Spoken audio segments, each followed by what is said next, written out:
Chapter 1. In the midst of his pretentiousness, the dragon falls. In the snowy city of Huaxia, a luxurious villa belonging to the Gao family, a young man named Qin Yuan awoke in a lavishly adorned bedroom. "Where am I? Wasn't I just asleep in a rental?" he murmured, bewildered by the opulence surrounding him. As he attempted to recall the events leading to his current predicament, the door creaked open. A middle-aged man in a black suit, wearing a broad smile, entered the room. "Xiao Yuan, why are you still in bed? Your godfather's birthday banquet is about to commence. Yuqing has come to fetch you. Hurry and freshen up. Do not keep her waiting too long." The man's smile faltered as he noted Qin Yuan's reluctance to rise, and he reprimanded him with a hint of displeasure. "Understood," Qin Yuan replied, his head throbbing as a torrent of information flooded his mind, prompting him to respond perfunctorily. Qin Jinghua, his father, was taken aback. Usually, the lad would leap at the chance to see Yuqing. Why was he so composed today? Has he changed, or is he still groggy? He shook his head, puzzled, and exited the room.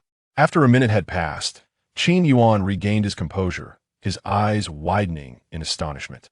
"I have traversed into another realm, and not just any realm, but one within a novel." With a mere thought, a blue panel materialized before him.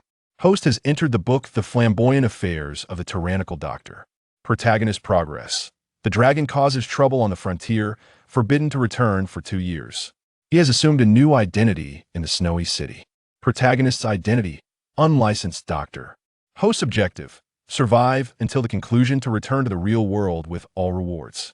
Host's identity information: only son of the Gao family, one of the 4 prominent families in the snowy city, worth billions, infatuated with the ice-cold CEO Meng Yuqing of the Meng family. Current progress in the book, Chapter 9. Meng Yuqing's grandfather has suddenly fallen gravely ill. Task details: during Meng Yuqing's grandfather's birthday banquet, he suffers a critical ailment. The dragon intervenes to provide treatment, while the host questions the capabilities of the unlicensed doctor. After Meng Xian is revived, the host pressures Meng Yuqing into an engagement, leading to her godfather's utter disappointment in the host. Subsequently, the dragon retaliates by humiliating him. Disregarding his father's astonished gaze, Qin Yuan readied himself to descend. In a lavishly appointed living room, his mother was engaged in light-hearted conversation with Meng Yuqing, who donned a simple yet elegant suit, the top button fastened to the collar, accentuating her curves, exuding both restraint and allure. Her cool demeanor was softened by a polite smile, while her slender legs, encased in sheer black stockings, beckoned admiration. Upon noticing Qin Yuan's arrival, a flicker of disdain crossed Meng Yuqing's eyes. Were it not for her grandfather's birthday celebration, she would have preferred to ignore this nuisance entirely. For 3 long years, he had clung to her side like an unwelcome leech. Qin Jinghua beckoned to the group. "Yuqing, let us depart, we mustn't delay." Qin Yuan followed, treating Meng Yuqing as if she were invisible. "What are you waiting for? Get in the car," she urged, furrowing her brows at his unexpected demeanor. Under normal circumstances, even the slightest kindness from her would have sent him over the moon. "I'll drive myself. If you wish to ride, you may do so at your own discretion," she retorted, just as an odd sound interrupted the exchange. Truly, the first female lead of the dragon's harem is remarkably proud. Yet, when faced with the dragon, will she not kneel in reverence? At the banquet, as old Meng suddenly falls ill, after the dragon's intervention, you shall be tasked with loosening her garments while your brother worships him. Ultimately, she will be but a primary wife. What is there to boast about? Meng Yuqing's hands clenched tightly, casting a glare at Qin Yuan, who remained unfazed, surrounded by his parents, several bodyguards, and 3 assistants, all of whom exhibited no reaction. How curious, how did he know of the dragon? Just days prior, her younger brother had been uttering the name incessantly. He was merely an unlicensed doctor. Meng Yuqing, having completed her studies at the age of 19, took the reins of the Meng Corporation, skillfully restoring her family's prominence among the 4 leading families of the snowy city. Even without the Meng family's support, she was undeniably a paragon of talent. To think she would condescend to associate with an unlicensed doctor? Absolutely impossible. Upon arriving at the hotel, an opulent 5-star establishment, the banquet hall buzzed with activity, filled with esteemed guests. The prominent figures of the snowy city had gathered, eager to extend their greetings to the Qin family. renowned as the foremost among the four families. To forge connections with them, even in a subservient role, was a coveted opportunity. Old Meng, radiating joy, personally welcomed them. Old Meng, you have orchestrated a splendid celebration. Oh, not all, please have a seat. He gestured for Qin Yuan to join him at the head table, drawing envious glances from others. Many in attendance felt aggrieved. Why does Qin Yuan, a mere junior, sit beside Old Meng? Is it merely because he is handsome and wealthy? What else does he have to offer? Indeed, as the festivities progressed, Old Meng suddenly halted, his chopsticks suspended midair, eyes wide and pale, gasping as he collapsed onto the main seat. The scene erupted into chaos, with a mix of joy and distress. Rumors of Old Meng's declining health had circulated, prompting an urgent alliance with the Qin family to secure the Meng family's future. If he were to pass away now, their status would plummet, and the marriage alliance would be rendered futile. Old Meng, what is happening? Please wake up. Call a doctor. Meng Yuqing's expression shifted dramatically as she witnessed her grandfather's condition. Yet, recalling Qin Yuan's thoughts, she steadied herself. The immediate priority was to administer acupuncture to her grandfather. She hurried over, trembling as she unwrapped her acupuncture kit. At a crucial juncture, she hesitated, ultimately steering clear of two perilous acupoints. Qin Yuan observed, a faint sigh escaping him. She possesses filial piety and composure, which is commendable. Yet, by avoiding those significant acupoints, she nearly jeopardized her own grandfather's life, inadvertently allowing the dragon to steal the spotlight while she willingly handed her family's legacy to him. But then again, if both parties are willing, what concern is it of mine? Suddenly, Meng Yuqing turned to Qin Yuan, her eyes wide with realization. How did he know she had bypassed those acupoints? As her grandfather's face grew increasingly ashen, her urgency heightened. Nevertheless, she placed her trust in her own abilities over that of an unlicensed doctor. Resolute, she plunged the needle into the designated acupoints, following the guidance of Qin Yuan's thoughts. The once unconscious elder's withered eyelids flickered, slowly opening. No harm done, just an old ailment resurfacing. A wave of relief washed over Meng Yuqing, her cool demeanor brightening with a smile. Miss Meng, your skills are truly remarkable. With you at the helm, the Meng family shall undoubtedly thrive. The guests, witnessing Old Meng's revival, flocked to offer their compliments.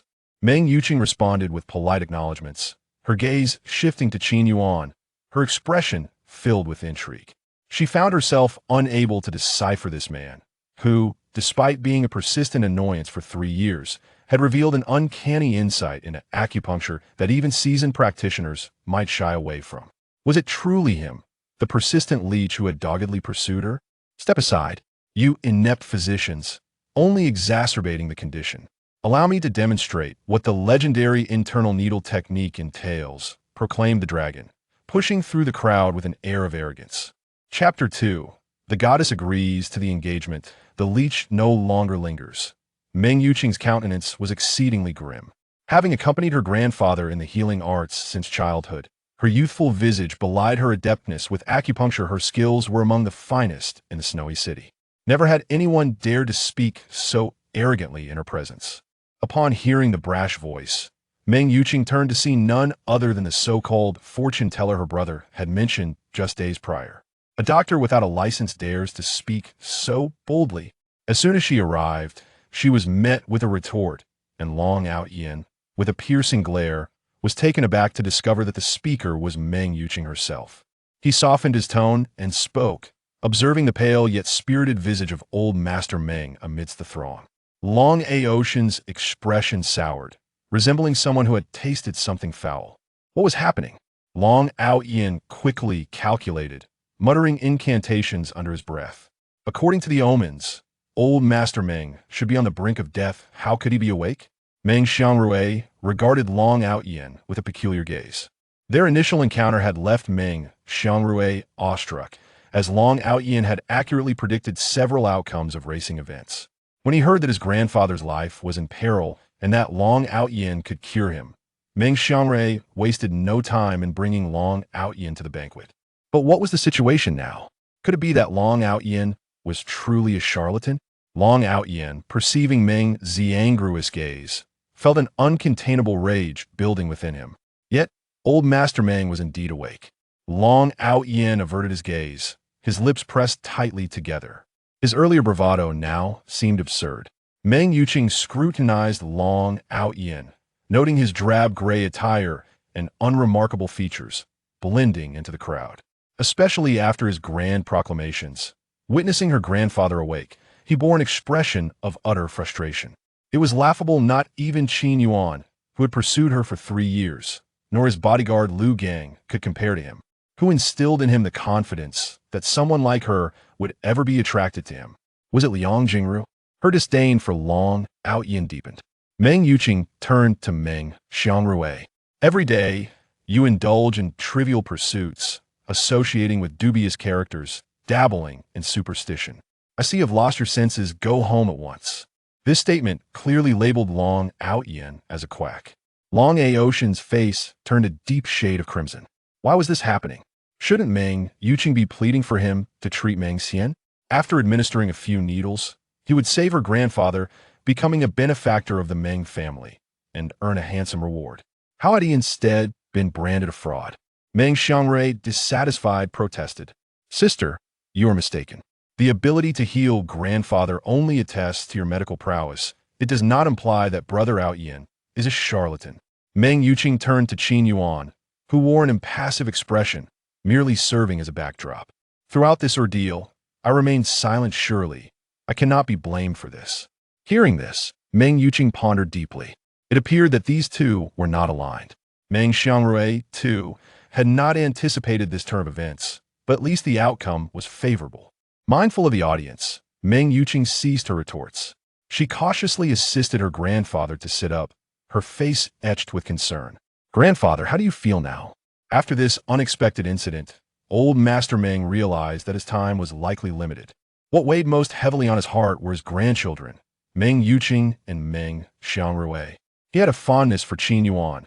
Despite his playful nature being the scion of the Qin family, he had a safety net to fall back on, and his affection for Yuqing was genuine. Old Master Meng grasped Qin Yuan's hand and turned to Qin Jinghua.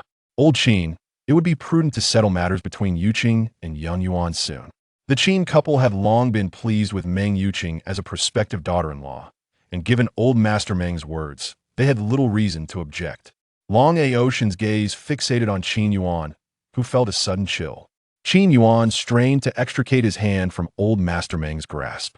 Could he not see that Long Aotian was barely restraining his ire? Long Aotian examined Qin Yuan from head to toe, noting his impeccably tailored suit and dashing demeanor. What good was good looks? True merit lay in character. Wasn't he merely a wealthy dilettante, unworthy of a woman like Meng Yuqing? Moreover, Meng Yuqing was a woman who piqued Long Aotian's interest. Observing her deep in thought, he mistakenly believed that she shared his sentiments. Long Aotian nodded slightly at Meng Xian, acknowledging him. Old Master Meng, we live in an era of free love. Arranging marriages in such a manner is rather inappropriate, don't you think?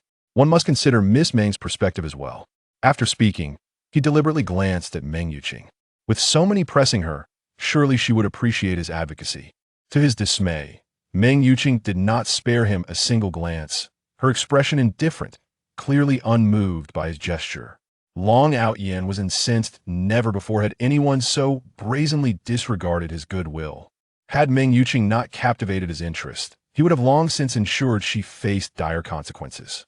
Without the obligation of saving her grandfather, old Master Meng did not treat Long Aotian with the reverence he anticipated.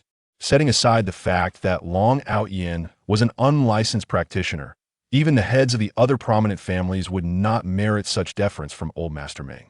The elder regarded Long Aotian coolly. You are here at the behest of Xiao Rui. To tend to my ailments, I shall address you as doctor out of respect.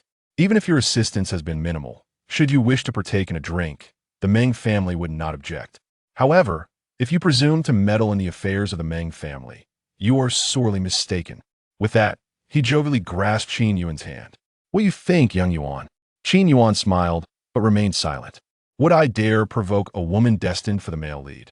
No matter how formidable I am, I cannot withstand a beating. I have it. Meng Yuqing has expressed her disdain for me. I shall allow her to voice her opinion first. Once she declines, I can gracefully withdraw, preserving my brothers, standing while offending no one. Qin Yuan smiled, turning the question back to Meng Yuqing. What does Yuqing think? Meng Yuqing scrutinized Qin Yuan, searching for any sign of his true feelings behind his placid facade. A beating? Who would dare strike him? Why did he fear this unlicensed doctor so? Something was amiss. Qin Yuan's earlier predictions had come to pass. If he could foresee the future, perhaps he held the key to resolving the Meng family's predicament. Despite such thoughts, Meng Yuqing remained skeptical of Qin Yuan's intentions. Her frosty countenance bore a hint of complexity. "Grandfather, I will heed your wishes." A wave of astonishment swept through the assembly. Who in the snowy city was unaware of Meng Yuqing's long-standing grievances with Qin Yuan? Whispers erupted among the guests. Does this mean Qin Yuan's relentless pursuit has finally paid off? Has Meng Yuqing been coerced by the Qin family? Just look at her unwilling expression. Old Master Meng is pressuring her.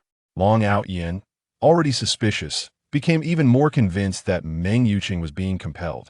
"Miss Meng, I wish to hear your true thoughts." Chapter 1. The overbearing hero's pretentiousness ends abruptly. In the snowy city of Huaxia, at a certain luxurious establishment of the Tang family, within the opulent confines of the Gao family's villa, on an extravagant bed, Qin Yuan gradually opened his eyes, bewildered by the lavish decor surrounding him. Where am I? Wasn't I sleeping in a rental room? As he attempted to recollect his thoughts, the door to the room creaked open. A middle-aged man, clad in a black suit and wearing a broad smile, entered. "Xiao Yuan, why are you still in bed? Your godfather's birthday banquet is about to commence. Yuqing has come to fetch you," he said. "Hurry up and wash up. Don't keep Yuqing waiting too long." The middle-aged man's smile faltered upon seeing Qin Yuan still lounging, his expression shifting to one of mild reproach. "Understood. Dad, please step outside. I'll be down shortly." Just then, a sudden headache struck Qin Yuan as a torrent of information flooded his mind, prompting him to respond half-heartedly. Qin Jinghua, slightly taken aback, noted the unusual calmness of his son. Normally, upon hearing that Yuqing had arrived, he would leap from his bed in excitement. Has he changed? Or is he merely still groggy? Shaking his head in confusion, he exited the room. Once his father departed, Qin Yuan took a full minute to regain his composure, astonishment flickering in his gaze. "I have actually crossed over, and not just anywhere, but into a novel." As he concentrated, a blue panel materialized before him. Host's current narrative. The overbearing doctor's flirtatious affairs protagonist's progress. The overbearing hero stirs trouble in the borderlands, forbidden to return for 2 years. He has assumed a new identity in the snowy city. Protagonist's identity. Unlicensed doctor-host objective. Survive until the conclusion to claim all rewards and return to the real world. Host's identity information. Sole heir of the Gao family, one of the 4 prominent families in the snowy city, worth billions, infatuated with the Ice Queen CEO Meng Yuqing. Current narrative progress. Chapter 9. Meng Yuqing's grandfather suddenly falls gravely ill. Current task. During Meng Yuqing's grandfather's birthday banquet, he falls ill, and the overbearing hero steps in to provide treatment. The host doubts the abilities of the unlicensed doctor. After Meng Xian is revived, the host pressures Meng Yuqing into an engagement. Godfather Meng Xian is utterly disappointed in the host. Subsequently, the overbearing hero retaliates and humiliates the host. Disregarding his father's astonished gaze, Qin Yuan prepared to descend the staircase. In a lavishly decorated living room, his mother engaged in light-hearted conversation with Meng Yuqing. Dressed in a simple yet elegant suit, buttoned to the top, her form was both modest and alluring.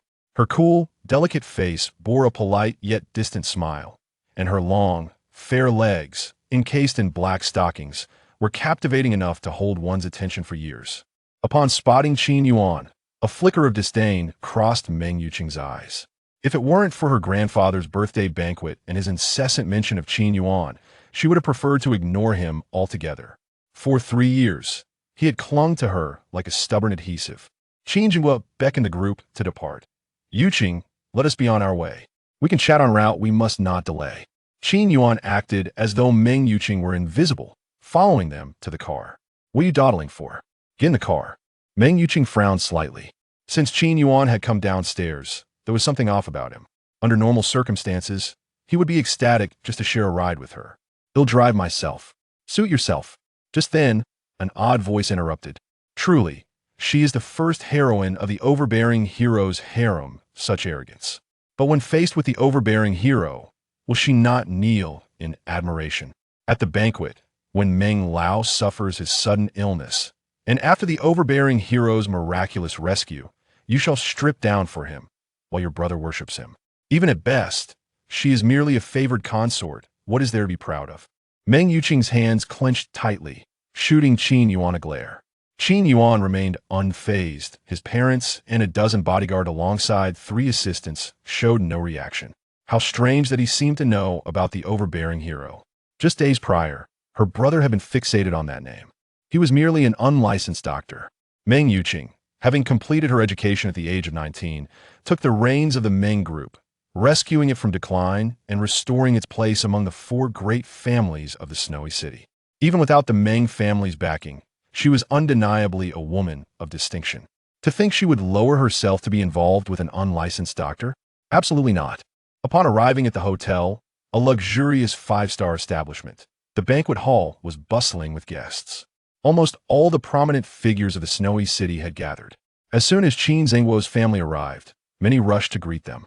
This birthday banquet attracted numerous attendees keen on establishing connections with the Qin family, the foremost among the 4 great families. To have even the slightest association with them at this banquet was an opportunity many would eagerly seize, even if it meant serving as mere sycophants. Meng Lao, radiating joy, personally approached to welcome them. Old Meng, you have organized a splendid banquet. Not at all. Please take a seat. He promptly ushered Qin Yuan to the main seat. Come, Xiao Yuan, sit here with your godfather, eliciting envy from the others. Many felt a sense of injustice. Why does Qin Yuan, a mere junior, sit beside old Meng? Is it merely because he is handsome and wealthy? What else does he possess? What is he, really? Indeed, as the banquet progressed, old Meng suddenly halted, his chopsticks poised midair, eyes wide with terror, turning pale as he gasped for breath, collapsing onto the main seat. The atmosphere descended into chaos, with some rejoicing while others panicked. It was common knowledge that old Meng's health had been failing, which was why he sought to ally with the Qin family, hoping to secure the Meng family's future. If he were to pass away at this moment, the Meng family's status would plummet, and their alliance would be shattered. Old Meng, are you all right? Old Meng, please wake up. Call a doctor. Witnessing her grandfather's condition, Meng Yuqing's face drained of color, but recalling Qin Yuan's thoughts, she steadied herself. The urgent task was to administer acupuncture to her grandfather. She hurried over, trembling as she opened her acupuncture kit, but hesitated at the critical points, ultimately avoiding the 2 dangerous acupoints. Qin Yuan watched, sighing inwardly. Though well-meaning and composed, it was unfortunate that she avoided the 2 major acupoints, nearly jeopardizing her grandfather's life, inadvertently allowing the overbearing hero to shine while pushing her family's fortune towards him. But then, if both parties are willing, what concern is it of mine? Meng Yuqing turned sharply, wondering how Qin Yuan knew she had bypassed those acupoints. Seeing her grandfather's face grow ashen, her anxiety escalated. Yet, compared to an unlicensed doctor, she placed greater faith in her own skills. After a moment's contemplation, she resolutely proceeded, following Qin Yuan's earlier thoughts and targeting the acupoints. The elderly man, once unconscious, blinked his weary eyes open. No harm done, just an old ailment acting up. Meng Yuqing let out a long sigh of relief, her cool demeanor brightening into a radiant smile. Miss Meng, indeed a skilled hand. With your presence, the Meng family is bound to flourish. Many in attendance lauded Meng Yuqing for reviving old Meng, showering her with compliments. She offered a few casual responses, then glanced at Qin Yuan, her gaze laden with complexity. She realized she could not quite decipher this man.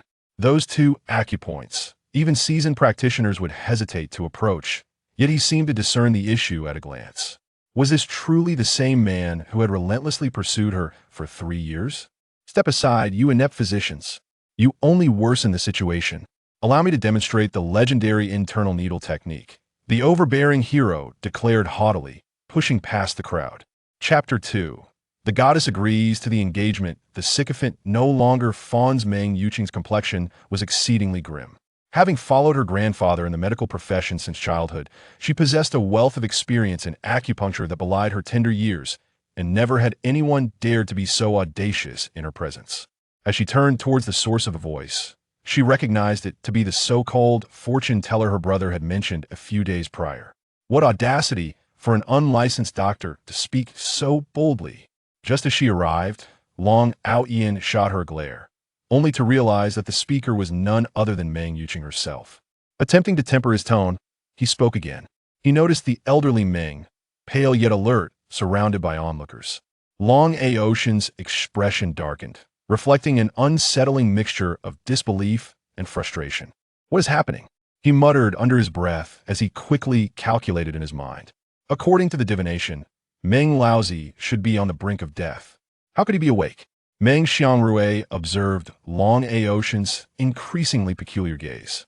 It was by chance that he had encountered Aotian, who had accurately predicted the outcomes of several racing events, earning his respect.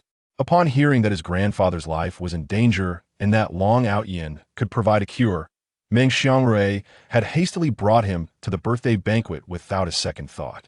But what was this situation? Could it be that Aotian was merely a charlatan? Aotian noticed the strange expression on Meng Xiangrui's face, and a surge of indignation welled within him. Yet, the fact remained that Meng Laozi had indeed awakened. Aotian turned his face away, pressing his lips together in irritation. His earlier bravado now seemed utterly ludicrous. Meng Yuqing scrutinized Aotian from head to toe, noting his drab gray attire and unremarkable features, which would render him indistinguishable in a crowd. Especially after boasting and then witnessing her grandfather's revival, he appeared as though he were suffering from severe constipation. Not even Qin Yuan, who had pursued her for 3 years, nor his bodyguard Lu Gang, could compare to him, who granted him the confidence to think she would be attracted to someone like him. Perhaps it was Liang Jingru? Her disdain for Aotian deepened. Meng Yuqing turned her gaze to Meng Xiangrui. You squander your time daily, associating with dubious characters and dabbling in superstition. It seems you have lost your mind. Return home at once. Her words unmistakably labeled Aotian as a fraud.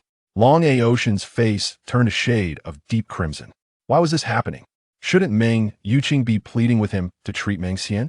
Wasn't it his intention to save her grandfather with a few deft needles and emerge as the Meng family savior, reaping a handsome reward? Instead, he was being treated as a charlatan. Meng Xiangrui expressed his discontent, as well he desired nothing more than for his grandfather to recover. Sister, your assertion is misguided. The fact that you can heal grandfather only speaks to your medical skill, not that brother Aotian is a fraud. Meng Yuqing turned to Qin Yuan, who maintained a neutral expression, merely serving as a backdrop. I haven't spoken a word throughout this whole affair. Surely, I cannot be blamed. Meng Yuqing pondered this, realizing that the two men were not allies. Meng Xiangrui had not anticipated the situation unfolding this way, yet he was relieved by the outcome. Considering the onlookers still present, Meng Yuqing chose not to engage further. She carefully assisted her grandfather into an upright position, anxiety etched on her face. Grandfather, what do you feel now? After the unexpected incident, Meng Laozi understood that his time was likely limited. What weighed most heavily on his heart were his beloved grandchildren, Meng Yuqing and Meng Xiangrui. He held a fondness for Qin Yuan, despite his playful nature as the last scion of the Qin family. Even his mischief was underwritten by the family support, and he harbored deep affections for Yuqing. Meng Laozi grasped Qin Yuan's hand and turned towards Qin Jinghua. Old Qin, the matters between Yuqing and Xiao Yuan should be settled soon. The Qin couple was already quite pleased with Meng Yuqing as a prospective daughter-in-law, and with Meng Laozi's suggestion, they had little reason to object. Aotian's gaze fixated sharply on Qin Yuan, who visibly tensed. Qin Yuan strained to pull his hand back from Meng Laozi's grip, thinking, let go. Don't you see that Aotian is practically ready to devour me? Aotian assessed Qin Yuan's appearance, noting his dapper suit and charming demeanor. What good is being handsome? True worth lies in substance. Wasn't he merely a frivolous rich heir? What made him deserving of a woman like Meng Yuqing? Moreover, Meng Yuqing was the very woman Aotian had set his sights on. Observing her contemplative expression, he erroneously assumed she shared his sentiments. Long Aotian inclined his head slightly towards Meng Xian as a gesture of acknowledgement. Mr. Meng, we live in an age of free love. Such arranged marriages are rather outdated, don't you think? One should consider Miss Meng's opinions as well. After speaking, he cast a glance towards Meng Yuqing, believing that with so many pressuring her, his defense would elicit her gratitude. To his surprise, Meng Yuqing did not even spare him a glance, her expression icy and dismissive. Long Aotian felt his temper flare. Never had anyone dared to disregard his goodwill so brazenly. Had Meng Yuqing not been the object of his affections, she would have long since been dragged away for a good thrashing. Without the life-saving grace he had provided, Meng Laozi did not treat Long Aotian with the deference one might expect in the script. Setting aside the fact that Long Aotian was a quack, even the heads of the other prominent families would not require Meng Laozi's obsequiousness. The elder glanced at Long Aotian with mild indifference. You are here at the behest of Xiao Rue to treat me. I shall address you as doctor, though your assistance has been minimal. If you seek to indulge in a few drinks, the Meng family would not mind, but to meddle in our family affairs is quite beyond your understanding. With that, he jovially took Qin Yuan's hand. Xiao Yuan, what do you think? Qin Yuan smiled, but remained silent. Would I dare to provoke the woman of the protagonist? No matter how endowed I am, I can't withstand a beating. I have it. Meng Yuqing despises me, doesn't she? They'll let her voice her rejection first, and then I can smoothly withdraw. This way, I protect my younger brother while avoiding offending Long Aotian. With a smile, Qin Yuan directed the question at Meng Yuqing. What does Yuqing think? Meng Yuqing scrutinized him, attempting to glean any hint of trepidation from his impassive face. A beating? Who would want to hit him? Why was he so fearful of an unlicensed doctor? Something was amiss. Qin Yuan had accurately predicted events before. If he possessed foresight, perhaps he held the key to unraveling the Meng family's predicament. Though she contemplated this, Meng Yuqing remained skeptical of Qin Yuan's intentions. A hint of complexity graced her frosty features. Grandfather, I will heed your wishes. The room erupted in astonishment. Everyone in Shui City was well aware of Meng Yuqing's long-standing annoyance with Qin Yuan. The crowd buzzed with speculation. Is Qin Yuan not just a devoted admirer who has ultimately gained everything? Has Meng Yuqing been coerced by the Qin family? Just look at her unwilling expression. Meng Laozi is putting the pressure on. Long Aotian, already suspicious, grew increasingly convinced that Meng Yuqing was being forced. Miss Meng, I wish to hear your true thoughts. Chapter 3. The Iceberg CEO's Ruthless Pursuit.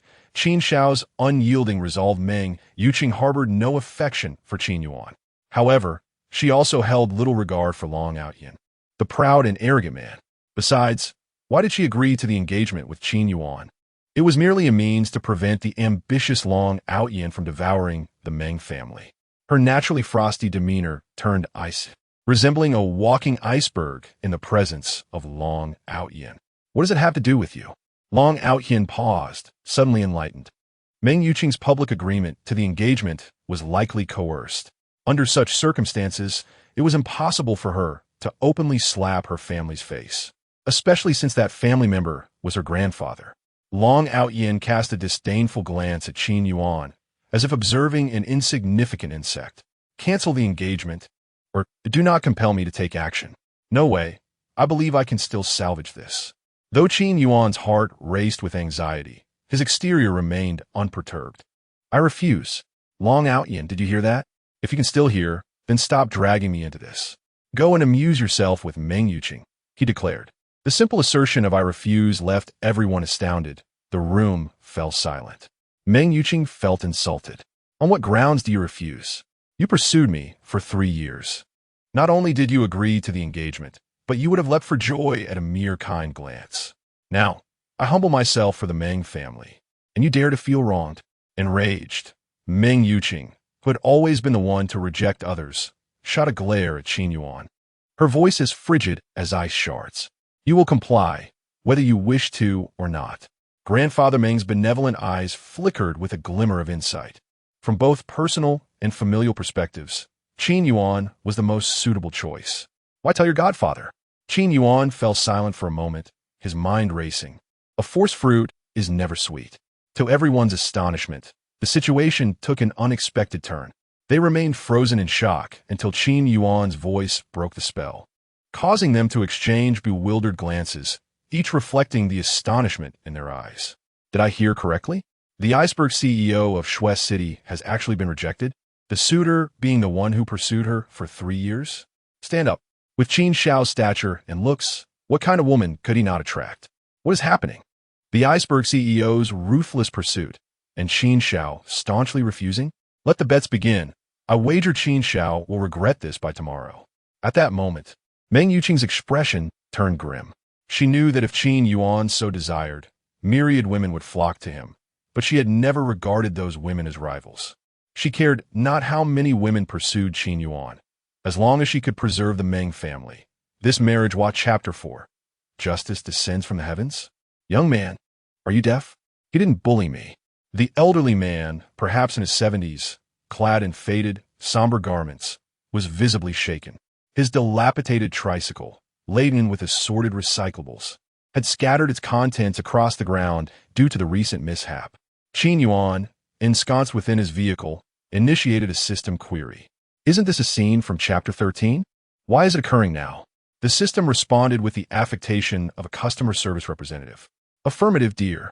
As Qin Yuan conversed with the system, his phalanx of menacing bodyguards, brandishing baseball bats, encircled the elderly man. The old man, unaccustomed to such a display, was petrified, nearly prostrate before Qin Yuan. It wasn't as though he was destitute. While not affluent, he was blessed with dutiful offspring. However, driven by frugality, he often collected recyclables to supplement his family's income. He had intended to take a shortcut home when, regrettably, he had grazed the opulent vehicle. Now, repayment seemed the least of his worries. He feared the repercussions for his children. The elderly man found breathing difficult. He feared his end was nigh. Clasped hands trembled as he stammered, "Please, spare me. I will endeavor to compensate you, even if it means selling all I own. Please, I beg you, do not strike me.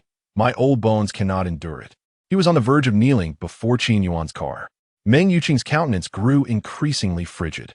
Just as she prepared to disembark, Qin Yuan preempted her. "Did I instruct you to kneel?" Meng Yuqing paused, perplexed. Qin Yuan was notorious for his obstinacy, especially when justified. Why would he dissuade the man from kneeling? Something is amiss. She mused. With me present, he can't possibly concoct anything too nefarious. Thus, she retracted her hand from the door.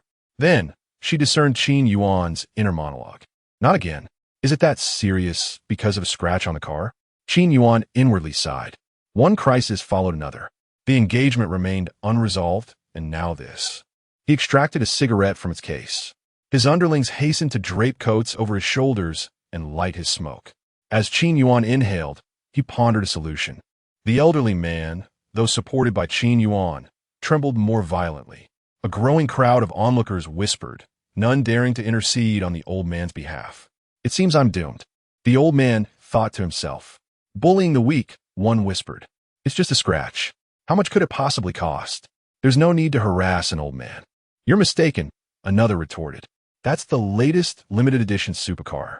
Only 3 exist worldwide, and Qin Xiao owns one. Repairing it will cost at least 3 million. Wait, isn't that Qin Xiao? The old man is truly in dire straits."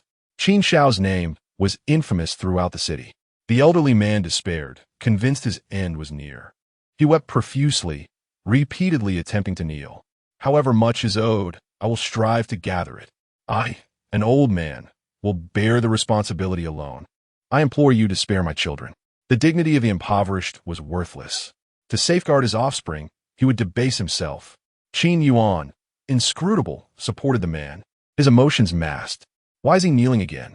Old man, give me a moment to devise a plan." "Cease kneeling. I'm merely a minor antagonist, and I'm frightened."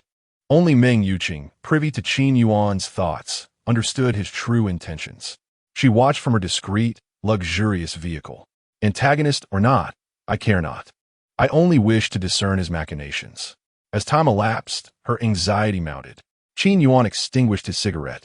It seems the only recourse is reciprocity. Decisively, he retrieved a baseball bat from the trunk. Li Gang, the bodyguard captain, and his cohorts promptly surrounded the elderly man and his dilapidated tricycle. Qin Yuan kicked Li Gang. "Did I instruct you to move?" He ground out his cigarette. Li Gang, enlightened, offered Qin Yuan a sincere thumbs up. The boss wishes to do it personally. Truly, he is the boss. Meng Yuqing, alarmed, lowered the car window, poised with a silver needle. The elderly man trembled violently, pleading incessantly. Onlookers, some sympathetic, others merely curious, watched. A few surreptitiously recorded the scene, intending to leverage public opinion to aid the elderly man. Qin Yuan casually struck the tricycle with a baseball bat. Seeing Qin Yuan approach, the elderly man despaired. You scratched my car, so I've damaged yours. Remember, avoid such vehicles in the future. Next time, you'll suffer the consequences. The onlookers were stunned. Was that all? Had it ended? Isn't Qin Xiao supposed to be a ruthless bully? One muttered. I've already crafted my video title, and it's over. I'll wait. He's likely to retaliate after everyone leaves. The videographer hesitated, continuing to record. Others harbored similar suspicions. That was Qin Yuan, after all. Meng Yuqing was equally bewildered. She had envisioned countless scenarios. Qin Yuan leveraging his influence to torment the elderly man, or feigning magnanimity only to later exact retribution. But she had never imagined Qin Yuan equating his supercar with a tricycle, retaliating without harming the elderly man, preserving his dignity. She found him increasingly enigmatic. She lowered the silver needle, inexplicably remaining to observe the aftermath. Initially, she had feared for the elderly man's safety. Now, she was uncertain of her motives. As the elderly man recovered, Qin Yuan and his entourage re-entered their vehicle. Escape, Qin Yuan thought. The protagonist is coming. He lamented his choice of route. Before the engagement with Meng Yuqing was settled, he was now confronted with an elderly man. Long Aotian pursed his lips, glaring at the opulent vehicle. His disdain for Qin Yuan palpable. He approached the car and rapped on the window. Get out. The elderly man, still reeling from his near escape, witnessed Long Aotian confronting Qin Yuan. His initial fear transformed into gratitude. He stepped forward to defend Qin Yuan. Young man, you're mistaken. He didn't demand compensation. Impossible, Long Aotian exclaimed. The phalanx of burly bodyguards, brandishing baseball bats, surrounded the elderly man. Were they there to shield him from the wind? Long Aotian refused to believe it. Divested of the Qin family's influence, what was he? Long Aotian, exuding an aura of dominance, addressed the elderly man. Rest assured, I will secure justice for you. The elderly man regarded him quizzically. What's wrong with you? I told you I'm fine. He didn't demand compensation. Are you hard of hearing? The elderly man gazed earnestly at Long Aotian. Young man, are you deaf? I know a hospital that specializes in deafness. Chapter 5. Long Aotian confronted, should you find yourself idle, why not fetch a couple of loads of manure from the village entrance? Long Aotian's countenance darkened as he abruptly turned to the elder. While the words were spoken, an unsettling feeling gnawed at him. Gazing into the old man's sincere eyes, and faced with a gathering crowd, Long Aotian suppressed the odd sensation within. Elder, I am assisting you, he insisted.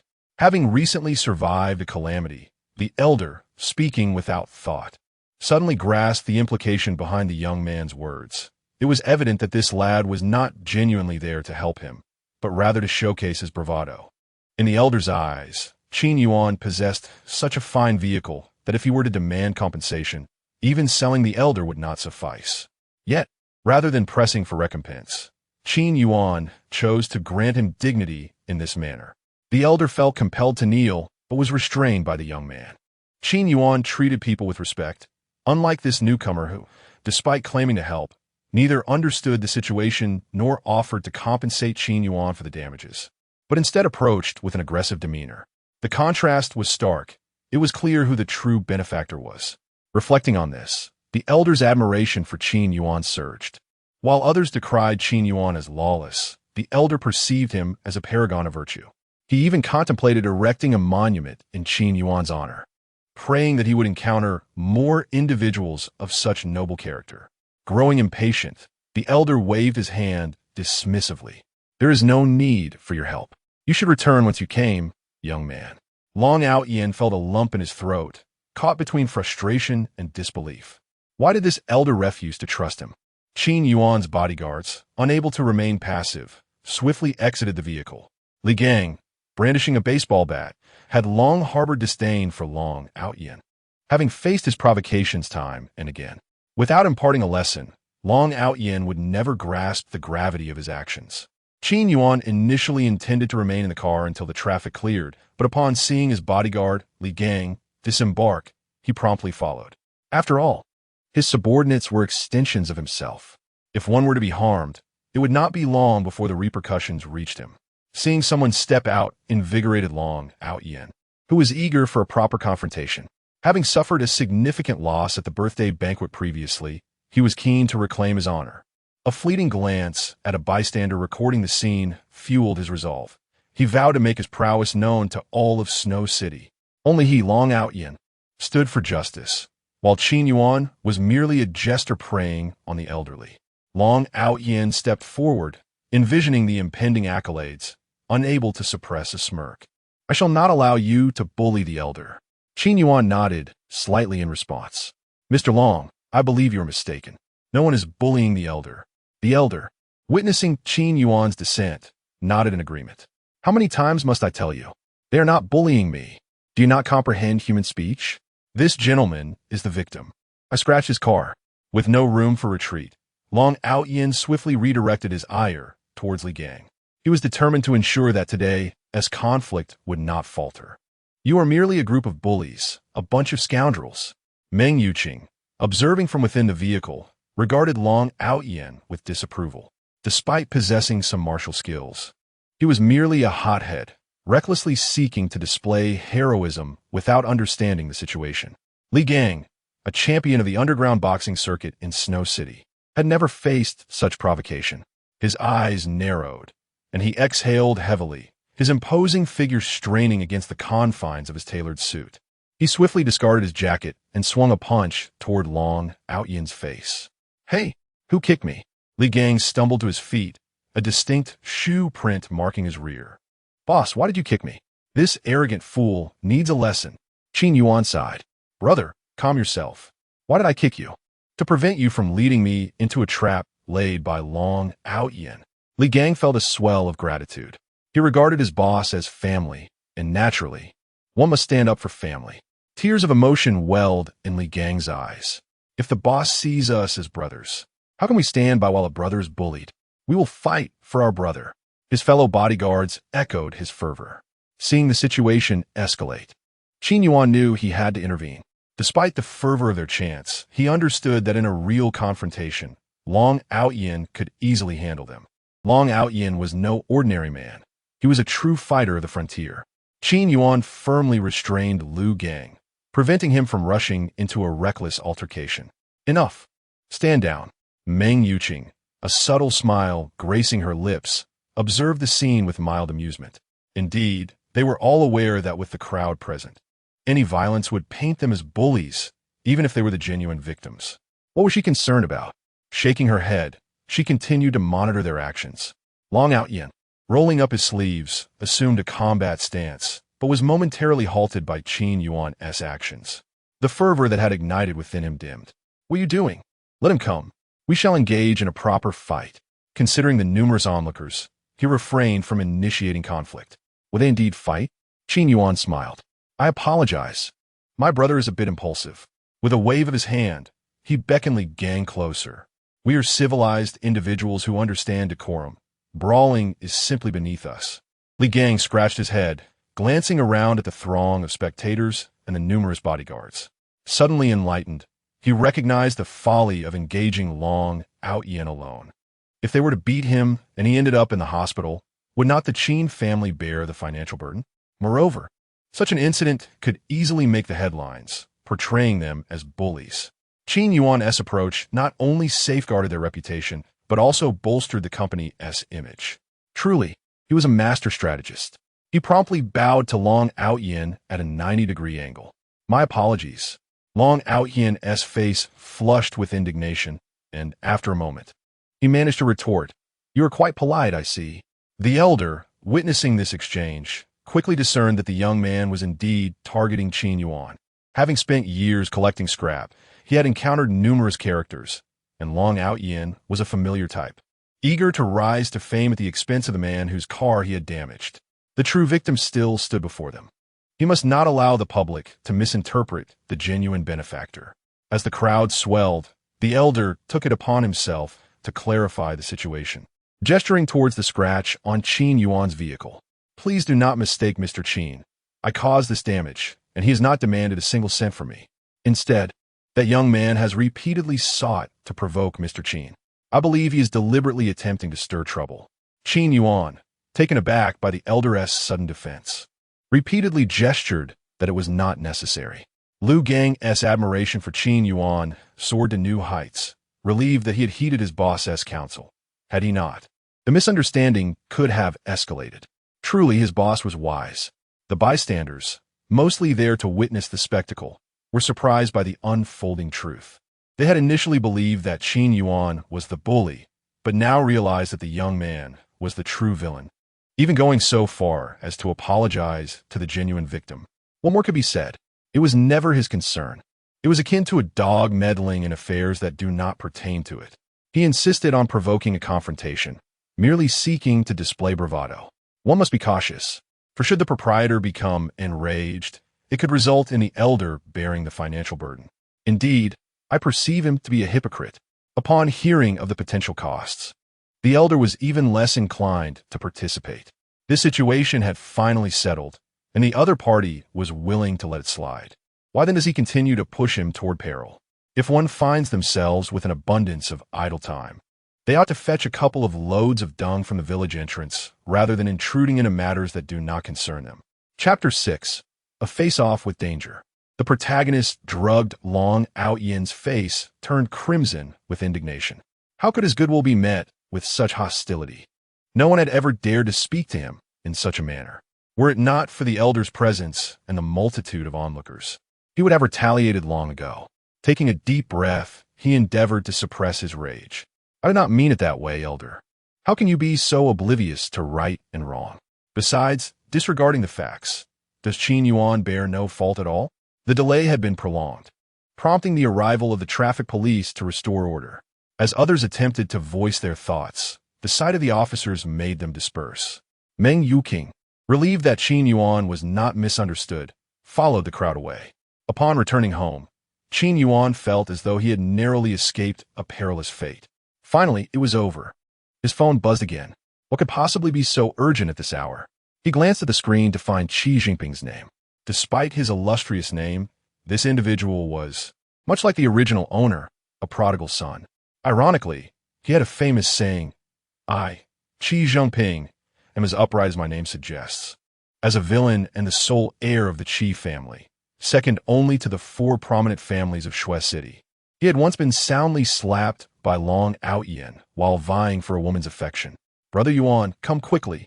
It's urgent. Furrowing his brow, Qin Yuan truly did not wish to go. Who could endure 2 brushes with death in a single day? What is it now? I'll send you the address. You'll understand once you arrive. Accompanied by a cadre of bodyguards, Qin Yuan arrived at the entertainment complex, heading straight for the exclusive VIP room. The spacious lounge, filled with pulsating 3D music, stirred the atmosphere, and beautiful women, clad in revealing attire, showcased their stunning figures. Among them were top-tier influencers and pure campus beauties, swaying to the rhythm of the music. As soon as the women spotted Qin Yuan's entrance, they flocked to him, making him feel as though he had stepped into a den of enchantresses. Many girls approached him with the hope of being favored by the illustrious Qin Shao. Even if it meant merely becoming a mistress, such an honor would be a lifelong boast among friends. Xi Jinping introduced the women. This is Tian Tian, and this is Lily. What was her name again? The beauty seated in the corner spoke up. It's Lu Gang. With a wave of his hand, Xi Jinping dismissed the others, leaving Lu Gang behind. Qin Yuan glanced at the striking girl with a coarse voice. Lu Gang, you can leave too. Xi Jinping patted his chest. I, Xi Jinping, am as upright as my name suggests. Qin Yuan interjected, pinching the bridge of his nose. Is this really the reason you were so eager to find me? Xi Jinping scratched his head, his smile somewhat sheepish. It's just that I've been calling you, but couldn't get through. While Qin Yuan stepped outside for a smoke, he noticed a petite girl running ahead, chased by a man with a lecherous grin, leisurely pursuing her. The little girl, clad in a JK uniform, had fair, slender legs encased in black stockings, her feet adorned with small black shoes, and her hair styled in twin ponytails. Unlike Meng Yuqing's imposing elegance, this girl was short and cute, her charm seemingly accentuated by her petite stature. Qin Yuan harbored serious doubts about her height being a result of her alluring figure. Observing the scene, he continued smoking. Is this a case of Beauty and the Beast? No, wait, doesn't this little girl resemble one of the male lead harem members, Tian Shiner? Confusion washed over him. Isn't this the plot from chapter 32? Tian Shiner, as one of Long Aotian's harem members, was a quintessential fangirl. Weighing just 90 pounds, she had most of her weight in her bosom. After being drugged in an unfortunate incident, Long Aotian descended to save her from danger. However, what would happen to Tian Shiner, who had already been drugged? Long Aotian, not taking her to the hospital, could be justified. After all, the Tian family was one of the 4 prominent families, and Tian Shiner was a pampered child. If a scandal erupted, it would reflect poorly on him. Yet, Long Aotian was skilled in medicine. For him to suppress a common aphrodisiac should be a trivial task. Alas, he refrained. He was reluctantly forced to become Tian Shiner's antidote. In the narrative, Tian Shiner clamored for the antidote and eventually became one of Long Aotian's harem members, assisting him in subduing the Tian family. Not only did she receive favors, but she also managed to take away their resources. At that moment, feeling weak all over, Tian Shiner heard a familiar voice. In her hazy state, she regained a flicker of consciousness and looked up to see Qin Yuan not far ahead, glancing back at the approaching ruffian. Oh no, are they working together? Tian Shiner gazed at the vibrant lights of the entertainment complex, feeling overwhelmed by the looming danger. What should I do? What should I do? Suddenly, she spotted the manager coming around the corner. I'm saved. Someone is following me, and I suspect I've been drugged. The manager hurried over, only to find it was Huang Haotian, another wealthy heir. Although he lacked the connections of the 4 prominent families, he still boasted assets in the hundreds of millions. Rather than paying for company from countless girls, he preferred to haunt entertainment venues, preying on young girls under the guise of seeking beauty. To make matters worse, his elder brother was Qin Shao, and despite causing numerous disturbances, no one dared challenge him. Recognizing the young girl as the treasured pearl of the Tian family, the manager rushed forward, intending to rescue her from Huang Haotian's clutches. Yet upon spotting Qin Yuan smoking in the corner, his steps faltered. Qin Shao is here, giving Tian Shiner a helpless glance. He lowered his head and quickly departed. It's not that I want to help you. I cannot afford to offend either side. Dazed and disoriented, Tian Shiner's mental defenses crumbled as Huang Haotian closed in on her. I warn you, I am the prized gem of the Tian family, one of the 4 great families of Shui City. You. Before she could finish, Huang Haotian interrupted her with disdain, arrogantly gesturing to himself with his thumb. Come on, who doesn't know the Tian family's strict rules? Just look at where we are. Tian family members wouldn't dare come here. I could say Qin Yuan is my elder brother. In Shui City, my brother Qin Shao ranks first, and I, Huang Haotian, second. He advanced menacingly. Tian Shiner, swaying and filled with despair, realized she might truly meet her end here. Is there really no one to save me? If I could turn back time, I would never step foot in this entertainment complex again.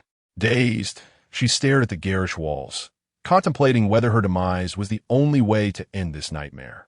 Qin Yuan, observing the farce unfold, initially had no intention of intervening.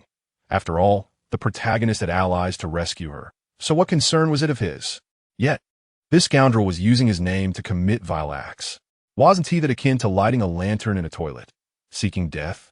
Just as he considered clarifying that he had no part in this, he noticed Tian Shiner, in a moment of desperation, attempting to slam herself against the wall, seemingly trying to replicate a scene from a drama. Quick as lightning, he reached out and caught her. With such intellect, it's no wonder your family's status is on par with Meng Yuqing's. In the end, you can only be a fangirl. How foolish. Tian Shiner, sobbing and struggling, was hoisted up by Qin Yuan. He had initially intended to ignore the situation. Otherwise, he wouldn't have lingered for so long. However, upon reflection, if anything were to happen to Tian Shiner in the entertainment complex, and the Tian family investigated and discovered he had been there, coupled with the fact that Huang Haotian acted under his name, there would be an 80% chance the blame would fall on him. Moreover, He recalled that Tian Shiner was quite favored by his grandmother. If anything unfortunate were to occur, she would be the first to hold him accountable. Just as Qin Yuan embraced Tian Shiner, the system's voice echoed. Long Aotian will arrive at the battlefield in 10 minutes. Please prepare for action. All units mobilize.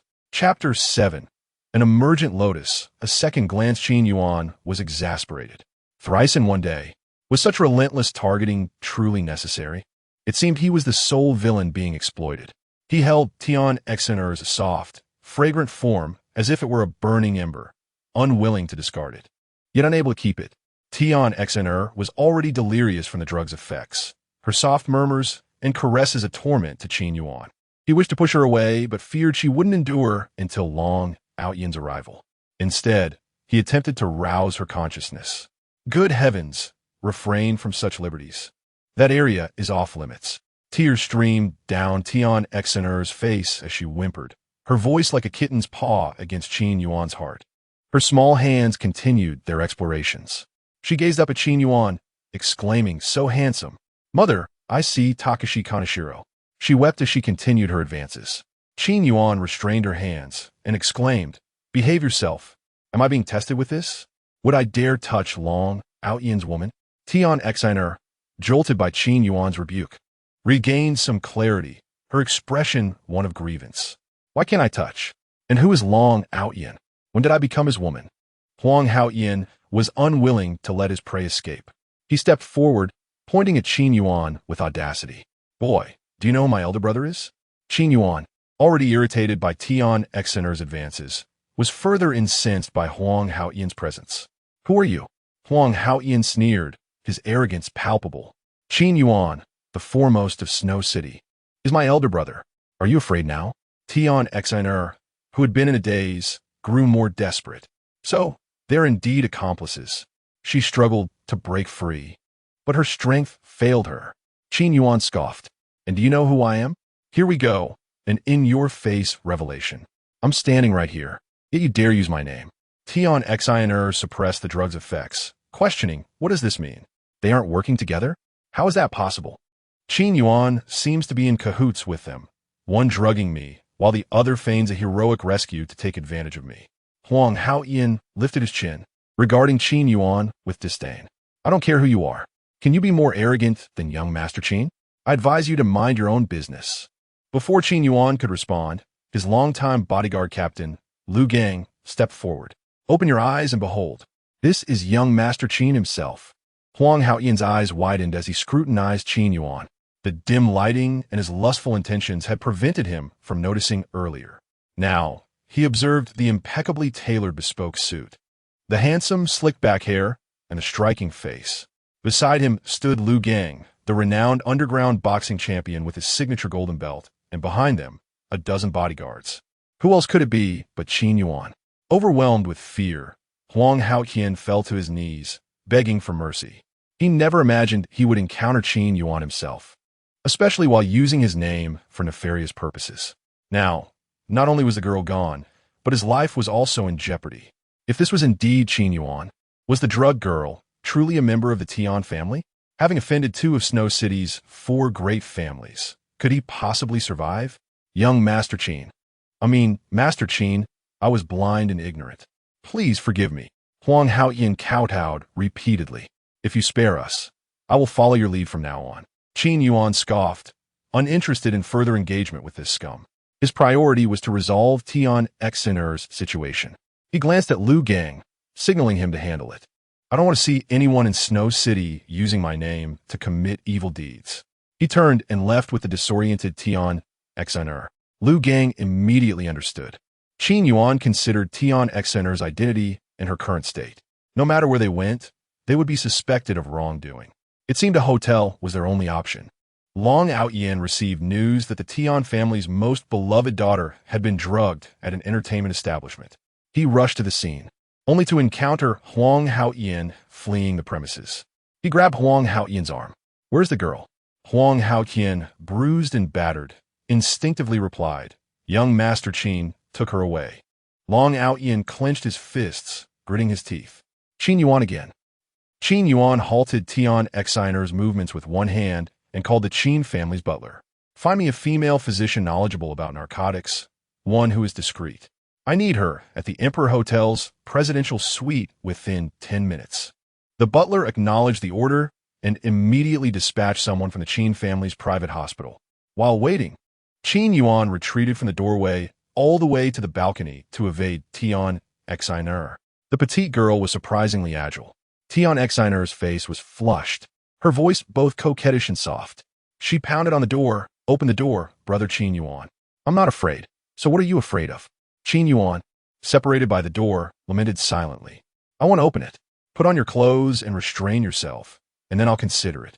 Tian Exiner giggled. So, brother Qin Yuan likes this kind of thing? Qin Yuan was speechless. If you weren't Long Aotian's woman, I would have taken you already. Would you still be so arrogant? The female physician, although unfamiliar with Qin Yuan, had heard tales of his exploits. She braced herself for a scandalous scene. Taking a deep breath, she reminded herself that even if the situation was unsavory, she couldn't abandon the opportunity. The Qin family's compensation was unmatched. The female physician opened the door and tentatively called out, "Young Master Qin?" Upon hearing the physician's voice, Qin Yuan felt a surge of relief. He grasped the doorknob, but hesitated to open the door. Quickly, examine Xian Xinea. She's been drugged. The female physician paused, nodding blankly. Oh yes, right away. So, it's not that kind of situation. The female physician placed Tian Exiner in the bathtub and skillfully administered an antidote. After Tian Exiner fell silent, Qin Yuan finally emerged from the room, relieved. He turned to the female physician and said sternly, I don't want anyone else to know about this. You understand what you should and shouldn't say, correct?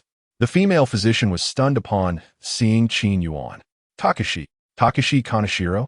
No wonder the women of Snow City are so drawn to him. Qin Yuan frowned. Is this female physician not very bright? The female physician snapped back to reality and nodded repeatedly. Even after leaving the hotel, she remained in a daze. So, young Master Qin isn't as lecherous as the rumors suggest. He's quite the gentleman and incredibly handsome. Qin Yuan shifted his gaze to Tian Exiner. She had chosen a revealing JK uniform for her outing to the bar. Now, the wet clothes clung to her body, creating a tantalizing effect. Indeed, one of the male lead's harem members. Who could resist a buxom, brainless loli with a youthful face, especially with a wet look? I'll take another look. Xiang Xinea Moanit Zuftli. MMM.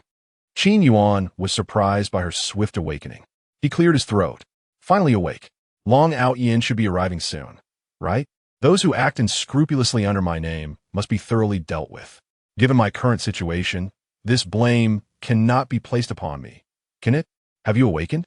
Next time, refrain from visiting such places. As you have seen, Huang Haoyan is not affiliated with me. After Qin Yuan spoke, he turned and departed, leaving without a trace of reluctance. Tian Shiner cried out, Stop. Chapter 8, Tian Exiner. I'm not naive at all. I'm actually quite astute most of the time. Qin Yuan turned back. Is there anything else? Tian Exiner emerged from the bathtub, her form accentuated by the clinging fabric of her attire, which was already form-fitting. Water cascaded down her figure, creating an alluring silhouette in the warm, amber glow of the bathroom lights. While under the influence of the drug, her memories were fragmented. The subsequent events remained a blur. However, the absence of any discomfort and the discarded syringe in the wastebasket served as irrefutable evidence that Qin Yuan was not involved. He had even summoned a physician for her. Despite their family's connections, their personal interactions were minimal. Even individuals who outwardly projected an image of integrity might succumb to such temptation. Qin Yuan's restraint was exceedingly commendable. Perhaps Qin Yuan isn't as reprehensible as the rumors suggest, she mused. But is he simply going to leave? Am I not an attractive woman? I attempt to entice him, yet he remains unmoved? Who truly holds the title of Snow City's most lustful individual? Tian Exiner advanced toward Qin Yuan, her hands planted firmly on her hips, and spoke with a huff. I was drugged and dressed like this. And you didn't touch me? Qin Yuan's gaze remained fixed upon Tian Exiner's curvaceous figure, and he swallowed audibly. Of course not. Upon hearing this, Tian Exiner's annoyance intensified. You truly didn't touch me at all? I genuinely didn't, Qin Yuan replied, perplexed. He couldn't fathom the reason for her ire. He thought, what is she so angry about? Does she genuinely desire my advances? Am I at fault for not touching her? Women are so perplexing. Tion Xnr stamped her foot in exasperation. I am an attractive woman whom many would desire. Although my attempt to seduce him was induced by the drug, it indirectly confirms that Qin Yuan is a decent individual. However, he shouldn't have remained completely indifferent. Doesn't this imply that I lack feminine allure? After a moment of contemplation, Tion Xnr, whose vocabulary failed her, could only utter a phrase devoid of any menace. You infuriate me. Qin Yuan was bewildered. He thought I would love to. Her waist, breasts, and legs. I would love to pin her in the corner and spank her, even if it meant hearing her cry. But I must consider my own safety. I exited through the back door and didn't encounter Long Aotian, so I should be safe. It's best to return home and sleep. Tion Xnr's tears transformed into a smile.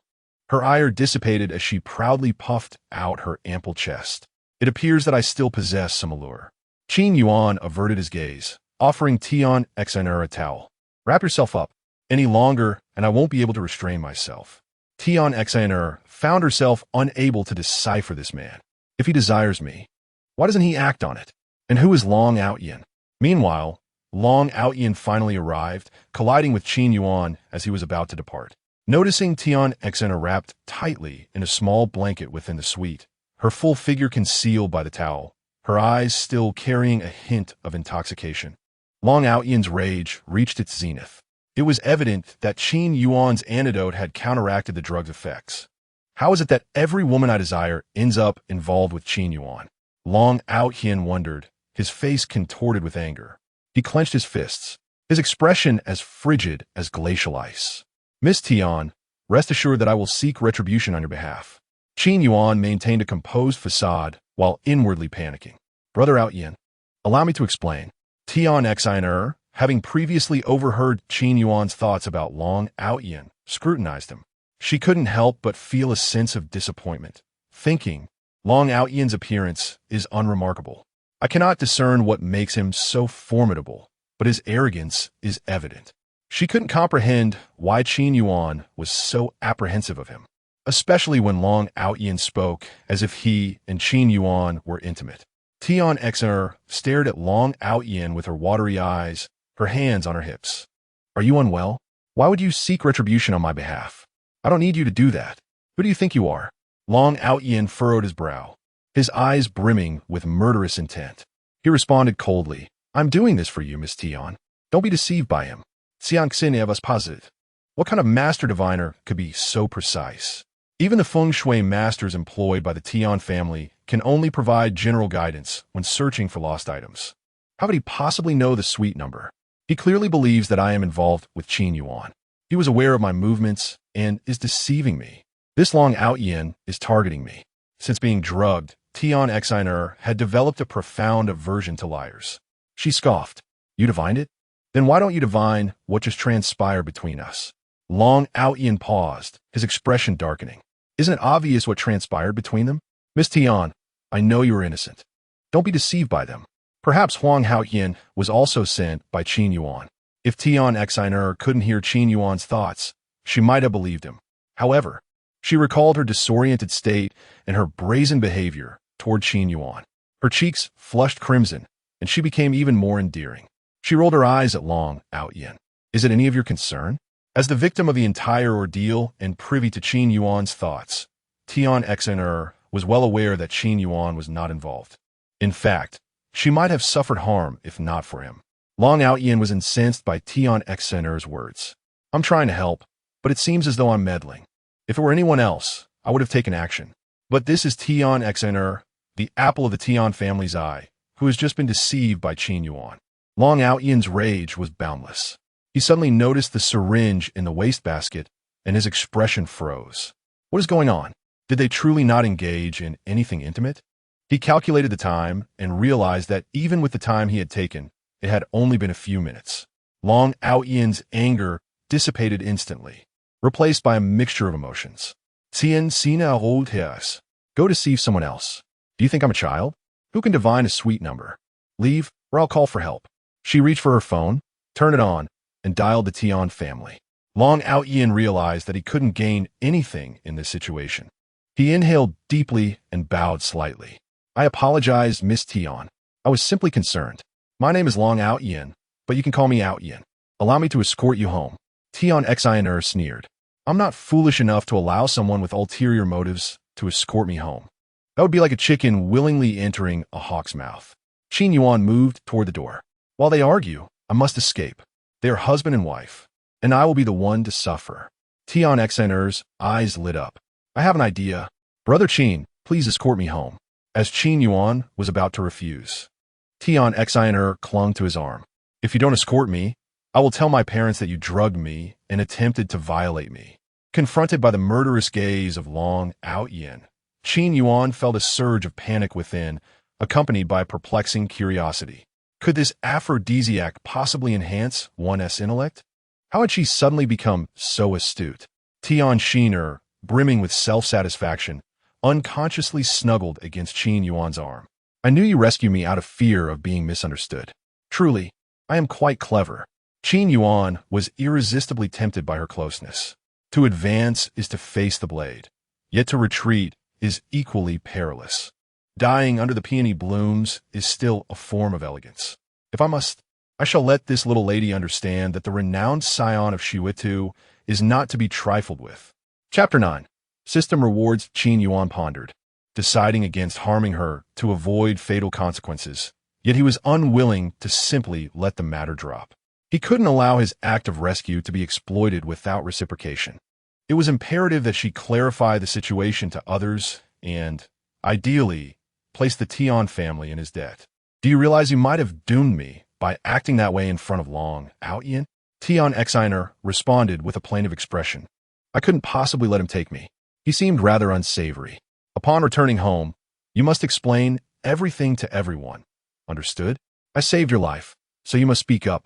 Tian Xiner cheerfully hopped into the car. Understood, let's drive. As Qin Yuan settled into the driver's seat, gripping the steering wheel, he mused, everything is in disarray. The female lead now perceives the protagonist as a villain and has veered toward the antagonist, claiming the protagonist seems untrustworthy, having already diverted the protagonist's admirer. Will Long Aotian spare me? Qin Yuan scrutinized Tian Xiner, his annoyance growing. He leaned in close. Tian Xiner finally felt apprehensive. What is he about to do? Why is he so close? Could he be contemplating a kiss? What should I do if he tries to kiss me? Help! He looks even more handsome up close. No, this is my first kiss. Oh, he's coming closer. Qin Yuan, observing Tian Xiner's pouting lips, was perplexed. What is this child thinking? Why the pout? Regardless, a reprimand is in order.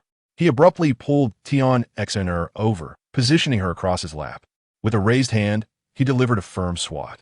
The sensation was surprisingly pleasant. Tian Xiner's eyes widened, and she emitted a soft shriek. Ah, do you acknowledge your mistake? Speak. Tian Xiner struggled, her small hands flailing. But due to the disparity in strength, she couldn't break free. Wah, weren't you going to kiss me? Why the spanking? I'm already 18. Being spanked is so mortifying. Growing increasingly aggrieved, Tian Xiner stubbornly refused to yield. I'm not wrong. That's right. Wah, I'm sorry, okay? I admit I was wrong. Tian Xiner wailed. As Qin Yuan embraced her soft form, a sudden, urgent ringtone interrupted. Hello, you brat. You dare lay a hand on the Tian girl, who just turned 18. Bring her back immediately. Your Uncle Tian is waiting at our house. 1 second late, and I'll skin you alive. Qin Jinghua, feigning calmness, directed the servants to serve tea to Tian Dongliang. They had been roused from sleep late at night. Upon learning that the Tian girl had gone to the entertainment city and been taken away by Qin Yuan, any lingering sleepiness vanished. Qin Jinghua immediately made a series of urgent calls to Qin Yuan, fearing the boy might take advantage of the young lady. This brat, always causing trouble. After all these years of navigating the complexities of Shiwidu, I have to bow to Tian Dongliang because of him. It's infuriating. Fortunately, Qin Yuan answered the first call, indicating there was still a chance to salvage the situation. Lao Tian, sit down. Little Yuan may be a bit foolish, but he wouldn't act so lawlessly. He's probably on his way back. Tian Dongliang looked displeased, well aware of Qin Yuan's reputation. I'll go meet them. Lao Qin, you need to reconsider your parenting style. Your son is spoiled. Qin Jinghua, cognizant of his fault, didn't retort as he usually would. He scoffed at Tian Dongliang's words, thinking as if his parenting is so great. If he weren't so strict, the Tian girl wouldn't have ditched her bodyguards to go to the entertainment city alone. They were no longer the feared heads of the Qin and Tian families, but two concerned fathers. Meanwhile, Qin Yuan, having hung up, looked at the wailing Tian Exiner and felt immense regret. Tian Exiner was part of Long Aotian's harem. Even if she seemed indifferent now, she would eventually fall for Long Aotian. If she held a grudge and complained about the spanking, he would be doomed. Moreover, her father was probably coming to get her, and he would surely face punishment. Tian Exiner had overheard the phone call and wailed even louder. It's so embarrassing. If others find out I was spanked at this age, they'll laugh at me behind my back. Qin Yuan sighed and embraced her, gently patting her back. All right, stop crying. Tian Exiner, tears streaming down her face, glared with watery eyes and puffed cheeks, feigning ferocity but appearing more adorable. You can't tell anyone about this, or I'll make you regret it. Qin Yuan nodded repeatedly. Okay, stop crying. I'll buy you candy tomorrow. Tian Exiner, satisfied with Qin Yuan's promise, wiped her tears and sniffled strawberry flavor. Gotta say, I'm quite clever. Not only did I threaten the top in Shuadu, but I also extorted candy from him. I'll have to threaten him more often to get candy. What a profit. Tian Exner thought gleefully. Qin Yuan drove straight to the Qin residence, equally relieved. Thankfully, this child isn't too bright and can be appeased with candy. Upon their arrival, the heads of the two most influential families in Shuadu stood anxiously at the door. Tian Dongliang rushed to the car, thoroughly examining Tian Exiner for any signs of harm, before finally sighing in relief. He glared at Qin Yuan, containing his anger due to Qin Jingwa's presence. If anything were to happen to my daughter, I would never forgive you. Qin Yuan felt exhausted. He felt like an octogenarian who had irrigated 30 acres of land overnight, only to realize he had watered his neighbor's field. He was already infamous in Shuedu, and tonight would likely add another mark to his reputation. Tian Exiner didn't even try to explain the situation. Tian Exiner, remembering Qin Yuan's rescue, felt a bit embarrassed. Dad, if it weren't for Qin Gij, something bad might have happened to me. She briefly recounted the events, omitting the spanking incident due to embarrassment. Qin Jingwa, previously apprehensive, now felt proud. No longer tired or listless, he spoke with vigor. So little Yuan saved you? Tian Exiner nodded as Qin Jingwa basked in the astonished and dubious look on Tian Dongliang's face. Who says my son is no good? If he were no good, would he have saved the Tian girl? Good lad, truly a descendant of the Qin family. Lao Tian, wouldn't you say my son is well-behaved? Tian Dongliang was incredulous. He knew his daughter, and she didn't seem to be lying. Moreover, to protect Tian Exiner, he had always visited the Qin residence when Qin Yuan was away. The two had never met before.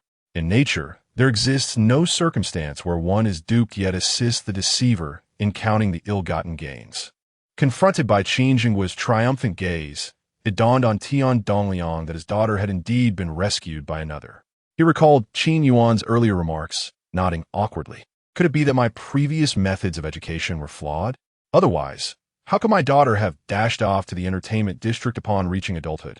However, it appears that Qin Yuan is not as unsavory as the rumors suggest. Excellent, excellent.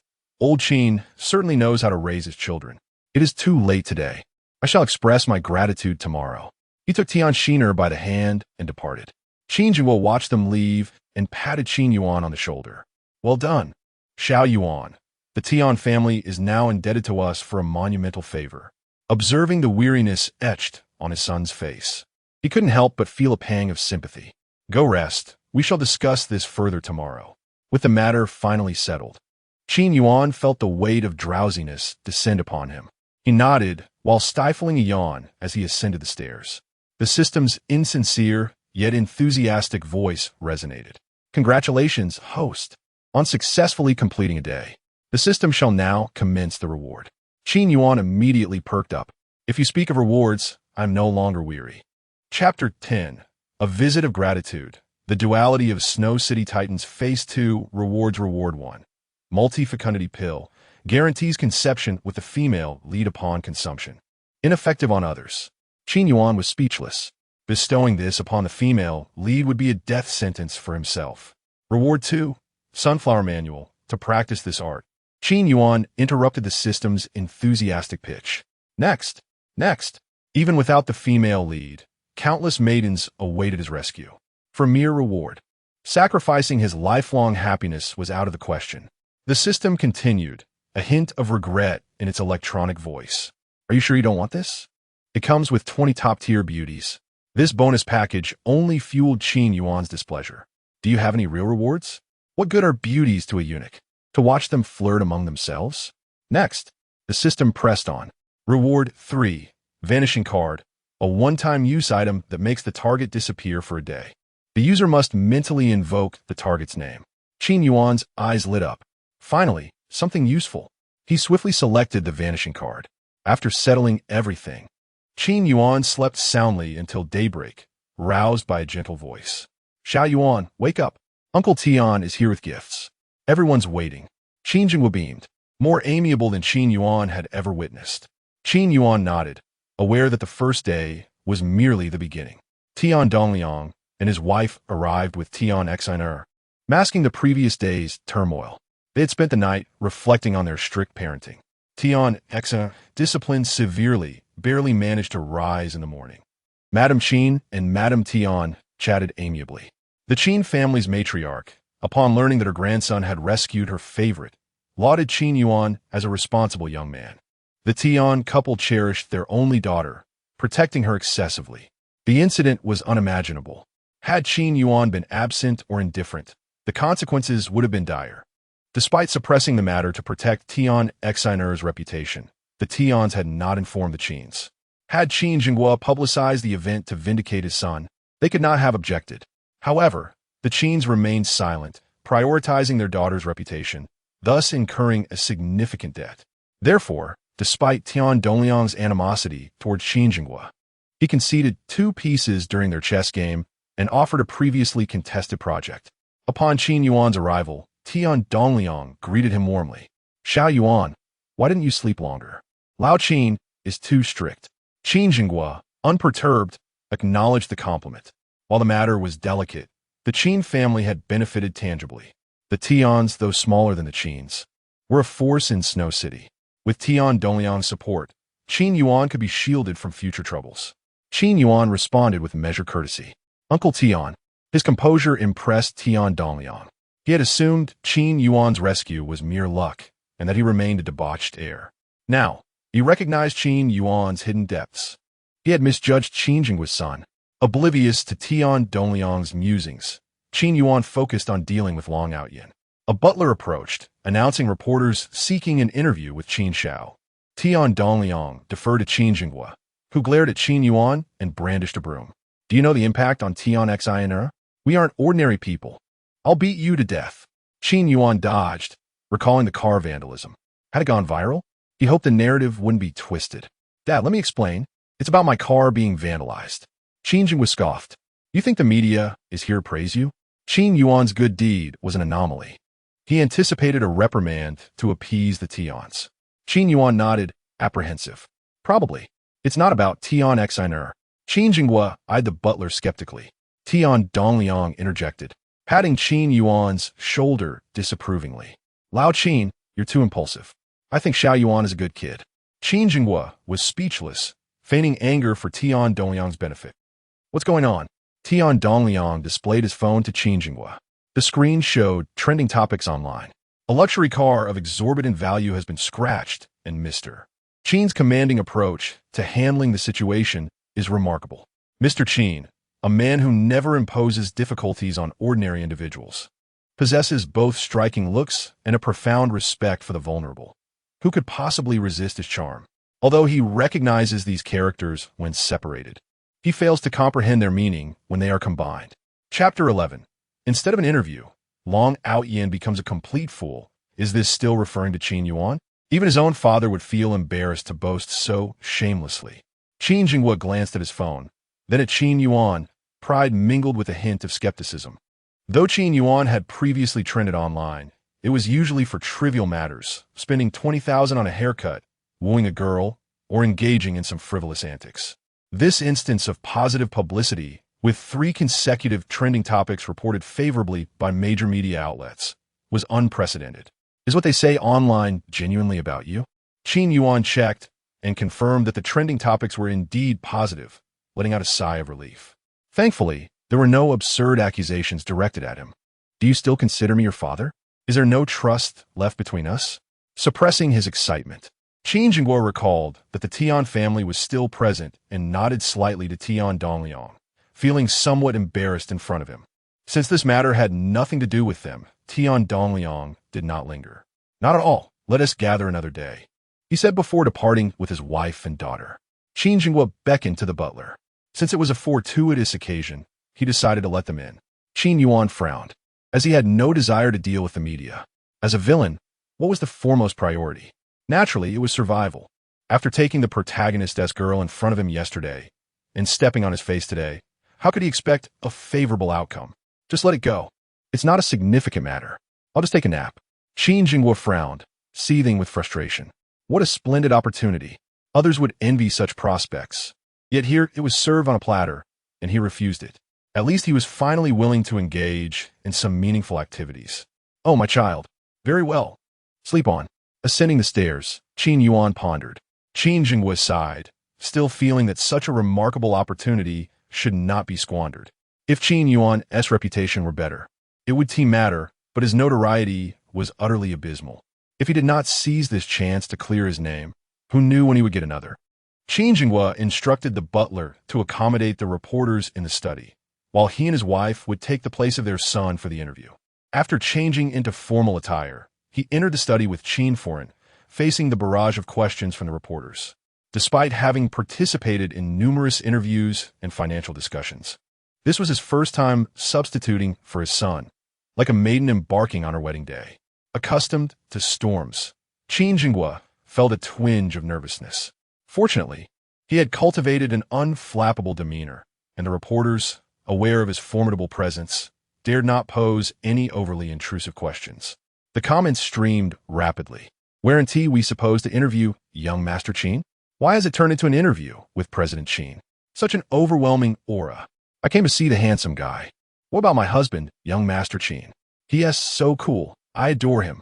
After such a significant scratch on his car, any ordinary person would be furious, let alone someone like young Master Qin. What was that later fellow's name? He was such a fool, trying to show off in front of young Master Qin and challenging him. It's hilarious. Bro, times have changed. The live interview concluded with a pleasant atmosphere. Long Aotian watched the broadcast, initially thinking that whether he spoke or not, at least the netizens would commend him for being a good Samaritan. In reality, only a few comments mentioned him, and they likened him to a clown. It's all Qin Yuan's fault. If it weren't for him, would things have turned out this way? The events of last night still irritated him. Long Aotian's expression darkened. This feud was now firmly established.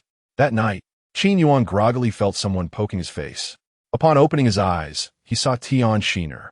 He immediately sat upright. What are you doing here? How did you get in? Why didn't anyone call me? Tian Shiner tilted her head, answering earnestly, her small finger pointing at the partially ajar door. I walked in. Your door was open. Qin Yuan rubbed his forehead. It was his fault for asking. What does Long Aotian's woman want with me? Hurry and leave. I'm just trying to hide at home. How could you come here? Why are you looking for me? Tian Shiner pouted. What Long Aotian's woman? That's not me. If anyone's woman, shouldn't it be yours, Qin Yuan? Even though I was drugged and taken advantage of by you, so what? Tian Shiner thought defiantly. Besides, weren't you the one who promised to bring me candy? Why did you suddenly forget? I've been thinking about it for so long. Sitting on Qin Yuan's bed, she pouted, reluctantly adding, you said you would bring me strawberry-flavored soft candy. Qin Yuan pondered. It did seem to be the case. He felt a bit helpless. But, miss, the Tian family is quite well off, right? Why do you have to come to me? Upon hearing this, Tian Shiner sat up straight, hands on her hips, looking fierce. Are you trying to back out?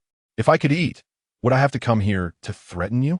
If she could eat as she pleased, she wouldn't have to resort to this. The Tian family had strict rules. Even a few bites of a dish were regulated. Snacks? That was utterly non-existent. Growing up, while other children indulged in spicy snacks and drinks, She could only adhere to the carefully curated diet prescribed by her nutritionist, filled with green vegetables. As for candy, such harmful treats were beyond her reach. It's not an exaggeration to say that she only had her first taste of candy when others were already indulging themselves. It thrilled her so much that she couldn't sleep that night. Yet, she was still a food lover, yearning daily for snacks. The more Tian thought about it, the angrier she became, ready to scold him. What is this? You've pulled up your pants and refused to acknowledge me. What a scoundrel. Just then, Qin's mother passed by, hearing the commotion and frowning as she peeked in. What is going on, Xiao Yuan? I hear a girl's voice. As she spoke, she pushed the door open. Qin Yuan, startled by Tian's reaction, quickly covered her mouth, seeing his mother approach. He yanked her over and pulled her under the covers. Why does this stubborn child blurt everything out? Is it really appropriate to say you've pulled up your pants and denied me? Just yesterday, I was forced into an engagement with Meng Yuqing. And if she starts talking nonsense in front of my mother, I wouldn't even need Long Aotian to take action. I'd be doomed. Tian, buried beneath the covers, struggled and accidentally bumped into Qin Yuan. Having just woken, he hadn't fully recovered. Tian's face flushed bright red. While she was innocent, she wasn't naive. Instantly, she became docile. Covered by the blanket in the confined space, they were pressed closely together. This was her first time being so close to a man. She felt as if her head was filled with cotton, unable to stop her thoughts from wandering. What if he took advantage of the situation? Qin Yuan felt equally uncomfortable. With her soft form beside him, he couldn't blame her for coming at such an hour. No, I must resist. She is Long Aotian's woman. Being tempted by desire is perilous. Qin's mother pushed the door open, only to see Qin Yuan smiling, propped up on one elbow. It's nothing, Mom. You must have misheard. I'm just watching a drama. Qin's mother scrutinized him with suspicion, but eventually nodded. Tian, lost in her thoughts, was enraged upon hearing this, and she pinched Qin Yuan's waist hard. Umph. Qin Yuan inhaled sharply from the pain, but with his mother present, he couldn't show it. Qin's mother eyed her son suspiciously several times before leaving. Once she was gone, Tian immediately wriggled out from under the covers. Her face flushed with embarrassment. Her big, watery eyes glared at Qin Yuan. You nearly suffocated me. Chapter 12. The times have changed. Brother Aotian Qin Yuan was eager to see this stubborn fellow leave. He instructed a servant to bring various candies, grab a handful, and offered them to Tian, saying, Here's your candy, now be off. Tian's eyes visibly brightened as she accepted the sweets with her small hands. Her already petite and endearing appearance became even more charming when she smiled. Setting down the candy, she immediately embraced him. Qin Yuan, you're such a wonderful person. Before Qin Yuan could react, he was unexpectedly met with a breast to the face. Soft and ample, it carried a faint milky fragrance, leaving Qin Yuan somewhat breathless. Seriously, is this little girl so easily deceived? Fortunately, Tian, completely absorbed with the treats, skipped away gleefully. As soon as Tian departed, Qin Yuan faintly heard someone weeping. Mistaking it for a moment of unleashed beastliness, he wondered if he had somehow offended a respectable woman. Upon opening his eyes, he saw the hulking Li Gang, over 6 feet tall, with a dark countenance, standing at the door, sobbing like a distressed maiden. Qin Yuan nearly leapt up, ready to kick him out. He didn't recall having such inclinations. Li Gang wept convulsively, covering his face. I'm sorry, boss. I've disgraced you. Qin Yuan, observing Li Gang's unsightly crying, sighed, Speak. Li Gang briefly recounted the events. I knew that Long Aotian was up to no good yesterday. To prevent any mishaps, I intended to strike first with the brothers. Who knew he was so formidable? He defeated all the dozen or so men I brought, and I didn't fare any better. Qin Yuan was now consumed by a single thought. I'm doomed. This brother has quietly landed me in deep trouble. Offending Long Aotian is equivalent to offending him myself. Do I even have a chance of survival? Qin Yuan gnashed his teeth in anger. You've certainly given me a grand surprise. Li Gang was deeply moved. He hadn't even been able to help the boss, yet the boss was comforting him. The boss is truly a good man. No, I must assist the boss. Next time, I must devise a more thorough and meticulous plan. Li Gang gesticulated erratically. It's all my fault, boss. I should have brought more men. Once I recover, I'll bring 10 carloads of bread men to beat him up. Qin Yuan was utterly defeated. The protagonist is surrounded by hidden dragons and crouching tigers. While I'm surrounded by sleeping dragons and phoenix chicks, aren't I? Is this merely a matter of numbers? It's the protagonist's aura. Do you know who that is? That's Long Aotian, the protagonist. Even 100 carloads of bread men wouldn't withstand a single slap from him. It's futile. Li Gang's already dim-witted brain completely overloaded. Then what do we do, boss? Qin Yuan took a drag of his cigarette. Li Gang sought trouble with Long Aotian for my sake. How could I not show any concern when my subordinate has been wronged because of me? Are there security cameras where you fought? Li Gang paused, then shook his head. No, boss. I specifically chose a location without cameras. Qin Yuan narrowed his eyes, a plan forming in his mind. Let's go to the police station. The group arrived at the police station. Li Gang scratched his head, looking at Qin Yuan in confusion. Boss, what are we doing here? Qin Yuan waved his hand grandly. Exudino imposinoha. Just go in and cry. Cry about everything. Li Gang suddenly understood. I get it. The boss is avoiding a direct confrontation while simultaneously avenging me. Long Aotian is too powerful to defeat in a fight, so we'll outsmart him instead. The world isn't all about violence. It's about navigating human relationships. I'm so clever. I've grasped the boss's intentions so quickly. I'll definitely secure my position as the boss's top henchman. With that thought, the burly Li Gang, over 6 feet tall, began wailing as soon as he entered the police station, startling Gu Qing so much that she nearly dropped her thermos. She looked up and saw Qin Yuan, her brow furrowing. Who is he bullied now? Where's the victim? Gu Qing couldn't bring herself to associate the black-faced, sobbing giant on the floor with the term victim. Wasn't this his bodyguard, Li Gang? A ruthless man who had won multiple boxing championships? Qin Yuan sized up Gu Qing. Her uniform was elegant and spirited, her almond eyes and peach cheeks contrasting with Meng Yuqing's icy queen demeanor. Gu Qing's beauty possessed a fiery and heroic quality, with every move exuding neatness and efficiency. I want to report a case of intentional injury. TSK, Tisk, truly one of the female leads. That chest, that waist, those legs. I could enjoy them for a year, no, a lifetime. It's just that her temper isn't great. Marrying her would likely lead to chaos at home. Luckily, she's Long Aotian's woman. Otherwise, her personality would be a burden to anyone she married. Gu Qing glared fiercely at Qin Yuan. How dare Qin Yuan, in his current state, fantasize about her? Did he even consider his own worth? The slight improvement in Gu Qing's impression of Qin Yuan due to the online incident had completely vanished. Qin Yuan, inexplicably glared at, was even more convinced that Gu Qing's temper was a ticking time bomb. I haven't even done anything, and I can't even report crime. Why is she so hostile towards me? But it's fine. The further she stays from me, the safer I am. Anyway, she's the one who will be deceived by Long Aotian, losing her heart and soul, and ultimately leading to her family's ruin while she washes his feet. What does it have to do with me? Gu Qing, wide-eyed, took several deep breaths to resist the urge to punch him.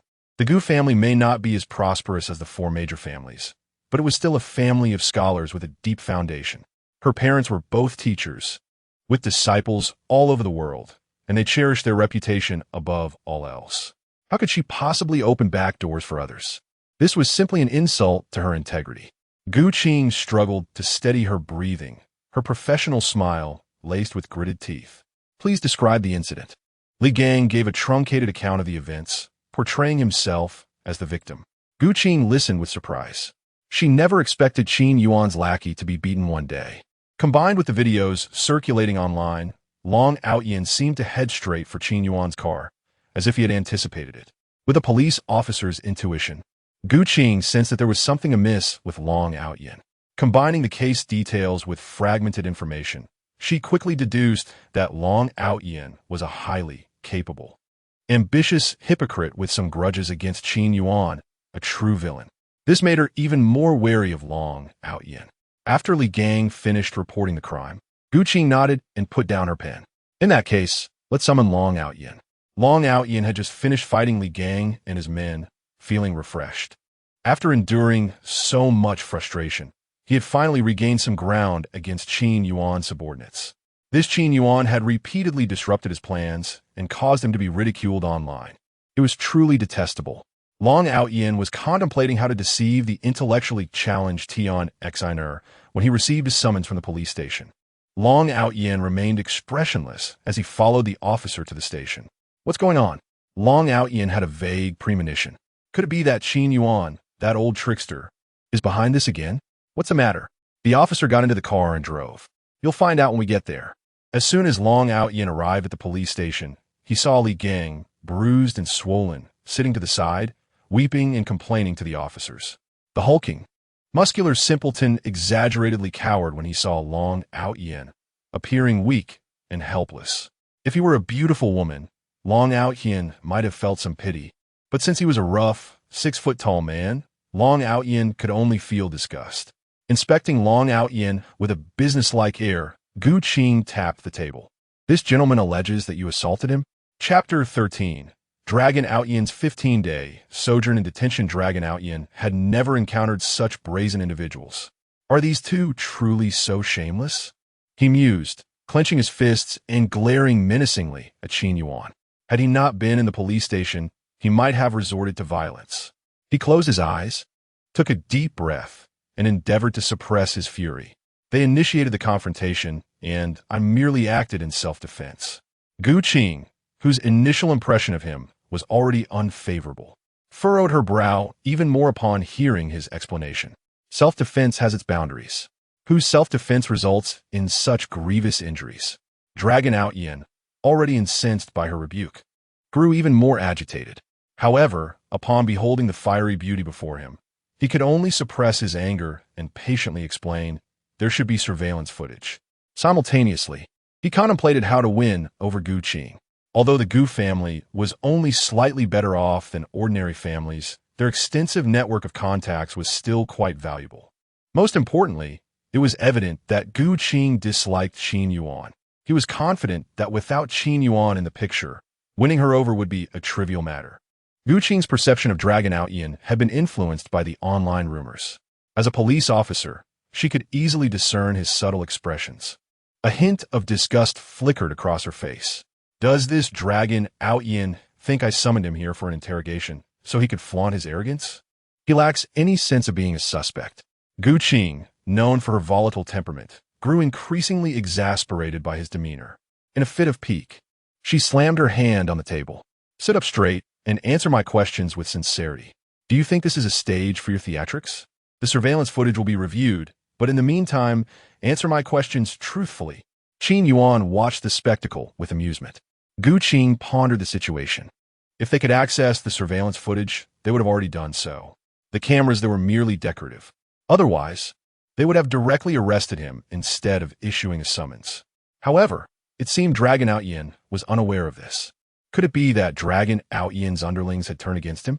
Furthermore, Dragon Aotian's gaze made her extremely uncomfortable. Already irritated, she glared at Qin Yuan upon hearing his inner thoughts. Dragon Aotian was taken aback that his vaunted domineering aura was being met with disapproval for his lack of decorum. Woman, you have piqued my interest. Gu Qing recoiled inwardly. This Dragon Aotian is so boorish, oily, and prone to causing trouble. He's even more detestable than the villainous Qin Yuan. The thought of Qin Yuan's prediction that she would one day fawn over him and abandon her principles for his sake was unbearable. She shot him another fierce glare. If you don't start speaking properly, the police station has ways to make you cooperate. This is a society governed by law. You can't possibly believe that brute force is the only way to get ahead? Qin Yuan wholeheartedly agreed. Turns out this girl has a brain. The world isn't just about fighting. It's about navigating relationships. Hearing Qin Yuan's inner praise, Gu Qing's anger subsided slightly. Dragon Aotian widened his eyes. But I haven't done anything wrong. Isn't it just self-defense? Why is Gu Qing so hostile towards me? Could it be that my approach is flawed? He recalled his subordinate's words. Sincerity is the ultimate weapon for winning over girls. Perhaps he had been mistaken in his methods. Yes, I did beat them, but it was in self-defense. Based on the findings of other officers, Gu Qing analyzed the data and sneered. Whose self-defense involves lethal moves? With that, she proceeded according to the regulations. Excessive force in self-defense, sentenced to 15 days of detention and full compensation for medical expenses. Any objections? Gu Qing would never compromise her principles for anyone. Qin Yuan was practically reaching for popcorn. This plot is exciting. Dragon Aotian is actually being detained by the female lead. Shouldn't they have started flirting during the incident? I even proactively reported the crime and created an opportunity for them. Gu Qing was about to explode.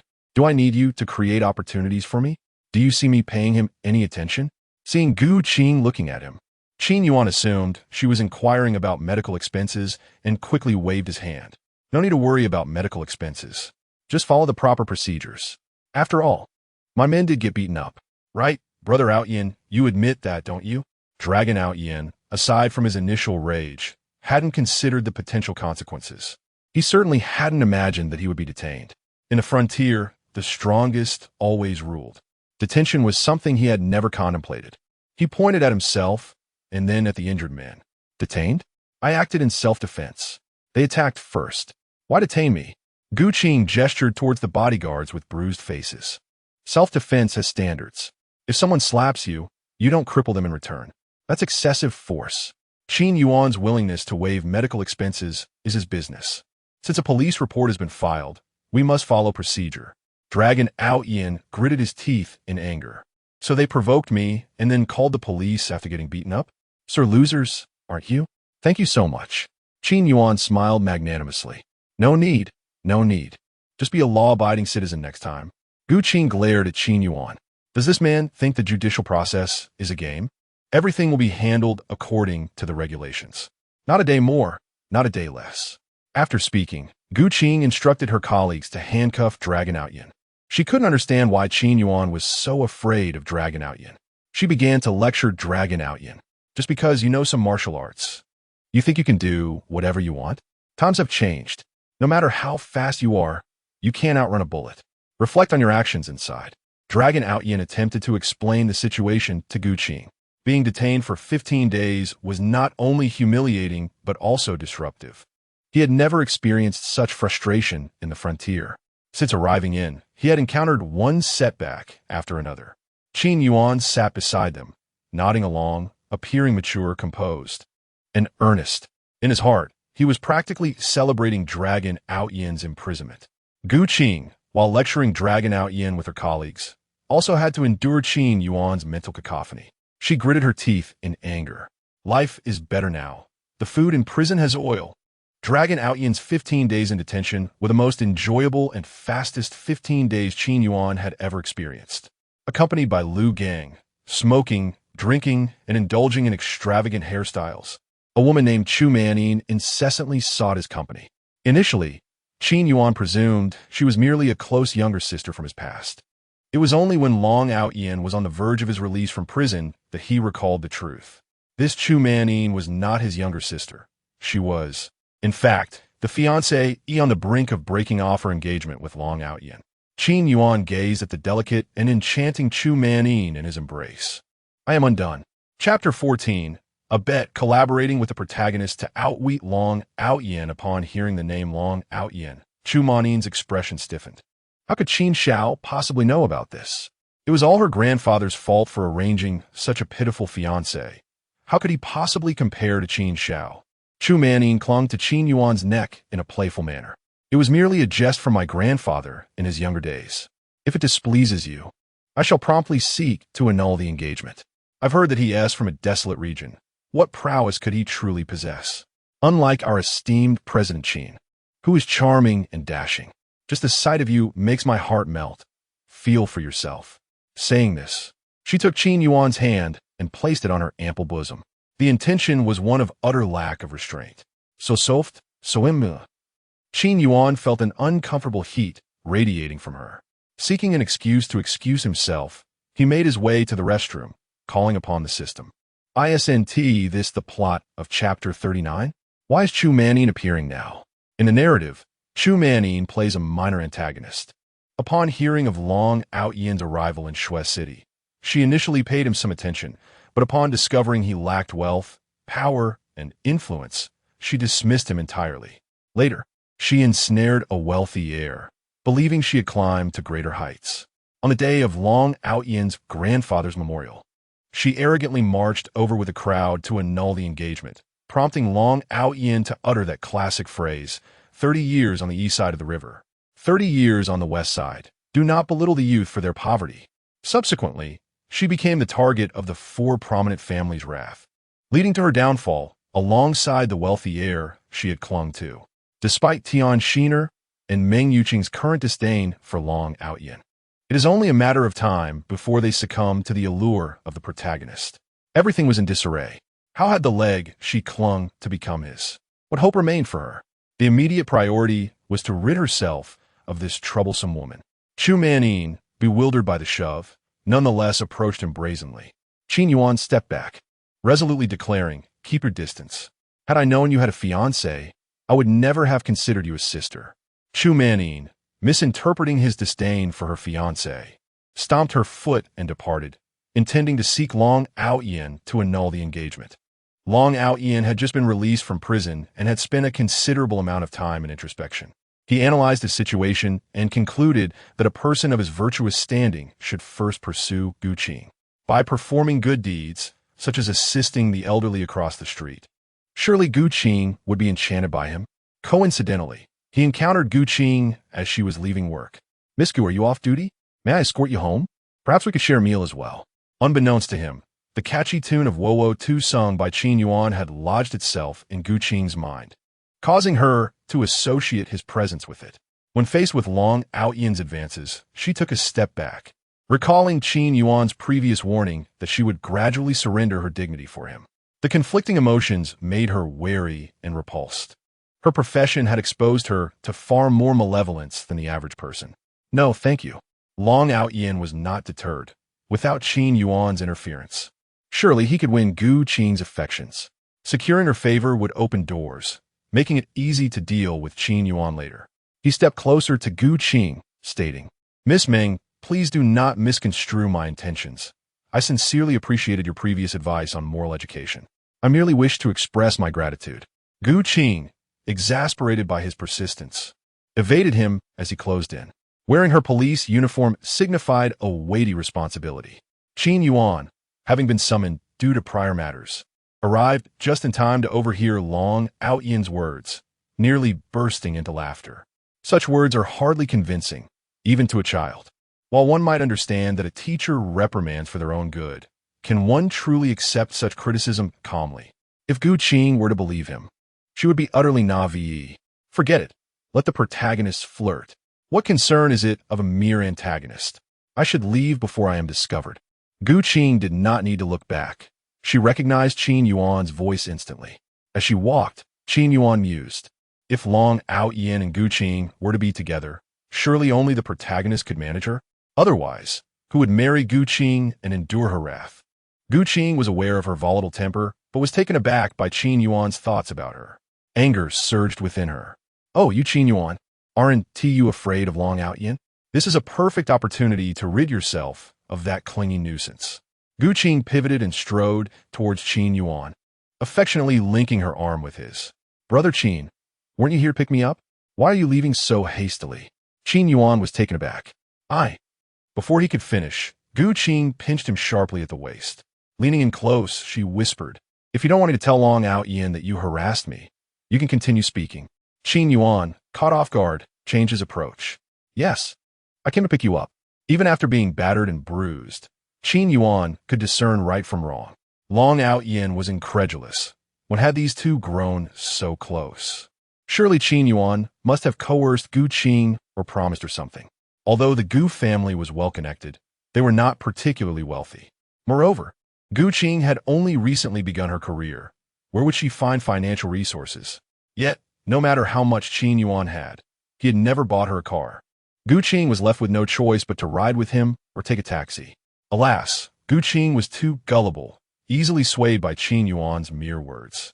Long Aotian believed he had unraveled the truth. He waved his hand, halting Gu Qing's departure. "Miss Gu, no matter how good others may seem, they remain others. It is far better to rely on one's own talents. While my wealth may not compare to Qin Yuan's, my feelings for you are genuine.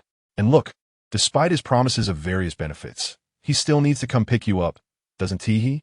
If you do not mind, I would be more than willing to gift you a car, thereby protecting you from those who might seek to exploit you." Qin Yuan felt as though he were caught in a trap. yet found no evidence to support his feelings. Turning to see the disdain in Gu Qing's eyes directed at Long Aotian, a plan formed in his mind. Ah, so I'm the one exploiting you, am I? You are the paragon of virtue, I suppose? Just as Gu Qing was about to decline, Qin Yuan gently tugged at her hand. Brother Aotian is indeed an honest man. In that case, Gu Qing, do choose wisely. With a subtle glance, he urged her to consider. Accept his offer. There's no harm in it. After all, you two will become family eventually. Why not gain a little something for yourself? You've already been insulted. Shouldn't you at least receive some compensation for your emotional distress? Gu Qing rolled her eyes at Qin Yuan in secret. Her family was not as affluent as others, but they were far from impoverished. Their strict family values were meant to teach her resilience. Aware of Qin Yuan's ulterior motives, Gu Qing remained unconvinced. Given her profession, who could predict Long Aotian's true intentions? Besides, it was merely a car. She had no desire for it. Gu Qing's demeanor turned frosty. I don't need it. Long Aotian, well aware of Gu Qing's character, reassured her. This is a personal gift for you, Miss Gu. Please feel no obligation. I merely admire you sincerely. Qin Yuan leaned in closer to Gu Qing, whispering, would you care to place a wager? No matter how exorbitantly priced the vehicle you choose, he will procure it, even if it necessitates borrowing funds. Gu Qing let out a derisive laugh, leaning in slightly. Do you truly believe that everyone is a fool? She led them to her company's car dealership. Long Aotian exuded confidence, and before he could utter a word, Gu Qing had already made her selection. Observing Long Aotian's expressions while feigning contemplation. A Maserati is quite appealing. A Lamborghini would suffice. But what do you think of Qian, Brother Aotian? A hint of embarrassment crept onto Long Aotian's face. He intended to play the part of a big spender, intending to purchase a car for Gu Qing. Yet he had not anticipated such a lavish choice. He was not foolish enough to part with millions without having seen anything first. However, having already spoken, he could not suddenly concoct an excuse to retreat. After all, he was Long Aotian. Chapter 15. Do not take action. Qin Yuan will call the police for Long Aotian. Several million is neither too much nor too little. Yet, simply handing it over makes him feel somewhat like a fool. Qin Yuan is well aware of Long Aotian's predicament, which is precisely what he desires. With an outwardly sympathetic demeanor, he suggests, if you find yourself short on cash, I can lend you a little. Long Aotian, already irritated by Qin Yuan's repeated interference in his affairs, scoffs at the notion of borrowing money in front of Gu Qing. No need. I can certainly manage a few million, he retorts. Qin Yuan knows he can, but he relishes the pretense. The more Long Aotian shows off, the more profit Qin Yuan stands to gain. Who wouldn't he appreciate a big spending client? Nodding enthusiastically, he exclaims, indeed, I underestimated you, my friend. A few million is merely a drop in the bucket for you. Gu Qing instantly comprehends the underlying meaning, playing along and feigning embarrassment as she says in a high-pitched voice, oh, how could we let you spend so much? Long Aotian, I think that 3 million option is quite nice. Just get her that.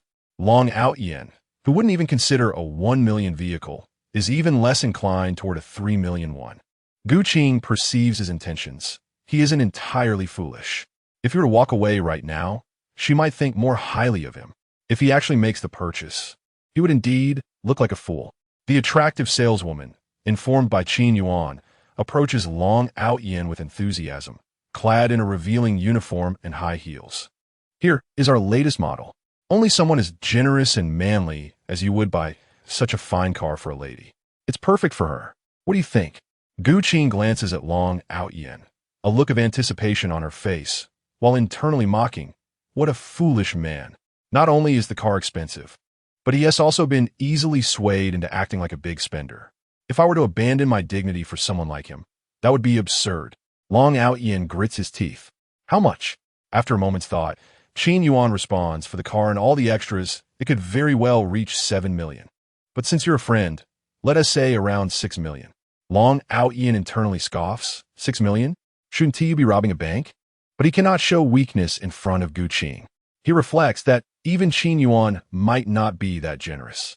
As long as he, Long Aotian, makes the purchase, Gu Qing would be at his mercy. What's your opinion, Gu Qing? He asks, not expecting her to respond. Gu Qing is taken aback that Long Aotian would actually consult her. Isn't this a bit ridiculous? Who buys such an extravagant car for someone they just met? Does he think a 6 or 7 million vehicle will win me over and unlock my family's connections? Or is he testing Chapter 16? The true misfortune of Long Aotian yet. Long Aotian could not help but clench his fists. Qin Yuan, the monk, was utterly perplexed. Why was he even more enraged? Regardless, the money had been secured, and the car was in hand. It was time to make a swift exit. As Long Aotian observed Qin Yuan preparing to leave, he stepped forward, blocking his path. Do you have a problem with me? Qin Yuan shook his head vigorously, akin to a rattledrum. No, not at all. I find great delight in your presence. Still, Long Aotian was determined not to let him off the hook. Then why do you persistently entangle yourself with the girl I fancy? Qin Yuan thought to himself. Was it I who initiated this? I would rather keep a distance of 8 yards from you. What on earth is wrong with Meng Yuqing and Tian Shiner? As for Gu Qing, he simply could not be bothered to engage with you. Let me explain, he stammered. Long Aotian regarded Qin Yuan with a cold smirk. Do you believe I would take your word for it? Qin Yuan swallowed hard. Well, I have matters to attend to, so I must take my leave. Without another word, he decisively departed from the scene, contemplating how swiftly Gu Qing had managed to escape. As a mere side character, could he truly contend with the protagonist? Long Aotian's heart bled with indignation. It wasn't about the money. The injustice was simply too great. Not only had Gu Qing made unreasonable demands of him, but he hadn't even had the chance to hold her hand. The vehicle he had purchased at such a high price had ended up being gifted to Qin Yuan. The more he thought about it, the more he felt something was amiss. Was this car truly worth 6 million? He dialed his subordinate. Chunyu, please check the market value of this car model. I spent 6 million, yet I feel utterly swindled. It cannot possibly be worth that much. Chunyu nodded earnestly. Yes, young master. He opened his computer and began typing rapidly. 10 minutes later, Chunyu spoke with utmost seriousness. Indeed, young master, you have been deceived. This car at most is worth 3 million. Long Aotian clenched his teeth in frustration. I knew I was being conned. But why is Chunyu being so loud about it? Does he want everyone to know I've been swindled? Help me find out who owns this 4S dealership, he commanded. Once more, Chunyu's fingers danced across the keyboard. Yes, young master. This dealership is also a property of the Qin family. In other words, you spent nearly double the actual value to buy a car for Gu Qing, which she then gifted to Qin Yuan. He profits on both ends, while you are left with nothing, not the girl nor the car, and you've lost money in the process. No clown compares to you, young master. You are the quintessential fool. Long Aotian's rage boiled. That Qin Yuan. He waved his hand. I, Long Aotian, have never suffered such a loss. Young master, please reconsider. Chunyu implored, kneeling. Do you not recall the last time you assaulted Qin Yuan's bodyguard and ended up detained for 15 days? Do you wish to endure that again? Our time is limited. We must focus on taking down the other families. Long Aotian held his breath, feeling trapped. He understood Chunyu's point, but he was unwilling to swallow this bitter pill in silence. After several deep breaths, he gradually released his tightly clenched fists. Very well, you make a valid argument. Chunyu nodded. By the way, young master, do you remember the engagement your grandfather arranged for you? It was with the eldest daughter of the Chu family, Chu Mannian. However, we have been in Shuadu for quite some time, and the Chu family should be aware of your presence. Why have they not come to greet you? Even if Chu Mannian has been flirting with other men and has tarnished your reputation, she is still your fiancée. Some formality should be observed. Long Aotian glanced at Chu Mannian's profile, nearly choking on his anger. It turned out the Chu family had taken notice of him from the very start. But upon seeing him powerless and without influence, they simply chose to ignore his existence, disregarding his grandfather's past kindness. Previously, Long Aotian had been preoccupied with schemes to undermine the 4 major families and had not paid attention to the Chu family's actions. Chunyu continued. It appears they plan to call off the engagement on your grandfather's death anniversary, intending to publicly humiliate you and proclaim that you are unworthy of Chu Mannian. Long Aotian trembled with rage. Very well, let them come. I, Long Aotian, have no interest in such a materialistic woman. Meanwhile, Qin Yuan returned home. Once again, Chu Mannian's call came through. He avoided her like the plague, missing work at the company. Xi Jinping had summoned him to the club, yet he did not show up. Xi Jinping, frustrated, exclaimed, "Brother Yuan, what is wrong with you? This is not like you at all. Last time, you were raving about Xiaohong's curves and land softness. Have you suddenly found them unsatisfactory?" Qin Yuan shook his head.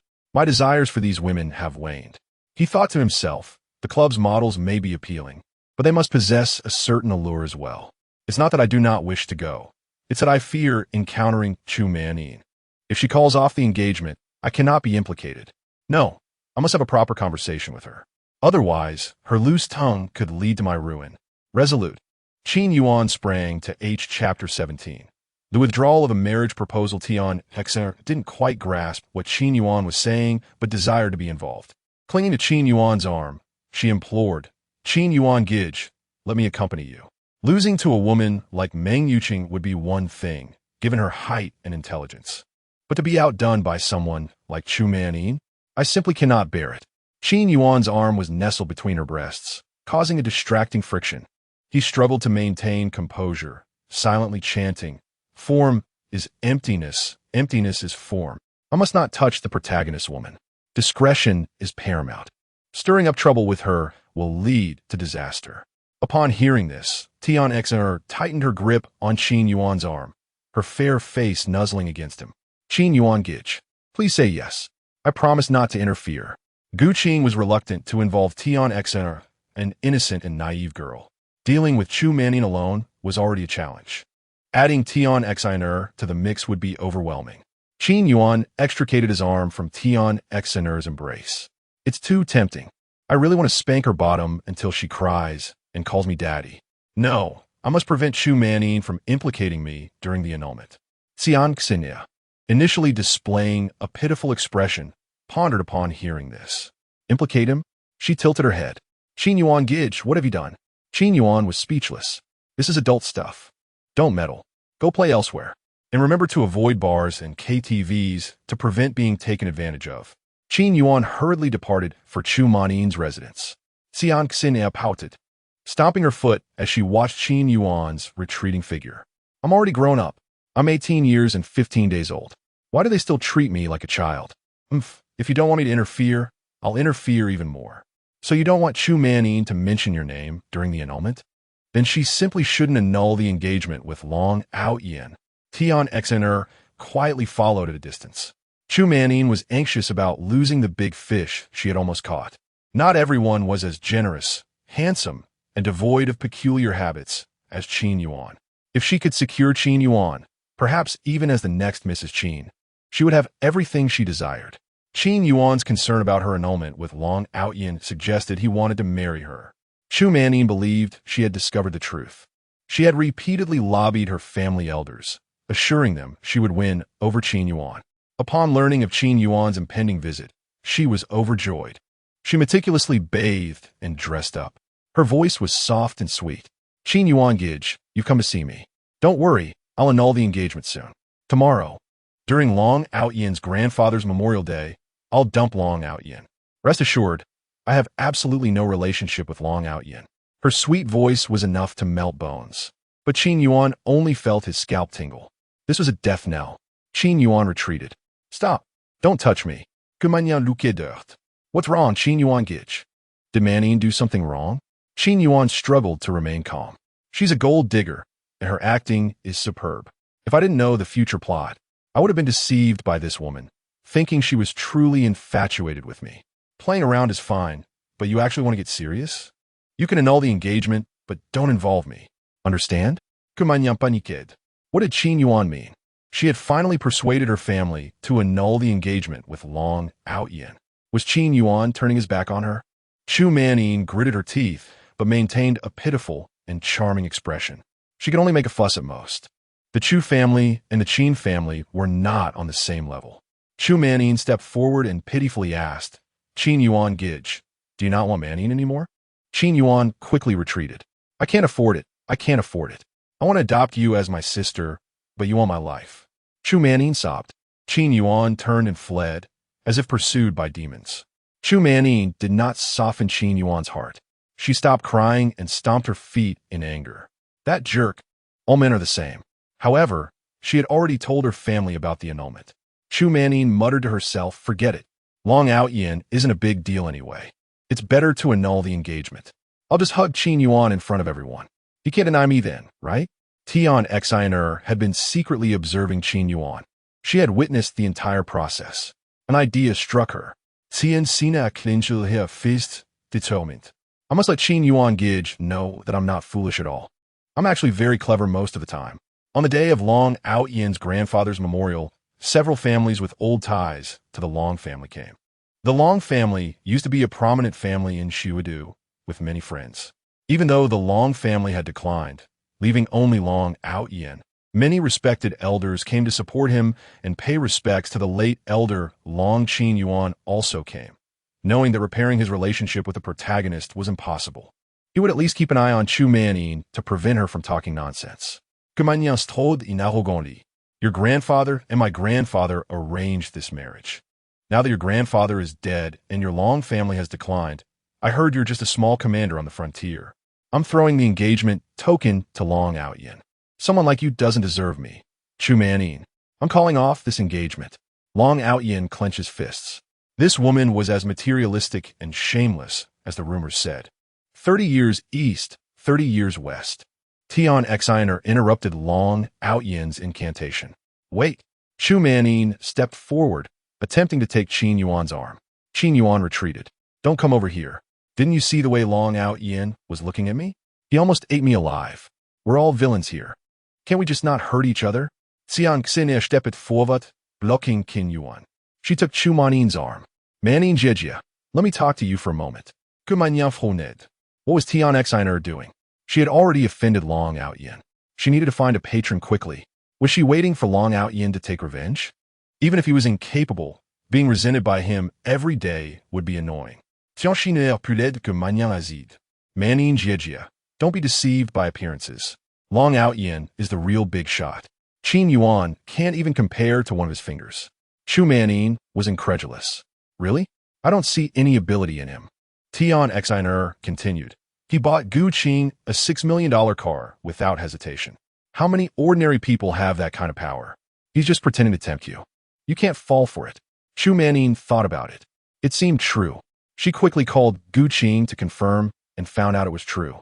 She hadn't noticed before. When Long Aotian said, don't bully a young man for being poor, his aura was extraordinary. Tian Xiner continued to deceive her. Indeed, possessing such a remarkable husband. Unlike Qin Yuan, who is ostentatious, unfaithful, yet undeniably capable, and even bound to you by a marriage pact, you who are so close should be the one to bask in his affection. Why then would you contemplate an annulment? Should he seek retribution? Would someone as callous as Qin Yuan truly care for you? Chu Manning nodded in agreement, recognizing that if Qin Yuan were genuinely devoted, he would not have succumbed to the allure of Meng Yuqing after their engagement. It seems her perspective was rather limited. However, having already uttered such words, it is likely that even if she were to beseech Long Aotian, he would remain indifferent to her plight. Eureka! Chu Manning instantly transformed her demeanor before the onlookers. Chapter 18. Engagement. Long Aotian and the materialistic woman, with a swift motion, she wrapped her arm around Long Aotian's. The engagement is hereby annulled. We shall marry at once. Long Aotian was utterly taken aback. He hadn't even had the chance to voice his thoughts on the struggles of youth. How could this materialistic woman suddenly change her demeanor? Could it be the doing of Tian Xiner? But did she possess such cunning? Perhaps it was Qin Yuan's handiwork again? Yet, Qin Yuan was right before him, motionless. What on earth was happening? The purpose of gathering everyone here today is to witness the commitment made by our grandfathers years ago. Throughout these years, you have occupied my heart. Yet, upon arriving in Shui City, you not only failed to seek me out, but also pursued other women. How could I not be furious? Uninformed, several elders from the Long family cast reproachful glances at Long Aotian. Aotian, this is your fault. The girl may be shy and hesitant to approach you. You did not seek her out and chased after other young ladies. Does this comport with reason? Long Aotian's eyes widened. While the situation was indeed as they described, had she not also neglected to seek him? Why was he being blamed? Chu Manning, with her supposed shyness? She would eagerly pursue any man. Where was the evidence of her modesty? However, the relatives and elders, busy with their own lives in various locales, remained oblivious to the intricacies of the matter. Faced with the increasingly pitiful sight of Qin Yuan, they displayed a heightened sense of compassion, attempting to persuade her to forgive him. Qin Yuan, however, was resolute. Since she was here, the matter of their engagement must be settled. Rather than compete with Qin Yuan's entourage, she found it more prudent to embrace her role as Mrs. Long. Witnessing Aotian's incredulous expression, she tearfully lamented, "What? Am I unjustly accusing you? Yesterday, you spent millions on a car for Gu Qing. Is that not true?" While Aotian's clandestine flirtation with Gu Qing, seeking to leverage the Gu family's connections, was one thing, addressing it publicly in front of his fiancée and elders was entirely another. It was akin to the difference between discreetly relieving oneself in the bathroom and doing so in front of an audience. The venerable elders, known for their integrity, glared at Aotian. "Aotian, is this true?" Aotian's face flushed crimson. Had he not been ensnared? He had merely intended to purchase a vehicle for convenience, to impress Gu Qing.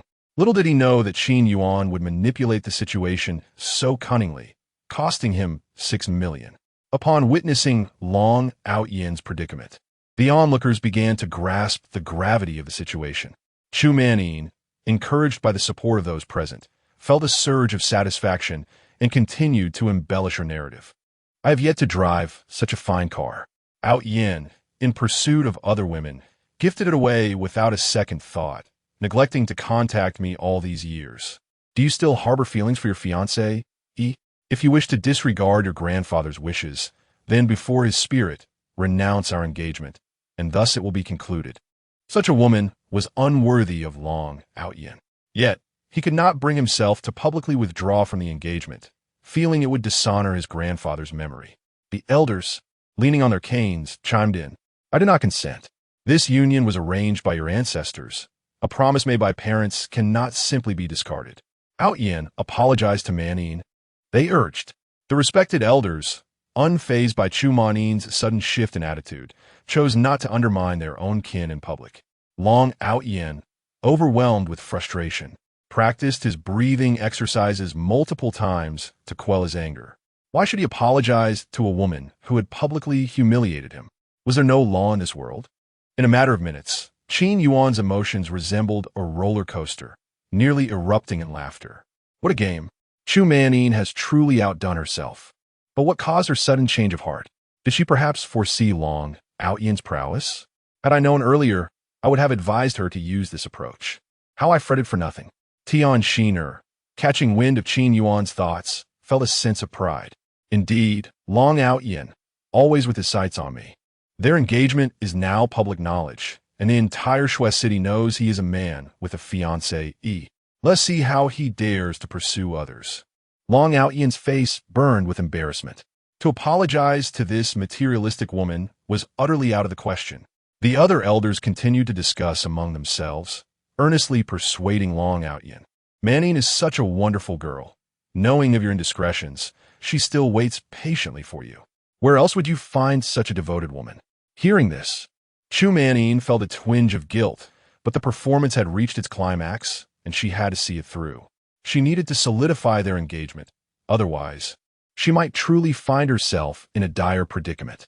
All of this was Qin Yuan's fault, that scoundrel, charming and generous, who had ensnared her attention. Should anything go awry, he would abandon her. Thank goodness for Tian Shiner, that foolish girl, who revealed the truth. Otherwise, she might have lost her chance with Aotian. Her declarations in front of the assembly were not intended to compel Aotian to abandon other women, but rather to ensure that the elders sided with her. No matter how formidable those other women were, they could not surpass her position as the legitimate wife. With a forced smile, Qin Yuan feigned a demeanor of selflessness and grace. "Fear not, dear uncle. Should Aotian still desire me, I shall never abandon him." The elders were moved to tears. Such a fine woman. Aotian, you must cherish her. No matter how alluring the others may be, they cannot compare to a devoted wife. I shall take charge. The wedding will be set for 3 months from now. During this time, you two may prepare and nurture your relationship. Long Aotian trembled with indignation. Yet, he could not publicly admit to being deceived. However, swallowing this humiliation was equally unbearable. He found himself at a crossroads, to either publicly acknowledge his disgrace and unveil Chu Manin's true nature, or to endure this indignity and marry her in 3 months. Neither option was palatable. Standing nearby, Chun Yu, unexpectedly displaying wisdom, advised, "Young master, it would be wise not to outright refuse them. After all, the wedding is still 3 months away." Long Aotian, caught in a mental trap, suddenly grasped the situation upon hearing Chun Yu's words. Reluctantly, he nodded in agreement. Seeing Long Aotian acquiesce, the 2 elders approached him. "Cherish Manin, she is a rare gem. To witness your union would honor your grandfather's memory." Another elder addressed the assembly. "We welcome everyone to attend the wedding of Aotian and Manin." Chapter 19. Long Aotian's fury. The elders of the clan departed, satisfied, having finally steered Aotian back onto the right path. Yet, Long Aotian was seething with frustration. Despite his constant vigilance over Qin Yuan, how had things escalated to this point? Was it possible that this place, Shuedu, was cursed for him? Why did everything seem to go awry? Chu Manin was overjoyed. She had known it all along. Now that the wedding was confirmed, her next step was to win Long Aotian's heart. She clung to his arm. "Brother Aotian, do you remember our childhood games of horse riding?" Long Aotian's expression darkened. Who did she think she was? He was Long Aotian, the king of the frontier. The only ones he played such games with were Meng Yuqing and Tian Exquisite. Chu Manin, a mere gold digger, was not worthy of his time. In a fit of anger, Long Aotian struck her across the face. "You dare to presume?" Chu Manin was taken aback, stunned into silence. The atmosphere grew tense. After a few seconds, she ran off in tears. Tian Exquisite flinched, realizing the situation's gravity. She never anticipated Long Aotian would resort to violence. After all, compared to the punishment Qin Yuan had dished out in the carriage, this slap seemed particularly harsh. After some contemplation, Tian Exquisite concluded that Qin Yuan was indeed the better man. "Brother Qin Yuan, you are truly wonderful," she exclaimed, snuggling against his arm. Qin Yuan was puzzled by her sudden affection. "Could you please let go?" she whispered, drawing closer to his ear. "I'll tell you a secret when we get back." Long Aotian, having realized that Meng Yuqing and Tian Exquisite were still present, felt a surge of anger upon witnessing their closeness. He forced a calm expression. "Exquisite, do not be deceived. Qin Yuan is nothing but a scoundrel." Tian Exquisite, hands on her hips, retorted, "If Qin Yuan is garbage, then what does that make you? You already have a fiancé, yet you meddle in others' affairs? Are you that idle? Do you feel the need to taste the saltiness of every dish that passes by your door?" Despite her youth and navet, Tian Exquisite's words cut deeply. Qin Yuan silently applauded her. "Well said. Long Aotian truly has a penchant for meddling and flaunting his superiority." The compliment made Tian Exquisite beam with pride. Long Aotian felt a knot in his throat. Her words rang true. He was, after all, grappling with his own issues while attempting to manage others. He resolved to end his engagement with Chu Manin sooner rather than later. Surely, Tian Exquisite's anger stemmed from his engagement, and she was merely trying to provoke him. Was she hiding her sadness behind her rage? Long Aotian believed he had uncovered the truth, shaking his head in exasperation. "Exquisite, please don't be so immature. Rest assured, I will resolve my engagement with Chu Manin soon." Tian Exquisite frowned, perplexed by Long Aotian's thoughts. Had she really expressed concern for his marriage? In truth, she was merely repaying Qin Yuan for his kindness. However, she couldn't help but take a jab at Long Aotian. She decided to ignore him. Long Aotian turned to Meng Yuqing, hoping for her understanding. Meng Yuqing, however, was preoccupied with observing the intimate exchange between Qin Yuan and Tian Exquisite. Their newfound closeness puzzled her. Was it related to the incident with the drug? It made sense. Someone like Tian Exquisite, who lacked depth, would naturally develop feelings for the one who saved her. Yet, as these thoughts crossed her mind, her brows furrowed in discontent. How could Qin Yuan forget about her? His true fiancée, while pursuing another? Suddenly, She was drawn back to reality as Long Aotian's frown caught her attention. Despite her disdain for Chu Manyin, seeing another woman struck made her heart race with concern. Though she was merely an observer, she found herself unexpectedly involved. While she could never confront him as fiercely as Tian Exiner had, she still felt no desire to engage with Long Aotian. Is this even meaningful? I have no interest in your affairs. If it weren't for grandfather's insistence, I wouldn't have come at all. And you, Qin Yuan, remember who your true fiancé is. Long Aotian was well aware of Meng Yuqing's character.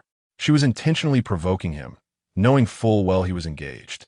It was ironic that he had met Meng Yuqing first, only to be bound to another woman now.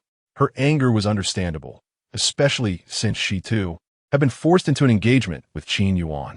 It was all Qin Yuan's fault, he thought, glaring at him. Don't be too smug.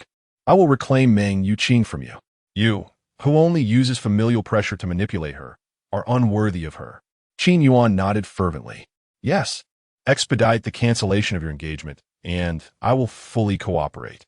When you marry Meng Yuqing, I will even contribute to your wedding gifts. Meng Yuqing, hearing this, felt a surge of irritation. She was a person, not a mere object to be passed around. After all, hadn't Qin Yuan pursued her for 3 years? How could he so easily hand her over? Qin Yuan sighed wistfully, glancing at Meng Yuqing. She truly is a goddess, but alas, she belongs to Long Aotian. Meng Yuqing let out an indignant huff, feeling slightly better, yet questioning why she should care about his sentiments. Suddenly, she realized that Qin Yuan had not sought her out in quite some time. No wonder things fell off recently. What was he plotting now?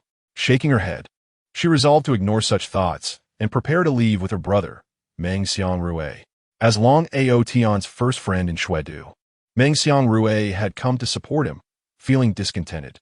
Brother Aotian, why don't you expose Chu Manyin's true nature in front of everyone? The whole circle knows what she's like. Only the elders, who hardly pay attention, think she's a good woman. Forcing you to marry her is tantamount to placing a green hat upon your head. Long Aotian understood this well enough without needing to be reminded. He simply did not want others to know about his humiliation. Yet, Meng Xiangrui's outburst only fueled his anger. Shut up. Long Aotian huarid. Meng Xiangrui scratched his head. Does that mean you and my sister have no future? Facing her brother, Meng Yuqing felt exasperated. If only he were a bit more ambitious, she wouldn't have to shoulder all the responsibilities. How could he be so foolish as to think he was a match for Long Aotian? He was making her sick, flirting with Tian Exiner in front of her, and then coming to her for validation. Did he expect her to understand him? Meng Yuqing wu fit, Meng Xianhui. I will give you 1 minute to get home. If you're even a second late, you'll be kneeling at the ancestral hall for an hour. Meng Xiangrui was left dumbfounded. Why is everyone scolding me? Reluctantly, I followed Meng Yuqing back. Qin Yuan was pulled away by Tian Shiner. Fortunately, I returned to keep an eye on things. That woman Chu Manyin did not expose herself. I managed to evade a calamity. Qin Yuan felt a twinge of curiosity. What is going on? Tian Shiner pouted. Chu Manyin is clinging to Long Aotian, and I told her that Long Aotian is actually quite formidable, far surpassing you. I do not like her. She behaves this way with everyone. I dislike her clinging to brother Qin Yuan. He won't blame me, will he? Chapter 20. The class reunion. What tender, intellectually gifted woman? She is, in reality, a cunning and scheming presence. Qin Yuan was momentarily taken aback. He had never anticipated that the academically weakest among them, Tian Exiner, could bring him such immense surprise. It appeared that Chu Manyin truly believed that Long Aotian was far superior. If she wished to cling to Long Aotian, how could she possibly mention other men in his presence? That would be utterly nonsensical. Qin Yuan clapped his hands in delight. Good, good. Truly worthy of you, Tian Exiner. From now on, if anyone dares to call you foolish, I shall be the first to object. Seeing Qin Yuan's exuberance filled Tian Exiner with joy as well. This has repaid my brother Qin Yuan's kindness. Surely, he wouldn't be wandering in my thoughts endlessly, would he? For reasons unknown, whenever Tian Exiner confronted Qin Yuan, she felt inadequate, as if she fell short in every regard. Despite the fact that her family and close friends had never deemed her foolish, She always felt lacking in intelligence when in his presence. This feeling intensified, particularly in the presence of Meng Yuqing. In those moments, her inferiority complex peaked, making her acutely aware of her own perceived lack of intelligence and her less-than-stellar looks. Even though she and Meng Yuqing were entirely different types, there was no basis for comparison. The usual petite and adorable demeanor of Tian Yuan felt akin to a small potato. After much contemplation, Tian Yuan realized that when she thought of Meng Yuqing independently, she felt no discomfort. However, when linking Meng Yuqing with Qin Yuan, her feelings of inadequacy surged forth. She could not fathom why this was so, yet she yearned to prove to Qin Yuan that she was not foolish. With matters resolved, a weight lifted from Qin Yuan's heart. In Long Aotian's territory, he had no time to dwell on Tian Yuan as he received a phone call from Xi Jinping. Brother Yuan, I've heard that Chu Manin has completely latched onto that brat, Long Aotian. This is quite a spectacle. We should grab a drink sometime and learn from the young master. It's not about the money spent, but about how to effortlessly charm. The ladies seem quite willing to be swept off their feet. Such tactics would leave even the grandmasters of romance in awe. Xi Jinping had fully submitted to Qin Yuan, evolving from a mere drinking companion to a devoted sycophant. He reassured himself that as long as he clung to Qin Yuan early enough, no one else would be able to catch up. Even if nothing else, learning a few tricks of seduction would be beneficial. Little did Qin Yuan know that Xi Jinping had concocted an entire narrative in his mind. Feeling exasperated, Qin Yuan thought how this individual never approached him with serious matters. The last time Xi Jinping had claimed urgency, he had dragged him to a nightclub filled with young models, where he fortuitously encountered Tian Yuan, nearly losing his second brother's safety. And now, he returned again. If you have nothing else, please refrain from bothering me. Xi Jinping immediately backpedaled. Actually, I do have something. Brother Yuan, are you attending the class reunion? Let those ladies witness your prowess. Back in the day, your modesty allowed that scoundrel, Tang Jianya, to act so brazenly. Xi Jinping thumped his chest with confidence. At your command, I could single-handedly take him on before your bodyguards even arrived. He dared pursue Duan Yuqing back then. He deserves a lesson. Qin Yuan's expression was inscrutable as he silently smoked. This made Xi Jinping on the other end of the line hold his breath, reflecting on whether he had misspoken. What if Brother Yuan still harbored feelings for Duan Yuqing? Was he inadvertently stepping on a landmine? As Xi Jinping's anxiety grew, Qin Yuan reminisced about his past, recalling himself as a well-behaved, diligent student. Unfortunately, concerning his first love, Duan Yuqing, it had been a youthful folly, where he had been deceived and lost his precious first experience of romance. She had since gone abroad for further studies, and they had not seen each other in many years. He wondered how she was faring now. Indeed, Tang Jianya had pursued Duan Yuqing, but she had shown him no interest. Furthermore, she had orchestrated his humiliation during the flag-raising ceremony the previous Monday. But who was Tang Jianya now? He was the most notorious scion of Xiudu, and as long as Long Aotian was absent, Qin Yuan was the undisputed ruler of the city. It was imperative to reclaim his status. With a decisive wave of his hand, he proclaimed, "Let us go to the reunion." Xi Jinping instantly relaxed, grinning from ear to ear. "All right, brother." He sent over the address. At the five-star hotel, in a luxurious private room, nearly all the prominent young figures of Xiudu had gathered. Dressed in a black trench coat, Qin Yuan strode in, flanked on either side by the boisterous Liu Gang and Xi Jinping, exuding an air of authority. As he surveyed the room, heads bowed in deference wherever he glanced. With a cold snort, he inquired, "Where's Tang Jianya?" Upon his entrance, the early attendees fell silent before quickly regaining their enthusiasm, surrounding Qin Yuan with warmth. A male classmate eagerly interjected, "Brother Yuan, is that you? It's been too long. Tang Jianya hasn't he arrived yet? I'll keep an eye out for him. The moment he shows up, I'll notify you immediately." Others nodded in agreement. "Yes, Brother Yuan, I always knew you were exceptional, not only in your studies, but also in your demeanor." Qin Yuan waved his hand, urging them to continue speaking. He reveled in the thought that as long as he distanced himself from someone like Long Aotian, he could still reign supreme. But where was Duan Yuqing? In the corner stood a woman who caught his eye, though she was regrettably lacking in certain physical attributes. Such a pity, he mused, that her figure is so unremarkable. A budding flower, but with an unfortunate appearance. It's not that I dislike her, but choosing her would surely lead to hardships for any offspring. He hoped Duan Yuqin had fared better in that regard. After all, she was his first love. Duan Yuqin, upon hearing the commotion, tightened her grip on her glass and turned towards the source. That scoundrel dares to speak of me in such a manner. The Duan family was one of the 4 prominent families, boasting significant strength and notable achievements in academia, recognized as key talents nurtured by the nation. Even members of the Qin family would afford her respect, especially since Qin Yuan was her first love. Their bond was far from ordinary. Duan Yuqin found the voice familiar. Upon seeing Qin Yuan, a smile graced her lips. "Mr. Qin, it has been a long time." Qin Yuan nodded back with a smile, maintaining an air of casual indifference, while internally he was filled with incredulous thoughts. Is that really her? So plain? How did I ever find her appealing? Oh right, I was coerced into it. Duan Yuqin tightened her grip on her glass, her smile growing more pronounced.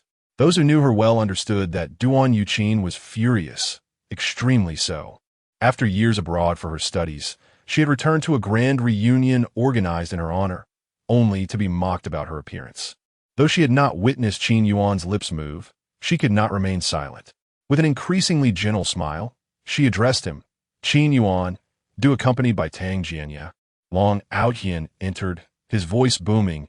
"It's hardly surprising that Ms. Duan discarded a scoundrel like you.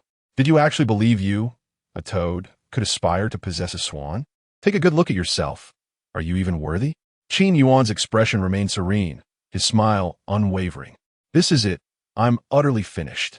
Openly mocking Long Aotian's woman's small chest, only to be caught red-handed. "Is there any hope for me? Clearly, one should never speak ill of others behind their backs. The moment I do, Long Aotian is there defending his woman, calling me a toad."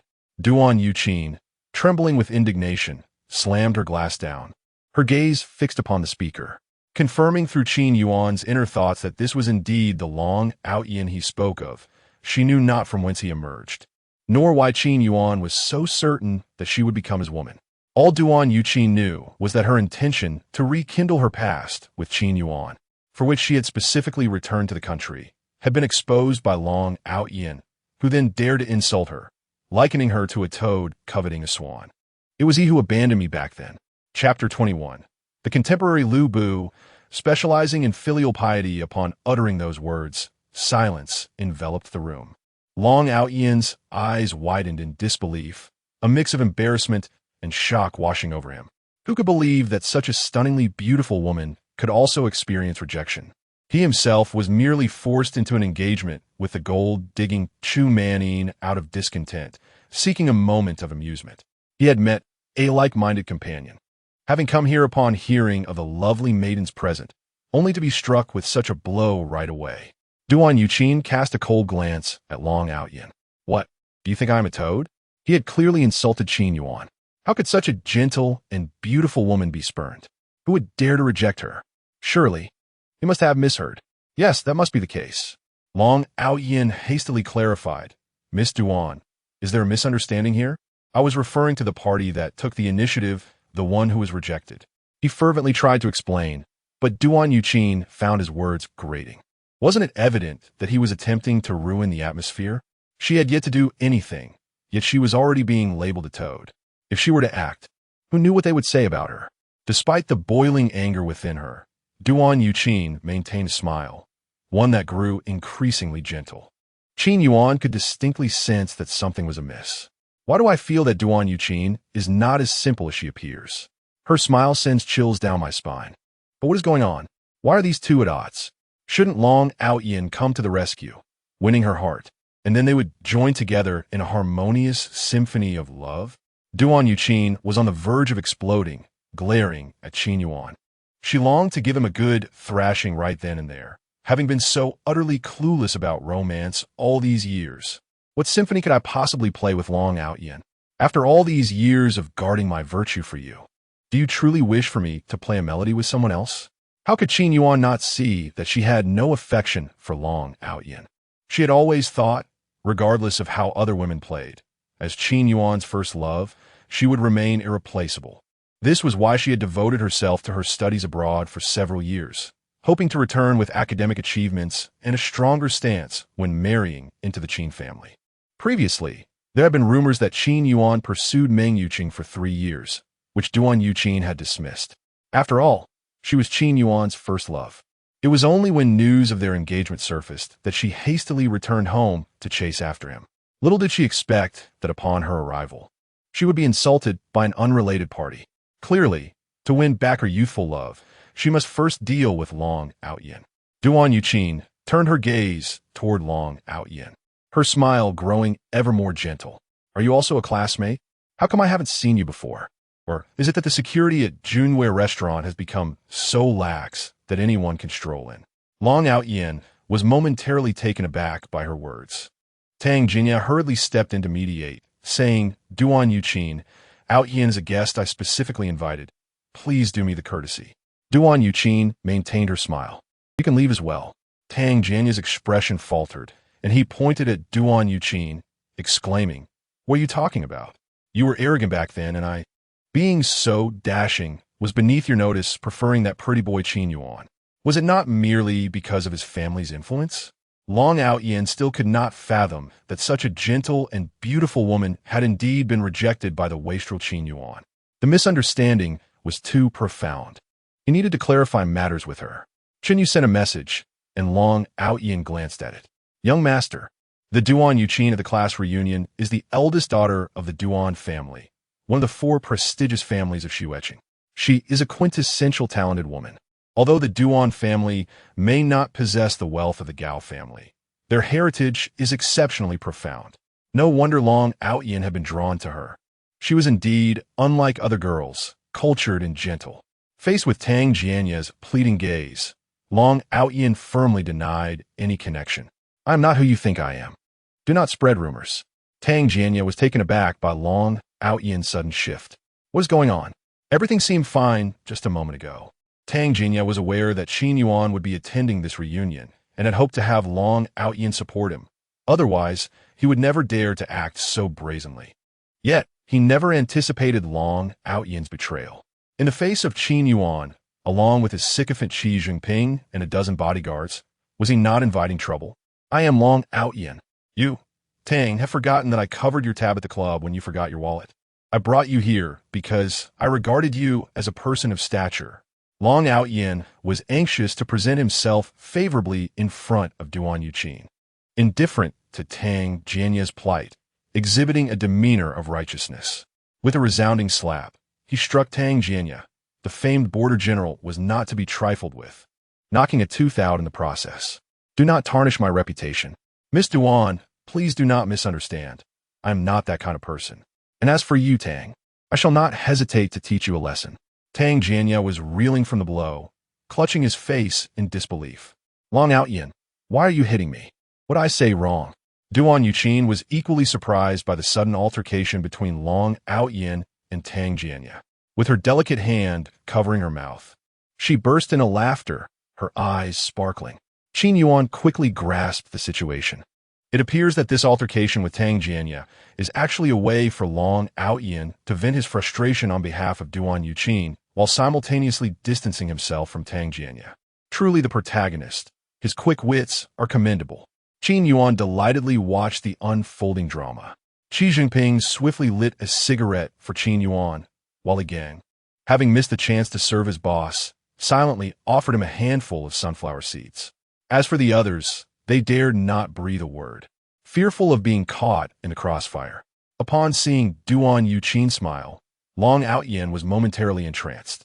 No one had ever informed him that a girl could smile so beautifully, exuding both warmth and elegance, possessing both culture and a noble lineage.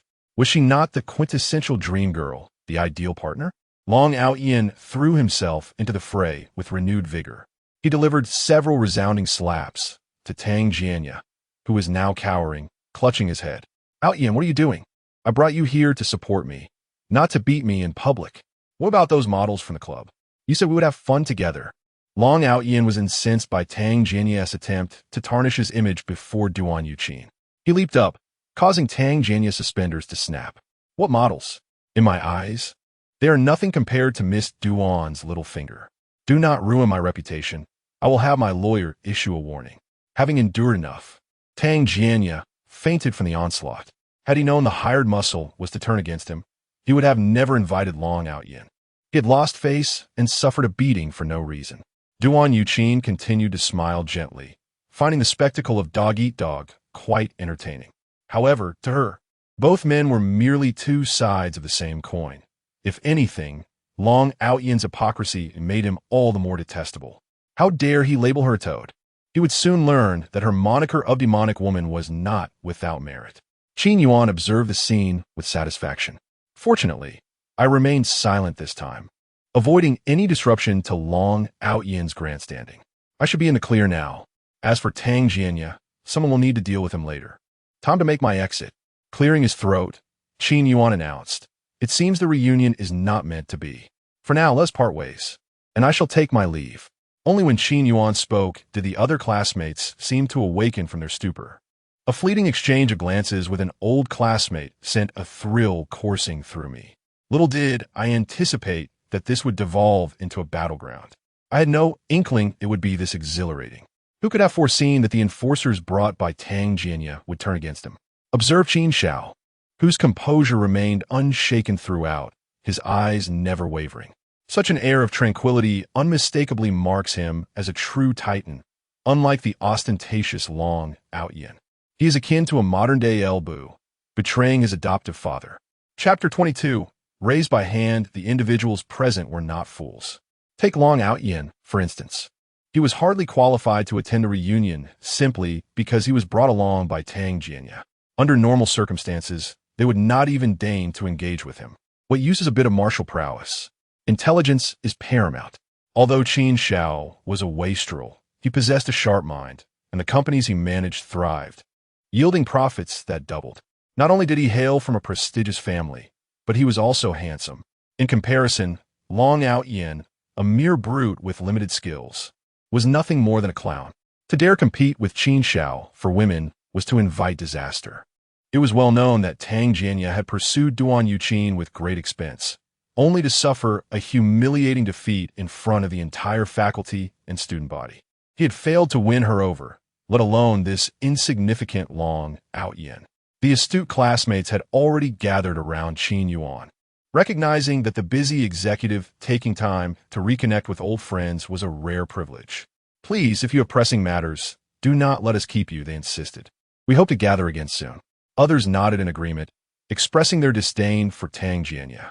Long Aotian, filled with righteous fervor, basked in the moment. Yet to his dismay, he found that everyone was clustered around Qin Yuan, offering him their admiration instead. Wasn't he had expected that they would rally around him? The one who had dealt with Tang Jianya, Long Aotian, was bewildered. Did they think he was merely Qin Yuan's enforcer? As he pondered this, he grew increasingly convinced of this absurd notion. It was all Qin Yuan's fault for being so pretentious. "I, Long, am the harbinger of justice," he declared, but his classmates barely acknowledged him, offering only perfunctory applause that conveyed their indifference. Qin Yuan, deep in thought, realized something was amiss. In the original narrative, it was Tang Jianya who had tyrannized others, causing the classmates to rally against him, thus elevating Long Aotian to a position of admiration. Why then was the crowd now surrounding him? Duan Yuqin stepped forward, addressing Qin Yuan directly. "Years ago, you prioritized your studies and cast me aside. Now that time has passed. Shouldn't you treat me to a meal as compensation?" Qin Yuan was taken aback. "Excuse me, miss, you must have mistaken me for someone else. I am Qin Yuan. Your future husband, Long Aotian, is right behind you. Why approach me? Why not?" she replied playfully, inching closer, her smile warm. Qin Yuan's gaze fell, and he noted, "It seems she is not as modest as I once thought. Perhaps my perception was skewed by my previous encounters." Long Aotian, sensing the tension, felt a surge of desperation to escape. "Old classmate, I must take my leave. We can meet for dinner another time." Duan Yuqin's temper flared. This man had mocked her for her modesty. What of it? Can't he appreciate that I've been well endowed? Long Aotian fell silent, realizing that it was indeed Qin Yuan who had rejected her. He had always known, but could not accept it, especially as this radiant woman pursued Qin Yuan, a man of stature and intellect. This was a fortunate woman, and Qin Yuan had squandered his opportunity. Long Aotian clenched his fists in frustration. Surely, the scars from the past had left their mark on her, influencing her feelings towards Qin Yuan. When he finally won Duan Yuqin, he would ensure she understood what it meant to be treated by a true man. Miss Duan, it is a pleasure to meet you. I am Long Aotian, the one who punishes wrongdoers. Should you ever face injustice, do not hesitate to approach me, he declared earnestly. Qin Yuan nodded fervently. You two continue. I must take my leave. Duan Yuqin stifled the urge to roll her eyes at Long Aotian's bravado, maintaining a facade of sweetness, though she harbored sharp retorts. Which of your eyes saw me being bullied? You were brought here by Tang Jianya, after all. Is it appropriate for you to turn on your friends? Long Aotian hastily defended himself. Miss Duan, it is not what you think. I was unaware of his duplicitous nature. I acted in the name of justice. Duan Yuqin nodded, her voice soft yet flirtatious as she turned to Qin Yuan. So, Qin Yuan, will you please take me out to dinner? Qin Yuan shook his head. I apologize. I have family matters to attend to. Perhaps another time. What is this, Duan Yuqin? Why are you seeking me out? Is it not a death wish? Just then, a man approached, impeccably dressed, exuding false charm as he offered Duan Yuqin his hand. Yuqin, since Qin Xiao is unwilling to treat you to a meal, how about joining me instead? Qin Yuan's expression remained calm, though he hesitated momentarily. Who does he think he is, daring to vie for Long Aotian's interest? Does he not value his life? Recalling the original plot, Qin Yuan remembered that Zhang Yongwang had previously coveted Duan Yuqin. Had this man now found the audacity to pursue her? Duan Yuqin took note of this, her resolve steeling. What does he think he is? Does he believe he is worthy of dining with me? Zhang Yongwang's smile faltered as he sensed her disdain. Please do not be so disheartening. You have just returned to the country. Surely, Qin Yuan's refusal does not diminish your worth. Duan Yuqin noticed Qin Yuan's detached expression, as if he were merely an observer, and her irritation flared. She was about to agree to Zhang Yongwang's invitation, compelling Qin Yuan to join them when Long Aotian interjected once more. Seizing the opportunity, he stepped forward to shield Duan Yuqin. Sorry, but Miss Duan has already accepted my invitation. Zhang Yongwang appraised Long Aotian with disdain. And who are you to claim such a privilege? Do you believe you are worthy of treating her? Long Aotian, upon hearing this, was filled with mirth. Duan Yuqin could be overlooked, but he had yet to find a way to hold anything against Qin Yuan. What was Zhang Yongwang after all? The previous question pertains to Tang Jianya. This Zhang Yongwang serves as his tool for ostentation. This time, he is determined to redeem himself from past humiliations. While aiding Duan Yuqin, he aims to demonstrate his formidable prowess, ensuring that everyone recognizes the might of Long Aotian, particularly those who fail to see beyond their flattery of Qin Yuan. Long Aotian fervently signals to Duan Yuqin. Miss Duan, we have made arrangements, have we not? Chapter 23. I return to my homeland not to indulge in your ostentatious display. Long Aotian.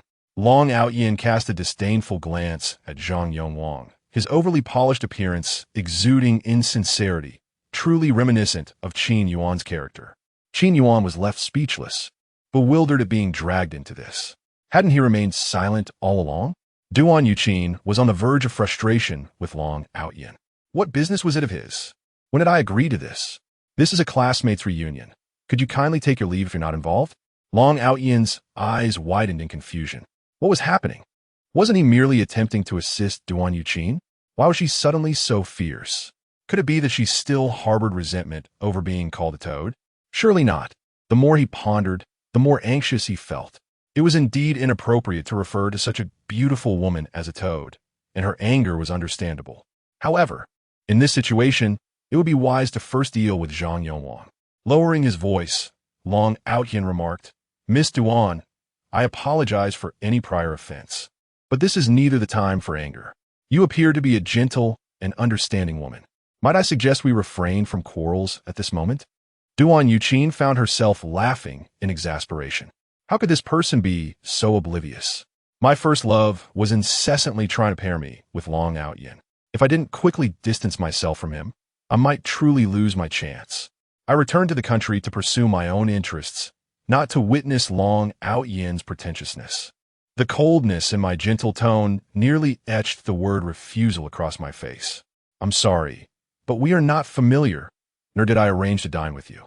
Duan Yuqin's gaze flickered toward Qin Yuan, her eyes dancing with seduction, as if they were kissing across the distance.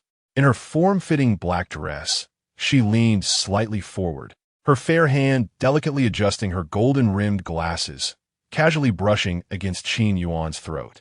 Though she was 2 years younger than him, she inexplicably evoked memories of his high school teacher, emanating an alluring and mature charm that was utterly captivating. Are you certain you want to invite me to dinner?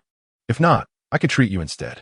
Should you continue to decline, I might just walk away with Zhang Yongwang, she teased, having practiced this smooth approach for an entire night, with every gesture meticulously crafted. I refused to believe that Qin Yuan would genuinely let me walk away with Zhang Yongwang. Long Aotian shot a furious glare at Qin Yuan. Why was he always around? Duan Yuqin was undoubtedly still irked over the toad incident, which was why she had summoned Qin Yuan to provoke him. Qin Yuan, momentarily stunned, felt a tingling sensation in his throat. Even with his extensive experience, he found himself momentarily dazed. But that moment passed quickly. Long Aotian was still present. Why is everyone staring at me? What does this have to do with me? Zhang Yongwang retorted, equally perplexed. During their school days, Duan Yuqin had favored the introverted type. Perhaps Qin Yuan's brief advantage had gone to his head. Why was she suddenly drawn to the rebellious? Was it merely because of his handsome appearance? What was so special about that? Once he had captured Duan Yuqin's heart, he would simply record her in a video. Would she not then be at his mercy, unable to resist his whims? Qin Yuan clearly exhibited no interest in Duan Yuqin, which was good news. Duan Yuqin, you may not realize, but Qin Yuan is already engaged. Inviting a man with a fiancé is futile. He will surely refuse your advances. Instead, consider me. Although my family background may not be as prestigious, I am still quite charming, and I am solely interested in you. Brother, why are you bringing up Meng Yuqing? She is also Long Aotian's woman. I dare not provoke him. As expected, Long Aotian's fury flared at the mention of Meng Yuqing. Why did Qin Yuan always steal his thunder? Forcing Meng Yuqing and deceiving Tian Xiner, repeatedly sabotaging his efforts. He would eventually pay for it. Miss Duan, he is an unrepentant scoundrel. Do not let past grievances lead you into despair. Duan Yuqin rolled her eyes in frustration. Had it not been for the need to appease Qin Yuan for a private conversation, she would have exploded. Where had this foreign fool come from, making such absurd claims in my presence? What grievances? I had reserved Qin Yuan for myself since childhood. If not for my urgent departure to study abroad, would Meng Yuqing have dared to take my place? Time slipped away, and Duan Yuqin's expression grew increasingly sour. She refused to believe that this thick-headed fool was genuinely unconcerned for her. Observing Qin Yuan's inaction, Duan Yuqin gritted her teeth and turned to Zhang Yongwang. Fine, I will agree to go with you for dinner. Tonight, we shall check into a hotel. The crowd erupted in astonishment. Qin Yuan felt a pang of anxiety. After all, this was his first love, a matter of significance. Long Aotian might not fully grasp the situation. As someone well-versed in the unfolding drama, Qin Yuan understood the nature of Zhang Yongwang all too well. While Duan Yuqin was clever, one could never be too sure. Since you are so determined, miss, for your safety, I, Long Aotian, shall accompany you. Long Aotian's demeanor changed. He was no longer anxious. A thunderous sound echoed in the sky, heralding the arrival of the one who would take the stage. Realizing Long Aotian had stepped in, Qin Yuan quickly retreated into the background, wishing to avoid further animosity. Zhang Yongwang was taken aback by her unexpected agreement, elated at her response. He hurriedly messaged a few lackeys to prepare the filming equipment. Tonight, he would ensure Duan Yuqin would not return. Xi Jinping, equally anxious, chimed in, Brother Yuan, you and I both know what Zhang Yongwang is like. Do you truly wish for her to leave with him? Qin Yuan shook his head. Rest assured, Duan Yuqin will be fine. Long Aotian is clearly waiting to play the hero. Xi Jinping could see that Duan Yuqin was not fond of Long Aotian. Since he recognized this, it followed that Qin Yuan would be even more aware. Xi Jinping suddenly understood. Although Qin Yuan had feelings for Duan Yuqin, they were all part of the same social circle. The news of his engagement to Meng Yuqing was well known. If he were to entangle himself with Duan Yuqin at this juncture, it would undoubtedly complicate matters with Qin's uncle and the Meng family. With Long Aotian acting as the perfect scapegoat, even if Qin Yuan chose to ignore Duan Yuqin, she would be safe. If Duan Yuqin had not changed over the years, she would undoubtedly wish to distance herself from Long Aotian, likely setting him up for failure. This way, he would neither lose face nor put Duan Yuqin in jeopardy. Such a masterful maneuver, effortlessly executed. Qi Jinping's admiration for Qin Yuan's sword. Just look at his capabilities, his cunning strategies, and his meticulous planning. Who could rival him? Unbeknownst to Qin Yuan, Qi Jinping had concocted an elaborate narrative in his mind. He merely felt that the protagonists had finally met, and Zhang Yongwang was just a minor antagonist, a mere footnote in the grand scheme of things. Duan Yuqin's eyes brimmed with anger. How could Qin Yuan be so unconcerned about her entanglement with Zhang Yongwang? Back in their school days, she had indeed coerced Qin Yuan into a relationship. But had he not consented? Could it be that Meng Yuqing's allure was truly so potent, ensnaring her first love in its web? Qin Yuan desired nothing more than to leave. Duan Yuqin, stop. You're coming with me. He paused. What does this have to do with me? Isn't Long Aotian here? Why not seek him out? I just wish to preserve my life, dear lady. I implore you to cease this pursuit. Qin Yuan, maintaining a composed facade, responded with a genial shake of his head. Perhaps you should request the company of Brother Aotian. I am unfortunately bound by a prior engagement and must attend a meeting. Thus I am unable to accompany you. Zhang Yongwang furrowed his brow, perplexed by Duan Yuqin's intentions in summoning Qin Shao. He wondered if Qin Shao's presence would impede the execution of his carefully laid plans. He held the boisterous Long Aotian in low regard, considering him a mere brute. Qin Shao resides in Snow City and can be summoned at any time. This is a private banquet to entertain you, Yuqin. Duan Yuqin overheard Qin Yuan's thoughts, and a suspicion arose. Could it be that Qin Yuan fears this Long Aotian? Let's put it to the test. Duan Yuqin smiled, stepping forward to seize Qin Yuan, who was attempting to depart. She whispered in his ear, her delicate fragrance filling his senses, if you dare to leave, I shall inform Long Aotian that you have assaulted me. Why does everyone resort to this tactic? Qin Yuan gritted his teeth, conceding, very well, you win. Chapter 24. Law-abiding good citizens Duan Yuqin, filled with delight, wrapped her arm around Qin Yuan's as she gazed at Zhang Yongwang. Young Master Qin is coming too. Upon hearing this, Zhang Yongwang appeared somewhat reluctant. Meanwhile, the original center of the event, Long Aotian, went unnoticed. Long Aotian believed that Duan Yuqin was merely sulking due to her previous reprimand of him.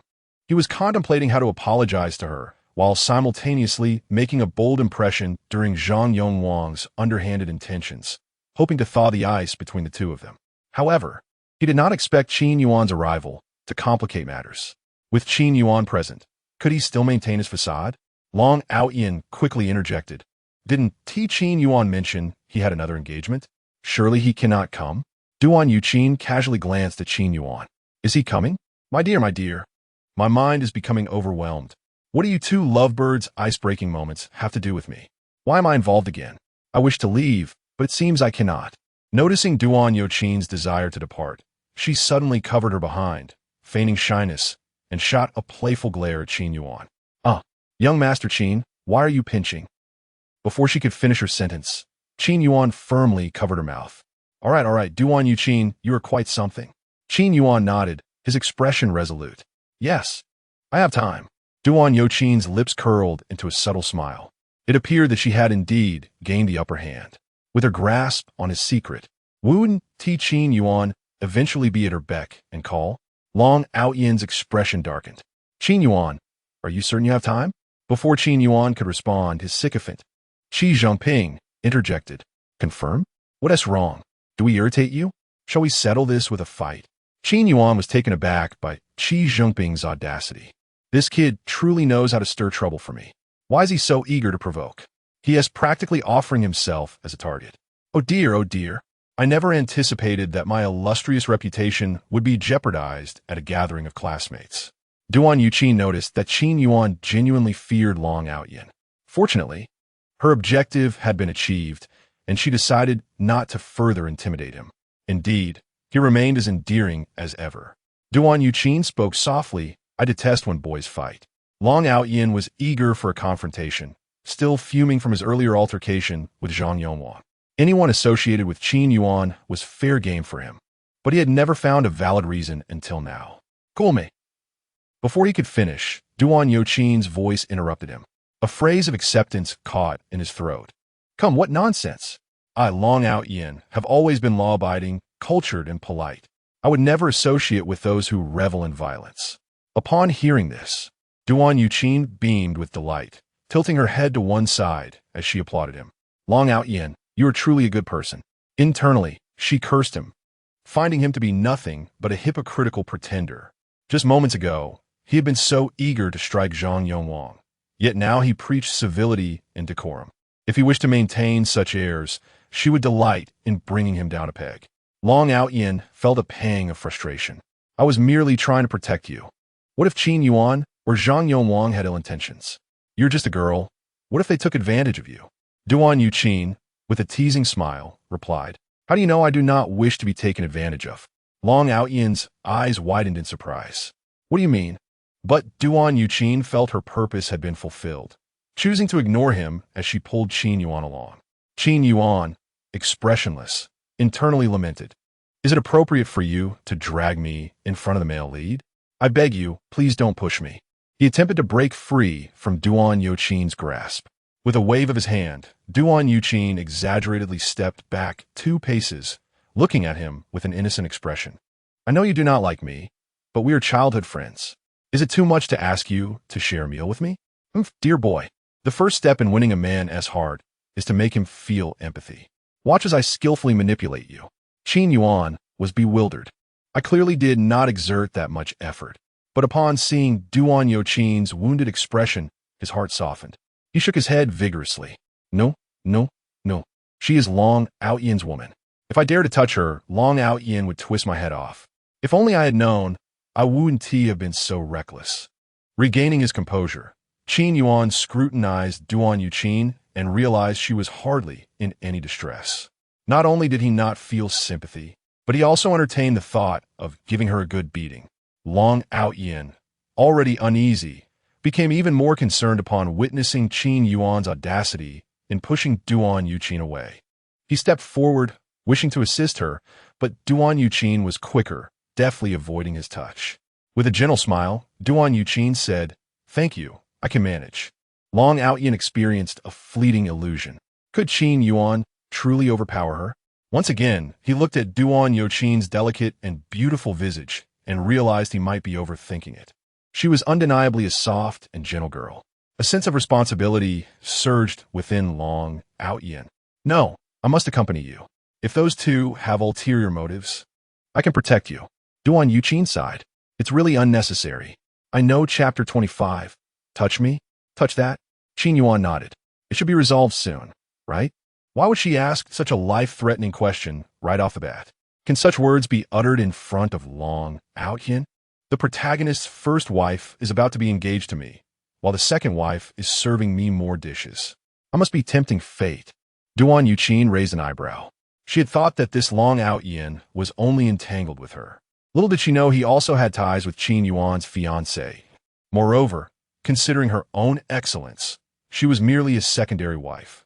This implies that the rumors surrounding Meng Yuqing might not be entirely false. However, it wasn't all bad news. It appeared that Qin Yuan did not harbor feelings for Meng Yuqing. Long Aotian suddenly recalled that Meng Yuqing was sulking over his engagement with Chu Manin. It seemed imperative to resolve matters with Chu Manin swiftly. As dinner was nearing completion, Zhang Yonghuang could no longer endure the situation. Wealth aside, he was no fool. How could he let the wolves go unchallenged? He couldn't allow the children to be discarded. He needed to find an excuse to send these two away. Zhang Yonghuang smiled and toasted Long Aotian. Brother Aotian, I apologize for any past grievances. Here's to you. I am curious about some of your subordinates. What brought you here? Long Aotian did not drink, but turned to Duan Yuqin to respond to Zhang Yonghuang's inquiry. Initially, it was Tang Jianya who sought me out, claiming he was being bullied. I had no idea he was a hypocrite, so I taught him a lesson. Later, I met Miss Duan and felt an instant connection. I fear that certain individuals might bully her, which is why I came along. This specifically referred to Qin Yuan as certain individuals. As Zhang Yonglong conversed with Long Aotian, he flattered him. Initially, Long Aotian was quite guarded, but Zhang Yonglong's charm gradually eased his defenses. Unobtrusively, he poured drinks for Long Aotian, Duan Yuqin, and Qin Yuan. Duan Yuqin was not accustomed to alcohol. A single beer was enough to incapacitate her. Zhang Yonglong thought to himself, pleased with the outcome. Qin Yuan paid no attention, focusing on his meal. Regardless of what Duan Yuqin asked, he merely responded with affirmatives, showing no real engagement. Duan Yuqin could easily perceive his thoughts. The more Qin Yuan behaved this way, the more curious she became about Meng Yuqing. Who was this remarkable woman that could make Qin Yuan pursue her relentlessly for 3 years, while he was so dismissive of his first love? Even knowing Long Aotian was involved did not diminish her sensitivity as a woman. The more she pondered, the more her heart ached. She raised her glass and drank it down. Upon seeing Duan Yuqin finally drink, Zhang Yonglong felt a surge of satisfaction. Once he dealt with Long Aotian and Qin Yuan, this matter would be settled. Long Aotian had faced numerous constraints since arriving in Snow City. Apart from Meng Xiangrui, he was frequently misunderstood by various women, living a life of frustration. With Zhang Yonglong's silver tongue, it took a long time for him to lower his guard. After a few drinks, Long Aotian felt a rush of bravado reminiscent of his days on the frontier. Seeing that the moment was right, Zhang Yonglong took the inebriated Long Aotian to the restroom, not forgetting to call Qin Yuan along. Qin Yuan, we had some misunderstandings before. I didn't expect you to be quite impressive upon meeting today. How about we go relieve ourselves together? Qin Yuan felt disgusted. Long Aotian had drunk quite a bit, while he had not touched a drop. Moreover, going to the restroom together was something one typically did among women, not men. Faced with Zhang Yonglong's repeated invitations, Qin Yuan shook his head. No thanks. You two go ahead. I'll just eat a bit more. Zhang Yonglong had no choice but to lock Long Aotian in the restroom and think of a way to send Qin Yuan away. He glanced at Duan Yuqin, still feeling uneasy. Once Long Aotian left, Qin Yuan let out a sigh of relief and reclined in his chair. Finally, he was gone. Wait, why was it so quiet? Wasn't Duan Yuqin incessantly bombarding him with questions? Turning to look, Qin Yuan discovered Duan Yuqin had somehow slumped over the table. He glanced at her and, helplessly, prepared to make a call. If one has poor tolerance for alcohol, they should drink less. Why are they all trying to show off? He reached out and patted Duan Yuqin's face. This feels quite soft. No wonder she is one of the leading ladies. Wake up, wake up. If you don't, I might just touch you. Duan Yuqin's eyes were tightly shut, appearing completely oblivious. Touch me? Touch that? You're taking liberties so boldly, but I like it. Qin Yuan cautiously wrapped his arms around Duan Yuqin's slender waist. This waist is quite enticing. Initially, Duan Yuqin was unaware, but after taking a sip, she remembered the persona she had to maintain and feign drunkenness. She was well aware of Zhang Yonglong's intentions. While she was playing mind games with someone else, Zhang Yonglong was still playing in the mud. Why not turn the tables and play along?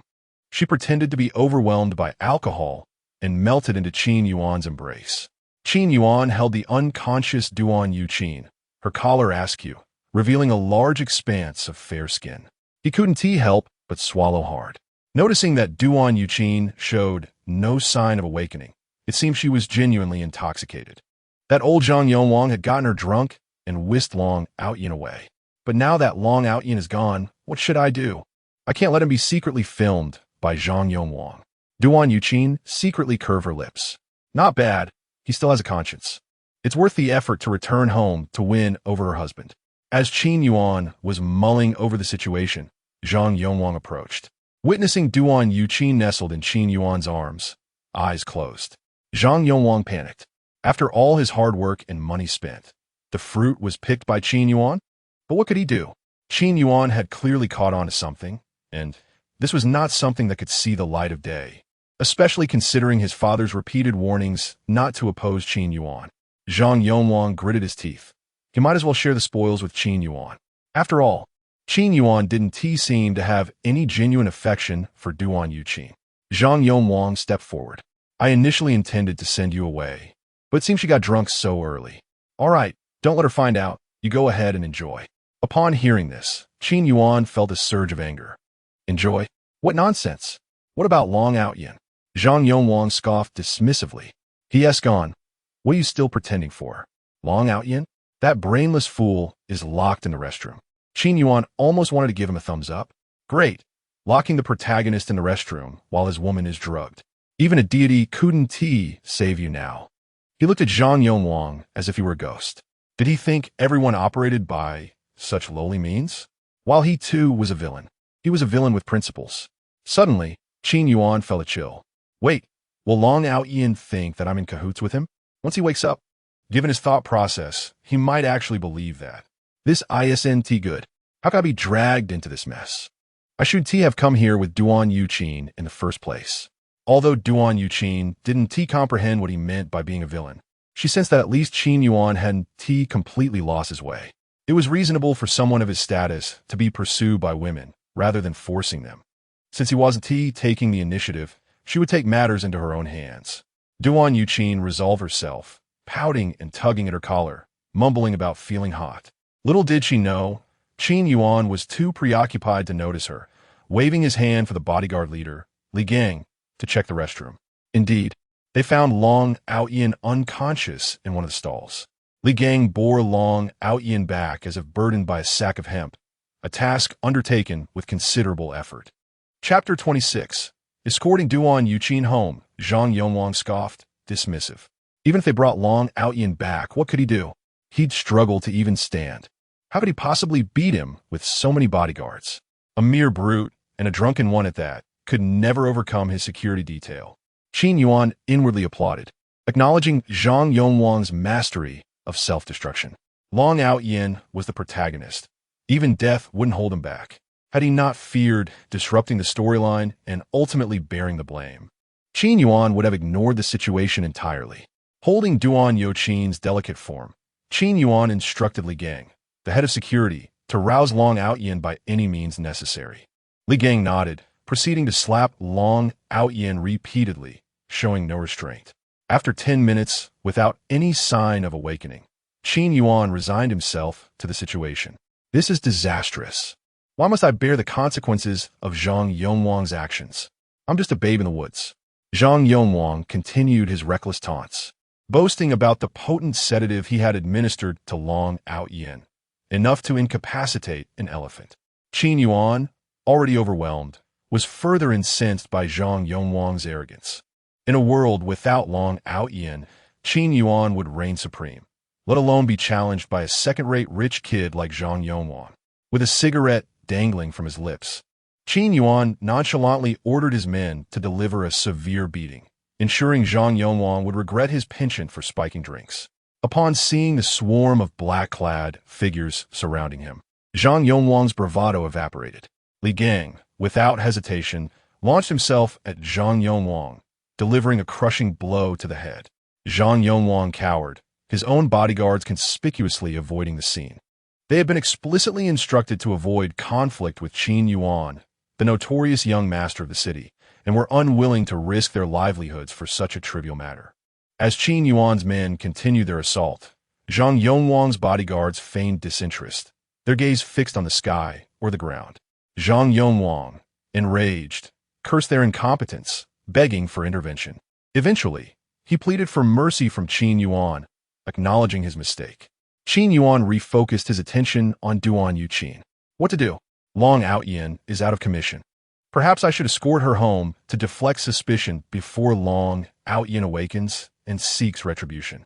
Duan Yuqin overheard everything, yearning to confront Qin Yuan. Escort me home? I'm intoxicated and utterly helpless. Do you understand what that implies? You dare take me home in this state? She fumed inwardly, forced to feign unconsciousness. Qin Yuan placed her in the car, instructing the driver to take her home as quickly as possible. The driver, anticipating a trip to the Qin residence or a luxury hotel, was taken aback by the order to go to the Duan residence. Had Qin Yuan had a change of heart? With decades of service to the Qin family, the driver knew better than to question his employer's decisions. However, a chilling glare from Duan Yuqin in the rearview mirror prompted a swift change of plans.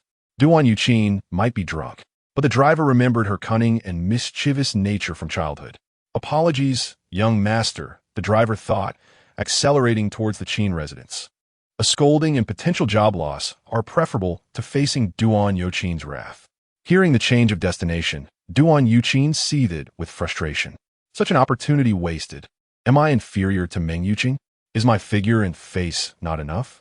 Despite knowing Meng Yuqing's cold treatment of Qin Yuan, Duan Yuqin was determined to seize this opportunity before their engagement. With a soft moan, Duan Yuqin tugged at her collar, revealing a tantalizing glimpse of her décolletage. Her eyes glazed over as she wrapped her arms around Qin Yuan's neck, whispering seductively, "It's so hot." The confined space of the car filled with an aura of intimacy. Fortunately, Zhang Yongwang was no longer present to witness the scene and wonder why a single beer had such a profound effect. Qin Yuan felt time slow to a crawl. The Buddhist chants in his mind, struggling to quell the desire ignited by Duan Yuqin's advances. Damn it, he thought. She is Long Aotian's woman. But am I not a man? He reached for the privacy screen, sealing them off from the driver. Embracing Duan Yuqin, he began to explore her curves. Unseen by Qin Yuan, Duan Yuqin smirked, her plan unfolding perfectly. Her legs entwined around Qin Yuan's waist. She swayed provocatively. Qin Yuan was equally consumed by desire. As they were about to escalate their intimacy, the car braked abruptly, jolting Qin Yuan's head. The sudden interruption extinguished his lust, replaced by anger. "What's the meaning of this?" he demanded. The driver stammered, "We've arrived, sir." Qin Yuan snapped back to reality, shaking his head and releasing Duan Yuqin. "What was I doing? She is Long Aotian's woman. What would become of me if I went through with this? Lust truly is a dangerous path. I must get her back to the Duan residence to clear my name." He glanced out the window and confirmed their arrival. "We're here, at her house." Chapter 27. Meeting the parents, Qin Yuan fumed. "How did you drive the car?" The driver, trembling, stole a glance at the unconscious Duan Yuqin. "Qin, young master, didn't you say to go home?" Reflecting on his prior reputation, it was understandable that the driver presumed they were heading home. Qin Yuan glanced down at Duan Yuqin in his arms, her expression dazed and her attire disheveled. Even if he were to return her to the Duan residence, the time lost would undoubtedly be exploited by those with ulterior motives. Moreover, her parents would surely overthink the situation. Qin Yuan faced two choices. First, he could immediately turn around and return Duan Yuqin to her family, where she would undoubtedly receive the best care. However, the blame would inevitably fall upon him. As for Duan Yuqin, he had no faith that she would take the initiative to clarify the situation on his behalf. The second option was to take Duan Yuqin home with him. Regardless of whether he cared for her, if her current state remained unseen by others, there might still be room for maneuver. Being a man of steadfast principles, Qin Yuan's choice was clear. He opted for the latter. Duan Yuqin, her plans thwarted, simmered with unexpressed anger. But given her current state of being drugged and disoriented, she could only endure in silence. She was resolute in her intentions. After all, if she could coax him into a relationship before, she could surely seduce him now. With a hazy gaze and slightly parted lips, she clung to Qin Yuan, gently nibbling on his earlobe, her voice tinged with a whimper. "Qin Yuan, I feel so uncomfortable. Please help me." Having made his decision to choose the latter option, he resolved not to touch her, at least not in a way that would leave evidence for others to seize upon. Gritting his teeth, Qin Yuan pushed Duan Yuqin away. "Driver, play the Great Compassion mantra." The driver, having been previously reprimanded by Qin Yuan, immediately rushed to connect the car's Bluetooth. The soothing sounds of the mantra filled the air, striving to cultivate a tranquil and detached mind. As the mantra enveloped them, Duan Yuqin's voice grew hoarse, unable to compete with the calming yet powerful melody. While Qin Yuan found solace in the chant, Duan Yuqin felt increasingly agitated. He carried her into his room, wishing he could simply dismiss her existence. The following morning, Qin Yuan's parents were seated at the dining table, breakfast in hand, when a woman emerged from their son's room, one whom they found increasingly familiar. "Isn't that you, Qin?" Qin's mother murmured softly. "She just returned from studying abroad. Why is she in our home?" Qin Jinghua quickly grasped the situation. Their son had once again strayed into dangerous territory, this time returning with an educated companion. Although they had shared a childhood romance, he was now engaged to Yuqing, and pursuing the daughter of the Duan family was nothing short of folly. This scoundrel! Even with Yuqing, he dares to pursue Yuqing. I must confront him. Qin's mother hastily restrained her husband, playfully nibbling on seeds as she whispered, "Why the rush? It's not over until the final moment. Who knows who will emerge victorious? We all have our youthful indiscretions. Remember, I nearly married someone else before you swept me away?" Qin Jingua's face flushed at the memory. He was astute in business, but utterly bewildered by matters of the heart. "What should we do?" he asked. "Every visitor is a potential daughter-in-law. I hold affection for both Yuqing and Yuqin." Qin Jingua nodded in agreement. "I'll heed your counsel. But can we truly let our son off the hook? It would be inappropriate. I wouldn't know how to explain it to the Duans." His wife shot him a look. "What is there to explain? If you discipline him in front of Yuqin, she might think poorly of you as a future father-in-law." With a sigh, Qin Jinghua acquiesced, understood. Duan Yuqin, initially alert, had succumbed to sleep after a long night. Exhausted from her flight and the subsequent reunion, she groggily wandered to the living room for water, only to suddenly realize she was in Qin Yuan's home. Her face flushed crimson. Despite her seductive prowess, this was her first overnight stay at someone else's house. Panic set in. Would his parents have seen her? Would they judge her character? Feeling despondent yet unrepentant, she mused, not regretting it. "My first love remains as delightful as ever." Upon awakening on the couch, Qin Yuan was greeted by the sight of Duan Yuqing's expression fluctuating between emotions, one moment bright, the next shadowed, occasionally tinged with a hint of mischief and shyness. Rubbing his eyes, he asked, "What are you daydreaming about? If you're awake, hurry back." With a pout, Duan Yuqing replied, "Are you going to deny me after putting on your pants?" "No, I want to have breakfast first. At least I want to gauge my future in-laws' attitudes."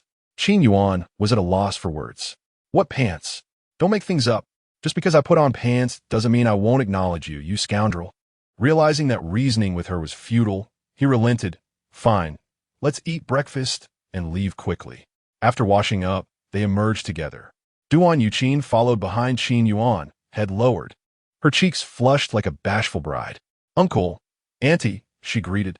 Qin Jinghua and his wife exchanged glances, their earlier suspicions confirmed by her demeanor. Qin's mother warmly grasped Duan Yuqing's hand, engaging her in small talk. "Yuqing, you've just returned to the country, right? Are you feeling well? I hope you find my cooking to your liking." Qin Yuan was exasperated. She had always been so charming in front of his parents, while she had mercilessly teased him during their childhood. Now that they were adults, he couldn't allow her to bully him again. Enough of the act. Let's finish breakfast and leave. Mom, don't believe her. Before he could finish, Qin Jinghua delivered a light smack to his son. What a way to speak. Yuqing is such a good girl. You should have informed us before bringing her over. We weren't prepared. Turning to Duan Yuqing with a warm smile, he continued, "Yuqing, just tell us what you'd like to eat. Our chef can prepare something for you."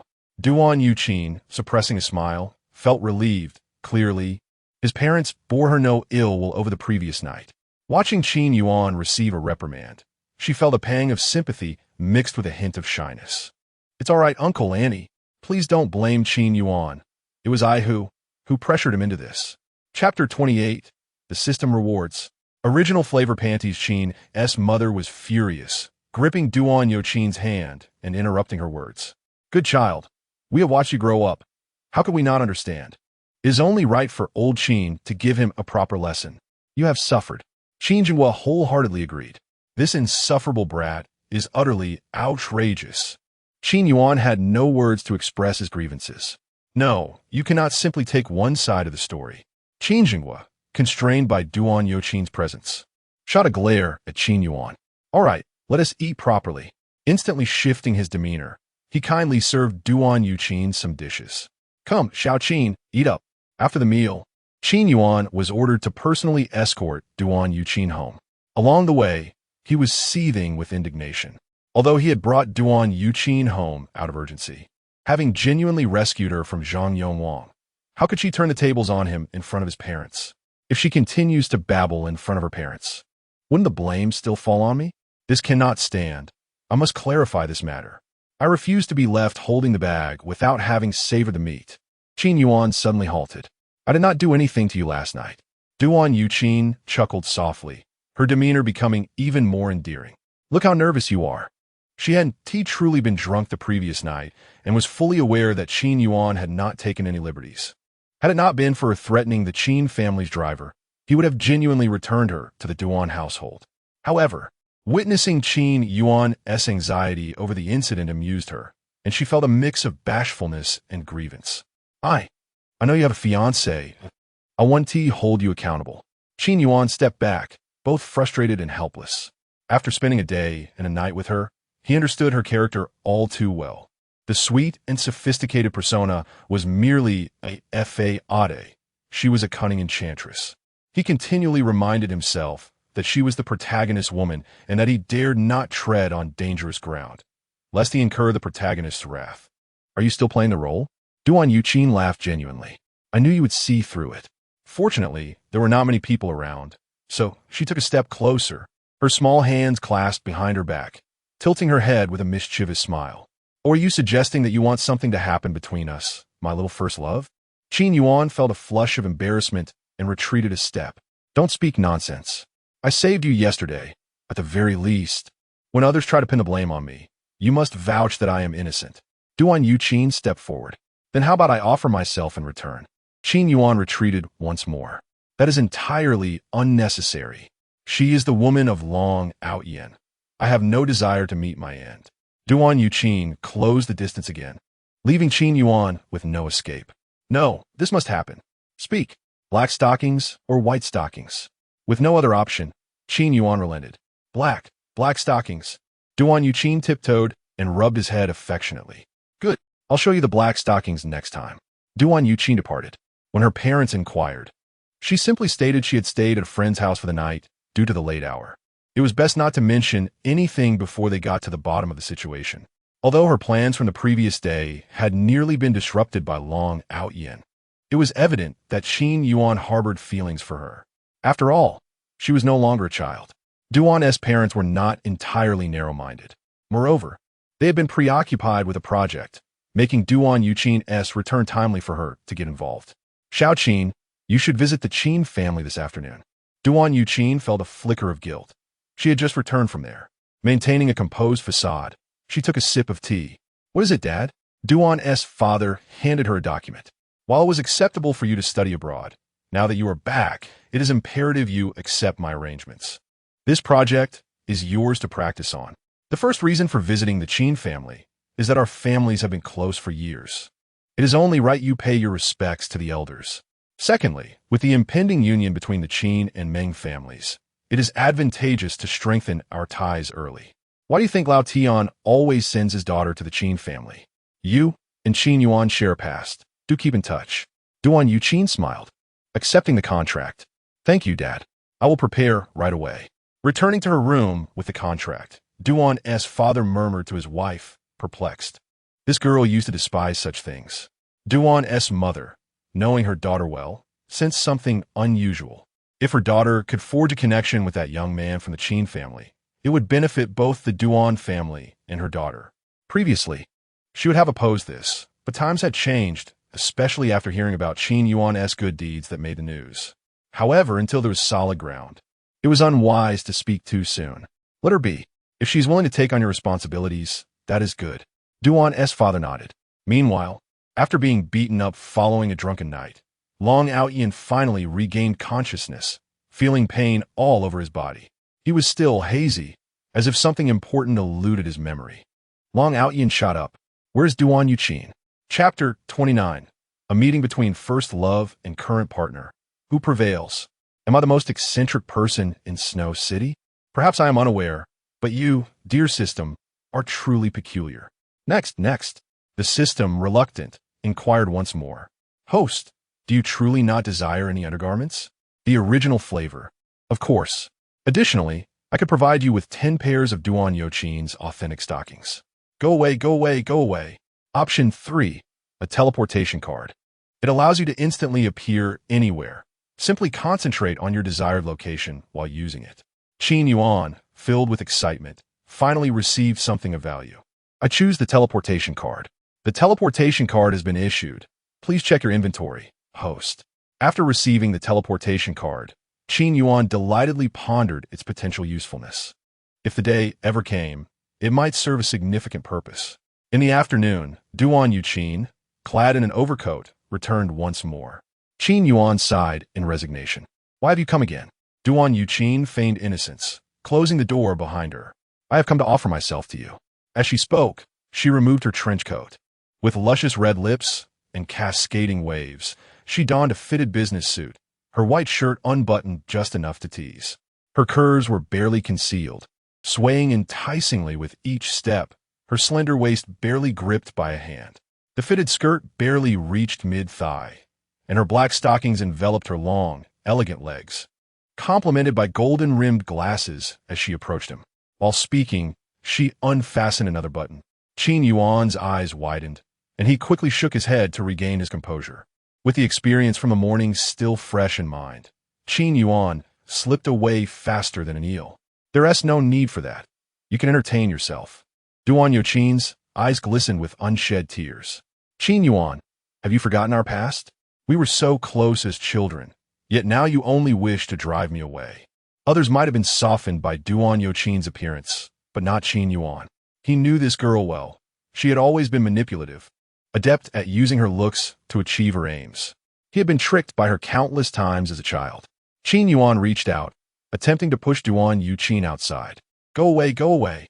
Do you dare bring up our childhood? How many times have you deceived me? Do you not keep count?" Duan Yuqin had not come merely to express gratitude. She sought to reconnect with Qin Yuan. Upon hearing Qin Yuan's words, rather than feeling embarrassed, she beamed with pride. "It is only because you allow me to deceive you that I can succeed. Do you remember when we played hopscotch together?" Qin Yuan's anger flared at the memory. "Of course I remember.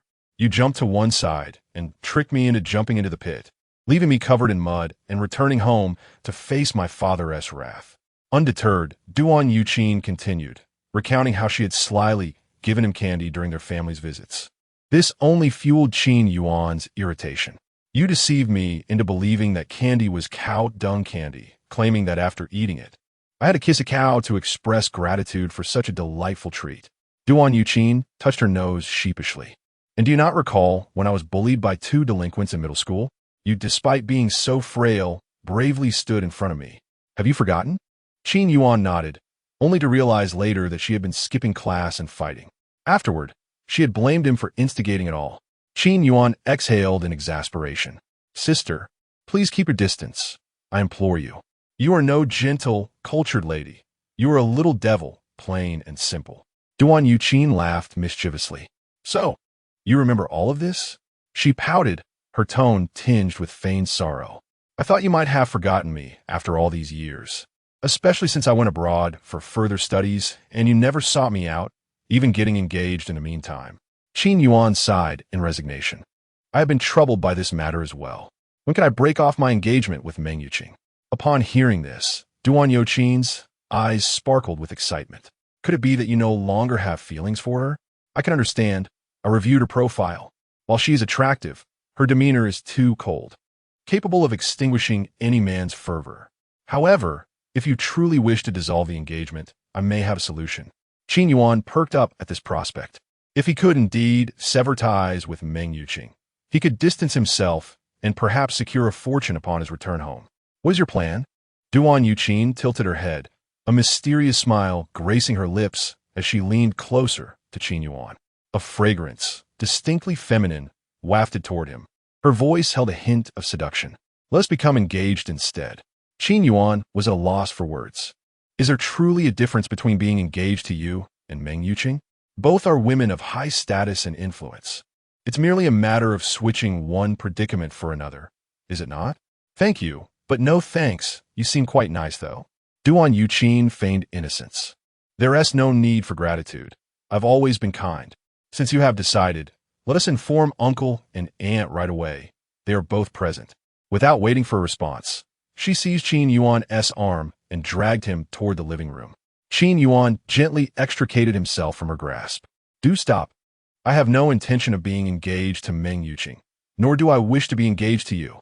As he turned, he collided with Meng Yuqing, whose aura was as frosty as ice. Her gaze swept across Duan Yuqin, holding Qin Yuan's arm. What are you planning to discuss? May I join you? The atmosphere noticeably chilled. Meng Yuqing maintained her usual demeanor, distant and aloof, yet Qin Yuan inexplicably sensed her irritation. If it were merely a matter of breaking off the engagement with Meng Yuqing, Qin Yuan would wholeheartedly agree.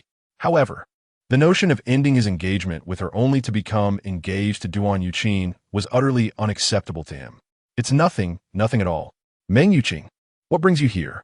Meng Yuqing scoffed. If I hadn't come, how would I know you've been ensnared by this girl? During this time, Qin Yuan had not approached her, initially relishing the newfound freedom. Yet as time passed, Meng Yuqing began to worry about potential complications regarding the dragon Aotian situation and its implications for the Meng family. Since yesterday, her right eyelid had been twitching incessantly. Furthermore, she had learned from her brother Meng Xiangrui that Qin Yuan had attended a reunion with Xi Jinping and others. Meng Yuqing's anxiety intensified, and she discovered that Qin Yuan's first love had returned. Coincidentally, the Meng and Qin families had been engaged in more business dealings since their engagement. Meng Yuqing decided to deliver a contract herself, hoping to glean some information. She wondered why Qin Yuan had not come to find her recently. It turned out he'd been lured away by another woman. It was infuriating. They were on the brink of engagement, yet he remained so reckless. Though Meng Yuqing felt compelled to protect the Meng family due to her grandfather's pressure, her discomfort lingered. Two women, one exuding sensual allure, the other radiating frigid elegance. Coincidentally, both were dressed in tailored suits and form-fitting skirts, inevitably leading to comparisons. Meng Yuqing scrutinized the woman before her. Seemingly casual, yet brimming with cunning, meticulously crafted down to the last strand of hair. She keenly sensed the provocative glint in Duan Yuqing's eyes, revealing that Qin Yuan's first love was no ordinary woman. As Meng Yuqing assessed Duan Yuqing, the latter was equally appraising her. Dressed in a sharp black suit, her figure was curvaceous, nearly bursting from the fabric. The chilling demeanor and impenetrable aura resembled that of a regal queen, evoking a desire for submission. In silent contemplation, Meng Yuqing and Duan Yuqing regarded one another, their thoughts surprisingly aligned. They both recognized this was a woman no man could resist. Chapter 30. A clash of wills. Having just engaged in a heated argument, Meng Yuqing was the first to speak. This young lady, the man you are embracing, is my fiancé. From childhood, Meng Yuqing had always strived for excellence in everything. It was not that she held a particular fondness for Qin Yuan. Rather, it was the principle that what belonged to her, even if she did not cherish it, was still hers. She could not abide by other women attempting to usurp it. Duan Yuqing feigned a fragile and innocent demeanor on the surface while accurately surmising Meng Yuqing's character. Intentionally retreating behind Qin Yuan, she cast a subtle yet provocative glance at Meng Yuqing. Brother Qin Yuan, this sister is so fierce. I am quite frightened. So what if I hold him? What of you, man? If it is to be taken, it shall be taken. Qin Yuan immediately recognized that Duan Yuqing was merely acting again. He had no desire to entangle himself with either of these women. Meng Yuqing, with a sharp gaze, understood her implication. She glared at Qin Yuan before our engagement. You may frolic as you please, but after, you shall keep your flirtations to yourself. If I catch you with any other ladies, I shall break your legs. The spark of competition ignited within Meng Yuqing, fueled by Duan Yuqing. This was a battle that belonged to women. Her message was clear, no matter how familiar they were. The one engaged to him was she, and the one destined to marry him was also she. Duan Yuqing was merely a sister among many. After all, he had more than one sister. It was not that Meng Yuqing was obsessively devoted to him after their engagement. It was simply her aversion to being provoked. Qin Yuan found himself caught in the crossfire. Why are you suddenly concerned about this? Duan Yuqing evidently grasped the underlying meaning, trembling with anger. Yet, the truth was undeniable. She indeed held no rightful claim. Duan Yuqing pinched Qin Yuan's waist fiercely, linking her arm with his as she pulled him back to her room. Come, let us kiss. If you dare, I shall break your legs. Meng Yuqing bit her teeth in frustration. Qin Yuan felt utterly perplexed, unable to determine whether to leave or stay. Knowing he could not afford to offend either woman. Why do their words feel encrypted? With long Aotian absent, they are at each other's throats. This kind of romantic entanglement is not something an ordinary person can bear. Once I am free from my engagement with Meng Yuqing, I shall seek a truly gentle woman, a loving wife, children, and a warm hearth. What could be more blissful? Duan Yuqing smirked. So, this is why you have not taken the bait. It seems you favor this style? A gentle demeanor.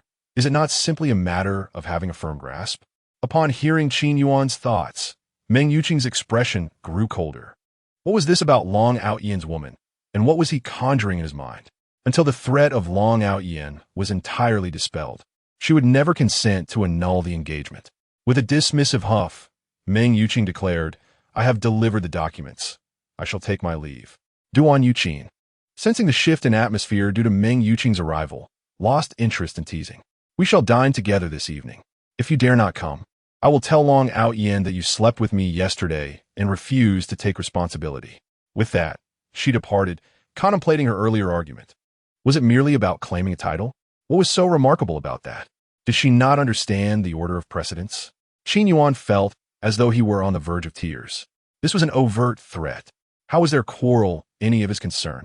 That evening, as Qin Yuan stepped out and arrived at the designated restaurant, Duan Yuqing had been waiting for quite some time, adorned in a soft, tea-colored dress complemented by layers of pearl necklaces. She appeared gentle and demure, the epitome of a refined woman. Long Aotian, upon calculating the situation, approached but halted upon seeing Qin Yuan beside her, his gaze filled with fury. It was imperative to resolve the misunderstanding. Otherwise, Duan Yuqing's disdain would only deepen. Everything that transpired yesterday was your scheme, was it not? Zhang Yongwang was beaten. I was intoxicated, yet you remained untouched. You returned Duan Yuqing home. I did not anticipate your cunning was so profound. Qin Yuan felt defeated. How was it that he was implicated in everything? Fortunately, it seemed Long Aotian was unaware that Duan Yuqing had spent the night at his home. Had he known, it would have surely led to an explosion. No, my good sir, did you not notice that I was coerced into dining with you from the start? Long Aotian scoffed. Who could say whether you were not playing tricks? Duan Yuqing rolled her eyes at Long Aotian. What? Are you disappointed that you did not gain an advantage? Long Aotian was filled with regret. You should not have trusted others so easily. Gradually lowering his guard against Zhang Yongwang, he found himself in a precarious situation, leaving Duan Yuqing unprotected while Qin Yuan reaped the benefits. Duan Yuqing, do not be deceived by his facade. He is a beast at heart. He still has a fiancée, and is entangled with you. Duan Yuqing scoffed. I recall that you too have a fiancé, Long Aotian. Why are you so keen to meddle in affairs that do not concern you? And even if Qin Yuan has a fiancé, what of it? I am willing to be his mistress. Who are you to judge? Qin Yuan was taken aback. This girl truly dares to speak such words. Is it permissible to utter such things? With her saying this, Long Aotian may very well end my life. Duan Yuqing was aware of his fear of Long Aotian, but was astonished at its intensity. With a smile gracing her lips, she subtly positioned herself in front of Qin Yuan, her delicate hand entwined with his, playfully scratching his palm. Do not fear, sister shall protect you. Qin Yuan was speechless, wishing to break free but wary of drawing attention from Long Aotian. Your silence is my greatest protection. Long Aotian glared at Qin Yuan, finding him unbearably cunning. Deceiving them was insufficient, for he was now using his initial bond with Duan Yuqing to further manipulate her. I cannot allow this gentle and kind-hearted girl to fall prey to Qin Yuan's deceit. Only a person of my valor and stature deserves her affection. Long Aotian huffed coldly, his authoritative aura radiating. Qin Yuan, deceiving Tian Xiner was not enough. You dare to ensnare her as well? A person of your ilk deserves a fate worse than death. I offer you one last warning.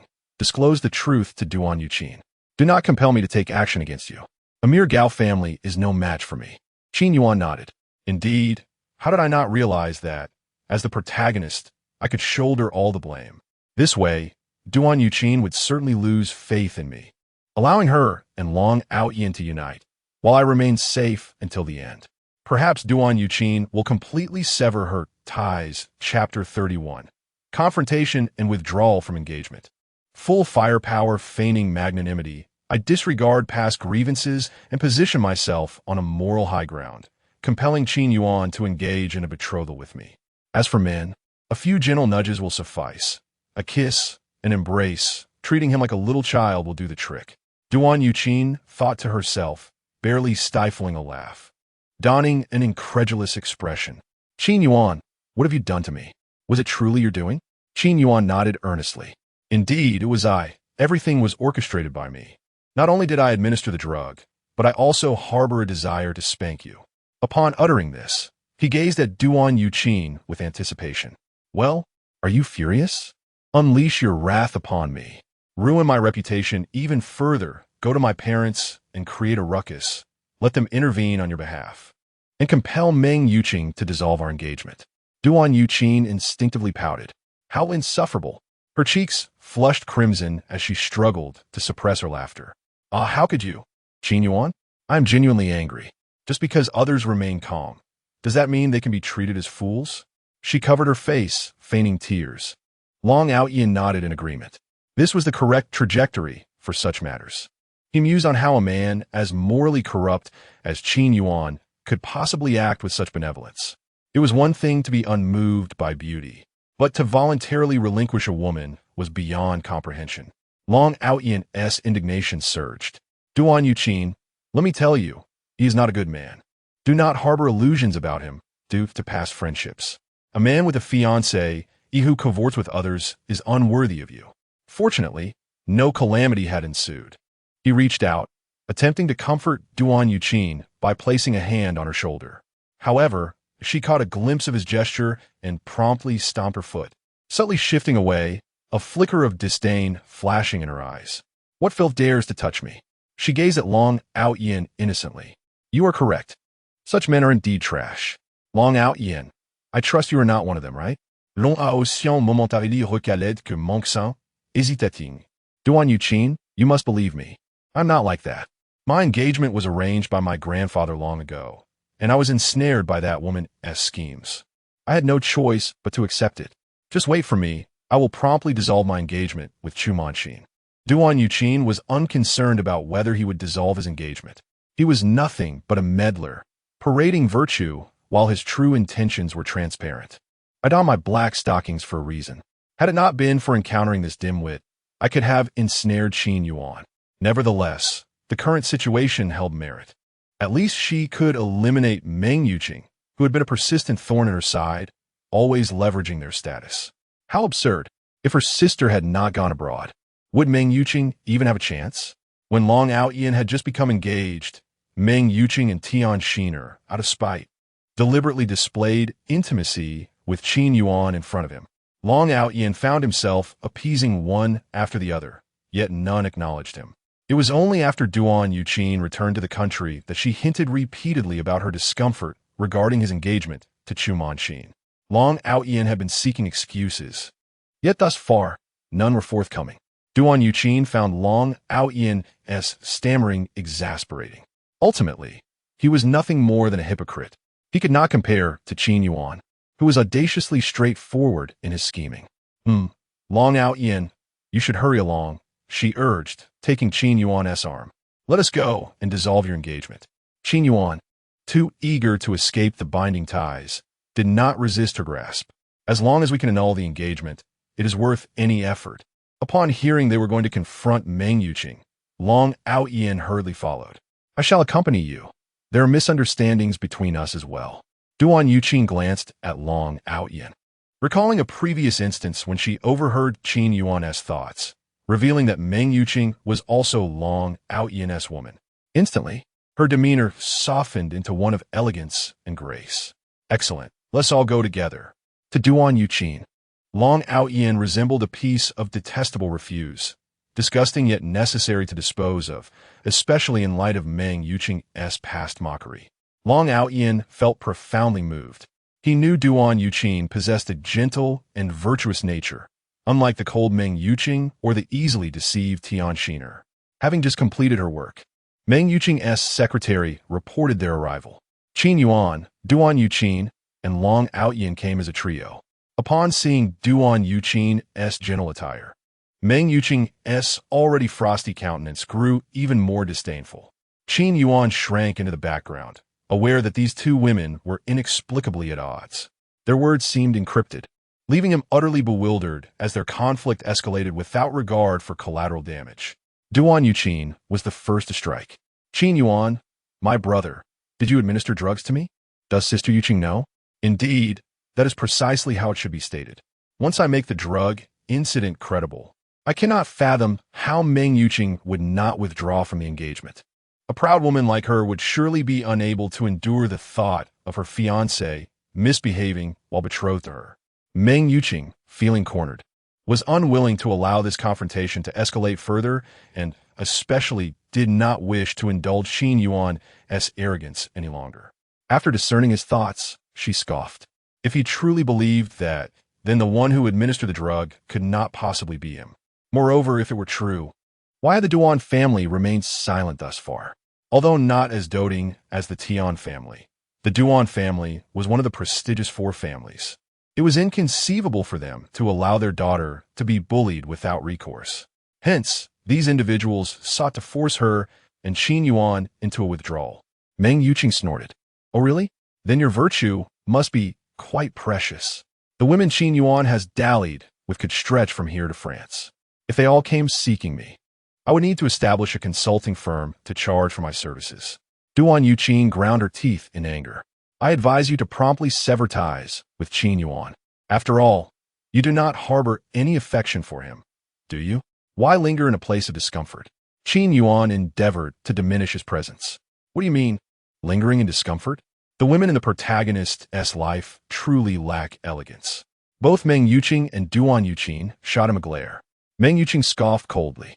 Whether I like him or not has nothing to do with you.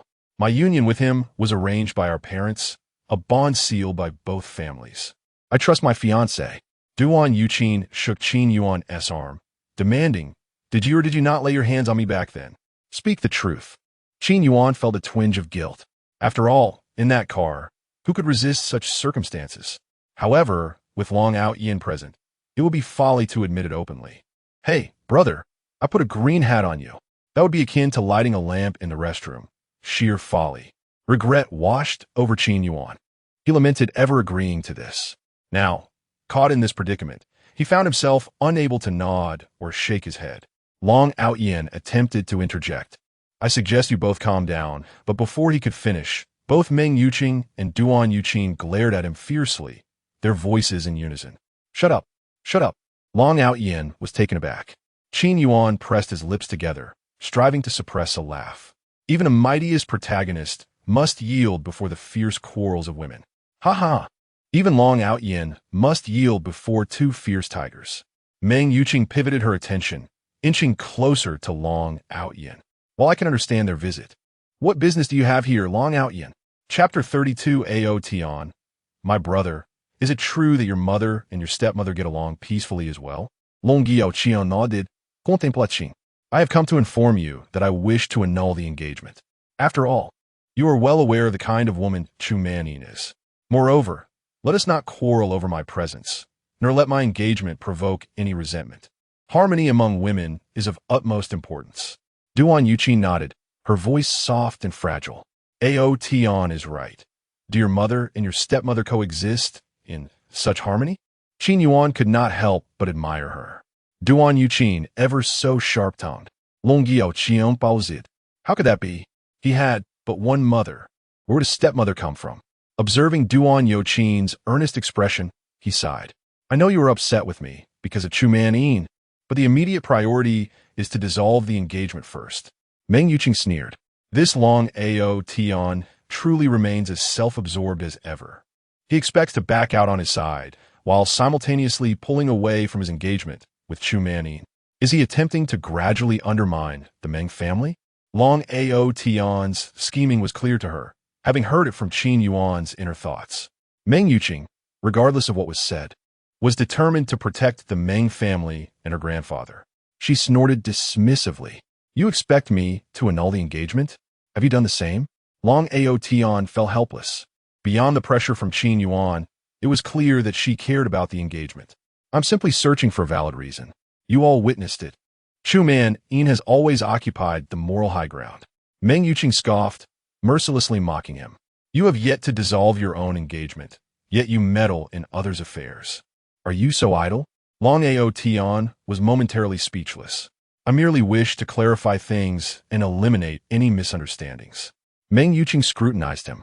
There is no misunderstanding between us. Long Aotian, seeing that Meng Yuqing was unyielding, turned to Duan Yuqing with hopeful eyes. You understand me, don't you? Duan Yuqing frowned in confusion. What right does he have to expect my understanding? Yet, years of practice pretense, coupled with her carefully cultivated gentle persona, prevented her from confronting him as directly as Meng Yuqing had. Instead, she nodded softly. Of course, Long Aotian, I understand that you intended to protect me from the start. However, why would a woman like Chu Man attach herself to you? Did your grandfather truly believe you were well suited to such a woman? Qin Yuan clenched his fist, stifling laughter to the point of trembling. Duan Yuqing's tongue remains as sharp as ever. Is she implying that Long Aotian himself believes they are a match made in heaven? Long Aotian could not fathom why he always felt tongue-tied in Duan Yuqing's presence. The perplexity lingered, as her sincere demeanor made it difficult to pinpoint any issues. After much contemplation, he ultimately attributed the dilemma to Chu Manyin. He inadvertently caught sight of Qin Yuan, who was shaking. Annoyed, he snapped, "What are you trembling for?" Qin Yuan feigned innocence. "I am cold." Long Aotian, panting in frustration, wanted to scold him but held his tongue. "Then put on more clothes." Qin Yuan nodded. "Thank you. You are quite kind." Long Aotian looked at Duan Yuqing, taking a deep breath. "How could that be? I'm certainly not the same as Chu Manyin. Just wait. Tomorrow I will go and annul the engagement." Duan Yuqing was taken aback. "Did you not say she always stood on the moral high ground? How do you plan to annul it then?" Longyi Aotian sighed, pinching the bridge of his nose while gazing at the ceiling at a 45-degree angle, revealing his sharp jawline. "There is no other option. I cannot bear to see you two continue to clash so fiercely because of me. I must sacrifice my reputation instead." Hearing such words nearly made Duan Yuqing retch. Truly, one who discards their dignity is invincible. Long Aotian had long since reached a level of invincibility. Meng Yuqing looked on in disdain, rolling her eyes. Her heart sank further. If Long Aotian were to dissolve his engagement with Chu Manyin, would he truly set his sights on the Meng family? During this time, Meng Yuqing had been thoroughly investigating Long Aotian. The deeper she delved, the more alarmed she became. Initially, she only knew he hailed from the border and might possess knowledge of ancient martial arts and fortune-telling. However, upon deeper investigation, she discovered he emerged from the legendary Mirror organization and seemingly had skills in divination. A man from such a mysterious and powerful organization had come to Xuedu, continuously ingratiating himself with 3 of the 4 prominent families. Meng Yuqing had reason to suspect that had Qin Yuan not provided his inner thoughts during her grandfather's birthday banquet, Long Aotian might have truly become the savior of the Meng family. The Meng family must not fall into Long Aotian's hands. She had to bind herself closely to Qin Yuan to secure a glimmer of hope for the Meng family. With this in mind, Meng Yuqing could not possibly agree to their request for an annulment. Pressing her lips together, she dismissed them. "Enough. Qin Yuan may stay. The rest of you may take your leave." Long Aotian noticed that Meng Yuqing was in a foul mood. It seemed the news of his engagement had affected her deeply. It was a topic best left untouched. Perhaps it would be wise to give her some time to cool off. He decided to annul the engagement first. "Well then, I shall take my leave now, Miss Meng." He cast a lingering glance at Duan Yuqing, words unspoken. "Do not let bitterness cause you to miss out on the one who truly loves you." With that, he turned and departed without looking back. Duan Yuqing felt a shiver run down her spine as she watched Long Aotian's retreating figure. Oh dear! Unfazed by Meng Yuqing's icy glare, Duan Yuqing happily linked arms with Qin Yuan. How could she pass up the opportunity after finally persuading Qin Yuan to come out? Leaving the innocent and naive Qin Yuan to Meng Yuqing? "You think too highly of yourself." Saying this, she stood on tiptoe and planted a quick kiss on Qin Yuan's cheek, leaving a faint mark of lipstick. Duan Yuqing, sensing the moment was right, pulled Qin Yuan away. Qin Yuan was bewildered. "Wait, what about my involvement in this?" He quickly glanced around, confirming that Long Aotian had indeed left before releasing a sigh of relief. Wait, why did you? What was that for? Meng Yuqing's expression turned even colder. Even if it was merely a nominal engagement, she felt provoked by the audacity of such an act before her. Qinga, let's go. Qin Yuan hesitated, caught in a dilemma. Two elder sisters. Now that long Aotian has left, why are you still at odds? Duan Yuqin was the first to strike, looking at Qin Yuan with feigned innocence. It is all my fault for upsetting the elder sister. I shall take my leave now. Please do not stop me. Qinga. Chapter 33. I'm going to eat papaya. Having spoken, Duan Yuqin feigned departure. Qin Yuan was eager to separate the two. Upon hearing her words, he felt compelled to respond. All right, go ahead. As Duan Yuqin took a couple of steps, she noticed that Qin Yuan had not followed. Anger bubbled within her. This imbecile. She decided to abandon pretense, placed her hands on her hips, twisted Qin Yuan's ear, and dragged him along. Is this how it is? I don't stop you. And you truly want to stop me? Are you genuinely entranced by Meng Yuqing? What does she possess that is so remarkable? Qin Yuan glanced at Duan Yuqing, whose chest heaved in frustration, rubbed his subtly aching ear, and murmured, she has become quite formidable. Her fists were clenched. Duan Yuqing closed her eyes, inhaled deeply, and struggled to suppress the impulse to strike him. Here is your chance. Raised with care, can you seize it? Isn't this a privilege reserved for protagonists? If she truly nurtured Qin Yuan, wouldn't Long Aotian turn him into dumpling filling? Noticing Qin Yuan's silence, the frustration Duan Yuqing had managed to contain flared anew. Speak. Louder. Can. Do. Truly a villain. With a temper like hers, even a dog would receive a kick before leaving. Never mind. I'll deal with her for now. Why is Meng Yuqing so adamant about not calling off the engagement? She once despised me. It's utterly perplexing. Duan Yuqing paused, cursing internally. Oh no, I forgot he prefers gentlewomen. Observing Qin Yuan's slightly aggrieved expression, her maternal instincts surged forth. Gently embracing him, she cooed, all right. My dear Qin, I apologize for being harsh. You should go eat papaya. Qin Yuan rested his head against Duan Yuqing's bosom, too afraid to move. What madness is this? Her mood shifts faster than flipping pages. It's quite alarming. Well, why not seize the opportunity? Breathing in the comforting scent, he nuzzled closer. You mustn't scold me again. Duan Yuqing cradled him, gently patting his back while holding him close, making him more comfortable. Be good, my Qin baby. I won't scold you any longer. Qin Yuan nodded, half believing her. He mused, if comfort is the measure, then truly, Tian Xner's robust figure is far more pleasing.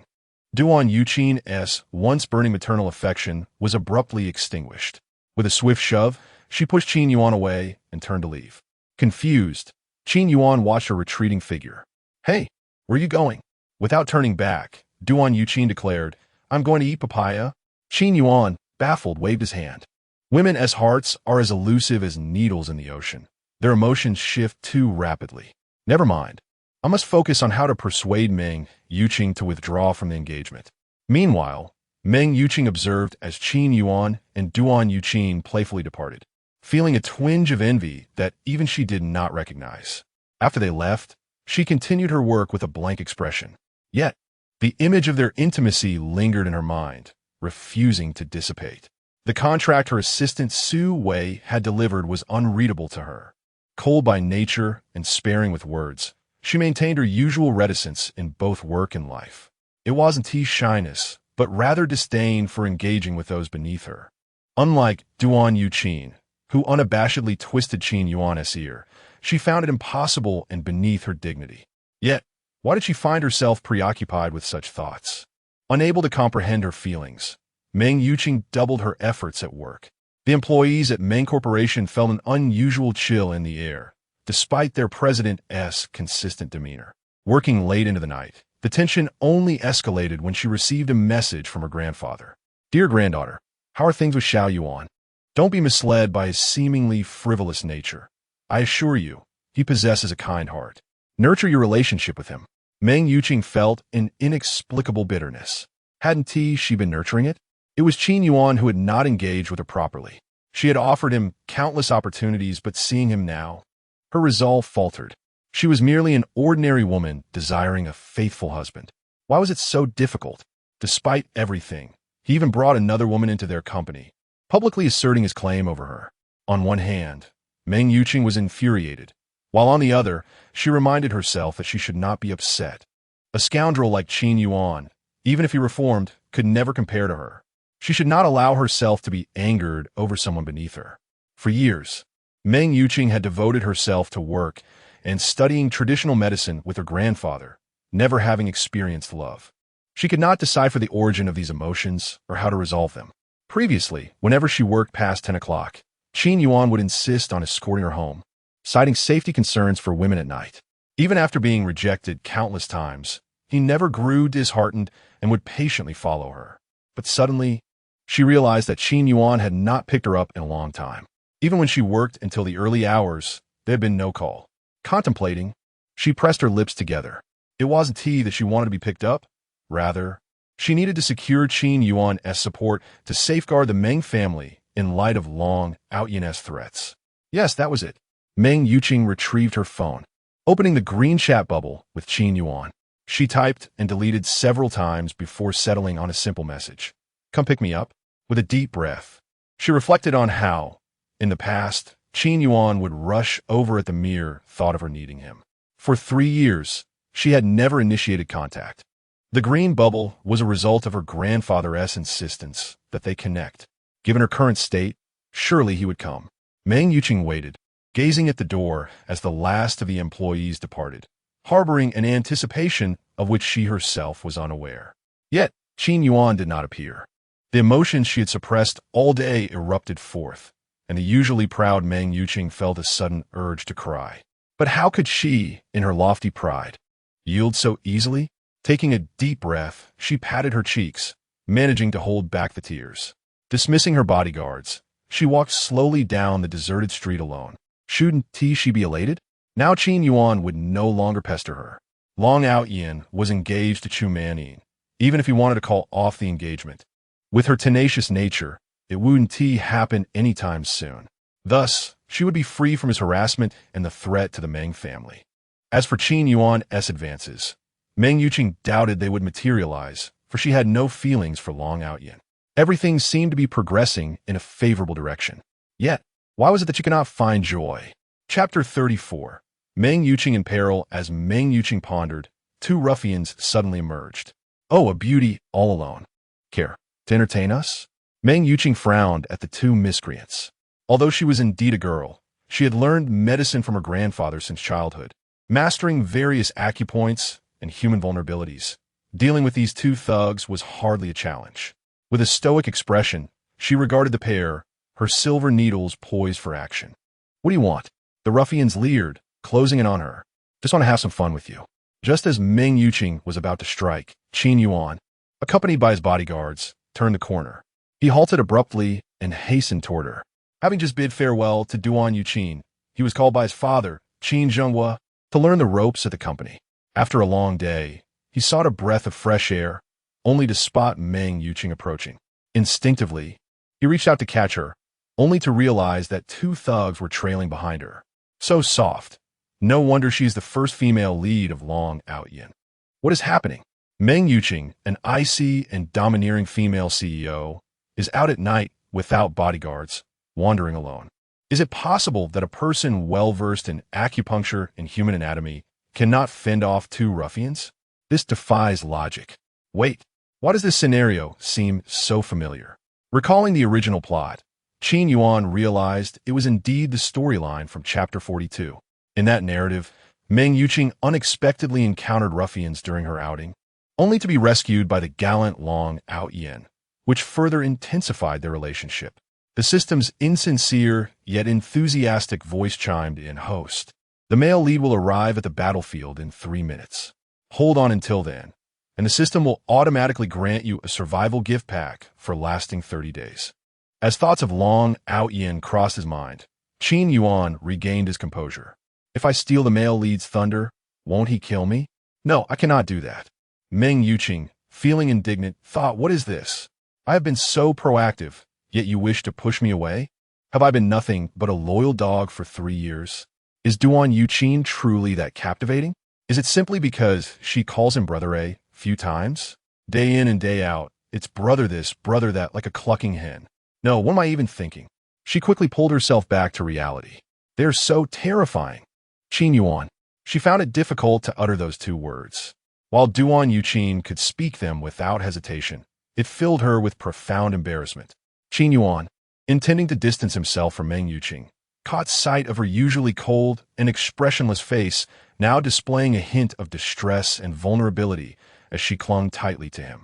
His heart melted instantly, and he instinctively wrapped his arm around her, gently patting her back. It's all right, it's nothing.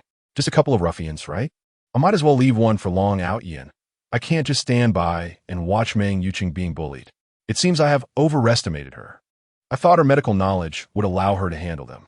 After all, she is still a woman who needs protection. A faint, unrecognized smile crept onto Meng Yuqing's lips as she regained her composure and released Qin Yuan. The two ruffians, witnessing their opportunity slip away, erupted in fury. Which street do you think you're messing with? How dare you act so arrogantly? Brothers, take him down. Meng Yuqing stood behind Qin Yuan, attentively observing their movements. Should Qin Yuan's lackluster bodyguards fail to manage the situation, she would step in herself. Against Long Aotian, a few bodyguards might falter, but against two ruffians out for fun? That would be an easy task. Qin Yuan did not even need to intervene. He signaled to the eager Li Gang, "Take out the trash for me." Before he could finish, Li Gang had already surged forward, landing a punch that sent one of the ruffians reeling. "Wait," Qin Yuan called out. "Let him regain some strength. But not too much. Ideally, he should be able to get up but not run away too quickly." Li Gang paused, his massive fist halting midair. He scratched his head, glancing at Qin Yuan. Under the ruffian's terrified gaze, he lightly poked the thug, who promptly wet himself in fear. Is this a new method of torture? Just beat me. Why leave me half alive? Do city folks play like this? The ruffian whimpered, "Brother, just hit me already. Please don't scare me." While Qin Yuan comforted the still shaken Meng Yuqing, he shook his head. "You're meant for Long Aotian, not for me. If I, a villain, steal the spotlight from the protagonist, how will I survive? I need to hold on until Long Aotian arrives. Then I'll make my exit. The affairs between the male and female leads have nothing to do with me."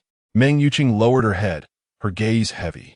Long Aotian's engagement withdrawal could not happen so swiftly, could it? Why was he lingering so persistently? Meng Yuqing was a very traditional woman.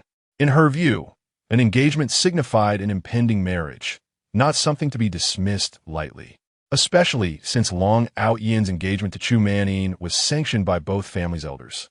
Thus, she had always believed that, no matter how little he liked Chu Manin, their disengagement would not be straightforward. Why, during her attempt to clear her head, did she encounter a ruffian connected to him? Meng Yuqing found Long Aotian bothersome, not only because he constantly meddled unnecessarily, but also due to her brother Meng Xiangrui, who sought to bring them together, incessantly praising Long Aotian in her ear. Setting aside the fact that Meng Yuqing was already engaged to Qin Yuan, she had no interest in Long Aotian. Whenever he spotted a pretty girl, he would act like a lustful fool.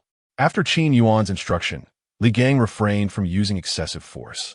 The ruffian sensed that the opponent's punches were akin to a soft tap. Yet, being timid by nature, he fainted from fright. Li Gang scratched his head, feeling apologetic. "Boss, should I wake him up again?" Qin Yuan glanced at him, shook his head, and sighed. "Let us go."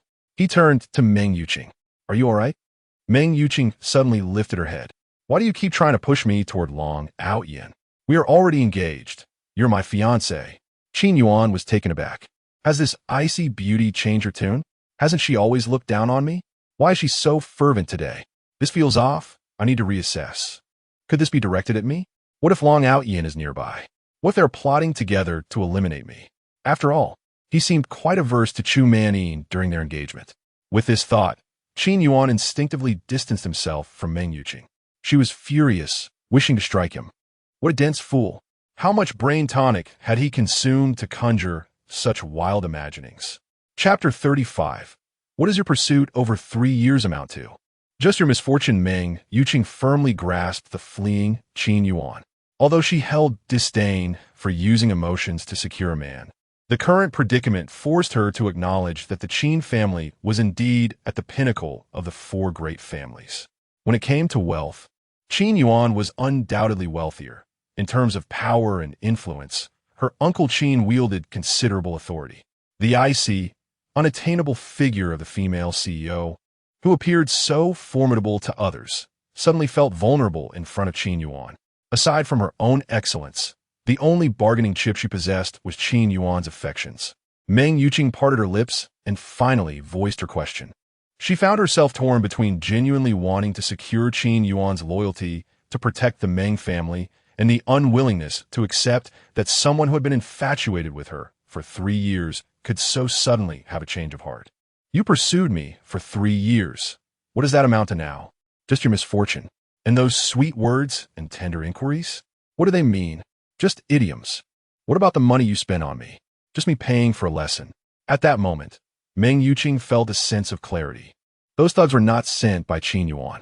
Yet, why did his words only deepen her discontent? She was not the type to sulk or act spoiled with men. The most proactive she had ever been in her life was instinctively moving towards someone in a moment of danger. With her younger brother still so young, she bore the burden of the Meng family alone. She had to cling desperately to Qin Yuan as her lifeline. Regardless of the reason, he must marry her.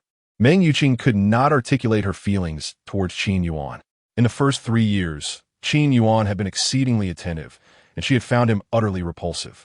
Now, witnessing him playfully interacting with his first love before her, she felt an inexplicable discomfort. The two stood at an impasse, Meng Yuqing gripping Qin Yuan's sleeve. Her lips pressed tightly together, causing the atmosphere to grow tense. Let go. Those two thugs are incapacitated. Why are you still holding on to me? I need to go home. If I linger, Long Aotian will be here soon. Qin Yuan attempted to free his sleeve, but was met with a fierce glare from her. Meanwhile, at the engagement ceremony, Long Aotian publiquise la paix que mania. She turned away, nursing her injury, and sought the support of the family elder.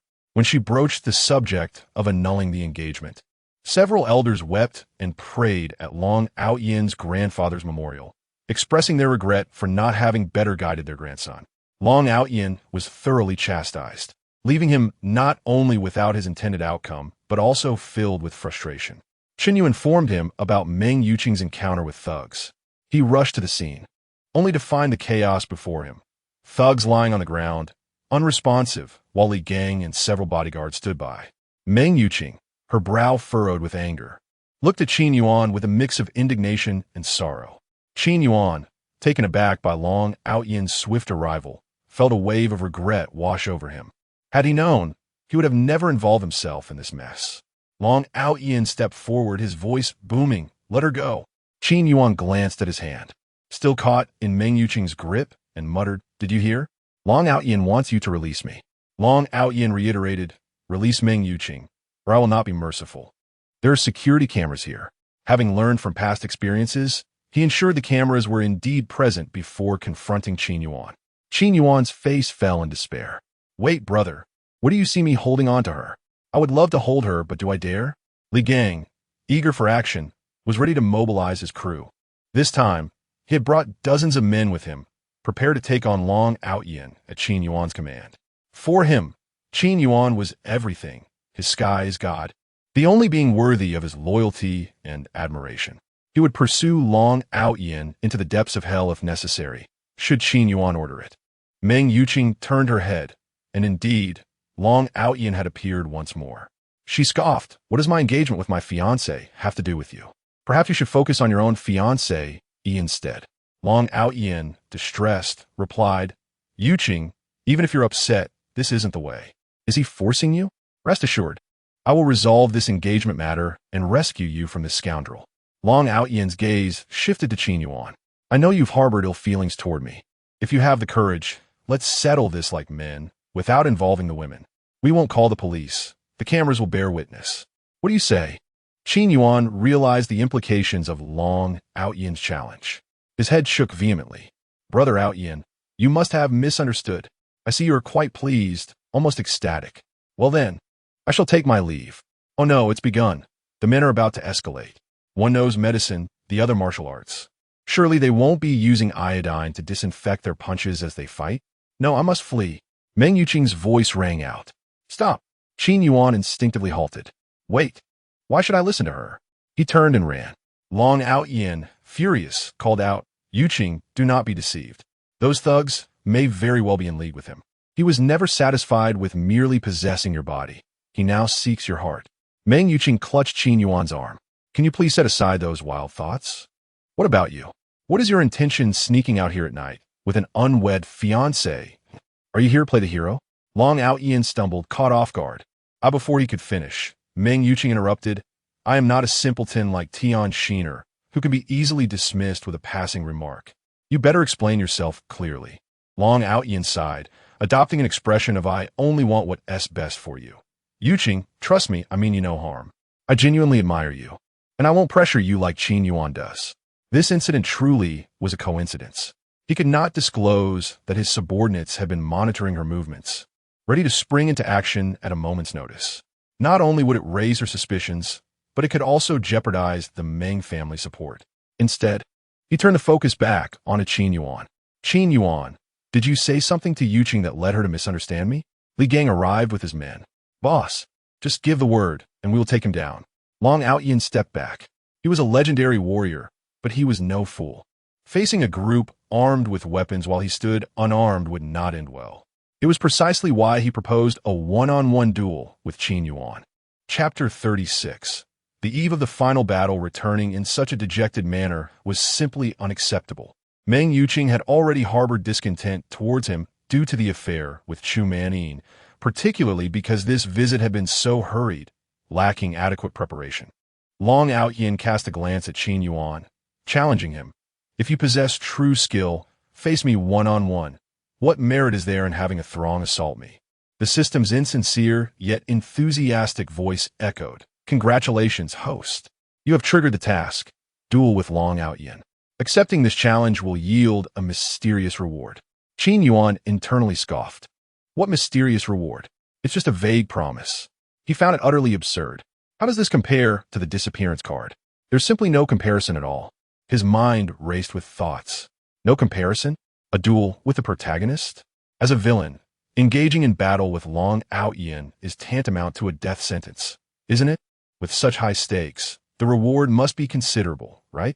Recalling the disappearance card he had previously acquired, a mysterious smile graced his face. Do you truly wish to confront me one-on-one? Long Aotian nodded. He had long regarded Qin Yuan with disdain. Time and again, Qin Yuan had thwarted his endeavors and relentlessly pressured Meng Yuqing. He had preempted Long Aotian in securing a marriage arrangement. Today, he intended to demonstrate his prowess. To defeat Qin Yuan to the point of incapacitation, allowing Meng Yuqing to witness his strength. Are you daring enough? Qin Yuan laughed. What is there to fear? With the disappearance card in hand, I refuse to believe I cannot contend with the protagonist. Long Aotian felt invigorated. After a prolonged stay in the snowy city, he finally had the opportunity to unleash his skills, targeting none other than the person he despised the most, Qin Yuan. Let us duel tomorrow at 1 in the afternoon. Those who do not attend shall be deemed cowards, Qin Yuan declared. Long Aotian glanced at the throng of bodyguards behind Qin Yuan and reiterated, I must emphasize, this is a one-on-one duel, with no interference from the authorities, nor any retaliation permitted. The defeated shall concede one condition to the victor. With an enigmatic expression, Qin Yuan departed with his bodyguards. Long Aotian turned to Meng Yuqing. Wait for me, Yuqing. I shall ensure your freedom. Meng Yuqing, however, was less than impressed. Should I reward you with a little red flower for your efforts? How can you even consider dueling someone of ordinary caliber? Long Aotian interpreted her words as concern for his reputation, believing she was worried about him losing face. Satisfied, he turned to leave. Yet, Meng Yuqing, having not heard Qin Yuan's thoughts, felt a tinge of worry cross her otherwise serene features. Are you confident in facing him? If not, admit defeat. Qin Yuan smiled enigmatically. Not at all. Meng Yuqing became anxious. If you're not confident, why did you agree to his terms, risking your life with no recourse to the authorities? Are you willingly offering yourself as a sacrifice? Qin Yuan waved his hand dismissively. I assure you, I will be fine. Do not fret. He will not show up tomorrow. Upon hearing this, Meng Yuqing secretly relaxed, but then suddenly questioned why she was so concerned about Qin Yuan. She turned to leave, her mood inexplicably lightened. Upon returning home, Meng Xiangrui immediately approached Meng Yuqing, massaging her shoulders in an attempt to curry favor. Ever since Long Aotian's engagement to Chu Manin, Meng Xiangrui had made it his daily mission to persuade his sister, hoping to unite them. Sister, trust in Aotian. He will surely resolve the Chu Manin situation. He is a rare talent. Being with him is far better than being with Qin Yuan, don't you think? Meng Yuqing shot him a glance of disdain, replying coolly, "Is that what you truly wish for? To see me married off?" Meng Xiangrui faltered, "I'm doing this for your benefit, sister. Aotian is undoubtedly superior to Qin Yuan in capability, even if his looks are rather average." Meng Xiangrui had intended to praise Aotian's appearance, but realized that compared to Qin Yuan, calling him merely average was actually an exaggeration. "Sister, you're not the type to judge solely based on looks, are you?" he inquired. Without lifting her gaze, Meng Yuqing replied, "I am." Meng Xiangrui struggled to find merit in Long Aotian compared to Qin Yuan. The latter was notorious for his vices, smoking, drinking, and womanizing, whereas Long Aotian, after getting to know him, seemed rather similar. In fact, Qin Yuan was somewhat more handsome and generous towards his sister, always ensuring she received whatever she desired. Long Aotian possessed martial prowess and medical skills, sharing a common language with her. It seemed Meng Yuqing was indifferent to these attributes. Indifference equated to insignificance. Long Aotian had even faced attention due to fighting not long ago. However, Meng Xiangrui felt that Long Aotian, with his ability to read fortunes and practice medicine, was far more complex than he appeared. This was why he sought to facilitate a union between his sister and Long Aotian. Naturally, he had his own ulterior motives. As a man, he aspired to establish his own career. Even someone with Qin Yuan's dubious reputation could be a competent heir to the family business. His entourage of bodyguards alone commanded attention, unlike him, who often had to request financial support from home. Yet as he observed his sister gradually being drawn to Qin Yuan, Meng Xiangrui couldn't help but feel anxious. He was confident that Long Aotian would not marry Chu Manin, even if it were not for the sake of the family business. He wished for his sister to find a suitable match. Meng Yuqing noticed her brother's anxious demeanor and sighed deeply. Their parents had spoiled him excessively in their earlier years, granting him every whim, which had led to a period of unruliness. Now, she felt compelled to guide him carefully. She had no intention of micromanaging family affairs. With her capabilities, she could easily establish her own company. Taking a sip of tea, Meng Yuqing retrieved a contract she had prepared in advance. "This is the project for the development of a land in the Eastern District. You can take this opportunity to hone your skills. All personnel are arranged for you. Simply follow President Fu's guidance and refrain from making independent decisions." Meng Xiangrui seized the contract, beaming with delight, and before Meng Yuqing could finish her instructions, he dashed off. "Thank you, sister. I knew you believed in me." Meng Yuqing, typically not verbose, felt compelled to impart more advice to her only brother, fearing he might stumble. She initially intended for Meng Xiangrui to assist Fu Chong as a driver, allowing him to learn by observation, even sitting quietly during meetings. However, recalling her brother's temperament, she realized that asking him to play the role of a subordinate would be more challenging than asking him to endure torture. Thus, she reluctantly appointed him as the leader of the project. The initiative was nearing completion, and all necessary connections had been established. As long as Meng Xiangrui refrained from causing trouble and committed to learning diligently, he would undoubtedly reap rewards while simultaneously boosting his confidence. Meng Yuqing couldn't help but think of Qin Yuan. Both were notorious scions, inheriting family businesses. However, Qin Yuan seemed to have inherited his uncle's commercial acumen, yielding substantial profits from his investments, of which even she had heard whispers. Looking at Meng Xiangrui, she sighed deeply, feeling a vague sense of unease within her. Chapter 37. The fog lifts. No matter how formidable Qin Yuan might be, he remains an ordinary man. The power of Long Aotian, though not fully discerned by her, is undoubtedly formidable. What chance does Qin Yuan have against him? Yet, recalling Qin Yuan's unwavering confidence, Meng Yuqing found herself compelled to trust him. She was increasingly perplexed by this man, Initially, she perceived him as a good-for-nothing sycophant, merely throwing money around, until she discovered at her grandfather's birthday banquet that he possessed medical knowledge. Subsequently, after their engagement, she unearthed that his previous facade of ignorance and bullying was merely a disguise. She had anticipated that Qin Yuan would cling to her as before, but post-engagement, he appeared to maintain a distance, just as she was about to conclude that he had no feelings for her. Qin Yuan was willing to duel Long Aotian for her sake. What if Qin Yuan were to be injured because of her? Long Aotian had likely calculated the potential retaliation from the Qin family, hence his provocations. To her astonishment, Qin Yuan actually acquiesced. Truly, he is nothing short of a fool. Meng Yuqing's heart was in turmoil. Perhaps it would be best to wait until their duel the following day to see how matters unfold. Meng Yuqing tossed and turned throughout the night, unable to sleep. Qin Yuan was in a similar predicament, suspecting that the system might be deceitful. Yet, with the arrow already knocked, he had no choice but to let it fly. Also, the so-called divine gift pack. Since it was divine, it must surely be more useful than the vanishing card, right? Early the next morning, Qin Yuan's first action upon rising was to silently invoke Long Aotian's name and activate the vanishing card. After a moment's contemplation, he decided to bring along dozens of bodyguards, fully prepared and armed for the destination. Just in case the vanishing card proved ineffective, he might still have an opportunity to confront him. Upon awakening, Long Aotian instinctively sensed something was amiss. After a quick calculation, he realized that today's outing portended great misfortune. The weather forecast had promised clear skies, yet upon stepping outside, he was engulfed in dense fog, visibility barely reaching 5 meters. This was peculiar. Such thick fog should have triggered an alert. Something was indeed amiss. Long Aotian murmured to himself, could it be the handiwork of some ancient master? Few in the whole of Huagua possessed such capabilities. And if someone could truly manipulate the elements, how could they confine themselves to merely conjuring fog? Surely, there are deeper, more complex sorceries at play. Contemplating this, Long Aotian dialed Qin Yuan, only to find that even the signal had vanished. This was bizarre, exceedingly bizarre.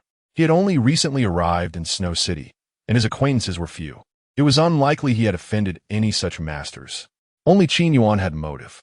A cold smile spread across Long Aotian's face.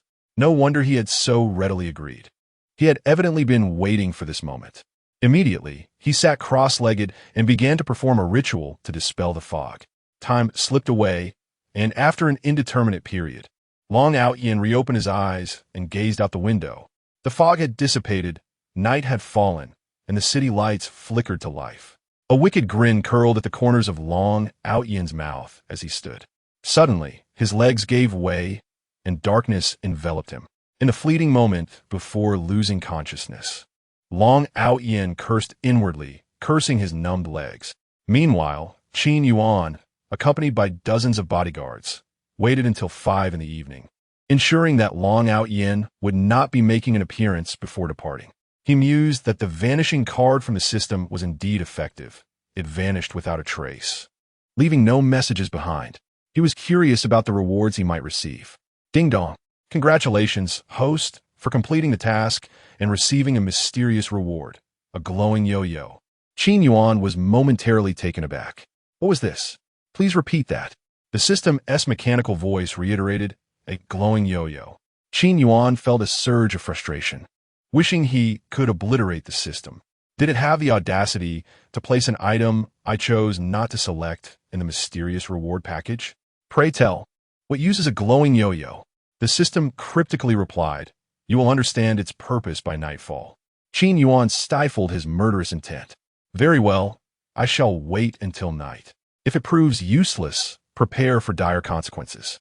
As he assisted Qin Jinghua with company matters, evening descended. Qin Yuan held the yo-yo, its mundane form radiating a green glow in the darkness, casting a more sinister hue upon his face. Host, look, this glowing yo-yo emits light. If the system had a physical form, Qin Yuan would have relished the chance to slap it.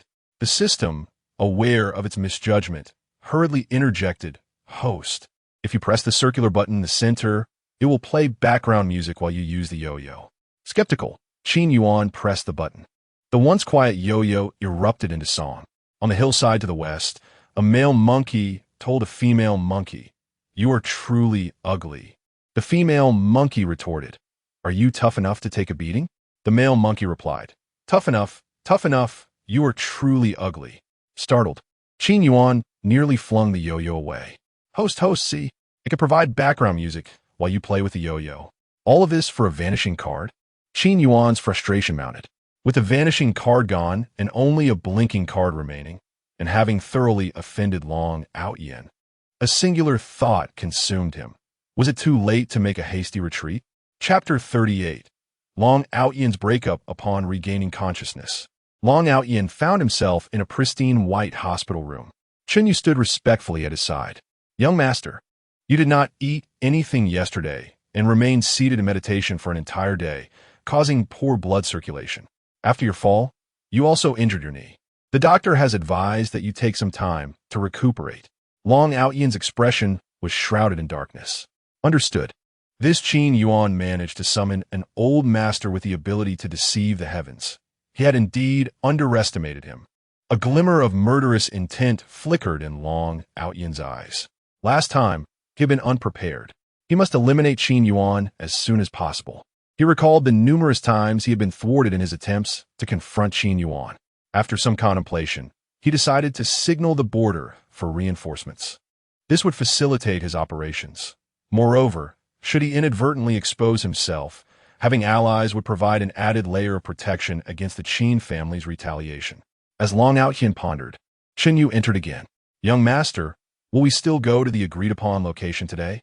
The sight of Qin Yu ignited a spark of irritation within him. Why not find another means of transportation instead of stealing the old man's wheelchair? What was the purpose of going to the rendezvous point after such an incident? There was a chance that Meng Yuqing might perceive him as retreating from battle. Would he allow her to call Qin Yuan grandfather in his presence?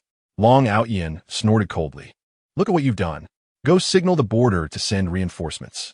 Initially, Long Aotian intended for Qin Yu to face the consequences alone. However, considering that he had come to Xuedu incognito and had no one else to rely on, and with the situation regarding Meng Yuqing, he decided to visit the Meng family and inform her that he had encountered an unforeseen incident yesterday, assuring her not to worry, and that he would battle Qin Yuan another day. Qin Yu knelt on one knee, her head bowed in deference. "Yes, young master." Long Aotian glanced at Qin Yu's slightly cherubic face, and the unbidden anger within him diminished somewhat. "Very well, you may leave." Qin Yu exited. Meanwhile, the old ghost of the border received the message with disbelief. That was their young master, the veritable god of war at the border, held in high esteem, known for his charm and prowess. Had it not been for the treachery of the Fan Tian society, he would never have forsaken all resources at the border to come to Xuedu prior to receiving this signal. They had believed that the young master had successfully taken control of all factions in Xuedu and was ready to make a triumphant return. Could it be that there were even more formidable figures in Xuedu? That even their young master had suffered a setback? The old ghost contemplated the predatory gaze of the Fan Tian society upon them, yet felt compelled to send someone to assist the young master. He rose, calling out, "Where are the protectors? Wind protector, present. Fire protector, present. Thunder protector, present. Electric protector, present."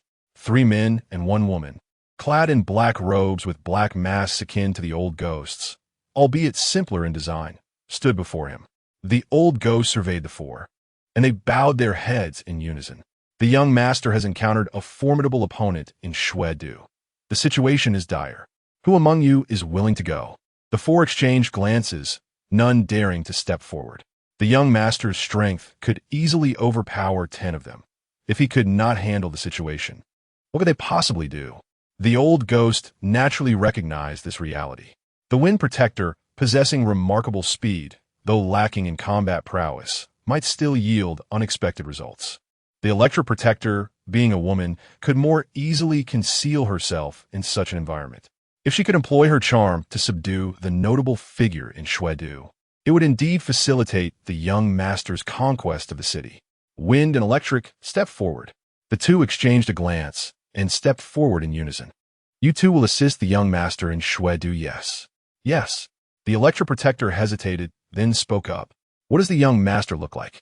How shall we recognize him upon our arrival in Shuedu?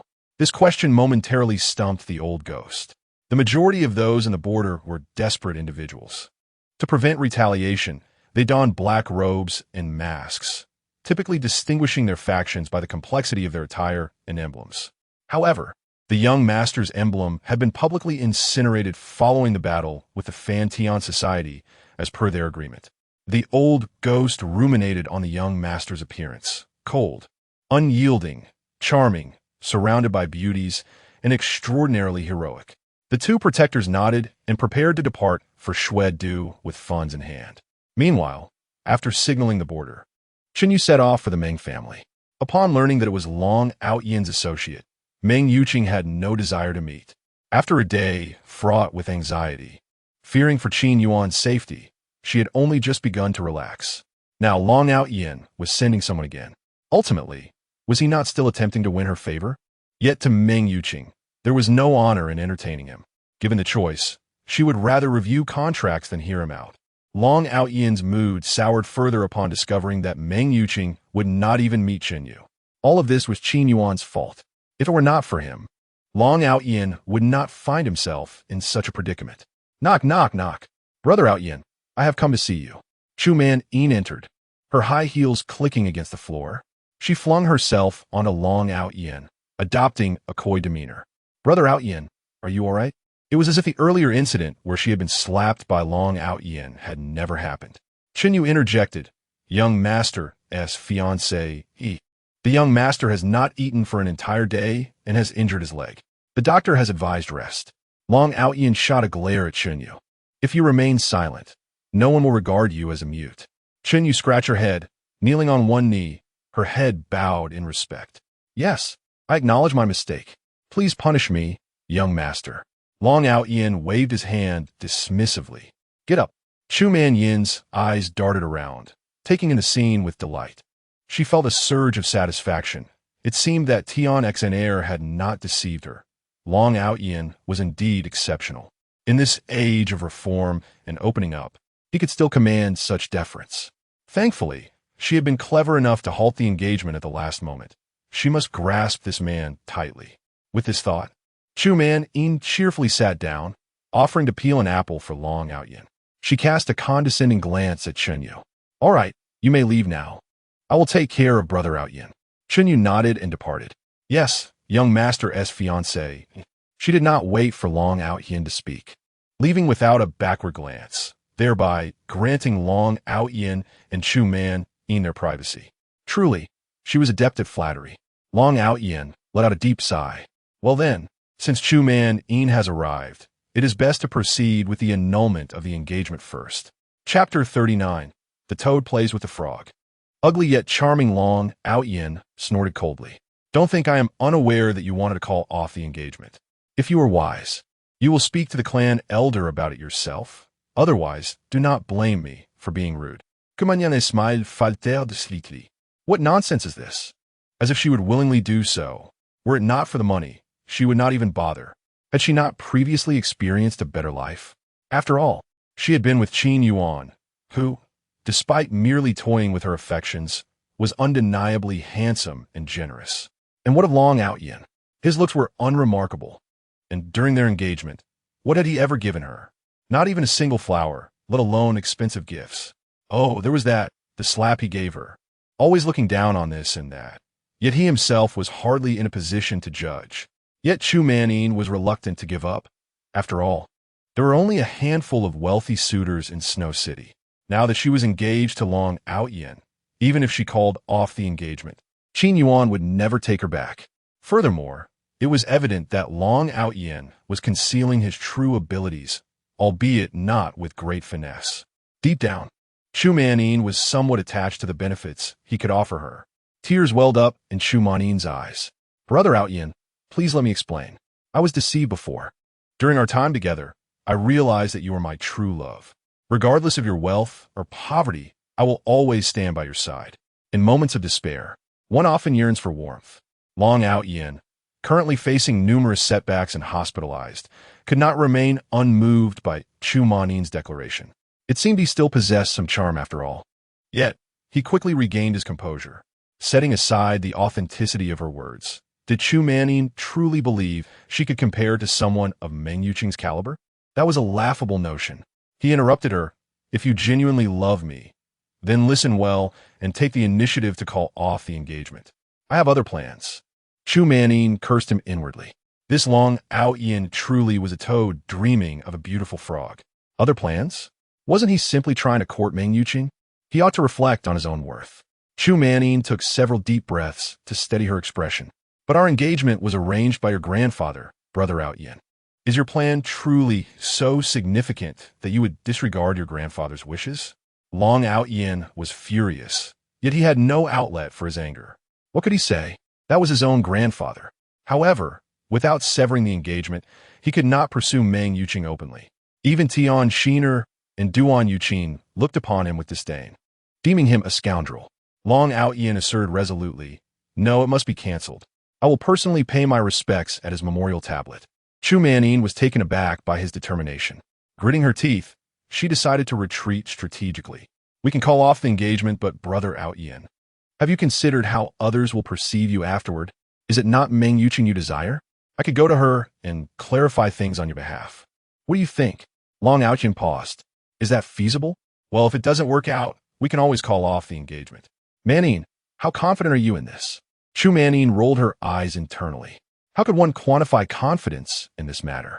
They were both women. Did he truly think she was unaware? Meng Yuqing had no interest in him at all. She would merely concoct some excuse to dismiss him. And he foolishly believed it was due to their engagement that she kept her distance. How laughable. Very well, Chu Manning replied. I will give it a try. If Meng Yuqing cares at all, or if I fail, it won't be too late to call off the engagement.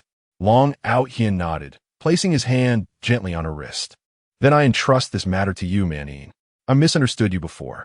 Chu Manning suppressed her disgust, feigning a look of injured innocence. It's all right, Brother Aotian. For you.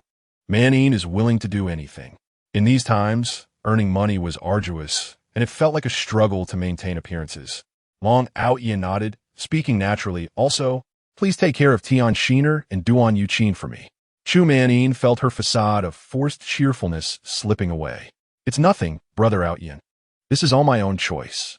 As long as you hold a place for me in your heart, even if it is just a small corner, I will be utterly satisfied. After bidding farewell to Long Aotian, Chu Manning stepped out of the hospital, her smile vanishing in an instant. No wonder he wished to call off the engagement. One was not enough for him. Long Aotian was attempting to woo 3 women simultaneously. It was no wonder Meng Yuqing looked down on him. Chu Manning couldn't help but feel regretful. She had thought she had landed a golden husband, but it turned out he was miserly and only interested in other women. Yet who could say? Perhaps after marriage, he would treat his wife exceptionally well. With this thought in mind, she took the initiative to seek out Meng Yuqing. Just after Meng Yuqing had dismissed Qin Yuan, she heard from her assistant that Chu Manning had arrived. Her irritation with Long Aotian reached a peak. Why was he so bothersome? One was not enough. Now a second was coming? Was this a marketplace? Assistant Su Wei, sensing the president's displeasure, cautiously spoke up. President Meng, Chu Manning wishes to propose a transaction with you. Meng Yuqing furrowed her brows. The two had no prior interactions. She had never thought highly of Chu Manning, especially after her engagement to Long Aotian. She had even less desire to become entangled with her now. What business could they possibly have? Without lifting her head, Meng Yuqing continued to peruse her documents. I am unavailable. Su Wei nodded and left, instructing a subordinate to relay the message politely. Chu Manning stomped her foot, surprised by Meng Yuqing's arrogance. To refuse her outright was unexpected. Turning to the receptionist, she pleaded, please tell her again that I know she dislikes Long Aotian, and I share that sentiment. I have come to discuss this matter. The receptionist relayed the message once more. Half an hour later, Meng Yuqing descended, flanked by her secretary and bodyguard, her expression icy. Glancing at her exquisite wristwatch, she declared, you have 5 minutes. Chapter 40. The transaction of Chu Manning faced Meng Yuqing with a hint of trepidation, recalling her previous actions of encroaching upon Meng Yuqing's territory. May I have a word? Meng Yuqing slightly raised her hand, signaling for others to leave. and the two proceeded to the conference room. Speak, Chu Manin stated directly. Long Aotian wishes to annul our engagement. Meng Yuqing's delicate face revealed no emotion. And? Chu Manin bit her lip. He is not only entangled with you, but also with Tian Xiner and me. You are aware of this, correct? Though Meng Yuqing maintained her composure, her heart sank. She had initially thought he was merely after the Meng family. But now it appeared he had his sights set on the entire Shui city. Her vigilance towards him escalated. Long Aotian hailed from the frontier and had been deliberately concealed, making many aspects of his background difficult to investigate. As far as she knew, the young lady accompanying him was no ordinary figure either. Thus, any attempt to confront him seemed futile.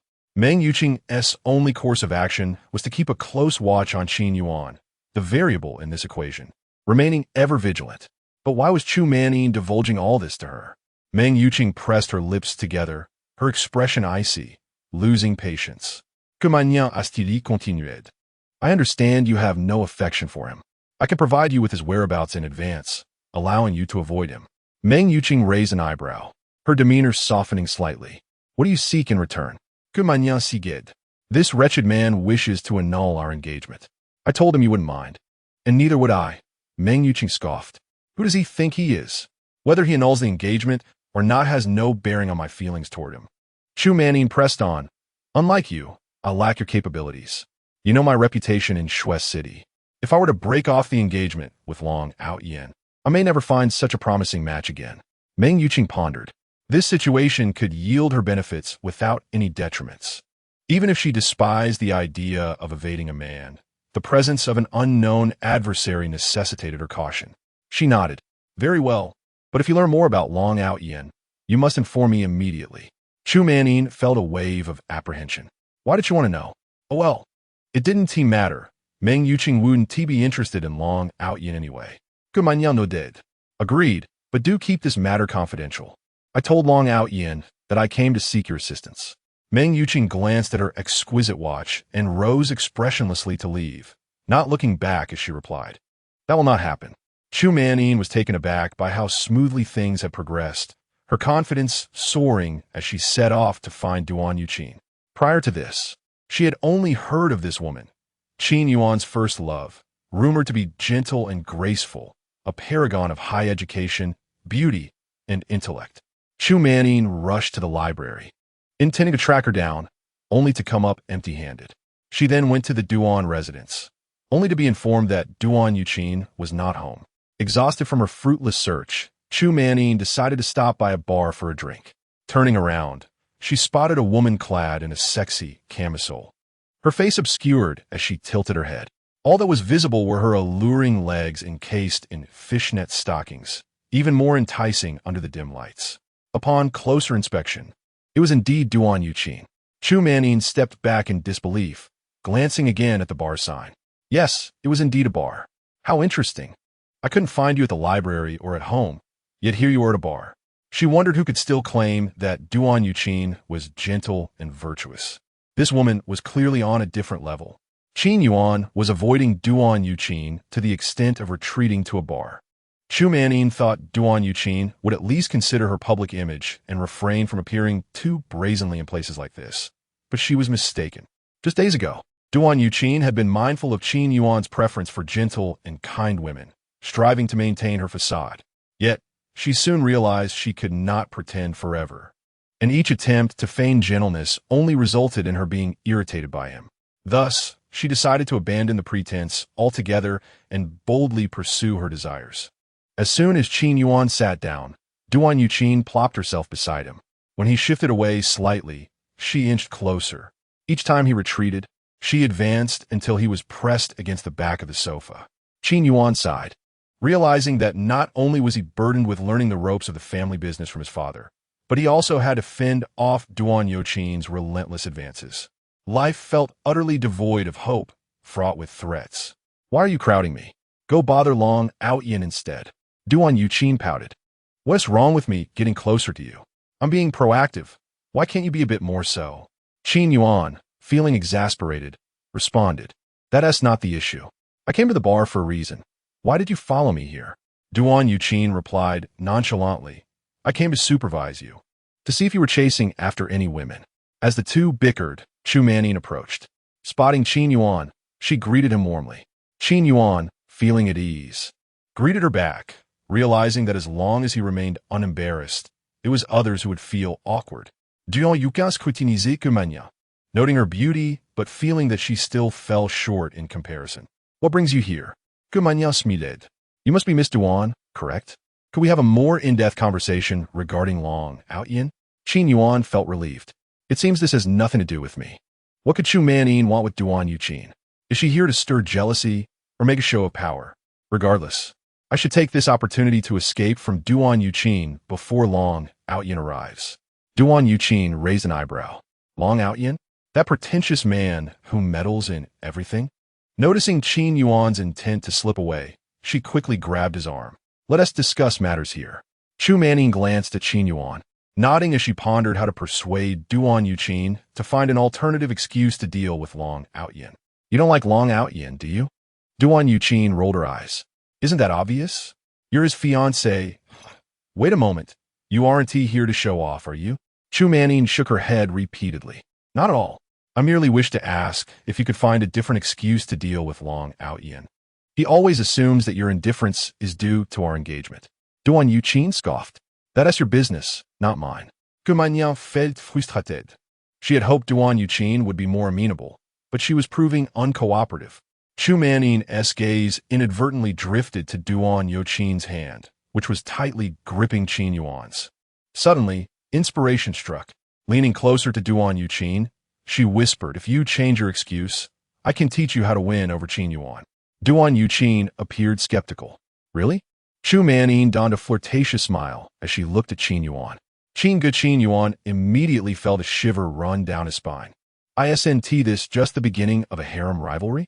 How can I possibly get involved? Chu Manning is already engaged to Long Aotian. She shouldn't be dragging me into this. He quickly denied. I'm not, I didn't. Don't say such things. Who is your brother? Chapter 41. The past of Chu Manning is exposed. The Long family calls off the engagement. Duan Yuqin, observing Qin Yuan's reaction, could surmise the situation almost perfectly, even without hearing his heart's voice. Her expression darkened immediately. How delightful.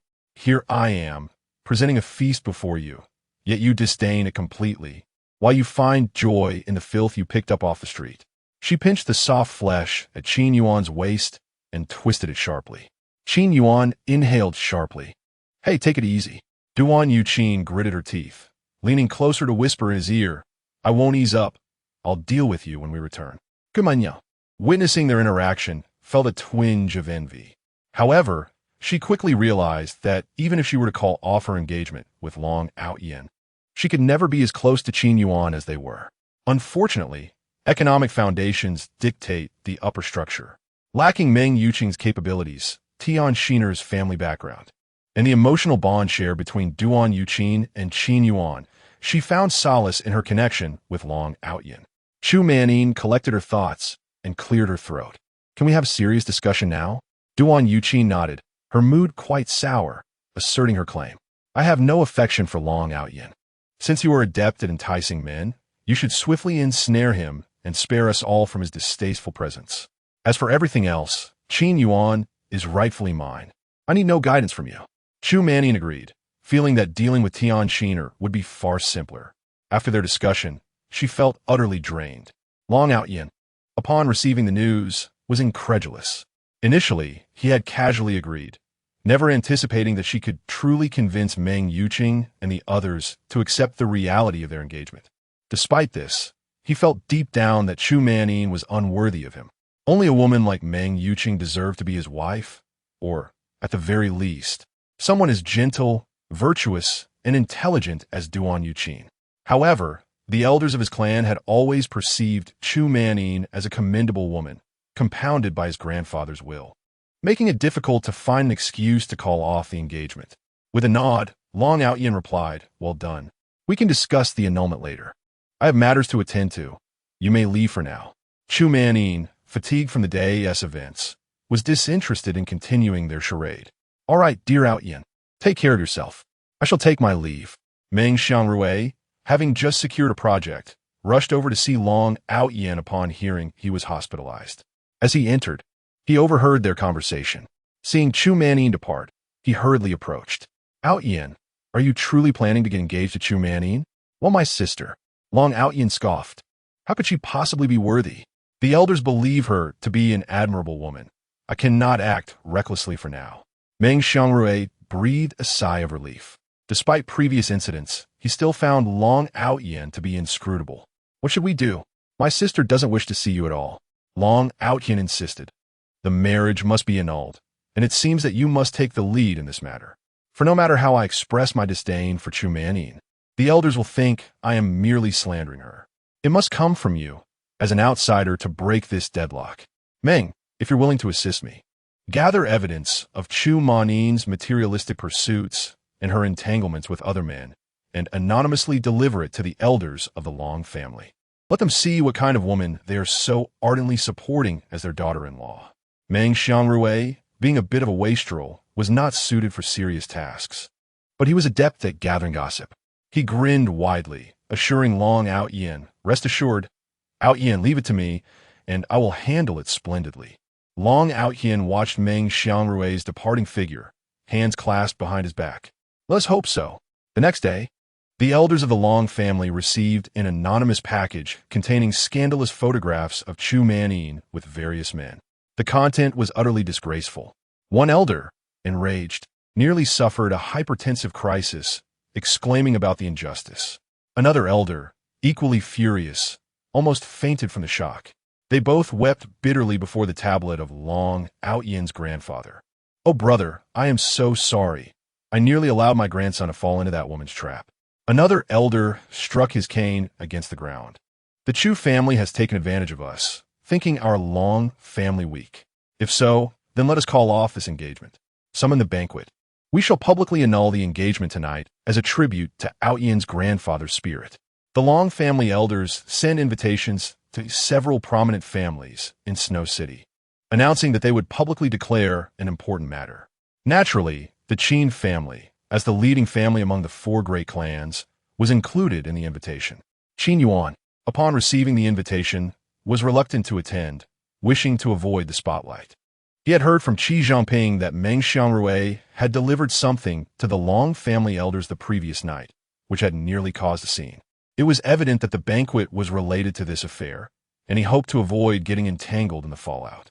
However, since the invitation came from the esteemed elders of the Long family, and his father was unable to attend due to business matters, it was unavoidable for him to go. At the five-star hotel, the luxurious private room was bustling with guests. Almost all the notable figures in Snow City were present. Unlike the previous banquet for Meng's grandfather, this gathering seemed to be a spectacle. When Qin Yuan arrived, many guests had already gathered. Meanwhile, Meng Yuqing had learned of the events, and the two anonymous packages had already reached the Long family, leaving no time for her to intervene. What a fool, she lamented. What does Long Aotian's situation have to do with him? If the elders of the Long family were truly angered, would Long Aotian cover for him? To be sold out and still count the money for the seller? Meng Yuqing dragged the defiant Meng Xiangrui to the ancestral hall for punishment, ordering the butler to oversee the family discipline before she made her way to the banquet with her assistant. As the Long family elders noticed that most guests had arrived, they glanced at the seemingly demure Chu Manin and the self-assured members of the Chu family, their tempers flaring once more. This is outrageous. The two elders supported each other as they cleared their throats. Thank you all for gracing us with your presence at this banquet. As you may know, Aotian and Manin were recently engaged. I have gathered you here to serve as witnesses. The engagement between our two families is hereby annulled. From this point forward, our families shall have no further ties. Chu Manin's eyes widened, her forced smile faltering. Wait, are you trying to trap me? Just yesterday, I was running around, pleading and negotiating. We had agreed not to annul the engagement. So why is this happening? Moreover, it is the elders of the Long family making this declaration, indicating that the annulment is indeed finalized. Could they have conspired against me all along? Chu Manin's expression darkened further, while the elders of the Chu family shared her grim demeanor. An elderly man stepped forward. What does your Long family mean by this? You wish to engage and disengage at will? Do you truly believe our Chu family is easy to bully? Chapter 42. The token is shattered. Rendering the marriage pact between the Chu family and the Long family void, the elder of the Long family scoffed. What if we do? Have you considered the misdeeds of your Chu family? Do you truly believe that the Long family is a receptacle for refuse? We are not to be treated with such disdain. The elder of the Chu family, enraged, could hardly contain his fury. He had thought that the public annulment of the engagement was humiliation enough, yet their arrogance seemed to know no bounds. Do you really think the Chu family holds the Long family in high esteem? If it were not for my ungrateful granddaughter's infatuation with Long Aotian, the Chu family would never have consented to this union. Initially, that statement was merely a jest. Moreover, throughout history, it has always been the case that those of lower status marry into families of higher standing. The Chu family values its promises and abides by its commitments. Unlike your Long family, which has barely progressed over the years. What gives you the right to seek an alliance with us? The two elderly men refused to yield to one another, and were it not for the intervention of others, they might have resorted to violence. Compagnon, et vers perceptive, quickly grasped the underlying sentiments. Initially vexed, she soon noticed a trace of disdain in the elder of the Long family's gaze directed at her. It was perplexing, for although Long Aotian had previously shown no interest in her, the two aged patriarchs of the Long family had seemed quite content with her. What had changed? Could it be that someone was intentionally scheming against her? Upon spotting Long Aotian, a cold sweat broke out across Chu Manin's body. The two elders of the Long family might be unaware of her circumstances, but Long Aotian was well informed. Had he somehow manipulated the situation to convince the elders of her previous actions? The more she pondered, the more convinced she became of this possibility. Her gaze towards Long Aotian now tinged with anger. Was it a crime to aspire for a better life? Why did it seem as if Long Aotian were some paragon of virtue? He flirted recklessly with this one and that one, and yet he dared to claim no desire for their family status? Essentially, they were cut from the same cloth, though Long Aotian concealed his true nature more adeptly. Taking a deep breath, Chu Manin recognized that this was not the moment for such thoughts. The Long family's elders were likely aware of her conduct in Xiudu. Given this, a direct confrontation would be unwise. She stepped forward, grasping the sleeve of her elder, hoping to salvage her dignity. Grandfather, please cease speaking. If Brother Aotian and the Long family deem me unworthy, then let it be. We need not humiliate ourselves further. I am unsure where I have disappointed you, but since you have decided to annul the engagement, given the past ties between our families, it is best to part amicably. After all, you are still my elder. Chu Manin had anticipated a typical gathering, donning a lovely pink gown and a pearl necklace, exuding an air of gentility. Her words were sweet, and among the older attendees, many were subtly inclined to support her. The elder of the Long family, however, had come to a full understanding of why Long Aotian had initially resisted the engagement. With Chu Manin at her current station, it was indeed challenging for an average person to contend with her. The elder scoffed, recalling how much he had once admired her, now feeling utterly repulsed. Nevertheless, he refrained from overt hostility, recognizing that Chu Manin's demeanor had at least softened the situation somewhat. How could I not? The elder of the Chu family replied with a cold snort, pulling his arm away from Chu Manin's grasp. His usually astute granddaughter had truly lost her senses this time. How could this matter simply be brushed aside? Today, the Long family dared to humiliate the Chu family before such a large audience. If left unchecked, would others not feel emboldened to do the same? How could the Chu family maintain its standing in Xiudu? This situation demanded redress. It cannot be allowed to conclude without consequence. With an impatient wave of his hand, the elder of the Chu family declared, "Manin, you seem truly hungry. How can we let the Long family insult us thus, and let it go without retaliation? Enough. This is not your place to interject." Chu Manin felt a surge of frustration, knowing that prolonging the situation would only harm the Chu family. Yet, with so many witnesses present, she could not directly express her concerns about the Long family holding leverage over her. Casting a fierce glare at Long Aotian, she blamed him for the predicament. Had he not chosen to utilize her once more, things would not have escalated to this point. "I know you looked down upon me from the start. But after spending so many days together, at least we have some semblance of affection. If we must part ways, let us conclude it here. There is no need for our elders to create a scene. Long Aotian, having finally accomplished something during his time in Shuadu, regarded Chu Manin with disdain. In his eyes, she was a woman unworthy of his regard. Now that she showed weakness, he deemed her beneath his notice. To him, she was simply receiving her just deserts. Furthermore, with so many witnesses present, he felt obliged to distance himself from her in front of Meng Yuqing. With a dismissive scoff, he swirled his wine glass, exuding an air of dominance. Affection? What affection could possibly exist between us? The Chu family is hardly worthy. The elder of the Chu family, his expression darkening, fixed his gaze upon Chu Manin and assertively commanded, "Bring it to me." Chu Manin, taken aback, stammered in confusion. "What?" "Bring the jade pendant that signifies your engagement to the Long family." The elder's tone was unusually forceful, causing Chu Manin to flinch. Trembling, she produced the pendant and handed it over. In front of the assembly, the elder of the Chu family forcefully shattered the pendant. With a sharp sound, the exquisite jade split into countless fragments. With a cold snort, he declared, "The engagement between the Chu family and the Long family is hereby nullified." Remember, even if the Long family chooses not to uphold the contract, the Chu family will not ally with a family that lacks decorum. After delivering his proclamation, the elder took Chu Manin by the hand, preparing to depart. "Manin, we shall leave. Your grandfather will find you someone far superior."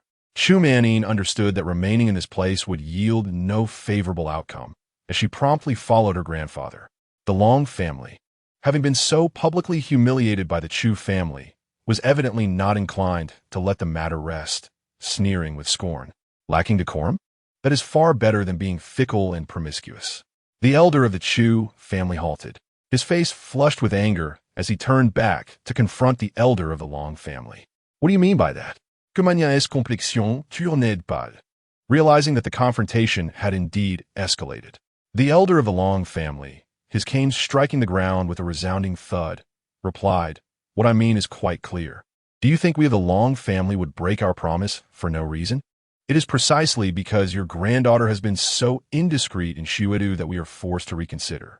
Do you think we, as elders, are unaware of your family's misdeeds simply because we have not been present in Shuadu?"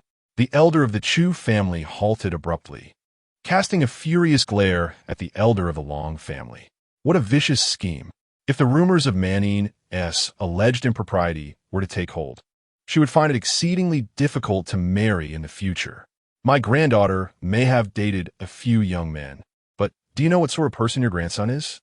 Do not cast aspersions upon us. The Chu family is not one to be scorned by the likes of you.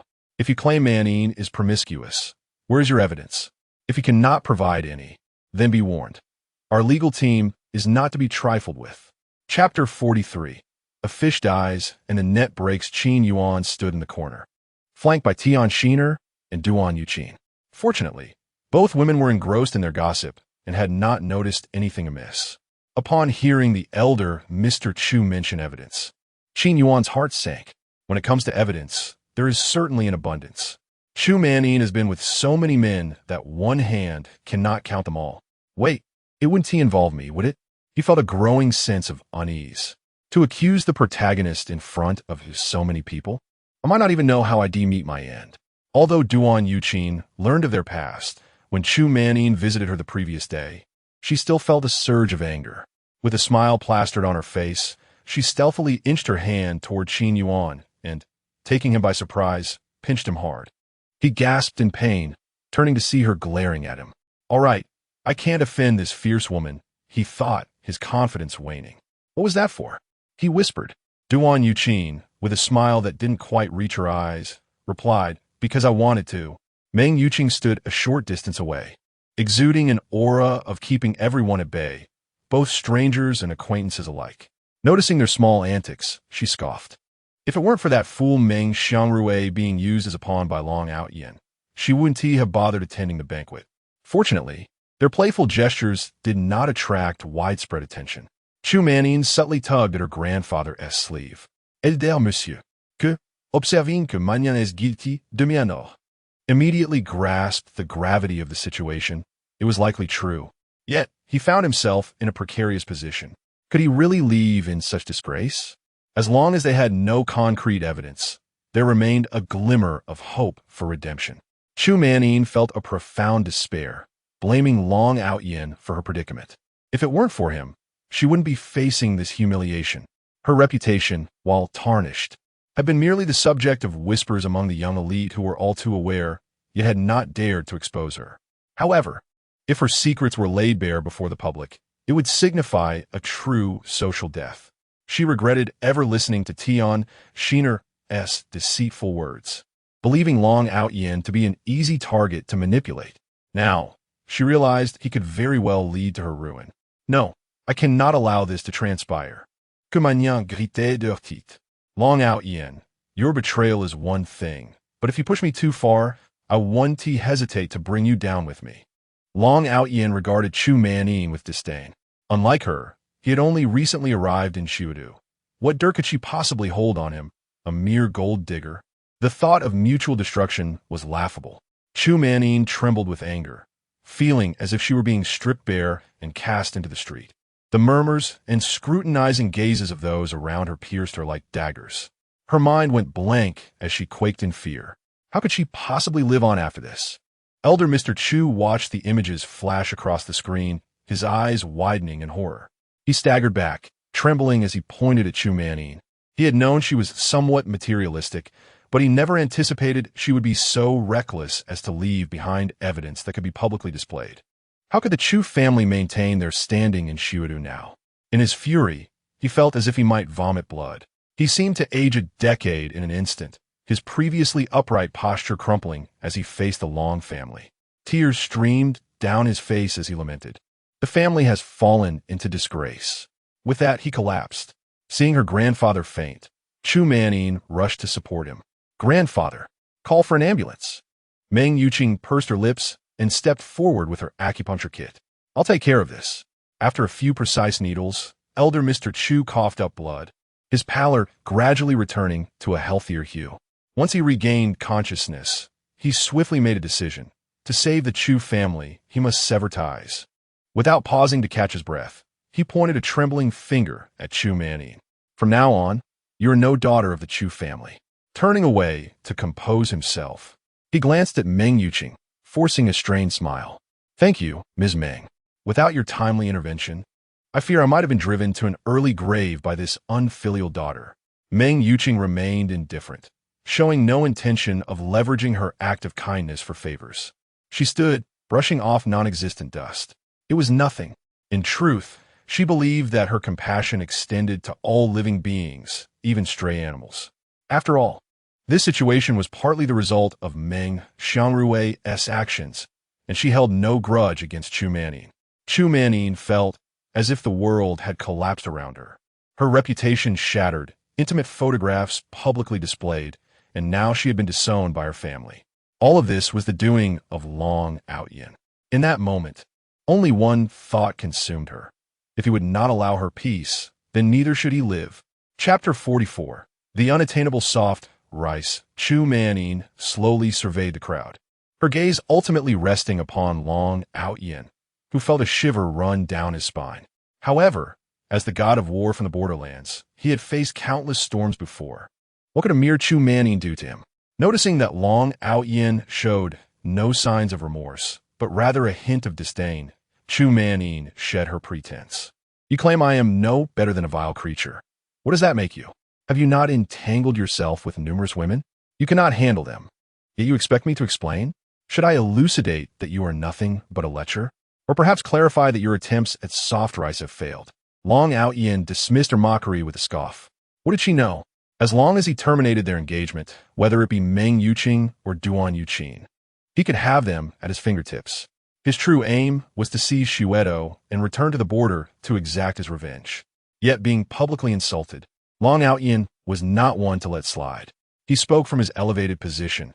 I shall overlook your insolence merely because you are a woman. Depart swiftly and do not cross my path again. Chu Manin remained unyielding, her expression laced with contempt and disgust. Are you aware that Meng Yuqing and the others find you quite bothersome? Do you genuinely believe yourself to be desirable? Long Aotian scoffed at her words, dismissing them as the last gasps of a dying struggle. Chu Manin cast her gaze around, spotting Qin Yuan, before turning back to Long Aotian. Let me lay bare a harsh truth. The very Qin Xiao you scorn is 1,000, even 10,000 times superior to you. You deride him as a lecher and a hypocrite. Yet what are you? With every step, she drew closer to Long Aotian. You lack wealth, you lack good looks. And even the Chu family pales in comparison to the Qin family. If not for your potential, why would I ever consent to an engagement with you? The crowd began to murmur, glancing towards Qin Yuan. Indeed, while Long Aotian had his merits, he paled in comparison to Qin Xiao. If Chu Manin had been entangled with Qin Yuan, it would all make sense. Indeed, Long Aotian does not appear to be a virtuous man. I previously thought him a victim, they whispered. Qin Yuan was taken aback, his outward demeanor calm, while inwardly lamenting. What is this madness? I explicitly stated I would not come. My father insisted. Now, I have publicly worn the green hat. This cannot stand. I must salvage this situation. He stepped forward, maintaining a composed smile that starkly contrasted with Long Aotian's darkened expression. Please, do not misunderstand. Chu Manin was merely my sister. Despite her irritation, Duan Yuqin refrained from exposing him, moving closer to Qin Yuan and wrapping her arm around his. Indeed, I can assure you, Chu Manin is truly just his sister. I am. Before Duan Yuqin could finish, her father pulled her aside, irate. He wished to pry open her skull to discern where her education had gone astray. Such matters should not be spoken of in public. He shot her a glare and admonished her quietly, "You foolish girl." Qin Yuan breathed a sigh of relief, attempting to diminish his presence. Duan Yuqin ought to receive a stern reprimand. She blurted out secrets that nearly cost me dearly. Thank goodness for Uncle Duan's intervention. As Duan Yuqin faced her father's chastisement, she caught wind of Qin Yuan's inner thoughts, and her eyes sparkled with mischief. How delightful! Qin Yuan instinctively shot her a glare. How dare she compare him to that scoundrel? Although he had orchestrated the green hat affair, being publicly compared unfavorably to Qin Yuan was an affront he could not bear. Long Aotian's face flushed with indignation, pointing a trembling finger at Chu Manin. You! Chu Manin interrupted. What of it? Am I mistaken? In terms of wealth, can your Long family rival the Qin family? In terms of appearance, is it not clear to the discerning eye? And as for generosity, what have you offered me throughout our engagement? Chu Manin rolled her eyes, clearly harboring a long-standing grudge against Long Aotian. Had I known you were such a person, I would never have consented to this engagement. Long Aotian's countenance darkened, trembling with rage. Who did she think she was to speak to him thus? Very well. Remember your words. 30 years east of the river, 30 years west of it. Do not underestimate the impoverished youth. The Qin family may be formidable for now, but a woman expelled from the Chu family can be dealt with. With murderous intent glimmering in his eyes, Long Aotian advanced. Chu Manin, sensing fear, took a step back. But then she realized she had nothing left to lose. What was there to fear? With defiance, she continued, What? Am I mistaken? You are indeed inferior to Qin Yuan. Dear sister, the likes of Meng Yuqing can confront Long Aotian because they're the protagonists. Their exchanges are merely playful banter. You, a spiteful supporting character, charging in boldly. What do you expect? Are you courting death? You can criticize Long Aotian, but why drag me into this? I wish to live. Before Long Aotian could respond, Qin Yuan felt compelled to dispose of her. He raised his hand, and the captain of his security team, Li Gang, immediately approached, bowing respectfully. Boss, how may I assist you? Qin Yuan murmured, Remove Chu Manin from my sight. Li Gang swiftly advanced, seizing Chu Manin as though she were a mere chick, lifting her effortlessly. Despite her struggles, Chu Manin continued to hurl accusations at the Long family. What of your two ancient relics? Are you not responsible for your son's behavior? You knew he was courting others and urged reconciliation. Yet when I sought solace elsewhere, you demanded a broken engagement. No wonder the Long family remains stagnant in Shuedo. You refuse to take losses, yet seek to profit endlessly, do you? Do not think I am unaware that you are both keeping a mistress next door, and you two ancient relics play the part of my mother? If you do not allow me peace, then let us all perish together. Even as she was dragged away, Chu Manin continued her tirade, determined to take down as many as she could. The once proud, Long family now wore expressions of deep discomfort. How could this madwoman possibly know such things? Nonsense. Elder Long glared at Chu Manin as she was unceremoniously ejected, a flicker of pity passing through his eyes before swiftly vanishing. Chu Manin had irrevocably offended the Long family. If it were only the Long family, they could still contend, but with Qin Xiao's stance, it seemed she had alienated him as well. Everyone knew the world of Shuedo belonged to the Qins. Chu Manin was likely to meet an untimely end without even grasping how it happened. Now, even if the Chu family wished to protect her, they could not. Elder Long silently lamented, inwardly praying that Qin Yuan would not vent his ire upon the Chu family. Chapter 45. The Pit Project. Fortunately, Qin Yuan had not contemplated these matters. He pressed his fingers against his temples, bewildered by the absurdity of the situation. You wish to break off the engagement? By all means, do so, but why must you involve me? I am merely an innocent bystander. Now, he had to devise a way to explain this to Long Aotian, hoping he would not be angered by the affair. Qin Yuan stepped forward and patted Long Aotian on the shoulder. Brother Aotian, do not take offense. You are still quite impressive in my eyes. Long Aotian snorted dismissively. I'm not worthy of such praise. Qin Yuan sighed in relief. I knew you were magnanimous enough not to dwell on trivial matters, Brother Aotian. Long Aotian seethed internally. How could he not be upset? If the roles were reversed, would he not be concerned about public perception? Yet, in front of everyone, he could not voice his displeasure. Long Aotian could only swallow his indignation, vowing that once he had full control over Shuetu, he would make Qin Yuan pay dearly. The banquet concluded on a sour note, with guests hastily finding excuses to depart. Regardless of the circumstances, the engagement was dissolved. As long as the engagement was off, everything else could be negotiated. Meng Yuqing, seeing that matters had settled, prepared to leave when Long Aotian called out to her. Miss Meng, it has been a while. I am aware that you harbored some misconceptions due to my prior engagement with Chu Manin. I would like to offer you a chance to clarify things.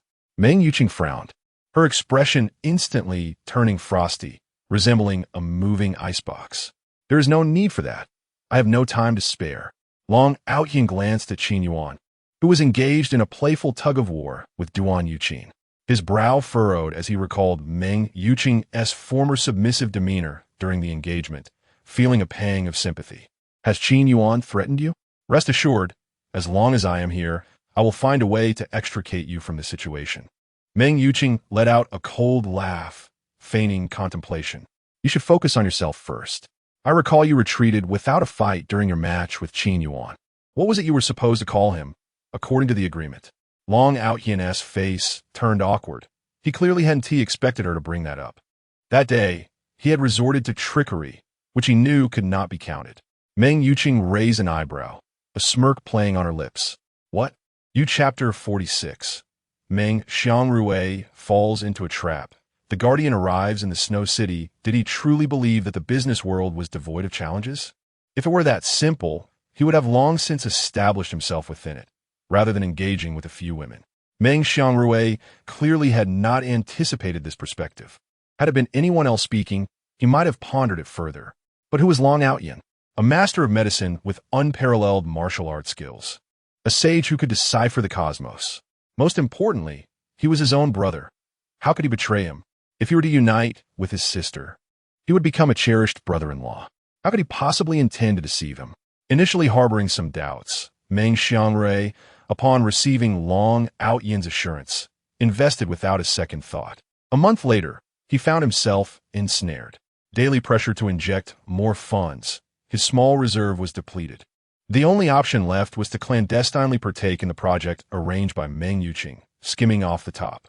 Others dared not voice their discontent, for he was the only brother of President Meng. Even if the matter were to reach President Meng's ears, what would it matter? It would only jeopardize their own positions.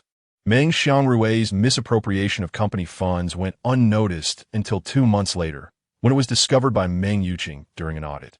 Upon learning of this, the elderly Meng, who had painstakingly regained his health, nearly succumbed to rage once more. Typically indulgent towards his grandson, the elder Meng relinquished all responsibilities to Meng Yuqing. Kneeling in the ancestral hall, with his back straight as an arrow, Meng Xiangrui remained convinced that the project would yield profits. "Sister, you must believe me. This project is truly lucrative." Meng Yuqing, devoid of mercy, struck him with a slender bamboo rod, the crack echoing sharply. Despite her usually gentle demeanor, she was furious enough to utter expletives. "Profitable? Pray tell, how much have you invested in total? Have you even calculated the return on investment? Your proposal is utterly worthless. Do you realize how agitated you've made grandfather? Had I not been here, he might have succumbed. Do you not understand that Long Aotian is eyeing our Meng family covetously?" With each strike of the bamboo, Meng Yuqing's frustration boiled over. Previously, she had believed that violence could not resolve issues.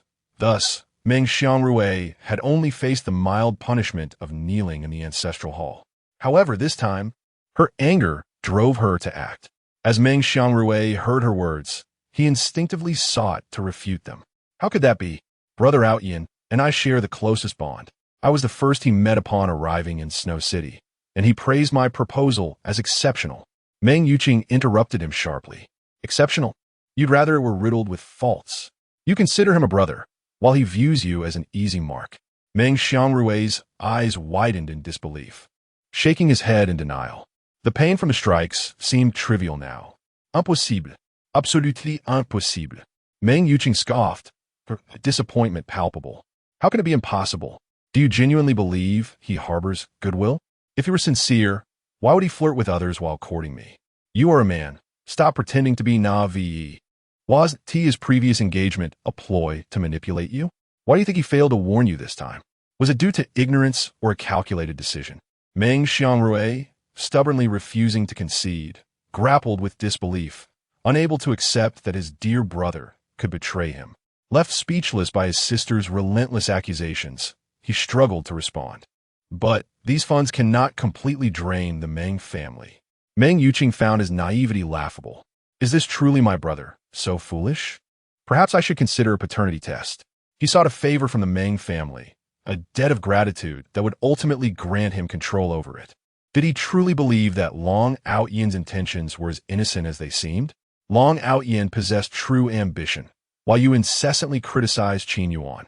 Yet, did you not witness how Qin Yuan treated me before? Were you not aware of his schemes against the Meng family? Meng Xiangrui collapsed to the ground, murmuring to himself, "Impossible, absolutely impossible." Exhausted from the confrontation, Meng Yuqing discarded the bamboo rod. "Enough. Reflect on your actions. The Meng family will cover this shortfall, but you are barred from participating in any future decisions regarding the Meng Group. You shall simply receive your dividends each year. The Meng Group is our parents' legacy. Should the day come, I would rather entrust it to professional managers than watch it falter under your stewardship." Meng Xiangrui's face drained of color, and he offered no dissent to her decision. He had always looked down upon Qin Yuan, deeming him unworthy of his sister, and had derided him behind his back, likening him to a toad aspiring to dine on swan meat. Yet in this moment, he realized how blind he had been. Qin Yuan was the true gentleman, while the brother he had revered, Long Aotian, was the real scoundrel, watching as he fell into a trap, even scheming for his inheritance. When he approached Long Aotian, perhaps the latter was already mocking him for his foolishness. Conflicted emotions surged within Meng Xiangrui. His previous ignorance became painfully evident as he reflected. Long Aotian seemed to regard him as a mere subordinate, summoning him at will, treating him as a convenience. He felt as if he were less than a sycophant, foolishly attempting to orchestrate a union between his sister and Long Aotian. Having knelt in the ancestral hall before, this particular instance weighed heavily on his conscience.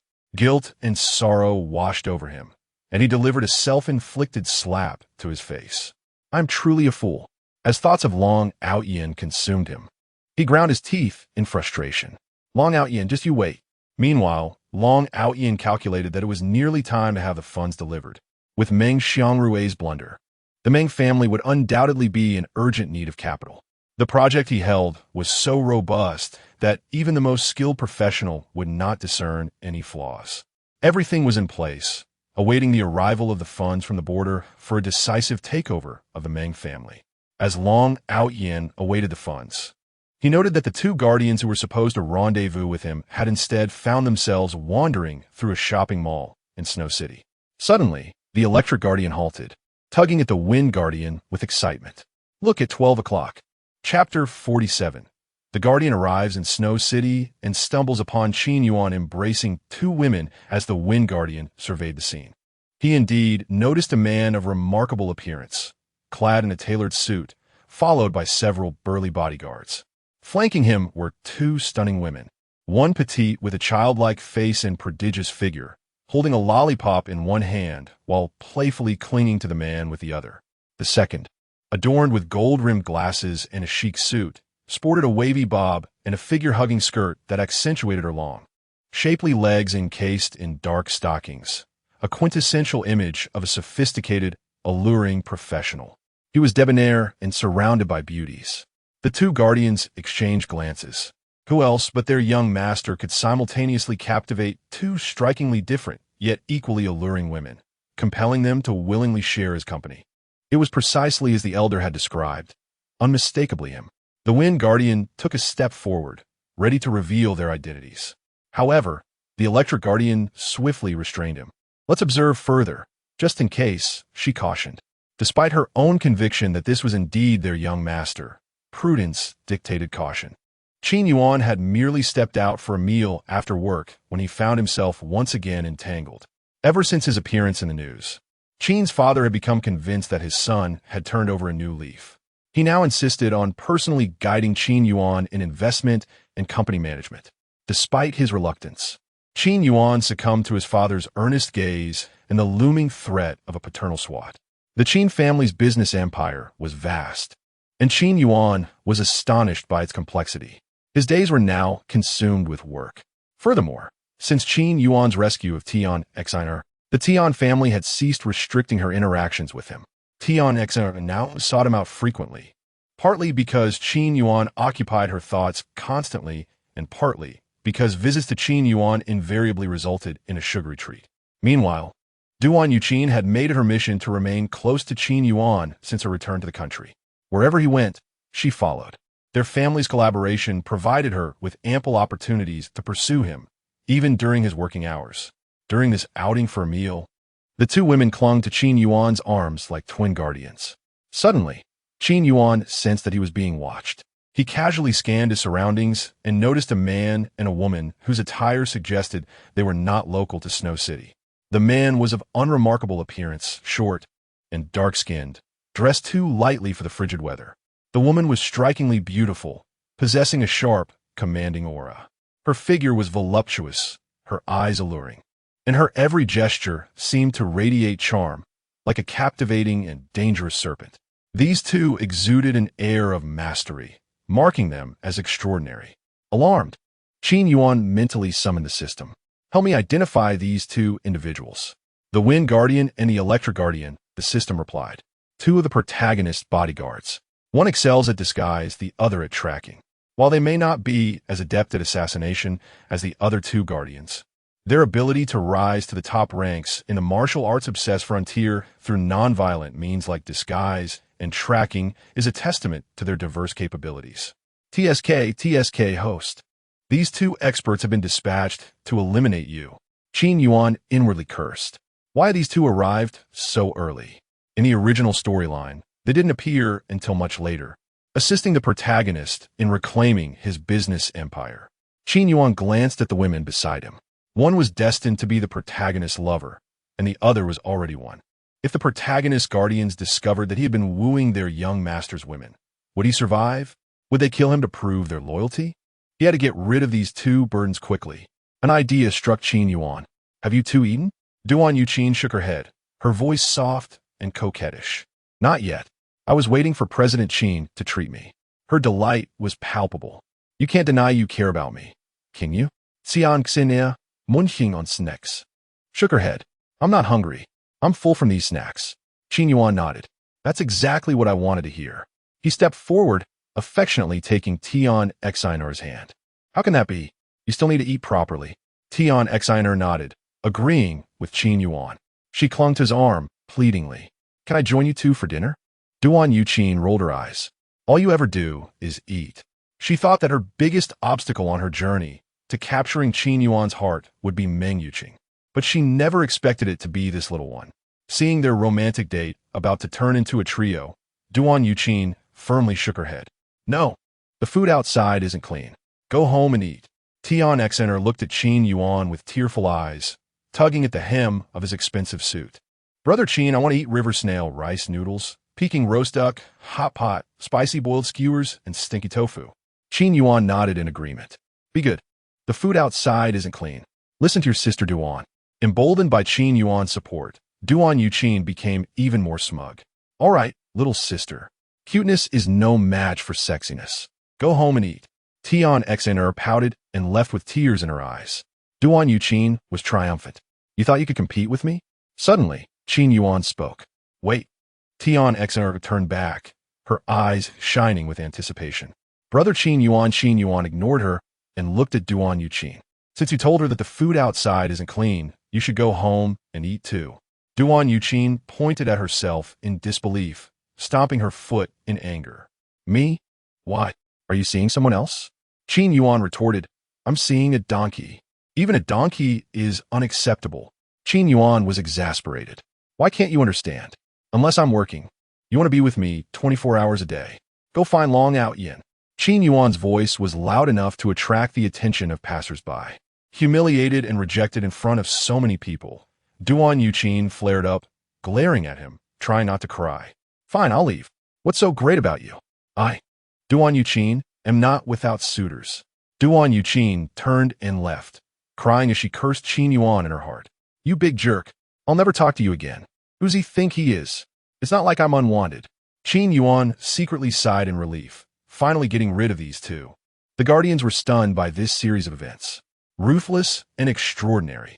If they had harbored any doubts before, witnessing Qin Yuan chase away the two beauties had now convinced them that this was indeed their young master. Qin Yuan walked directly towards the two Guardians. He couldn't hide forever. It was better to take the initiative. Chapter 48. The Guardian is deceived. As Qin Yuan approached, the two individuals instinctively straightened up, standing at attention. Greetings, young master, they exclaimed, bowing respectfully. Without waiting for Qin Yuan to speak, they knelt on one knee, lowering their heads in a gesture of reverence.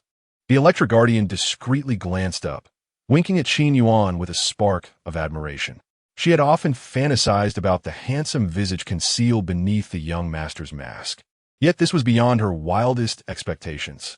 The Wind Guardian, bowing respectfully, felt a surge of excitement. At last, she beheld the true face of the young master. Indeed, he was worthy of his title, as even he seemed oblivious to the formidable inner strength of others. Each step he took appeared casual, yet concealed profound mysteries. Fortunately, he knelt quickly, striving to leave a favorable impression on the young master. Qin Yuan realized they viewed him as a figure of greatness. What should he do? What if they discovered he was merely an ordinary person? He might as well be stripped bare. The only course of action was to maintain the facade. Qin Yuan nodded nonchalantly. There is no need for such formalities. I trust you understand why you are here. They rose and nodded in agreement. The Wind Guardian quickly affirmed. We understand. The funds have been prepared. When shall we commence? Qin Yuan felt a flutter of confusion. Why were they bringing money? Were they not here to extort him? He mentally scolded the system for allowing him to forget that this was a pivotal plot point. Meng Xiangrui's investment had failed, leading to misappropriated funds, and the Meng family was on the brink of financial ruin. As a villain, he intended to exploit Meng Yuqing's vulnerability. At a critical juncture, the hero would arrive with a project, saving the day and winning Meng Yuqing's heart, transforming her from a proud daughter into the hero's devoted partner, willing to share him with others. The hero would then seize control of the Meng family, leveraging their influence to undermine rival families. Qin Yuan maintained his composure, raising a hand to signal patience. There's no need to rush. You shall follow my lead. They nodded in unison, affirming their compliance. We will heed your directives. Young master. The Wind Guardian stepped forward, her eyes glinting with intent as she subtly gestured with her hand. Young master, I heard from the elder that you encountered some troubles in Shui City. Shall I? She seemed intent on eliminating him. No, he could not allow them to rendezvous with the hero. Qin Yuan clenched his fist, covering his mouth as he cleared his throat, adopting a serious demeanor. No need. That individual is highly skilled and adept at deception. He is not easily dealt with. You two shall follow my commands. Do not act without my explicit order. The wind and electric guardians recognized the young master's ire and exchanged knowing glances, nodding fervently. Yes, young master. Yes, young master. Qin Yuan gestured for them to depart. Only after he and his bodyguards had left did they breathe a sigh of relief. The young master's prowess was unfathomable. Even so close to him, they could not sense his strength. The electric guardian nodded, her expression grave. Though she had braced herself for the encounter, she could not shake the feeling of defeat. Indeed, the young master faced formidable challenges in Shues City, and even he acknowledged the prowess of his adversary. Regrettably, besides providing funds, they could offer no further assistance. The two departed, nodding in agreement. It was not until Qin Yuan settled into the luxurious, understated opulence of a stretch limousine that he exhaled deeply. A secretary gracefully presented him with a glass of red wine while gently massaging his shoulders. Thank goodness these two were easily deceived. The secretary cautiously spoke, "Young Master Qin. Mr. Qin called earlier. He requests that you return to the company immediately after your meal. There is a meeting to attend." Qin Yuan nodded, pinching the bridge of his nose. Understood. Upon arriving at the company conference room, two elegantly attired women promptly opened the door. The senior executives of the Qin group sat upright in their tailored suits, clearly having awaited his arrival for some time. Qin Jinghua, seeing his son, felt a swell of pride. Sitting at the head of the table, he clasped his hands atop the expansive desk. "Xiao Yuan has arrived. Please take a seat." Qin Yuan sat at his father's side. What is the urgency? Qin Jinghua wasted no time in getting to the point. "I would like you to oversee the development of a tourist resort project in the vicinity of Shues City, in partnership with the Meng family. This afternoon, pack your bags and join Mr. Meng for an on-site inspection." This project had long been in their sights, nearly a sure bet. Initially, the Qin family could handle it alone, but Qin Jinghua had sensed trouble brewing within the Meng family, piecing together Meng Yuqing's recent activities. As the prospective daughter-in-law, they were quite taken with the beautiful, intelligent, and dutiful Meng Yuqing. A little benefit to the Meng family posed no harm, and it would afford their son and future daughter-in-law the chance for a romantic getaway, an endeavor with dual rewards. Qin Yuan had not anticipated the situation would unfold so swiftly.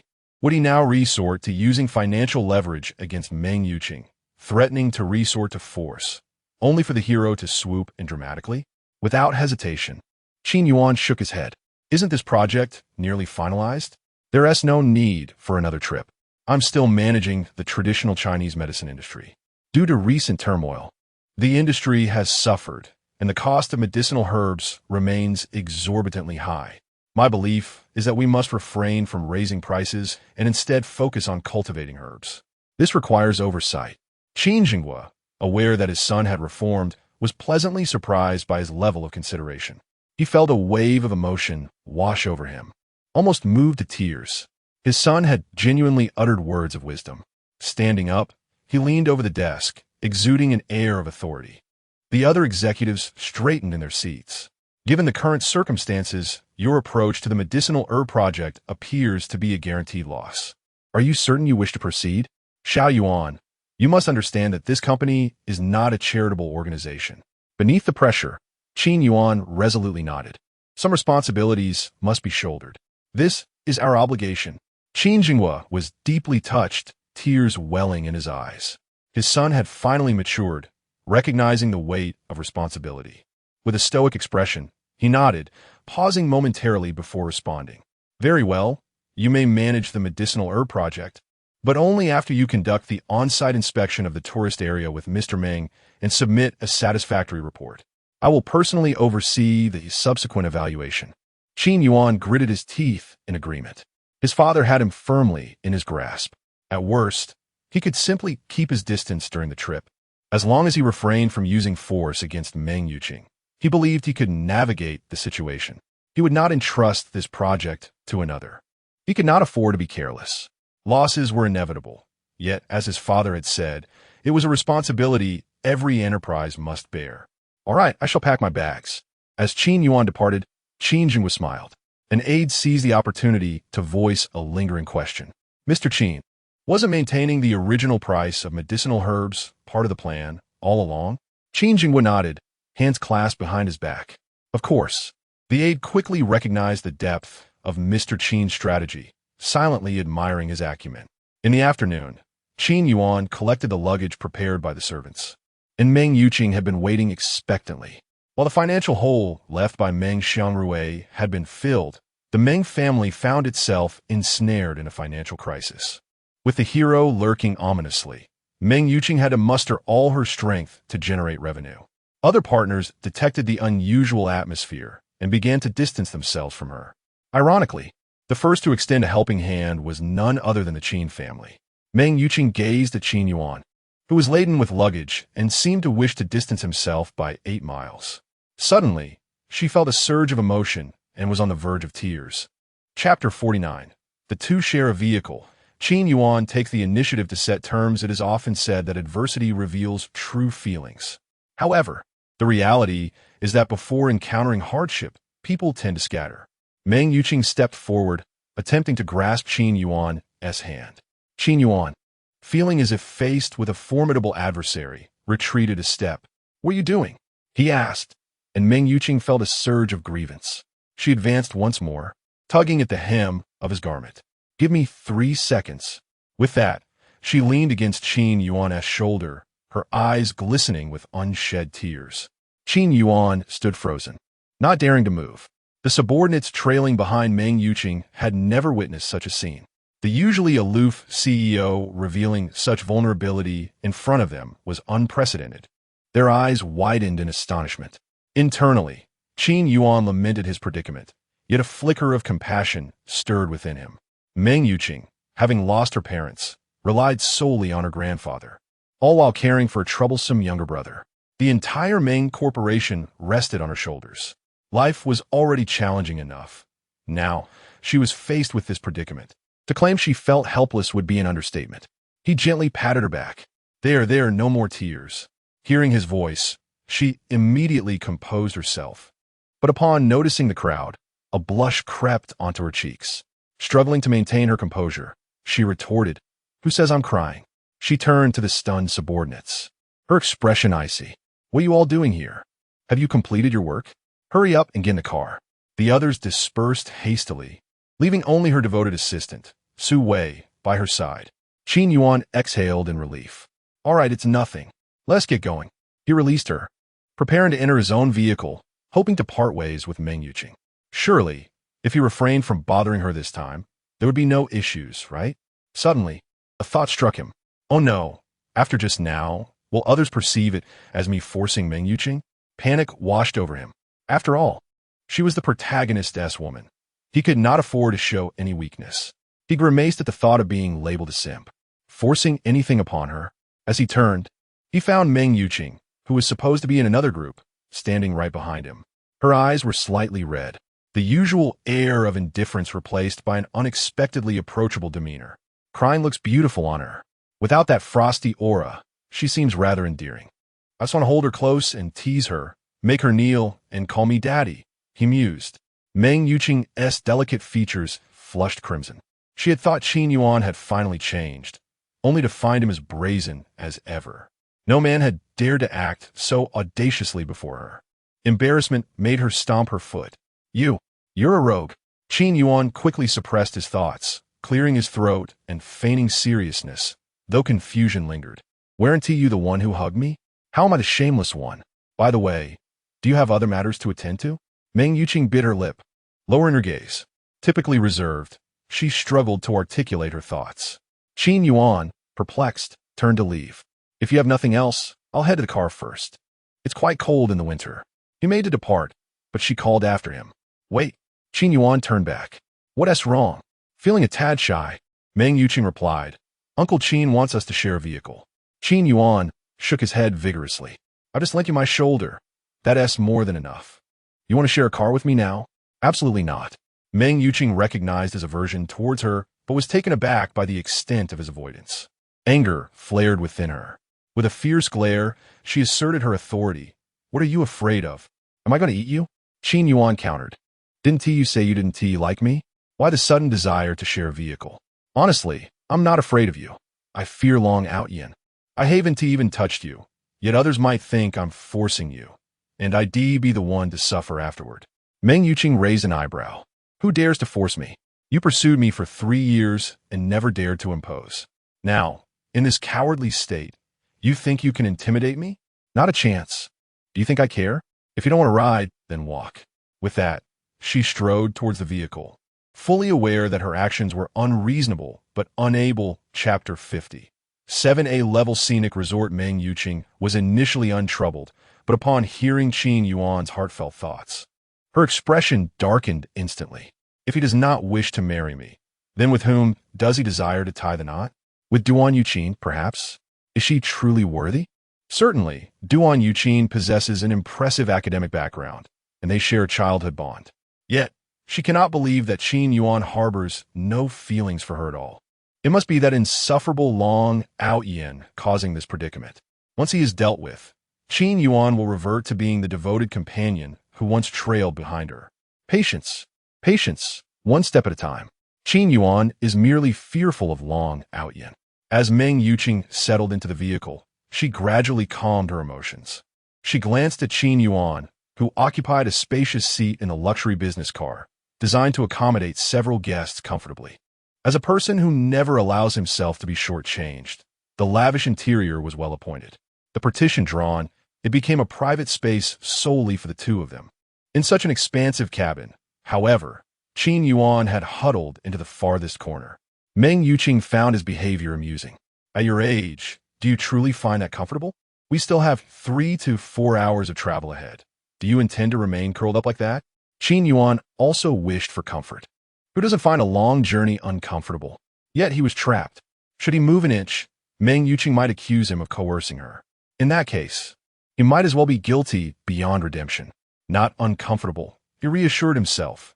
After all, he was receiving assistance from the Qin family while she had claimed his vehicle. Seeing him so distressed, Meng Yuqing felt a twinge of guilt. Come now, I want tea bite. You needn't be so frightened. Qin Yuan felt a bit embarrassed. You asked me to come here. I didn't force you, he replied. Meng Yuqing, exasperated, nodded. Understood, sit tight. Qin Yuan stretched a bit, gradually relaxing. Meng Yuqing lowered the partition, ensuring their space was exclusive to them, and shifted closer to him. Immediately, Qin Yuan tensed, instinctively retreating into the corner. What are you doing? You agreed to our terms. It's only been 10 minutes, and you've already forgotten. Meng Yuqing nodded. Fine, I won't touch you. Just sit still. I have a few questions. Qin Yuan maintained his defensive posture. All right, ask away. Meng Yuqing bit her lip, hesitating in silence. Her red lips parted several times, but the words eluded her. Did she truly want to ask him if, in the absence of Long Aotian, he would return to his former self? Meng Yuqing questioned her own reasoning. Why should she demand unwavering affection from him? Yet, seeing Qin Yuan cower from her was disheartening. The sight of Duan Yuqing flaunting herself before her only deepened her discomfort. She pondered, did she long for the past? Yes, and yet no. In truth, she preferred the current version of Qin Yuan. However, the old Qin Yuan, despite his playful nature, would prioritize her above all else. Unlike now, when he seemed to shy away from her. Perhaps it was best to resolve the Long Aotian issue first. Afterward, she could have a heart-to-heart with Qin Yuan. If he truly did not wish to marry her, then so be it. With a deep sigh, she concluded, Fine, you sit there quietly. I won't bother you. With that, she closed her eyes. During this busy period, she was like a spinning top, attending meetings and seeing clients daily, compounded by her tendency to experience motion sickness. Ever since boarding, she had felt unwell and decided to rest her eyes. Qin Yuan scratched his head, muttering to himself in confusion. It was all rather perplexing. Only when she appeared to have genuinely fallen asleep did he finally relax and stretch his limbs. As Meng Yuqing slumbered, her head gently rested on Qin Yuan's shoulder. Looking down, he noticed faint dark circles under her eyes, a testament to her exhaustion. With only the driver, who had been with her family for decades and was utterly trustworthy, the three of them occupied the vehicle. Since Meng Yuqing was asleep, it was unlikely she would suddenly awaken to voice any grievances, considering she had leaned against him of her own accord. With that thought, he let it be. Qin Yuan closed his eyes, seeking relaxation. He hoped this field trip would proceed smoothly, contemplating how to write the subsequent report in the matter of the herbal medicine. Grandfather, that rascal is calling again. The ringing echoed through the car. Glancing at the screen, he saw it was Duan Yuqin. Hadn't she stormed off earlier today? Had she reconciled so quickly? Surely there must be something urgent. With skepticism, Qin Yuan answered the call. Hello. Duan Yuqin was on the brink of exploding. Where are you? Qin Yuan stole a glance at the sleeping Meng Yuqing beside him and replied softly, in the car. Duan Yuqin was at a loss. Why didn't you tell me you were on Earth? If I wanted to go to the moon, I wouldn't be able to. She placed her hands on her hips. You tell me, are you with Meng Yuqing? Qin Yuan bitterly nodded. I didn't want this. It's a work requirement. Despite her earlier expectations, hearing his words ignited her fury. Fine. I'll be waiting for you to soothe me while you run off on a vacation with another woman. Truly admirable. Just wait until you return. I'll make sure you regret it. Duan Yuqin was so furious she felt like crying, having stormed off due to Qin Yuan's words. She had initially sought excuses for him, thinking he and Team meant it. Perhaps she had been too clingy, causing him to feel suffocated, which led to his harsh tone. She had planned to wear black stockings to charm him, hoping to give him some space, believing it would resolve everything. Just as Duan Yuqin had calmed herself, her assistant informed her that the Qin and Meng families were collaborating on a 5A-level tourism project, with Qin Yuan and Meng Yuqing conducting a field study. Such arrangements were premeditated, ostensibly a field study. It was, in actuality, a funded vacation. Noticing Qin Yuan's silence, Duan Yuqin began with a sarcastic tone. A funded vacation to a 5A-level scenic area. How carefree of you, President Qin. Qin Yuan wished for nothing more than her to be angry and distance herself, allowing him to breathe easier. He had no intention of pacifying her. Actually, it's not a 5A level, but a 7A level scenic area, he teased. Duan Yuqin raised an eyebrow. 7A level? Qin Yuan replied earnestly. The local female project manager has 2As. Duan Yuqin remained unimpressed. Yet, the sound of Meng Yuqing's laughter, which erupted like a silver bell, broke the tension. Ha ha! Once her laughter subsided, she quickly covered her mouth, realizing she might have exposed herself. Qin Yuan's eyes widened. This was the first time he had witnessed Meng Yuqing smile, her eyes curving delightfully. In the enclosed space of the vehicle, with the air conditioning set just right, her cheeks flushed with a rosy hue, resembling the melting of ice and snow. Vibrant and beautiful, Meng Yuqing felt a bit embarrassed. She genuinely wished to sleep, but her discomfort had rendered her rest uneasy. Furthermore, Qin Yuan's phone ringing had disrupted her slumber. Fearing that upon awakening, Qin Yuan would wish to distance himself, she decided to feign sleep. Little did she know she would overhear all of this. Chapter 51. The two women argue from afar. Qin Yuan regained his composure and sincerely suggested, You really ought to smile more. It suits you beautifully. Meng Yuqing had received compliments on her beauty throughout her life, some genuine, others motivated by her family background and capabilities. Yet, it was Qin Yuan's earnest encouragement for her to smile, appreciating her beauty when she did, that left her momentarily bashful, lowering her gaze. Thank you. The atmosphere grew somewhat ambiguous. Duan Yuqin, unable to contain herself, wished to fly over and interrupt their interaction, shouting into the phone, What do you mean by thanking me? You African wild donkey. Qin Yuan, are you even listening to me? Did you just let her rest her head on your shoulder? Before Qin Yuan could respond, Meng Yuqing's temper flared. Even a clay figurine has its limits, and Duan Yuqing's incessant provocations made her question whether she was truly unyielding. Grabbing Qin Yuan's phone, she challenged, What is it to you if I'm chatting with my fiancé? Do you have a problem? May I ask, Miss Duan, by what right do you question my fiancé? Duan Yuqing found herself momentarily at a loss for words. Meng Yuqing's expression turned frigid, her aura imposing. Miss Duan, kindly keep your distance from my fiancé. If you please. Regaining her composure, Duan Yuqing scoffed. What are you angry about? Ask him if he likes you. Now that you realize your regrets. Where was your agreement when he was fawning over you? As far as I know, you looked quite reluctant when you got engaged. So why not step back gracefully? You're not the only one he is engaged to. He once said he would marry me when we were younger. Qin Yuan never anticipated that the two women could argue, even over the phone. He sat in a corner, trembling and hesitant to interject. Meng Yuqing glared at Qin Yuan, demanding, "Did you ever say that to her when you were a child?" As she spoke, she pulled the phone away, threatening him with her expression. "If you dare say yes, you're finished." On the other end, Duan Yuqing had no such reservations. Her long reach was stifled by her father's insistence on learning to manage company affairs, and she shouted directly into the phone, "If you dare say no, you're finished." Caught between the two, Qin Yuan shook with trepidation. Each woman was a pivotal figure in his life. He could not afford to offend either.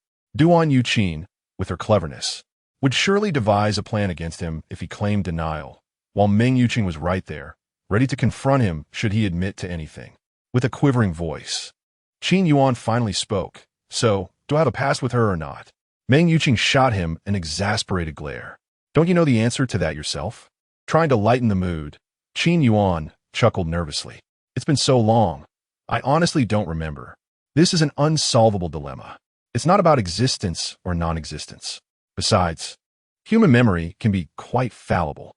He still recalled the phrase, but could never manage to type it out. What if it were merely a case of the Mandela effect? Meng Yuqing understood that this matter was indeed a muddled affair. With a cold snort, she declared, "What happened in the past is just that, past.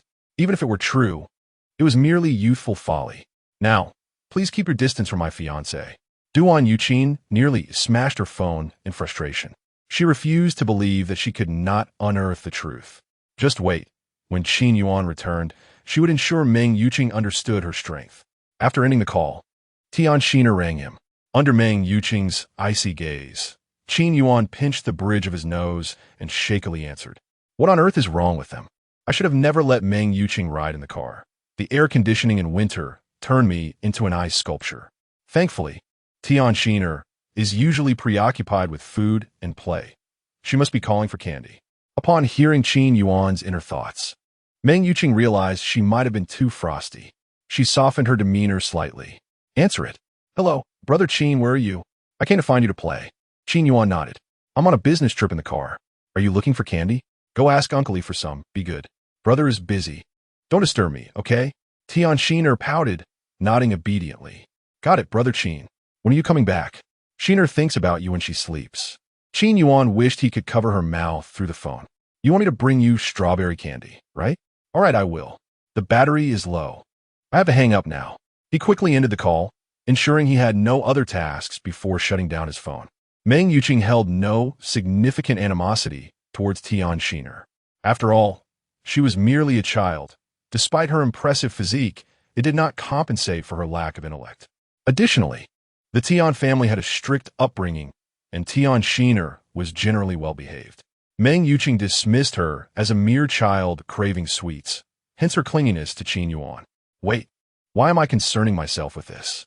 Meng Yuqing realized, her expression slightly uneasy. Qin Yuan also secretly sighed in relief. Thankfully, the two had not erupted into another quarrel over the phone. For reasons unknown, he always seemed to be the one to suffer when the women in his life clashed. Upon learning that the two would be arriving, the hotel staff had already prepared accommodations. As soon as they arrived, heavy rain began to pour outside. Whether by design or coincidence, Meng Yuqing's room was adjacent to Qin Yuan's. As a 7A-level tourist resort, the luxury of the environment and accommodations was beyond reproach. In the frigid winter, the heating was ample and thick carpets covered the floors. There were hot beverages and snacks available around the clock. Notably, to cater to the younger crowd, some mid to high-end rooms were equipped with the latest gaming consoles. The travelers were too weary to notice these amenities and retired early to rest. Qin Yuan, however, was not tired. He was aware that this was a veritable banquet of intrigue. With a metaphorical sword hanging over his head, sleep eluded him. Meng Yuqing was genuinely fatigued. After arriving at the hotel, she took a shower and changed into a loose, champagne-colored silk nightgown, collapsing into bed. The underfloor heating kept the room warm, ensuring she would not feel cold even in her lightweight attire. In the dead of night, as Qin Yuan was engrossed in a game, a sudden flash of lightning illuminated the entire sky, followed closely by a thunderstorm. The relentless claps of thunder and torrential rain transformed the night into a daylit spectacle. Startled awake by the thunder, Meng Yuqing shot up, her face pale and breath quickening. She had harbored a fear of thunderstorms since childhood, ever since her parents had vanished on a stormy night. This experience had left her with a profound psychological scar, one unknown even to her grandfather and younger brother, Meng Xiangrui. With another resounding crack of thunder that seemed to shake the heavens, Meng Yuqing trembled uncontrollably. Scrambling into the wardrobe, her eyes wide with fear, shivering incessantly. Chapter 52. A midnight visit too vast. Still too vast. The tour manager, upon discovering that Meng Yuqing was a woman, specifically selected this presidential suite, which boasted an exceptionally large wardrobe. Meng Yuqing, concealed within the closet, felt an overwhelming sense of emptiness and insecurity. With her eyes closed, she endeavored to suppress her thoughts, yet her body trembled uncontrollably. The torrential rain poured outside. Meng Yuqing curled up, hugging her knees tightly in the closet. She bit her lip, her eyes wide open in the darkness, struggling to contain her emotions, every breath quaking. Faint sounds of gaming drifted from the adjacent room, akin to a ray of light piercing through the stormy clouds. Meng Yuqing felt a slight calm wash over her. Should she seek out Qin Yuan? Accustomed to her independence, she was reluctant to reveal this vulnerable side of herself to anyone. In the past, during such moments, she would endure alone, donning noise-canceling headphones to weather the storm. However, she had left in haste this time, forgetting to bring them. The sporadic music from the game incessantly beckoned her, as if to suggest that the thunderstorm was not as menacing as it seemed, and that following the melody would lead her to safety. Meng Yuqing shook her head. No, that was not an option. Her pride and dignity forbade her from exposing her fragility in front of others. Besides, she felt utterly disheveled in her current state. The opulent presidential suite offered an expansive view, revealing the tempestuous storm in all its clarity. The rumbling thunder and flashing lightning created an oppressive atmosphere that threatened to suffocate her. Should she seek out Qin Yuan? Surely, that would ensure her safety. This thought took root in her mind, growing increasingly fervent. Meng Yuqing covered her ears and bowed her head, silently counting. If she reached 20 and still felt this way, she would go find him. With that resolve, she closed her eyes and began to count in the corner. 1, 2, 3. Meanwhile, Qin Yuan had just finished gaming. Stretching lazily, he glanced outside. Indeed, it was a thunderstorm. Once he freed himself from the main character and those troublesome women, he would relish sleeping through such weather for 10 days or more. The relentless thunder continued. 10, 11, 20. Meng Yuqing, fueled by an unexpected courage, sprang to her feet and dashed out the door. Knock, knock, knock. Qin Yuan initially assumed it was some special service. Upon opening the door, he was abruptly enveloped by a shadow. He nearly lost his balance, almost executing a throw. Upon closer inspection, he realized it was Meng Yuqing in his embrace. Realizing she wore nothing beneath her robe, her soft form pressed against him, Qin Yuan instinctively raised his hands. Hey, what are you doing? This is your embrace. I didn't force you. Trembling with fear, Meng Yuqing's voice quivered as she pleaded. I know, just let me hold on for a moment. Qin Yuan sensed something was amiss and hesitated to push her away. Are you afraid of thunder? He asked, but before Meng Yuqing could respond, another loud clap of thunder resounded. Instinctively, she clung tighter to him, her actions serving as her answer. Perhaps the system wouldn't sound an alarm. Maybe it would be until tomorrow before the main character emerged. Qin Yuan felt a bit more at ease, chuckling. Who would have thought that the Ice Queen, unafraid of anything, would be scared of thunder? Meng Yuqing held him tightly, and as Qin Yuan laughed, the vibrations resonated through his chest, transmitting a sense of calm to her. Just as she considered loosening her grip to retort, another booming thunder illuminated the night sky. She clung to him once more. Qin Yuan, though not devoid of compassion, recognized that if this continued, it could lead to complications. After all, Meng Yuqing was entirely unadorned beneath her robe. He promptly closed the door and gently ruffled her hair. Isn't this Meng Yuqing's head? Isn't that akin to petting a tiger's rear? One typically wouldn't dare touch it. Yet, the texture is surprisingly pleasant. Perhaps I'll indulge a little longer. Meng Yuqing found herself amused by his absurd analogy. How could anyone liken her head to a tiger's backside? Her head was far more fragrant. The oppressive thunder continued, yet, unbeknownst to them, the torment had lessened. Qin Yuan softly reassured her, "It's all right. There's nothing to fear about thunder. It's merely a natural phenomenon." Meng Yuqing shook her head, holding onto him tightly until the storm passed. As a high-achieving student, she had refrained from pursuing further studies post-graduation to support the Meng group. She understood that thunderstorms were just meteorological events, devoid of any connection to demons or monsters. Yet, she could not help but feel afraid. Such storms reminded her of her deceased parents, of her helplessness when her younger brother was still a child, surrounded by relatives who eyed their fortune with greed.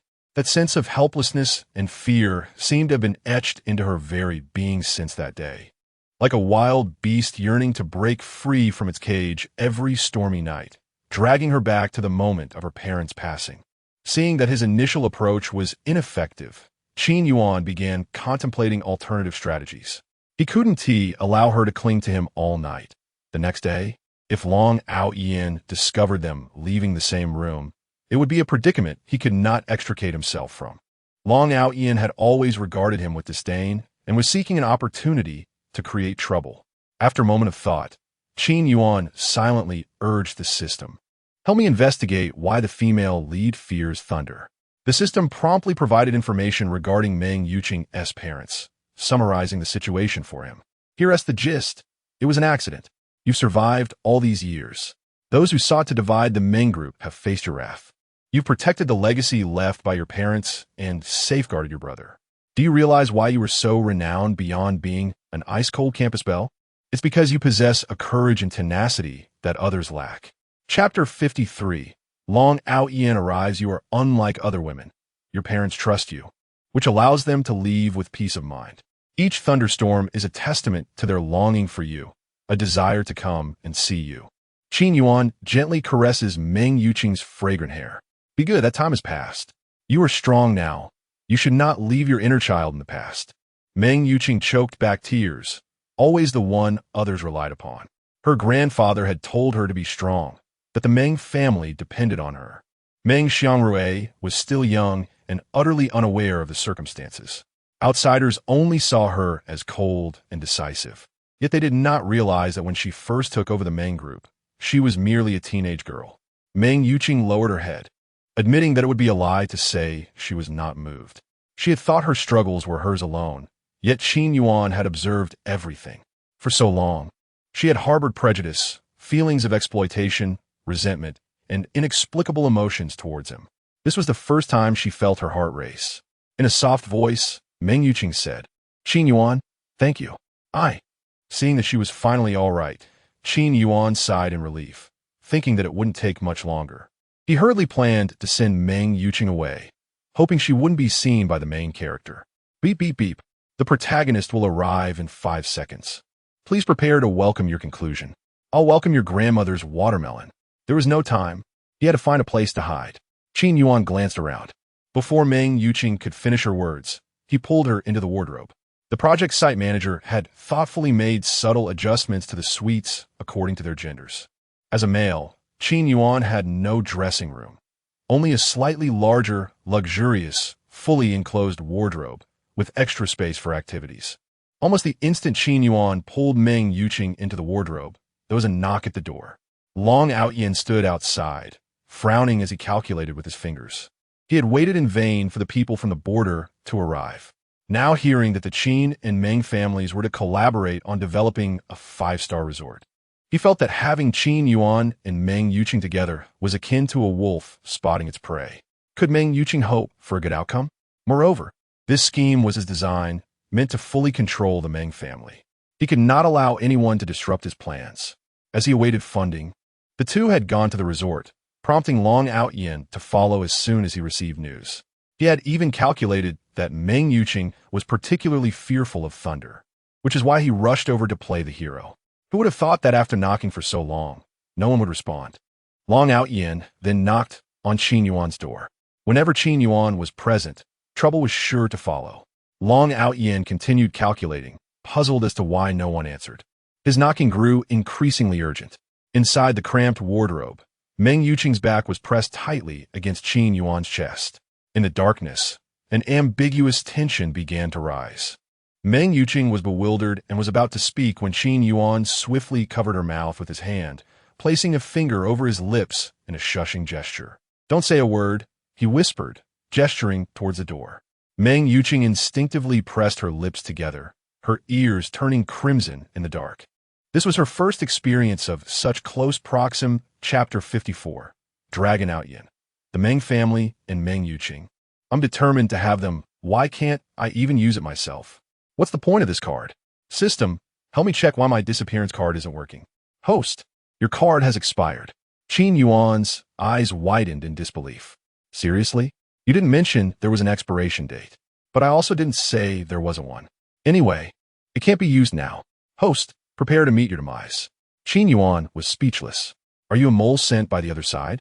Is your mission to kill me? Just say it. The system's insincere yet enthusiastic voice sounded. No, host, please believe in our system's impartiality. Qin Yuan scoffed. Do you even have such a thing? Qin Yuan pondered. What should I do now? The little brother was still excited, and Meng Yuqing wasn't in a good state either. Dragon Aotian was still searching meticulously. As he was thinking, a peculiar sensation suddenly surged. Qin Yuan was bewildered. What was happening? Weren't both his hands right here? There was no one else inside the closet. Whose hand was that? Meng Yuqing blushed, knowing very little about this. Seeing Dragon Aotian starting his search, she knew that their current state couldn't be seen by anyone. The only option was for Qin Yuan to go out first, while she hid in the closet and dealt with Dragon Aotian. Meng Yuqing kept encouraging herself. He was her fiancé, someone she was going to marry, so it was okay. She thought she would find it disgusting, but that wasn't the case. From the moment he stopped bothering her, she felt a sense of relief, and when she had to get engaged to him, she felt forced. Perhaps things had changed from the day he saved her grandfather. Later, when she saw Qin Yuan flirting with his first love, she admitted she was furious. Tonight, Qin Yuan was like a ray of light breaking through the dark clouds, illuminating her life, accompanied by the rumble of thunder. Meng Yuqing extended her small hand. Feeling incredibly embarrassed, she lowered her voice, trying not to sound so nervous. Hurry, in our current state, neither of us can be seen. Qin Yuan nodded. There was no other way. Fine, let's do it. At least I get to be serviced by the protagonist woman before I die, so it's not a loss. It's just that she's too inexperienced, probably hasn't even watched a few movies. Having made up his mind, Qin Yuan wrapped his arm around Meng Yuqing's waist, lowering his voice as their warm breaths intertwined. I'll teach you. Meng Yuqing's face was flushed. If she hadn't taken the initiative to find Qin Yuan, none of this would have happened. She obediently followed his instructions, biting her lip and trying her best not to make a sound. Fortunately, Qin Yuan hadn't unpacked his luggage immediately after arriving at the hotel, providing enough space for them to move around without making any noise. Dragon Aotian checked each room, even looking inside larger closets. Since he had broken in, he had to pretend. He searched while calling out, "Brother Qin, are you there? I need to speak with you." Qin Yuan knew the situation was urgent. After taking advantage of Meng Yuqing several times, he quickly grabbed his clothes, turned, and closed the closet door. He went to the bathroom, splashed his face with cold water, and wrapped a towel around himself. Just before Dragon Aotian opened the closet door, he came out, feigning surprise. "Brother Aotian? I thought I locked the door. How did you get in?" Dragon Aotian glanced into the bathroom, and when he saw no one, he relaxed. After exchanging pleasantries, he asked, "I heard you're working with Miss Meng on the 5A level resort. Do you know where she went?" Dragon Aotian stared intently at Qin Yuan, trying to find any sign of deceit. Qin Yuan calmly shook his head. "I just finished showering.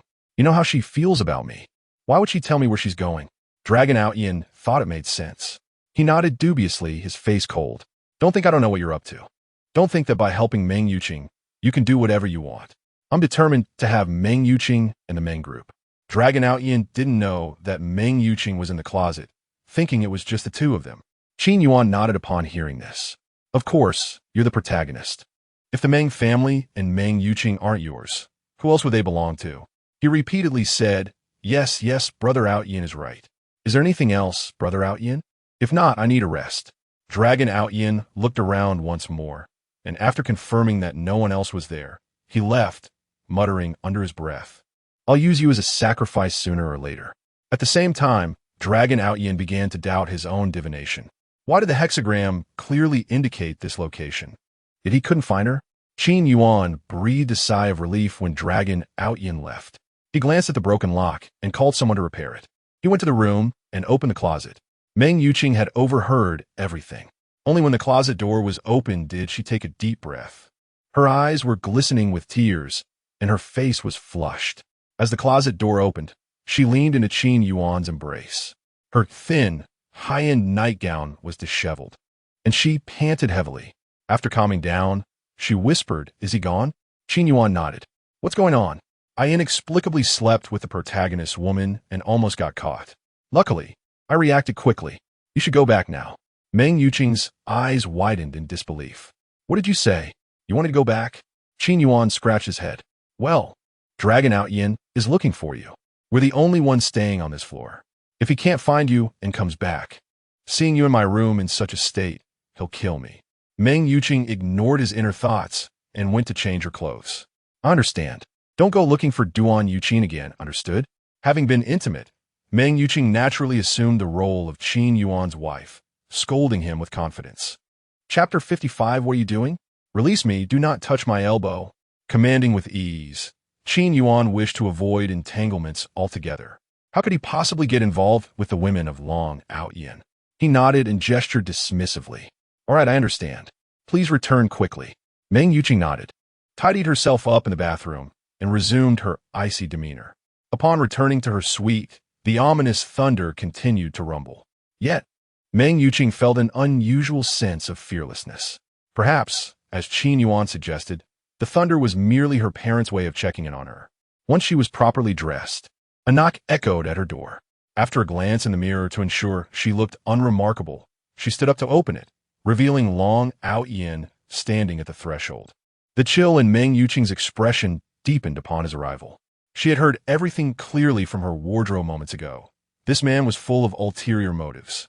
Long Aotian, having searched fruitlessly elsewhere, returned to Meng Yuqing's suite, visibly relieved to see her. It seemed his predictions had proven accurate. He stepped forward, feigning concern. Miss Meng, the thunder sounds quite frightening. Are you all right? Do you need my assistance? Standing at the door, Meng Yuqing showed no intention of inviting him in. Thank you, but I do not require your concern. Is this why you sought me out at such a late hour? Long Aotian faltered. His original plan had been to comfort Meng Yuqing and lower her defenses before proposing a collaboration to help her family with their pressing issues. He did not expect her to be so unperturbed, nor to question him so directly. With an awkward smile, he continued, I am genuinely concerned for you, Miss Meng. Were you at home just now? Why did it take so long for you to answer the door? Meng Yuqing scoffed. Am I required to report my movements to you? What, do you live by the sea? Why are you so nosy? Long Aotian shook his head. You misunderstand, Miss Meng. That is not my intention. I am merely worried about you, especially with Qin Yuan living next door. You know he's quite the lecher. Meng Yuqing rolled her eyes, her hand reaching for the door to close it. If you have nothing else to say, I shall rest now. Long Aotian quickly interjected. Actually, I do have something to discuss. I noticed that the Meng family seems to be facing some difficulties. I happen to have a project that may interest you. Would you like to consider it? Meng Yuqing replied coldly. I am not interested. You need not concern yourself with the affairs of the Meng family. Long Aotian shook his head, maintaining his composure. Miss Meng, please take a moment to consider. What if you truly need assistance?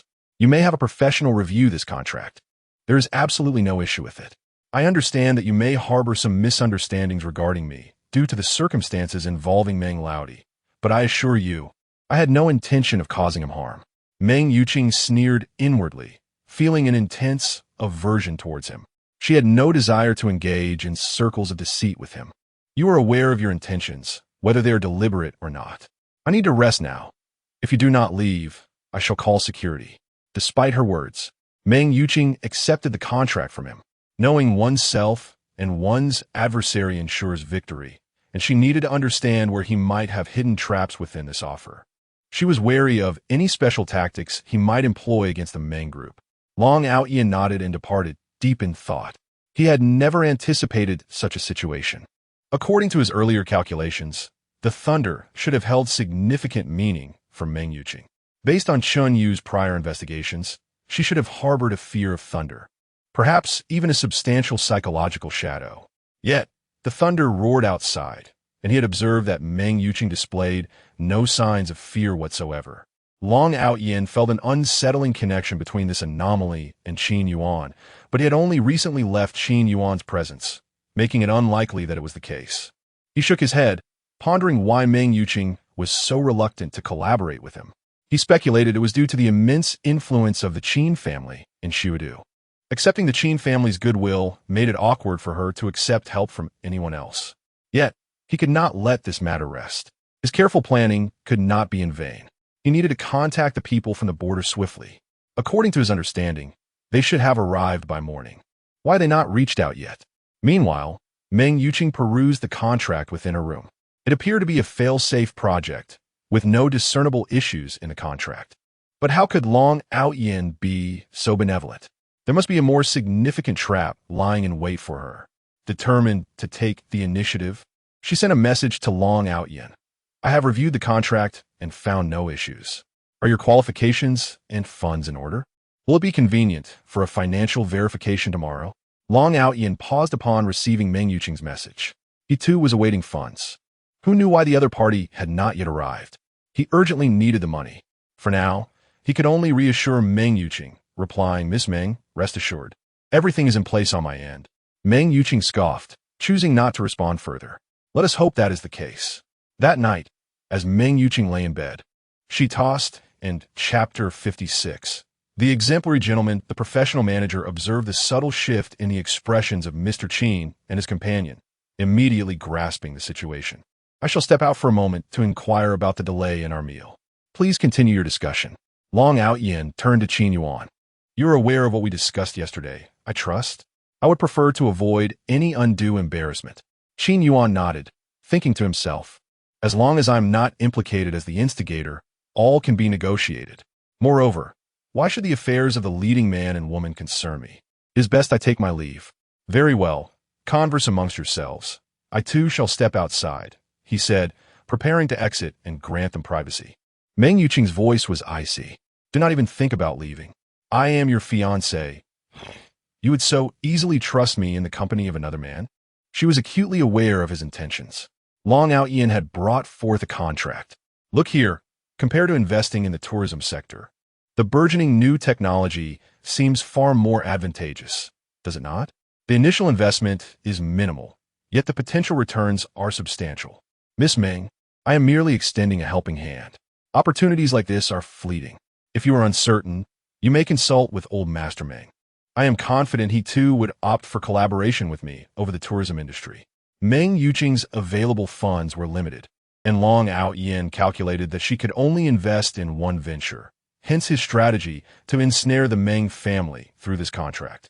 Upon reviewing the document once more, she had an inkling something was amiss. This time, her suspicions were confirmed. The terms of the contract were somewhat ambiguous, and a moment's inattention could lead to a drastically different interpretation. A sardonic smile crept upon her lips. This cunning man truly believed the Meng family could be easily swayed. Moreover, as far as she knew, Long Aotian was currently unable to muster such a sum. Can you truly produce 10 billion? Long Aotian hesitated. He had been trying to make contact, but had been unsuccessful. No matter his efforts, the other party simply would not respond. The funds are prepared and should arrive in a couple of days, he insisted. Meng Yuqing scoffed. A mere trap is insufficient. He seeks to deceive while appearing magnanimous. How audacious. In contrast, the tourism project proposed by the Qin family was genuinely risk-free. Although the project duration was not short, the tourism sector remained stable.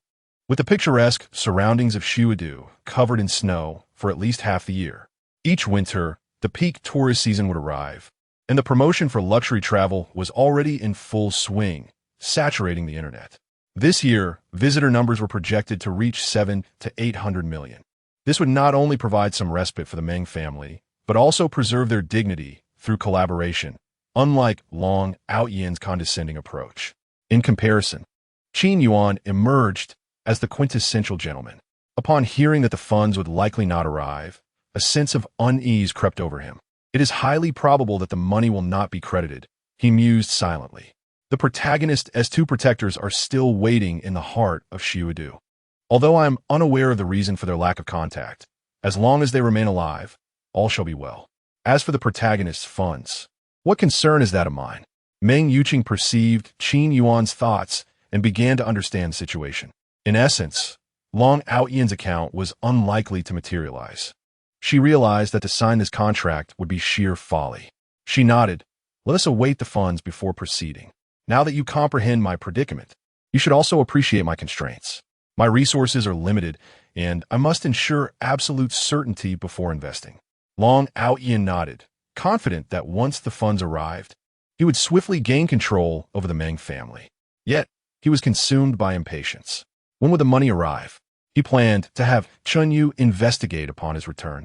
Eager to uncover the truth, Meng Yuqing noted his agitation and glanced again at the composed Qin Yuan. One sought to ensnare her under the guise of rescue, while the other quietly offered genuine assistance. Reflecting on the years past, despite Qin Yuan's tarnished reputation, his unwavering support for her and Xiudu was undeniable. Meng Yuqing found herself questioning her previous perceptions. Had she truly been blind all these years, overlooking such an exemplary gentleman? It was no wonder Duan Yuqing was so fascinated by him. Had she not been vigilant, she might still be oblivious to Qin Yuan's merits. With this realization, Meng Yuqing felt a pang of guilt for her past treatment of him.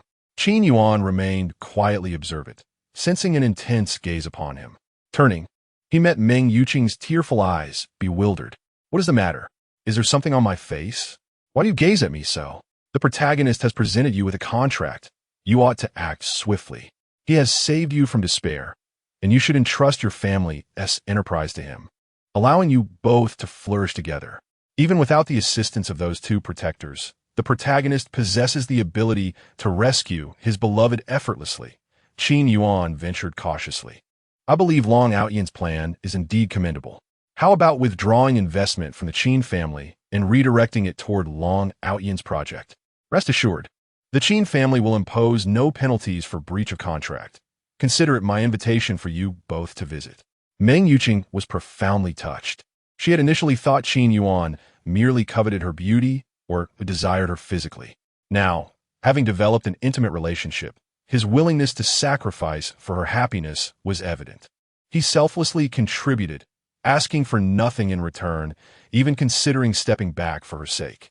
It became clear to her that if his affection were merely a fleeting impulse, he would not have pursued her for 3 years. She felt an ache in her heart. She had long perceived Qin Yuan as insufficiently masculine, lacking in responsibility. Yet now, she grasped the essence of true manhood and what it meant to bear responsibility. This was a genuine man. Long Aotian sensed something was amiss. Shouldn't Meng Yuqing's gaze be directed towards him? It was he who was saving the Meng family. Why did she not even glance his way? This was not how things were meant to unfold. Clearing his throat, he sought to regain Meng Yuqing's attention. See, even Qin Yuan agrees. Miss Meng, perhaps you should reconsider. If there are no objections, let us sign the contract. Meng Yuqing shook her head, setting aside her prior knowledge of the contract's issues. Even if Long Aotian could truly save the Meng family, his desire to control them was a foregone conclusion. Even if he were sincere in her eyes, he could not compare to Qin Yuan in the slightest. Let's discuss this once your funds arrive, she concluded. Long Aotian, aware of her hesitations, felt relieved that she had not detected the contract's flaws. Rest assured, Miss Meng, the money will arrive in the next couple of days, he asserted, silently cursing the two fools who had delayed the process. Chapter 57. The loyalty viewer. Long Aotian nodded, affirming the situation. Seizing the moment, he suggested, Miss Meng, why don't we discuss this over a meal? Meng Yuqing shook her head. I have other commitments to attend to. Long Aotian, confident in the outcome, recognized the importance of securing funds at this juncture and refrained from pressing further. Very well, Miss Meng. I shall await your favorable response. Upon returning, Long Aotian immediately employed special means to reach out to the border region. Elder Chiu, upon receiving the message, was taken aback. The Wind Guardian and the Electric Guardian had set off long ago. It was implausible that they had yet to arrive despite any delays. The distance from the border to Shiwedu was considerable, and they were not traveling on foot. Clearly, something must have gone awry along the way. Elder Qiu signaled to the two guardians. Since mistaking Qin Yuan for the young master a couple of days prior, they had obediently remained in the villa arranged by the Qin family, awaiting orders. Receiving Elder Qiu's signal, they were momentarily astonished. Why had the young master not contacted them directly, but chose to prompt them through Elder Qiu? Did he harbor dissatisfaction towards them? The two guardians felt a surge of anxiety as they recalled their encounter in the mall. Could it be that the young master was displeased with their failure to contact him immediately upon arrival, and instead indulged in leisure? The more they pondered, the more convinced they became. They hastily called Qin Yuan. "Young master, we received Elder Qiu's signal urging us to come. We genuinely had no choice but to take a chance at the mall. Our signaling device was confiscated, and we did not intend to hinder your plans." Qin Yuan listened impassively, realizing the situation. No wonder they had crossed paths in the mall and mistook him for the young master. It appeared that while these two possessed formidable abilities, their intelligence was lacking. Nevertheless, it was imperative to retrieve them from the border soon.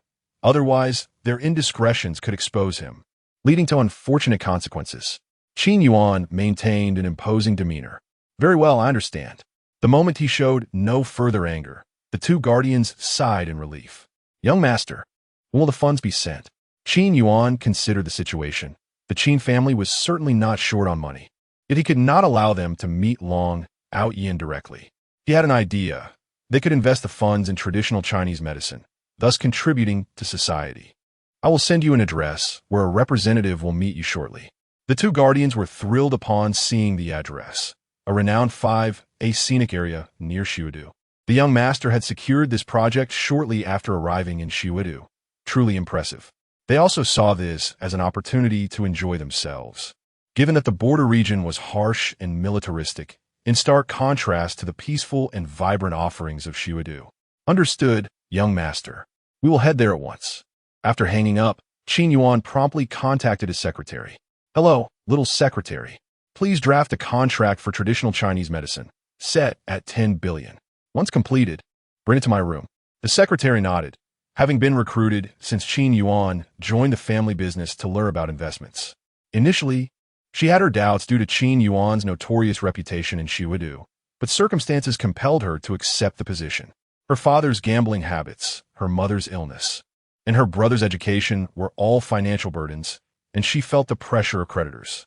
As a recent graduate, securing quick income was challenging, and the Qin group was known for its generous salaries.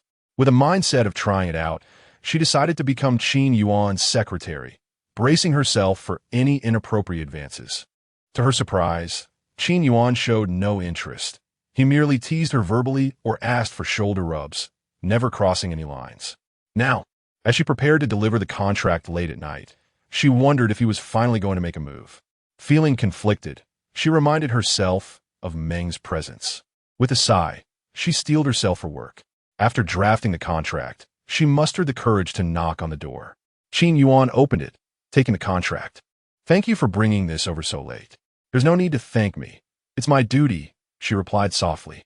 Qin Yuan nodded and closed the door, reviewing the contract within. Outside, Lin Yin stood bewildered, staring at the closed door. Was that it? Wasn't there supposed to be something more? Perhaps she had overthought the situation. He really just needed a contract. Embarrassed, she bit her lip, her delicate toes curling in frustration at her own assumptions. A mixture of relief and disappointment washed over her, realizing she had misjudged the situation. After reviewing the contract, Qin Yuan found no issues, considering Lin Yin's difficult family circumstances. He thought it commendable that she performed well at her job. Perhaps he should have HR increase her salary. After all, they were all minor characters in this narrative, and every bit of assistance mattered. His father was wealthy enough to accommodate it. In the dead of night, the long-dormant system reactivated. Congratulations, host, for achieving the milestone of surviving 6 months. You may now choose one reward from 3 options. Previously, Qin Yuan might have felt a surge of excitement, but after experiencing the pitfalls of the expired card, he had lost all hope in this unreliable system. which seemed designed to bring him misfortune. Reward 1. The heroine's private diary. Qin Yuan rolled his eyes. What use is that? Will it expire? Reward 2. A gauge to measure the heroine's affection for you, which can only be used on her, ineffective on others. Will it expire? Reward 3. An assessment of your subordinate's loyalty. You should appreciate this reward, host. Qin Yuan nodded. It did seem useful, but will it expire? I don't want to select it only to find it's useless at a critical moment. The system quickly reassured him. It will not expire. This is a legitimate item that will take effect immediately without side effects. You can rest easy. Qin Yuan agreed. That sounds reasonable. I choose the third option. A small orb of light merged with his consciousness, seemingly altering nothing. The next day, Lin Yin received news about her salary increase. Moved to tears. She had anticipated some hidden agenda. But it turned out that Qin Yuan genuinely only needed her to deliver a document, and even rewarded her with a raise. He was usually easygoing and seldom created difficulties for others, secretly aiding her in various ways. The rumors of him being a wastrel were far from the truth. He was, in fact, an exceptional boss. That morning, Qin Yuan noticed his little secretary with red eyes, resembling a little rabbit. What's wrong?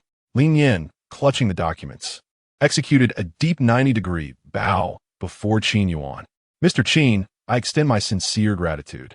I shall endeavor to fulfill my duties with diligence and dedication, ensuring that I do not betray the expectations and care you have bestowed upon me. Qin Yuan scratched his head, perplexed. What had he done? Merely requested her to work overtime on a late evening and, in turn, augmented her remuneration? It appeared the young lady was easily moved. Qin Yuan waved his hand dismissively. It is of no consequence. The increment in your salary is a reflection of my belief in your commensurate abilities. Continue to perform admirably. Lin Yin nodded, her eyes shimmering with gratitude. Her affection for Qin Yuan burgeoned exponentially. Where could one find such an exemplary employer? She was resolved to toil assiduously, reciprocating the benevolence of her benefactor. Rest assured, I shall exert my utmost efforts. Qin Yuan nodded, recalling the subordinate loyalty viewer he had acquired the previous day. He promptly invoked it mentally. Activate loyalty viewer. Lin Yin's details materialized within Qin Yuan's mind. Name, Lin Yin. Age, 22 years. Measurements, 90-70-90 skills. Master organizer. Exceptional learning capacity profile. A father with a penchant for gambling, a mother afflicted with illness, a younger brother pursuing education, a shattered past.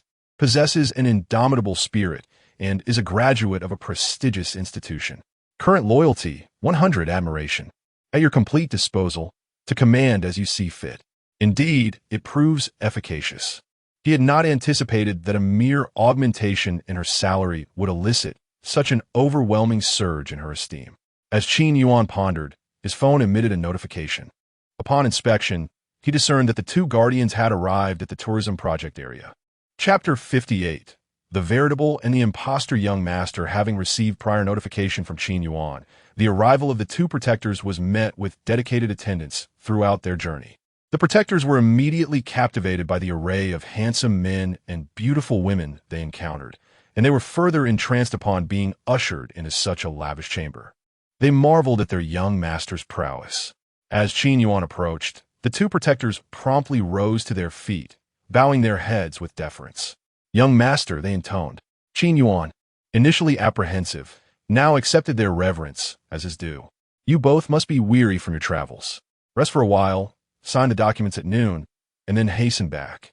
I have no need of your assistance here. The two protectors were deeply moved, tears welling in their eyes. Their young master's consideration was truly profound. He was concerned about their potential fatigue from the prolonged journey. Despite his evident urgency, he had even delayed the signing until noon. The two protectors nodded repeatedly, watching Qin Yuan depart. Thank you, young master, they murmured. Throughout the entire encounter, neither harbored any doubts regarding Qin Yuan's identity. The Wind Protector expressed his curiosity. What manner of man do you suppose he is? This individual our young master deems formidable in martial prowess and adept at posturing. It's a pity we cannot aid our young master. The Lightning Protector concurred. If our young master acknowledges his skill and bravado, then he must indeed be quite proficient. Perhaps he is somewhat conceited. If circumstances permitted, I would relish the opportunity to meet this adversary of our young master. The Wind Protector nodded, a hint of malice flickering in his eyes. It would be ideal to resolve this matter for our young master. That would render our journey worthwhile.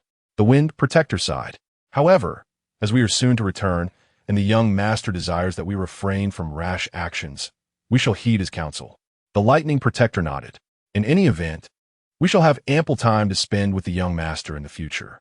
There is no need to rush. He then announced, I shall venture out for a stroll. The Wind Protector nodded, returning to his chamber. Remember to refrain from any impetuous actions and avoid causing any inconvenience for the young master. The Lightning Protector rolled his eyes, departing without a backward glance. Naturally, meanwhile, their true young master, Long Aotian, had been awaiting a response from the frontier ever since contacting them the day before yesterday. Upon receiving a signal from Elder Cho indicating that the two protectors had arrived long ago, he grew anxious as to why they had not yet contacted him. Long Aotian began to fret. Could it be that these two intend to defect? Why else would they withhold the funds and fail to make contact? Surely, they are not so foolish. Our organization is renowned for its assassination skills. Should they dare to abscond with the funds, a relentless stream of assassins would pursue them, without respite, until the money is recovered.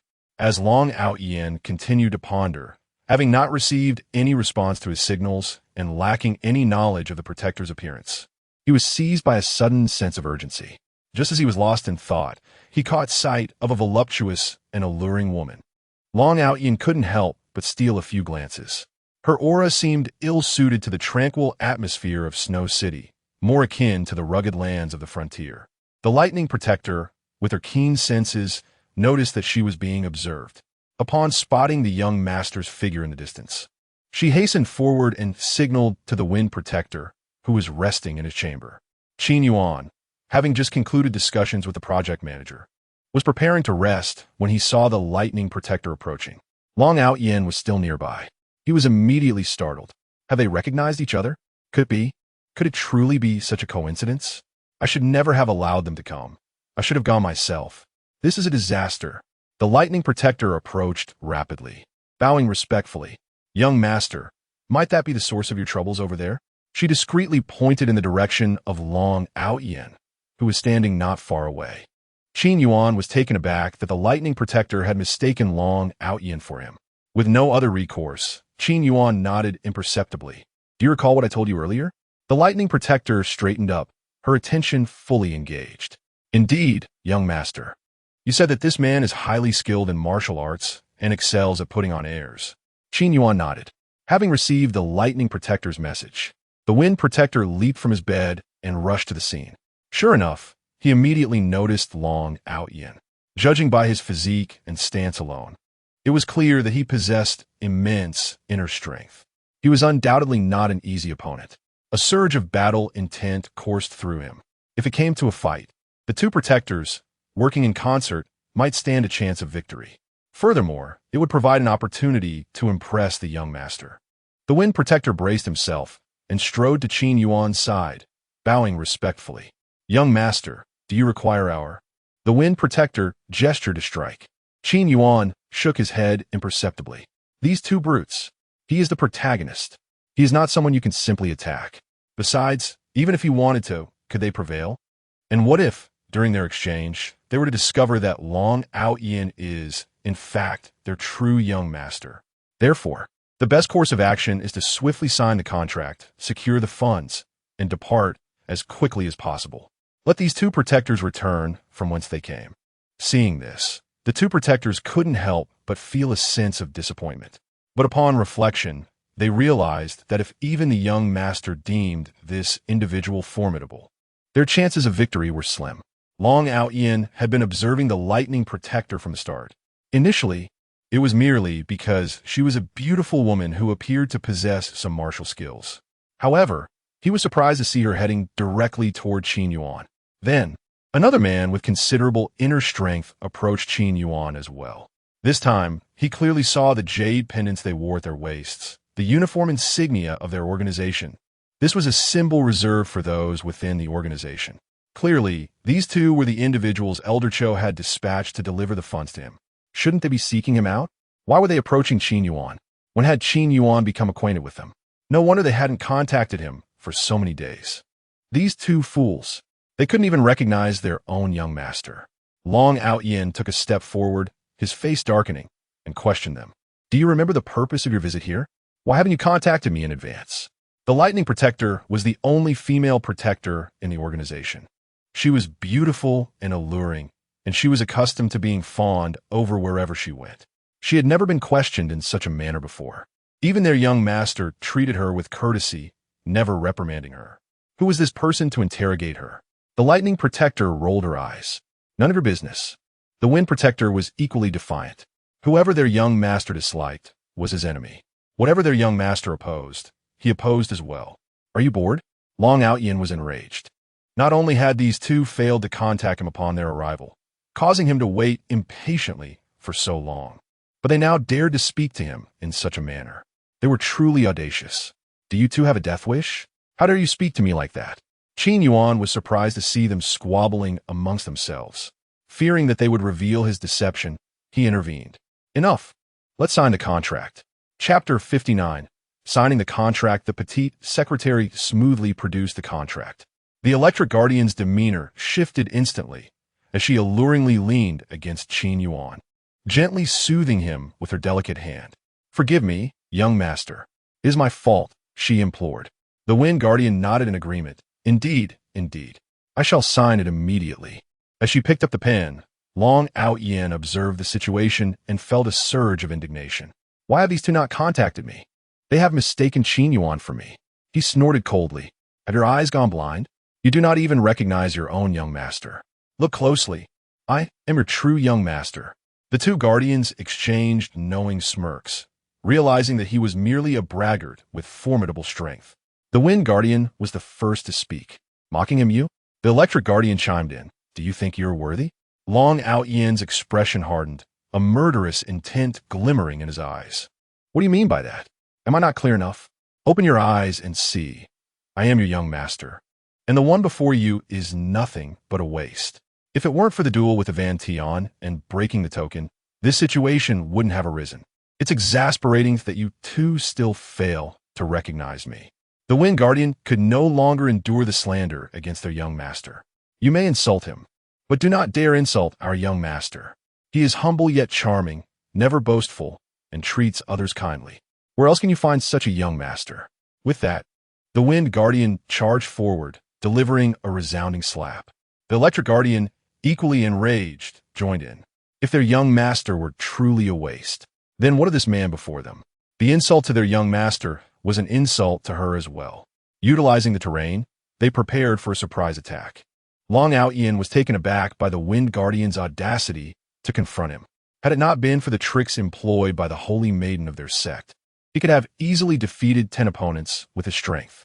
These two guardians were not even skilled in offensive martial arts, rendering them no match for him. Long Aotian, now furious, stepped forward, ready to unleash his inner strength. Suddenly, he sensed a chilling wind approaching. The Electric Guardian lunged at him with a claw-like hand, executing a stealthy attack. Long Aotian effortlessly dodged, turning to glare at her with a sinister smile. You seek death. The Electric Guardian barely evaded, using the terrain to her advantage, leaping to successfully restrain Long Aotian. The Wind Guardian seized the opportunity, joining forces with the Electric Guardian to execute their ultimate move. 1,000-year kill. Long Aotian felt an overwhelming impact in a sensitive area, letting out a howl as he protected himself. The Electric Guardian followed up with a swift kick. The two guardians worked in perfect harmony, exchanging blows with Long Aotian. They had learned of his prowess from Qin Yuan and had prepared to ensure he could not utilize his inner strength. Together, they cornered him. Long Aotian found himself retreating until he collided with a chair. His inner strength, honed since childhood, had rendered him nearly invincible, but in this instance, he was unable to unleash it, repeatedly struck by the Guardian's underhanded tactics. It was both frustrating and painful, his head spinning and a sensitive area throbbing in agony. After several exchanges, Long Aotian was left with no capacity to resist. The Electric Guardian delivered a stinging slap. Weren't you arrogant? How dare you insult our young master? Long Aotian's head snapped to the side, his molars feeling loose. The Wind Guardian followed suit, delivering another slap. Were you? Aren't you supposed to be powerful? Aren't you a braggart? Today, let us see how far you can keep up the act. Long Aotian shielded his face with his hands. You got the wrong person. The Electric Guardian jumped up, delivering a crushing blow to his head. To insult our young master and thwart his plans, we will make you submit today. The two guardians continued their relentless assault until Long Aotian was left dazed and unconscious. In terms of strength, Long Aotian undoubtedly surpassed both guardians. Yet, their preparation and strategic tactics designed specifically to drain his stamina led to his downfall. Qin Yuan had anticipated every possible outcome of their meeting. Save for the fact that I am his fiancé. The Wind Guardian smiled and nodded, displaying a demeanor of considerable respect. Thank you, young master's wife. The Electric Guardian said reluctantly, also nodding. Not only had they successfully accomplished their mission, delivering the funds into the young master's hands and aiding him in his grand endeavor to unify Snow City, but they also took the opportunity to decisively vanquish those who had persistently hindered him, right before his eyes. Upon their return to the border, the organization would undoubtedly reward them generously. With hearts filled with excitement, the two embarked on their journey. The young secretary who had accompanied Qin Yuan was utterly astonished. A monumental deal worth 10 billion, based on a contract she had painstakingly prepared in a single night, was sealed with such ease. Moreover, the clients displayed utmost obedience to their boss, addressing him reverently as young master. Could this be the same Qin Yuan she knew, the notorious playboy of Snow City? Li Gang, the bodyguard captain, remained unfazed. Who was their boss? None other than Qin Yuan. A mere 10 billion deal signed effortlessly was hardly surprising. It was perfectly in line with his style. Qin Yuan noticed the dazed secretary and waved his hand in front of her face. Lost in thought, take the contract back to my father. Startled, Lin Yin quickly took the contract. Oh yes, young Master Qin, I'll take care of it immediately. Qin Yuan chuckled, watching Lin Yin's departing figure. This employee is far more dedicated than I am. He glanced at the bruised and unconscious Long Aotian on the ground. Although he was unsure why Meng Yuqing would cover the expenses for those two individuals and publicly acknowledge their relationship, he knew it was best to make a swift exit. Well, I have matters to attend to, so I'll be leaving now, Qin Yuan announced. Meng Yuqing, though eager to relax with Qin Yuan, understood that this single project was insufficient to resolve the Meng family's financial woes. With no time to waste, she nodded in agreement and departed. Together, they swiftly concluded their review and returned to the Snow City Center. Upon their return, Qin Yuan still felt a sense of relief. He wondered if the two guardians would experience a drop in loyalty upon discovering that he was, in fact, the antagonist. Shortly after Qin Yuan's departure, Chun Yu, dispatched by Long Aotian on a mission, returned and was aghast to find his young master in such a state. Their young master's martial prowess was renowned in the frontier, and he was virtually invincible in Snow City. Who could have possibly inflicted such grievous injuries? Although their young master had previously offended the Chu family, they lacked the means to retaliate. The only likely culprit was Qin Yuan, whom their young master had always despised. However, he was considered a good-for-nothing. Even his bodyguard captain, Li Gang, possessed limited abilities and would be no match for their young master. Could Qin Yuan have hired formidable new bodyguards? I must evacuate the young master immediately, Qin Yu thought. What if he is killed here? Qin Yu hoisted Long Aotian onto his shoulder and dashed away. Long Aotian regained consciousness several times during the journey, groggily attempting to ask Qin Yu to put him down. He feared being killed by his clumsy subordinate after surviving the Guardian's assault. Engrossed in his haste, Qin Yu remained oblivious until he placed his young master on the bed. He then realized something was amiss, frantically attempting to stop the bleeding. The wounds appeared eerily familiar, resembling those inflicted by their own organization. Could their young master have been attacked by their own people? Qin Yu scratched his head and sent a signal to the frontier, incredulous at the possibility of betrayal. Meanwhile, the two guardians who had rushed back to the frontier, eager to bask in their glory, were apprehended upon arrival.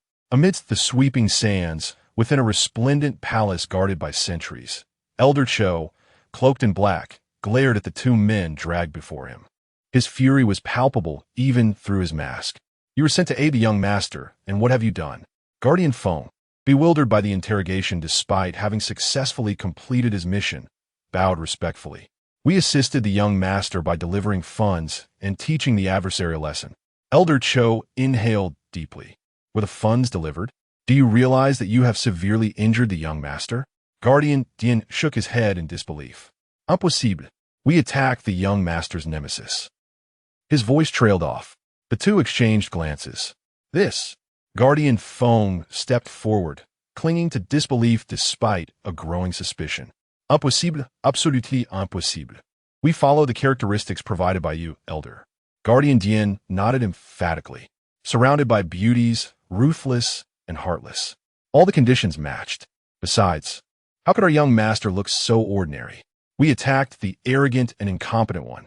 Elder Cho, overwhelmed by their incompetence, felt his head spin. He tossed the received signal before them. See for yourselves. Upon examination, the truth dawned on them. They had attacked the wrong person. They had not only assaulted the young master, but had also slapped him and subjected him to the 1,000 years of death.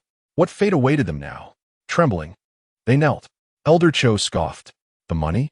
The 10 billion you were supposed to deliver to the young master. Where did it go? Guardian Feng frantically retrieved the phone Qin Yuan had purchased and hastily contacted the bank. A sweet voice responded, We apologize, but the funds have been expedited according to your instructions. For further inquiries, please contact the original account holder.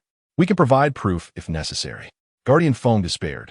At 40 years old, he lacked Guardian Diane's youthful beauty, which might have swayed the situation. His fate appeared grim. Elder Cho, observing the man's expression, realized that they had delivered the funds to the young master's adversary. He gnashed his teeth in fury. You two will guard the dark chamber. Elder Cho had initially considered executing them, but acknowledged their exceptional strength, demonstrated by their ability to injure the young master. Fearing a desperate revolt, he opted to assign them as guards in the dark chamber. The dark chamber served as a prison for traitors and captives, a desolate post offering no benefits. It was typically assigned to the elderly or disabled. Reduced from revered members of the Four Guardians to mere gatekeepers, their future stretched bleakly before them, akin to a slow death, subject to the ridicule of their former colleagues. The two guardians were utterly despondent. However, Guardian Feng recognized that Elder Cho had shown mercy by sparing his life. He resigned himself to his fate, bowing his head respectfully. Thank you, Elder. Guardian Dian seethed inwardly. She was a renowned beauty from the frontier, the organization's most exquisite woman. To relegate such a beauty to guarding a gate was a blatant waste of her youth. Chapter 61. Such kindness, could it be possessed? Feng Hufa, in his 40s and on the brink of retirement, willingly accepted the role of gatekeeper, while she, the electric protector, had other aspirations. In the current circumstances, their unity was vital. Should they falter, her abilities alone would be insufficient to contend with the entire organization. She clenched her teeth, suppressing her dissatisfaction, and bowed her head. Yes, Elder.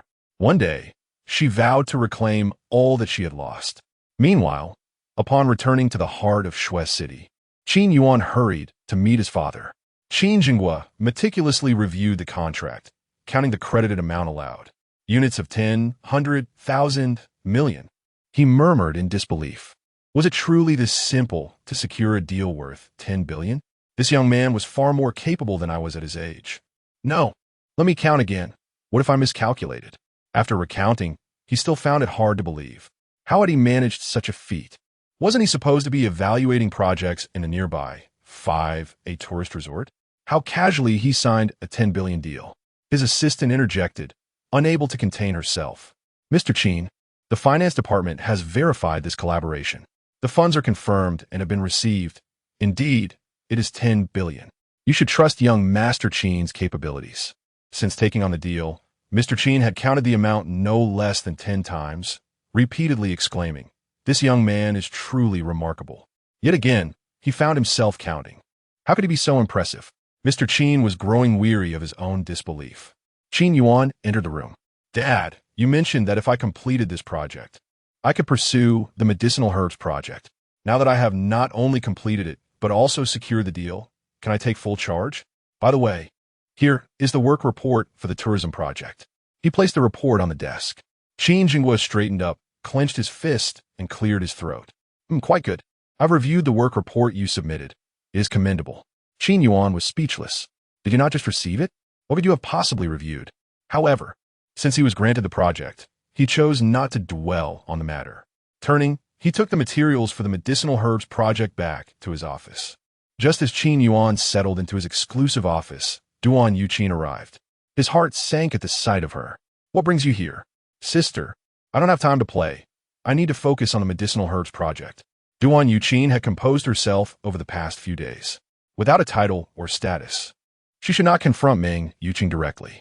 Instead, she intended to feign innocence and elicit sympathy from Qin Yuan, while simultaneously irking Meng Yuqing. Upon hearing his words, Duan Yuqin nearly lost her composure. Taking a deep breath, she smiled warmly and presented her homemade lunch. You've been traveling. This must be tiring. I made you lunch. Please, try it.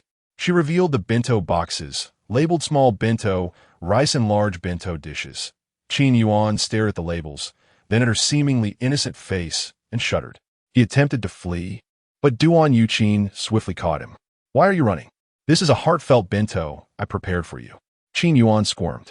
What kind of heartfelt meal is labeled like this? If you wish to take revenge, just say so. No need to pretend to be gentle. You're not convincing. Duan Yuqin could no longer contain her temper. With a glare and a raised hand, she declared, I am not to be trifled with. Qin Yuan promptly sat down obediently. Duan Yuqin set the bento before him, unveiling the steaming rice and delectable dishes, braised pork, spicy eggplant, and diced chicken. The sight was undeniably appetizing. With a swift motion, she placed chopsticks in front of him. Eat. Qin Yuan hesitantly picked up the chopsticks, struggling internally. You haven't poisoned it, have you? Duan Yuqin pointed at herself incredulously, her anger flaring as she nearly retaliated. Do I look like that kind of person? He gulped. Yes. Duan Yuqin took a deep breath, suppressing her fury, muttering to herself, Stay calm, stay calm. If I get angry, who will take care of my health? I want to let others' anger affect me. Terrified, Qin Yuan dared not touch the food. Duan Yuqin forced a gentle smile and gestured for him to eat.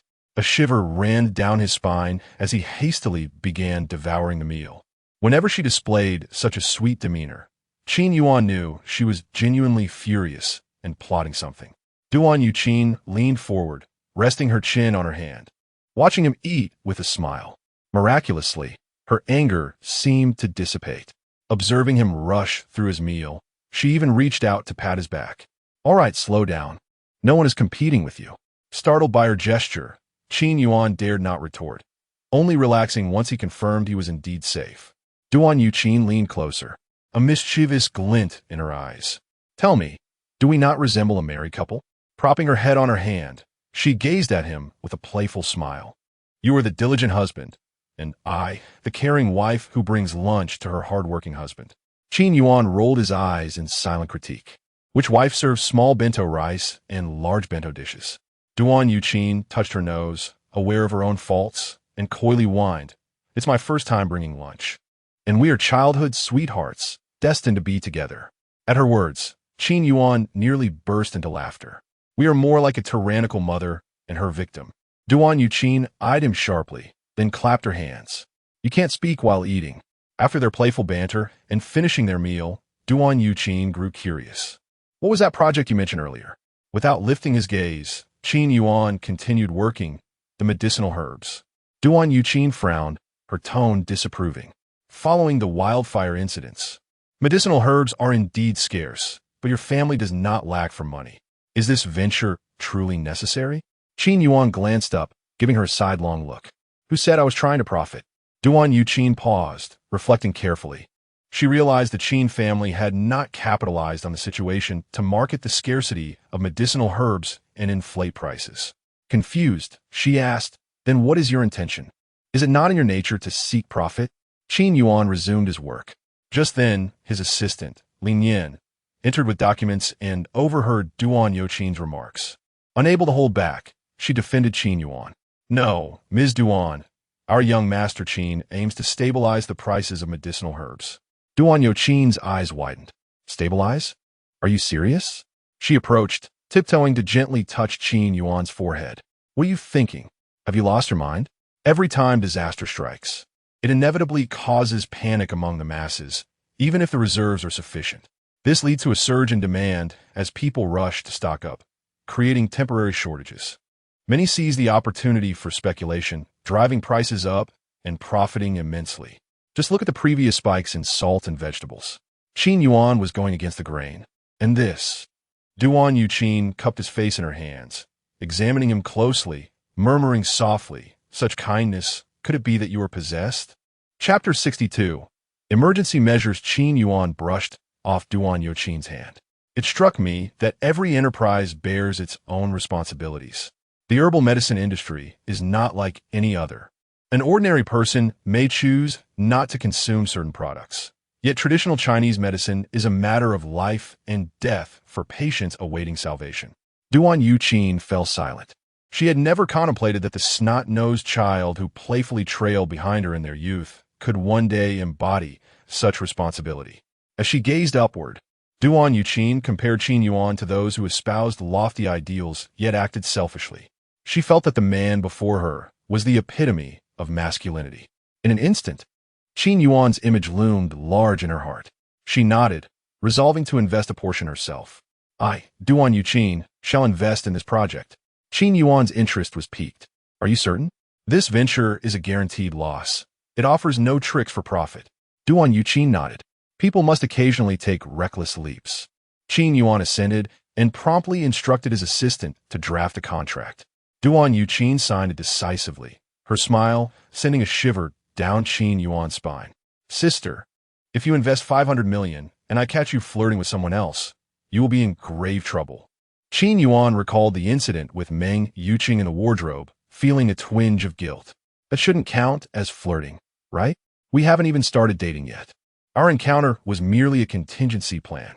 Meanwhile, Meng Yuqing returned to Meng Corporation, tirelessly initiating project discussions. Meng Xiangrui watched his sister toil late into the night, guilt gnawing at him. If not for him, she wouldn't need to struggle so. He blamed Long Aotian and began severing ties with his former frivolous friends. Earnestly learning from the individuals his sister had chosen for him, adopting a humble attitude. Meng Yuqing noticed this change, her heart swelling with pride at her brother's growth. This situation was not entirely devoid of benefits, as it also involved Qin Yuan. The memory of their transformative night at the snow resort filled her with sweetness. Meng Yuqing finally recognized her true feelings, resolving to treat him well after marriage. With that thought, Meng Yuqing immersed herself in her work. Su Wei as her assistant sensed a shift in Meng Yuqing's demeanor upon returning from their trip, noting her increased laughter and kindness, as well as her tendency to daydream with a smile reminiscent of a love-struck maiden. As Su Wei observed her boss lost in laughter, she gently knocked on the door. Meng Yuqing snapped back to attention, donning a serious expression. What is it? Su Wei relayed Qin Yuan's intention to stabilize the price of herbal materials and Duan Qin's co-investment. Meng Yuqing paused, realizing this was indeed a fortuitous development, especially as a practitioner of traditional Chinese medicine who understood the significance of each herb. Under normal circumstances, she would have been the first to invest, even if it meant incurring losses. However, given their current situation, the Meng family was only just managing to recover. They simply lacked the spare funds for investment. Recalling the hopeful faces of patients she had treated alongside her grandfather, Meng Yuqing sighed. I shall auction off a few pieces from my jewelry collection to contribute in any way I can. Su Wei nodded and departed. Meng Yuqing was entirely unaware of the brewing situation until her assistant Su Wei brought it to her attention after Duan Qin posted on social media. Clearly, Qin Yuan had no intention of using this matter for show. Throughout their acquaintance, Meng Yuqing had never imagined he could be so responsible. When he had previously mentioned his involvement, she had assumed it was mere rhetoric. During this time, she was preoccupied with seeking partnerships to mend the gaps left by Meng Xiangrui's mishaps, yet she still pondered these matters. Qin Yuan, a man without ailments. Also uninterested in social news, why would he suddenly take an interest in this? The only explanation Meng Yuqing could conceive was that his concerns stemmed from his affection for her as a traditional Chinese medicine practitioner, leading him to empathize with the plight of struggling patients. It was impossible not to be moved. Each time she witnessed patients who could have been saved but were forced to abandon treatment due to financial constraints, her heart ached. Had she possessed the means, she would have invested herself long ago. To her surprise, Qin Yuan not only perceived her unspoken thoughts, but was also willing to invest heavily to rectify the situation. Among the throngs of admirers, only Qin Yuan demonstrated such heartfelt intent. Their acquaintance had not begun yesterday. She had witnessed his transformation from a notorious spendthrift to a capable individual.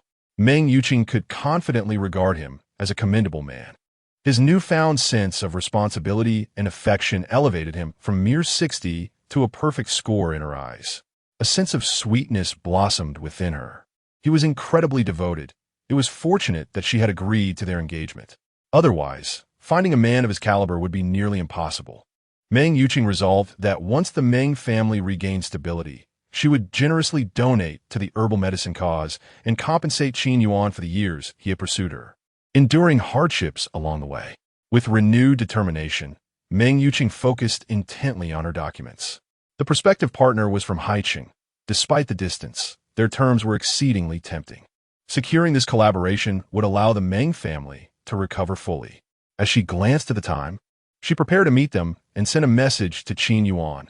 Count me in for the herbal medicine project. You are aware of my current circumstances. Once I secure the Haiqing deal, I will increase my investment. Initially dismissive, Qin Yuan was jolted to attention upon realizing the implications of Meng Yuqing's mention of the Haiqing project. He suddenly recalled a detail he had overlooked. In the original narrative, following Meng Xiangrui's investment failure, Meng Yuqing's collaboration with Haicheng led her to encounter a professional financial fraud team. Aotian, with his sharp insights, had identified critical issues at a pivotal moment, enabling the Meng family to avert disaster. He had also revitalized their finances through new projects, not only filling the financial void, but also deepening ties with the Meng family, ultimately winning Meng Yuqing's favor and gaining control over the family. However, with Aotian now recuperating, he was unable to assist her grandfather or the company. Chapter 63. Both the living and the spirits are putting on a show, yet only Mr. Jiao is enduring the blows. Qin Yuan swiftly sent her message. Don't go. That's a scammer. However, the message fell into an abyss, receiving no response. In a panic, Qin Yuan flipped through his contacts, ready to make a call, only to find his phone had died and shut off completely. Time was of the essence. At that moment, Meng Yuqing, clad in a tailored suit, regained her demeanor as the frosty CO. She arrived at the financial building where the meeting with Jiao Yingwu was to take place, accompanied by her team. The ambience was illuminated, with staff bustling about, their computers displaying a kaleidoscope of stock market data and various official policies. An atmosphere of professionalism pervaded the air. In a lavishly decorated conference room, understated yet elegant, Jiao Yingwu approached with a cadre of impeccably dressed associates, extending his hand. I have long admired you. I have heard much about you, Ms. Meng. Today, seeing you in person, you truly embody the strength of a woman. Meng Yuqing nodded, engaging in a brief, formal handshake before immediately releasing his grip. Her expression adorned with a courteous smile that subtly conveyed a sense of distance. Mr. Jiao, let's review the contract. If everything is satisfactory, we can sign it immediately, she stated. A member of Jiao Yingwu's entourage stepped forward, feigning interest in the documents. Jiao smiled amiably, though internally he scoffed, recognizing the naivety of youth. He had received news that Meng's family was facing significant losses, over 5 billion, and he was eagerly awaiting this contract to recoup his own finances. Once Meng Yuqing affixed her signature, the funds would be his, and he would vanish without a trace, leaving the Meng family to deal with the aftermath of their misfortune.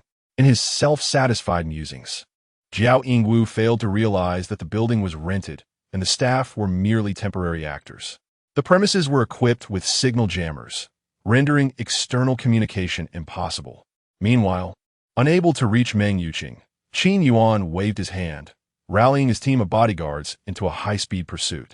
So this is the antagonist? I'm an antagonist too, and my status surpasses yours. Today, I shall demonstrate what true disruption entails. In the conference room, Jiao Yingwu received a signal from his accomplices and began to press for a swift conclusion. Ms. Meng, this contract has been thoroughly vetted by professionals. There will be no issues. Perhaps we should proceed with the signing? I have another client waiting. As Meng Yuqing scrutinized the document, just as she was about to sign, the door was suddenly kicked open with a resounding crash. All eyes turned to the entrance, where Qin Yuan stood, hands in his Chapter 64. Is it too late to practice the trumpet?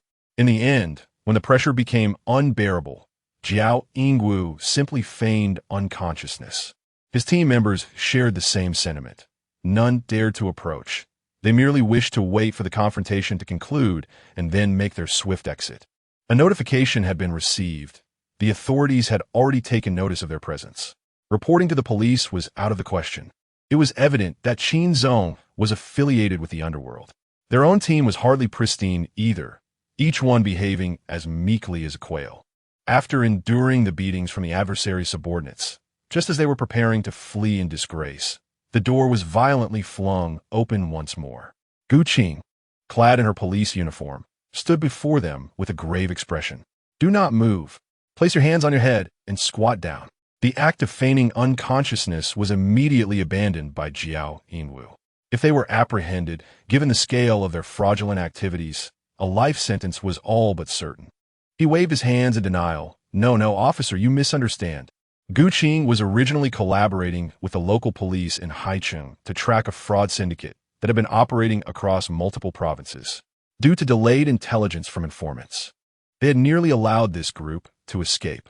Unexpectedly, at that moment, Qin Yuan burst in, inadvertently aiding them by buying time.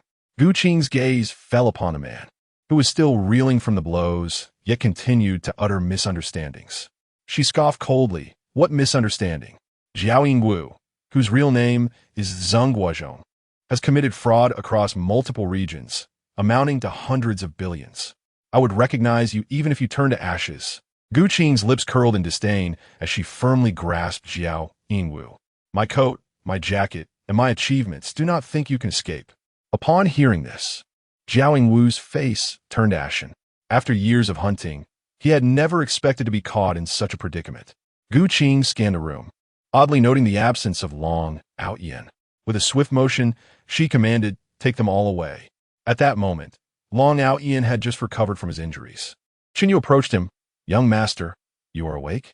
Long Aotian nodded, stating that the collaboration with the Meng family could no longer be delayed. Bring me the contract. Let us find Meng Yuqing. Suddenly, Long Aotian recalled Qin Yuan. Wait, Qin Yu, investigate Qin Yuan's whereabouts. After a brief interval, Qin Yuan is at the police station. Long Aotian let out a scoff, a flicker of murderous intent flashing in his eyes. He is merely a spoiled rich kid. I shall deal with him in due time. As long as he remains absent, this collaboration is nearly guaranteed. Also, look into Meng Yuqing's current location. She is at the police station as well. Long Aotian was taken aback. It was no surprise that Qin Yuan frequented the police station, but Meng Yuqing, the ice-cold CEO, who had always been a model child, could she truly be at the police station? Qin Yu confirmed. Meng Yuqing is there to discuss a collaboration, but Qin Yuan and his men assaulted her business associates, claiming they had touched her hand. Long Aotian relished the irony. Inexplicable events surrounding Qin Yuan suddenly appeared rational. No wonder he has earned himself a 15-day detention. He recalled their previous grievances. Let's go, take the contract, and head to the police station. Inside the police station, Qin Yuan and his companions were no strangers to the officers. Several policemen were focused on interrogating Jiao Yingwu and his gang, while Qin Yuan merely faced routine questioning. Released within half an hour, Long Aotian was astonished by such a swift outcome. Was it not stated that he had been involved in a brawl? Although he had not physically engaged, he had orchestrated the entire affair. By what right were they not detaining him? Gu Qing coldly interjected, Mr. Long. What relation do you have to this operation? Do not obstruct official duties. Long Aotian momentarily stammered, at a loss for words. Why was it that he had been interrogated for an entire night and detained for 15 days, while Qin Yuan faced merely half an hour of questioning before being released? The interrogators of Jiao Yingwu did not emerge until 8 in the evening. Jiao Yingwu and his crew had fully confessed. These seasoned financial fraudsters had deceived numerous affluent individuals, the total amount exceeding hundreds of billions. If all went as anticipated, Jiao Yingwu and his cohorts would face life imprisonment, awaiting execution. Gu Qing emerged, stating, "Qin Yuan, I did not expect your misguided actions to inadvertently aid us in apprehending this financial fraud group. You have done us a service." Qin Yuan sheepishly rubbed his nose. "Oh, it was merely a fortunate coincidence. Of course, I was aware that I was confronting a syndicate. I targeted them specifically. Long Aotian had been recuperating, and I could not stand idly by while Meng Yuqing was deceived." Noticing the predatory gaze from Long Aotian, Qin Yuan felt a pang of guilt and sought to slip away. The look in Long Aotian's eyes conveyed a desire to end my life. I must depart swiftly. Gu Qing was taken aback by his knowledge of their identities. After their last encounter, when he had tricked her into accepting a car, her parents had imposed Stri Qingjing's heart instantly sank. Could it be? Could it truly be that everything had reverted to the past overnight? Previously, it was merely Qin Yuan causing a ruckus at the station, but now they had come to his home, indicating that the situation was far from ordinary. Could it be that he had already been detained? He had but this one son. Was it still possible for him to practice the trumpet? Chapter 65. Elliston Academy. Qin Jinghua welcomed the guests and personally poured a cup of tea, cautiously inquiring, "Officer Gu, what exactly has Xiao Yuan done wrong to warrant such a serious approach? Rest assured, we are willing to settle this privately, no matter the cost. Would you like us to engage the professional legal team of the Qin family?" Upon hearing this, Gu Qing quickly discerned the misunderstanding and decided to be succinct. "Uncle Qin, you need not worry. This is a good matter. Qin Yuan has taken down a fraudulent group we were pursuing, which has been implicated in a massive financial scheme. He played a pivotal role in buying us time. We are here to present him with a banner in recognition of his commendable efforts." Upon this revelation, Qin Jinghua let out a long sigh of relief. "Oh, I see. That's wonderful news." He couldn't help but murmur, "You gave me quite a scare. I thought he had gotten himself into trouble again."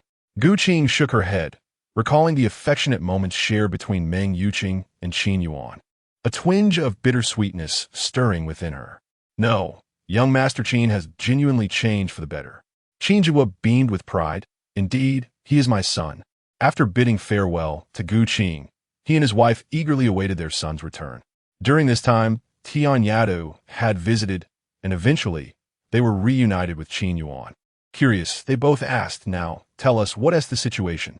Even that girl from the Gu family praised your heroism." Naturally, Qin Yuan could not divulge the true storyline he was aware of. He merely laughed it off. "It's nothing much.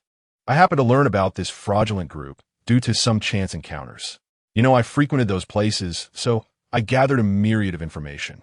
This time, I unexpectedly found out that Meng Yuqing was planning to deal with them. When I couldn't reach her by phone, I took it upon myself to lead a team over.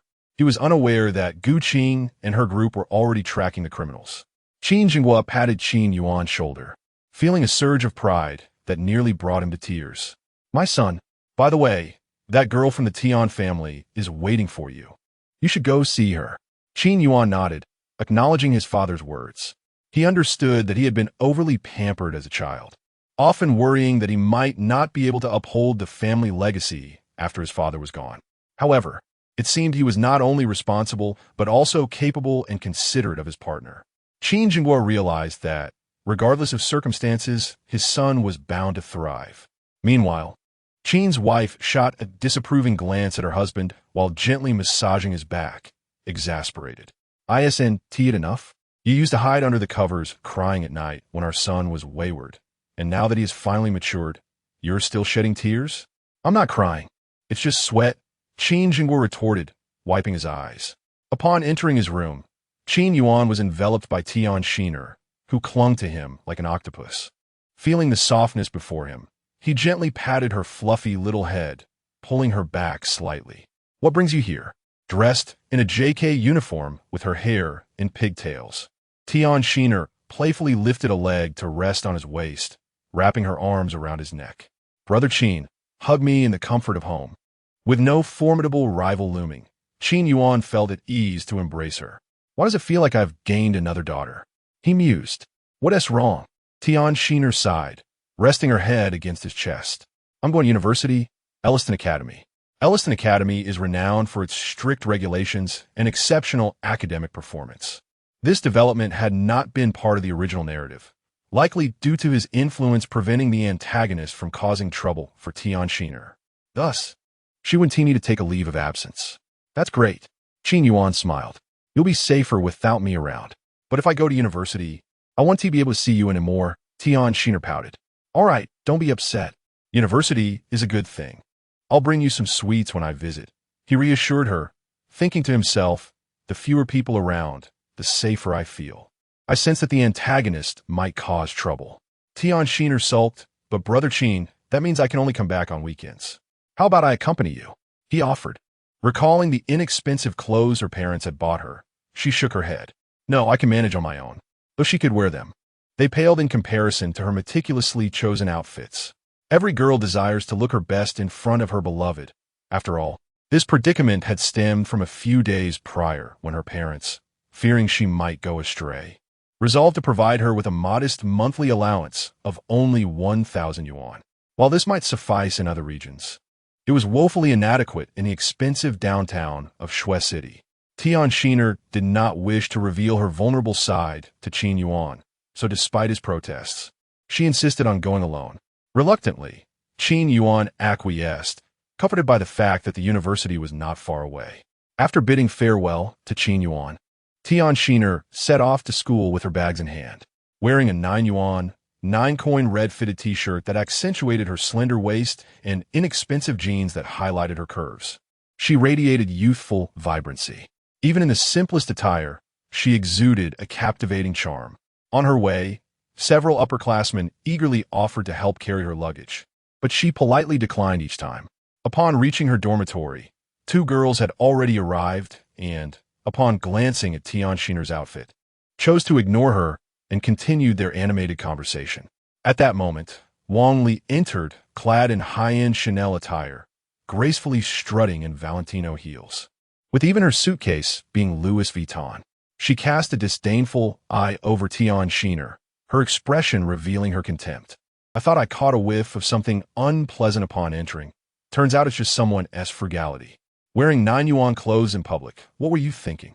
Don't assume that charming a few upperclassmen makes you special. Chen Jia and Li Qing, who had been chatting, exchanged glances at Wang Li's opulence, their eyes lighting up with envy as they chimed in. Exactly. Who knows if she might resort to theft? Tianxiner stood there, feeling helpless, her head drooping. There's nothing wrong with a 9 yuan shirt, she murmured. She had anticipated making friends at her new school, but instead, she faced scorn right from the start. Feeling dejected, she lowered her head, attempting to place her belongings on her bed. Just as she approached, Wang Li, from a distance, tossed her bag onto the bed, nearly hitting Tianxiner in the process. Wang Li rolled her eyes, her tone dripping with irritation. Do you always have to be so slow? With pursed lips, Tianxiner reluctantly chose the least desirable spot. A week later, when Qin Yuan returned, he noticed Tianxiner's sullen demeanor. What is the matter? Upon seeing him, Tianxiner burst into tears, overwhelmed by the pent-up frustration. The group of girls had been utterly unreasonable, consistently bullying her with their numbers. Qin Yuan, perplexed, asked what happened. But Tianxiner, sobbing, refused to disclose the details. After much coaxing, he finally managed to console her. After all, she was the beloved of the protagonist. With the Tian family backing her, who would dare to mistreat her? Surely, she must have encountered difficulties at school. Qin Yuan pondered the situation and sent Qi Zhengping to investigate. It was then that he uncovered the truth. At the time of registration, among the seniors eager to help Tianxiner with her luggage, there was Wang Li's idol. Coincidentally, Wang Li happened to witness this. Under Wang Li's influence, the others in the dormitory began to form a coalition to bully Tianxiner. Qin Yuan had not anticipated such circumstances. Merely 1 week into the new semester, he was already confronted with such despicable behavior. Fury surged within him, and he gritted his teeth in rage. This group was courting disaster. Chapter 66. The arrival of the deity at Eliston Academy, a convoy of sleek black luxury vehicles paved the way, and an Aston Martin executed a stunning drift. Arriving at the school, entrance to gasps of astonishment. Even the affluent scions, accustomed to opulence, couldn't resist capturing the moment on their cameras. Rumored to be one of only 3 in the world, the car exuded an aura of magnificence. How splendid it would be to ride in such a vehicle at least once in a lifetime. Who could possibly possess such a magnificent car? It seems somewhat reminiscent of young Master Qin style. But isn't he already a graduate? What brings him back here? From the vehicles, a dozen imposing bodyguards clad in black, donning sunglasses, emerged. Li Gang approached the Aston Martin and opened the door. A polished black leather shoe stepped out, eliciting another wave of gasps. It was indeed young Master Qin, handsome and wealthy, the embodiment of allure. How delightful it would be if he were my boyfriend. Oh, Hanavi! Young Master Qin is already my boyfriend. Could it be that he has come here to seek someone? Who could possibly command such attention that he would personally appear?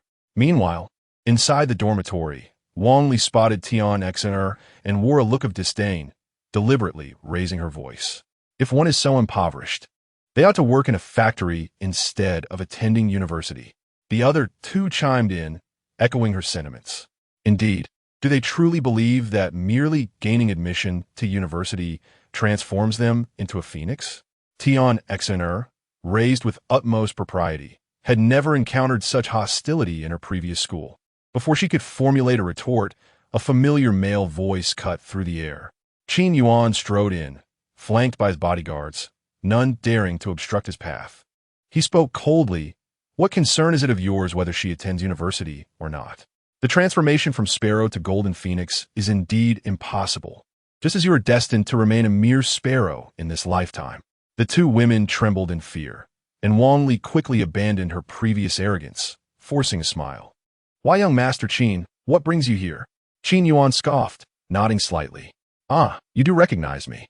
Bang Li, trembling, nudakotiously.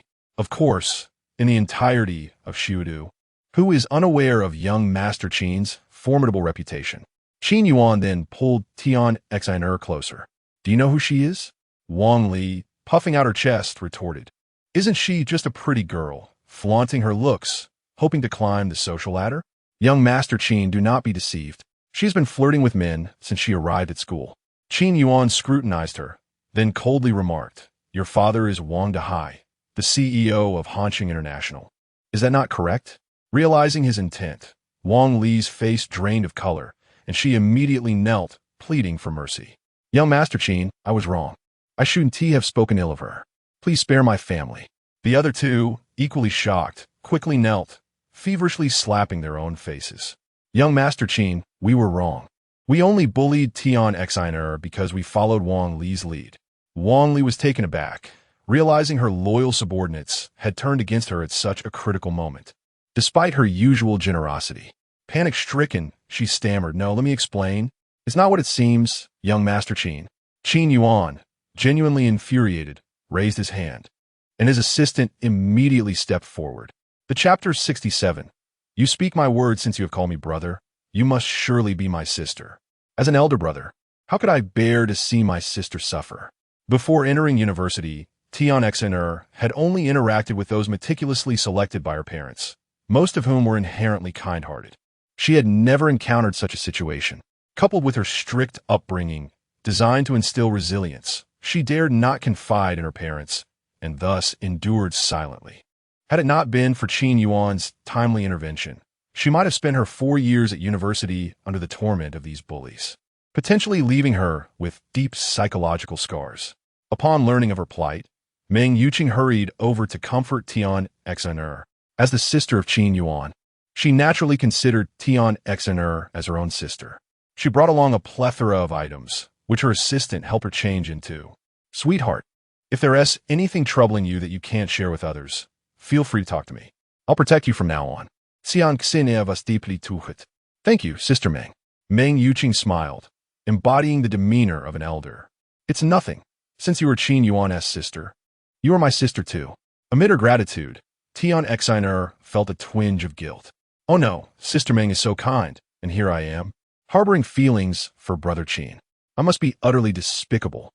Meanwhile, Qin Yuan was taken aback by her words. What did she mean by my sister is your sister? Why was she acting so much like a sister-in-law? If Long Aotian found out, it would spell disaster. He already wanted to get rid of me. Wouldn't this only heighten his resolve? Pondering this, Qin Yuan pulled Meng Yuqing aside to a secluded area. Meng Yuqing, misinterpreting his actions, felt a blush creeping upon her cheeks and playfully chided. What are you doing? We're still at our sister's school. Save the affection for home. Qin Yuan paused, realizing the misunderstanding. He steeled himself and, with a stern expression, said, What do you think our relationship is? On what grounds do you speak so possessively? Let me be clear. I do not harbor any feelings for you. Do you understand? Meng Yuqing stood frozen, his words striking her like a thunderclap, leaving her momentarily dazed. Tears threatened to spill from her wide eyes, but her pride and dignity forbade her from shedding a single tear. Yet the tremor in her voice betrayed her. Why? How could you not like me? Seeing her distress, Qin Yuan felt a pang of sympathy. Yet, how could the protagonist ever fall for the antagonist? He struggled to articulate that he had never truly liked her. I once had feelings for you, but they have dissipated. Unable to suppress her emotions any longer, tears cascaded down Meng Yuqing's cheeks. How is that possible? If you don't like me, why did you confront Jiao Yingwu? Why did you help me so much? Qin Yuan, maintaining his icy demeanor, averted his gaze. It doesn't matter. I simply don't like you anymore. Why do you keep asking? Meng Yuqing was oblivious to how she had returned home and was lost in thoughts of Qin Yuan's words. But I don't like you now. Her heart ached, and her throat felt constricted. Was this the sensation of heartbreak? In truth, these words paled in comparison to the sentiments she had expressed to Qin Yuan over the past 3 years. Yet, why did the pain feel so profound? She couldn't help but reflect. During those 3 years, every time she expressed her feelings to him, did Qin Yuan experience a similar anguish? Countless rejections flooded her mind. Meng Yuqing could no longer contain her sorrow and locked herself in her room, weeping uncontrollably. It took her the entire night to regain her composure. The following morning, she couldn't resist the urge to analyze her situation. Had she inadvertently angered him? Things had seemed fine before. Now, as she reflected calmly, was Qin Yuan's affection for her merely a sense of obligation? It appeared he smiled more when he was with Duan Yuqing. A realization struck her. Qin Yuan no longer liked her. Over the 3 years of her repeated rejections, he had gradually extinguished his feelings for her. Would she truly let this opportunity slip away? Covering her face, she felt lost and unsure of her next steps. After a long moment, a newfound determination gleamed in her eyes. This man, I, Meng Yuqing, shall claim him. If the mountain one come to me, I shall go to the mountain. With firm resolve, Meng Yuqing no longer felt conflicted. This time, her intentions were not driven by the pressures of Long Aotian or the Meng family. She genuinely liked him and desired to be with Qin Yuan. Qin Yuan reflected on his harsh words from the previous day. Given Meng Yuqing's proud nature, she wouldn't let him off easily without a confrontation. To his surprise, she returned the next day, coincidentally running into Duan Yuqing, who was delivering lunch. Duan Yuqing's expression morphed into one of disbelief upon seeing the lunchbox in Meng Yuqing's hands. Everyone knew that Meng Yuqing was the quintessential Ice Queen CEO. Who could explain why she was holding a lunchbox at Qin Yuan's company? A thought crossed Duan Yuqing's mind, her brow furrowed in disbelief. You're not here to deliver him lunch too, are you? Meng Yuqing glanced at the lunchbox in Duan Yuqing's hands and instantly understood. Yes, indeed. Duan Yuqing's vigilance heightened. Weren't you saying you didn't like him before? What brings you here now? Meng Yuqing replied coolly. Well, I like him now. Is there a problem with that? Duan Yuqing took a deep breath, reminding herself not to engage in a futile argument. She needed to make Qin Yuan feel sorry for her and side with her. Meanwhile, the colleagues around them were buzzing with excitement, whispering amongst themselves. No way. You want to believe what I just saw? CEO Meng from Meng Corporation is here in person, bringing lunch. And she ran into CEO Duan, both seemingly delivering lunch to young CEO Qin. My goodness, is this still the cold, aloof Ice Queen I know? She was always so distant before. Our young CEO Qin is incredibly charming. attracting two prominent female CEOs to personally deliver him lunch. Truly, he is something else. Amidst the curious gazes of her colleagues, Meng Yuqing remained unfazed. Love is love. There is no need for embarrassment. Carrying the lunchbox, she confidently walked into Qin Yuan's office. Qin Yuan looked at the two women before him. He could understand Duan Youqing's presence, given her daily pursuit of him. But Meng Yuqing? Hadn't he just issued her a harsh warning the day before? Yet here she was, unperturbed, bringing him lunch. Was he going mad, or was the world upside down?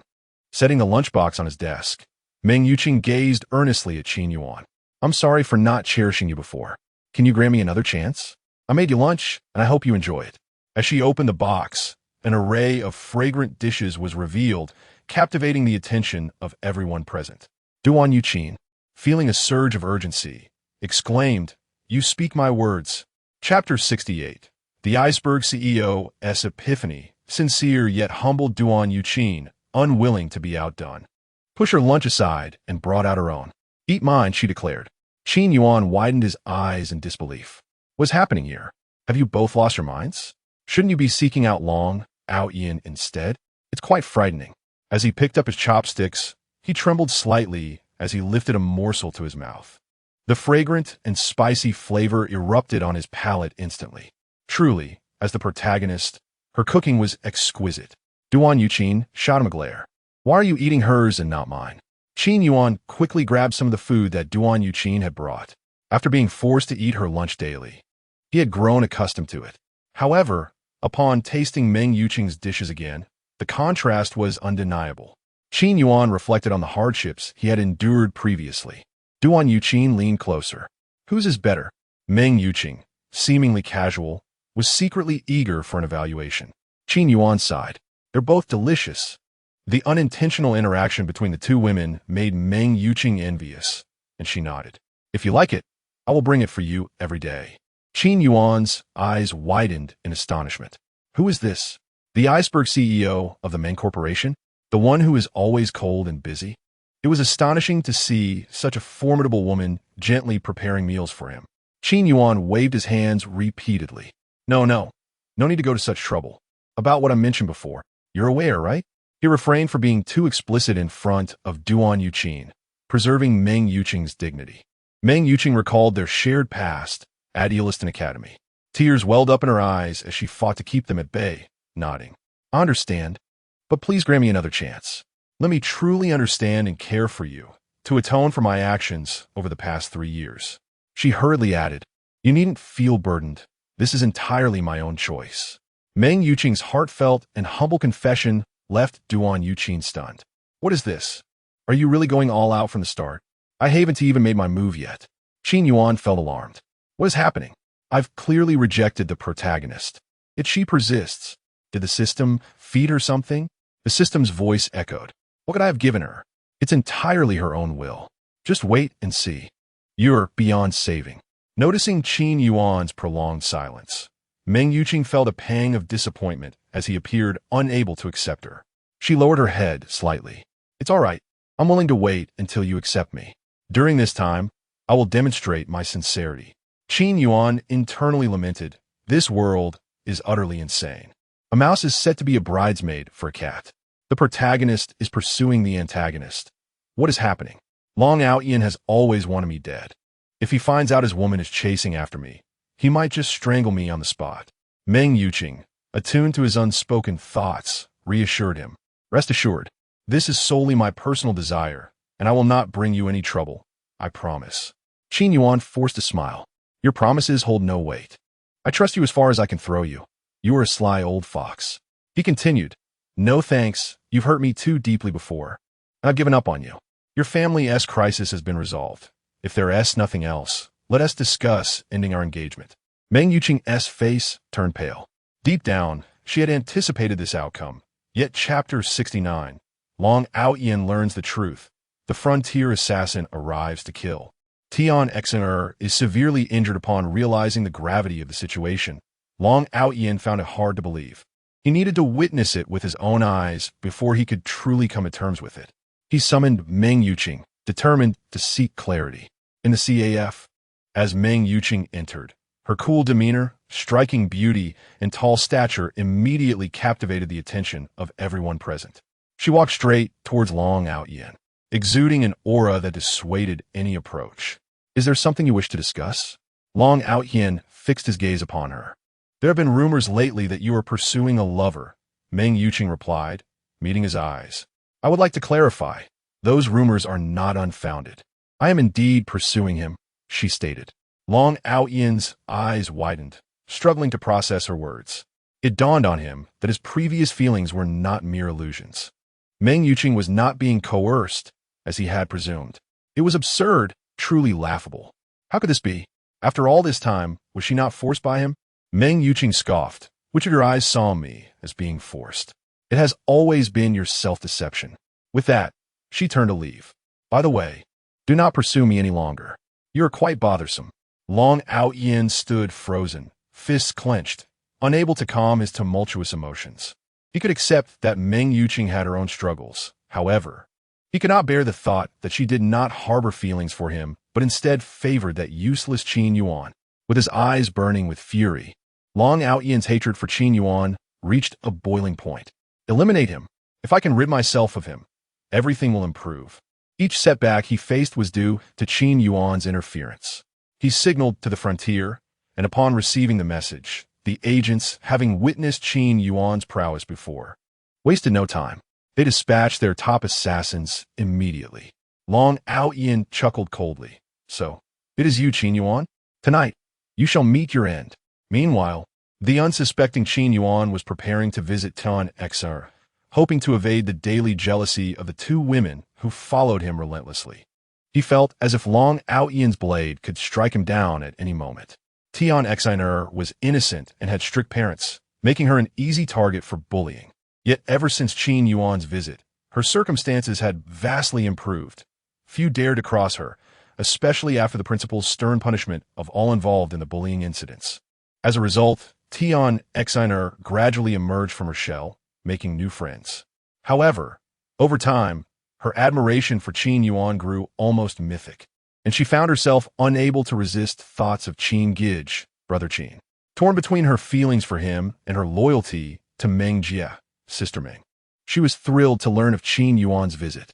Excitedly, she prepared to welcome him. When Qin Yuan arrived, she instantly leaped into his arms, gazing up at him with sparkling eyes. "Qin Gij, why have you come?" Qin Yuan, taken aback by her exuberance, ruffled her hair. "Did you miss me? I came to see you."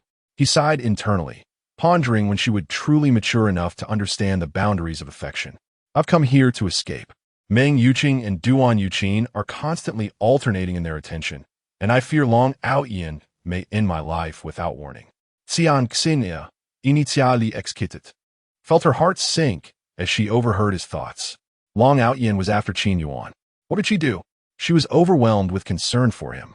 The assassins swiftly arrived in Shuadu, searching through Qin Yuan's company and home, but found no trace of him. Following the clues, they eventually traced him to Eliston Academy. Dressed in a loose black hoodie, they blended into the crowd, hardly attracting a second glance. Under the cover of night, the assassin approached stealthily. Qin Yuan caught a glimpse of the figure. "It's too late," he shouted. "Tian Xr, please go over there and fetch me a bottle of water, will you?" With a cheerful tone, she responded, "All right, Qin Gij, I'll be right back." Tian Xr, however, was already on the verge of tears. She understood that Qin Yuan was trying to protect her by sending her away. In a moment that felt simultaneous, the assassin lunged forward, knife glinting in the dim light. Qin Yuan knew that his bodyguards could not match the skill of such a seasoned killer. As his guard attempted to intervene, they were a moment too late. Qin Yuan closed his eyes in despair, hearing the sickening sound of steel piercing flesh and the collective gasps of the crowd. Yet he felt no pain. When he opened his eyes, he saw Tian Xr collapsed in a pool of blood. The assassin, realizing their failure, vanished into the chaos without hesitation. Qin Yuan rushed to embrace Tian Xr, who was dazed and in agony. She vaguely felt warm drops falling onto her. Chapter 70. The failed assassination. Do not weep, brother. Do not suffer, Xr. Qin Yuan cradled Tian Xr in his arms. Call for an ambulance. Lin Yin immediately dialed for emergency assistance, while simultaneously notifying the Qin family. Li Gang promptly directed all bodyguards to secure the area. Tian Exiner was rushed to the hospital for urgent medical attention. Upon hearing the news, Tian Exiner's parents hurried to the hospital, their hearts heavy with dread. She was their only daughter, a precious gem they cherished dearly. The recent bullying incident had already left them distraught, and now, just days later, they faced an assassination attempt. As they watched the surgical lights illuminate the operating room, Tian's parents felt as if their hair could turn white overnight from the anguish. They stood in silence outside the operating theater, where the nation's leading surgical experts were engaged in a tense operation. The assailant had aimed to kill. Tian Exiner's condition was dire, and the surgical lights remained aglow deep into the night. Qin Yuan felt an overwhelming sense of guilt. Had he not insisted on seeking out Tian Exiner, this calamity might have been averted. He had thought that long Aotian had abandoned her, given his prolonged absence, and had merely sought refuge. He never anticipated this dire outcome. When the surgical lights finally dimmed, the esteemed doctor wearily removed his mask. The anxious group immediately surrounded him. Mrs. Tian's eyes were bloodshot, trembling as she inquired, "Doctor, how of my daughter?" The doctor nodded. She was brought in just in time. With proper recovery, she will not bear any scars. Tian Dongliang's gaze burned with fury. Who did this? Who sought to harm my daughter? Qin Yuan remained silent. The one responsible was a formidable adversary. Even if Uncle Tian poured his entire fortune into the fight, he could not contend with Long Aotian. Could this be allowed to pass without retribution? Clenching his fists, Qin Yuan felt a surge of pain and self-reproach. For the first time, he contemplated confronting Long Aotian directly.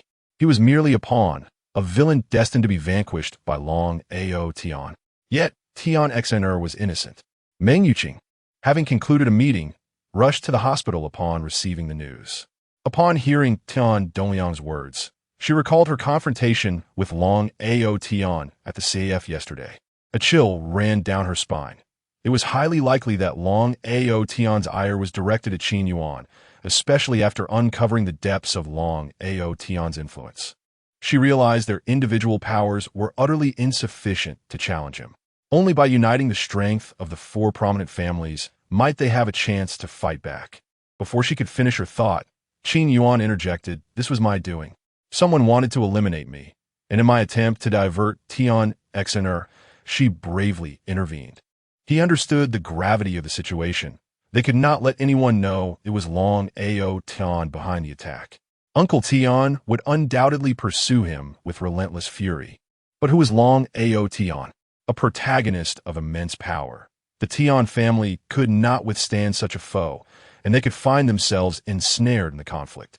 Meng Yuqing, hearing Qin Yuan's thoughts, fell into a contemplative silence, tacitly accepting his words. Tian Dongliang's emotions were tumultuous. As a father, he could not absolve Qin Yuan of blame. Yet, the young man had repeatedly come to his daughter's aid, often more effectively than they had. Moreover, it was Tian Exiner who had thrown herself into harm's way. Removing his glasses, he pinched the bridge of his nose and sighed. As he regained composure, something felt amiss. He began to scrutinize the expressions and actions of those around him. Who was Tian Dongliang? A cunning fox who had thrived in the business world for years. A figure even Qin Zhenghua had to regard with caution. The subtle exchanges between Meng Yuqing and Qin Yuan hinted at an unspoken depth. It was clear they were entangled with forces beyond their control. Yet, he could not shy away from confronting that which threatened his beloved daughter. She was his only child, cherished since birth. Having faced multiple dangers, he felt an immense weight of responsibility as a father. If he discovered the true culprit and failed to seek retribution, he would be unworthy of the title. Meanwhile, Long Aotian, upon learning that the assassin he had dispatched had failed, could scarcely believe it. This was one of the most skilled killers from their borderlands. There was no way Qin Yuan's lackluster bodyguards could have thwarted him. How could this have happened? Useless. Qin Yu bowed his head, recalling how Long Aotian had suffered at Qin Yuan's hands time and again. It was hard to discern who was truly inept. Report the facts. The assassination took place in the university district during a peak dining hour, amidst a large crowd. During the attempt, Tian Exiner shielded him from a blow. If our men hadn't he retreated immediately, they would have surely been apprehended. Longyao Qian snorted, Uzeris. All of them. How could Tian Exiner possibly shield him?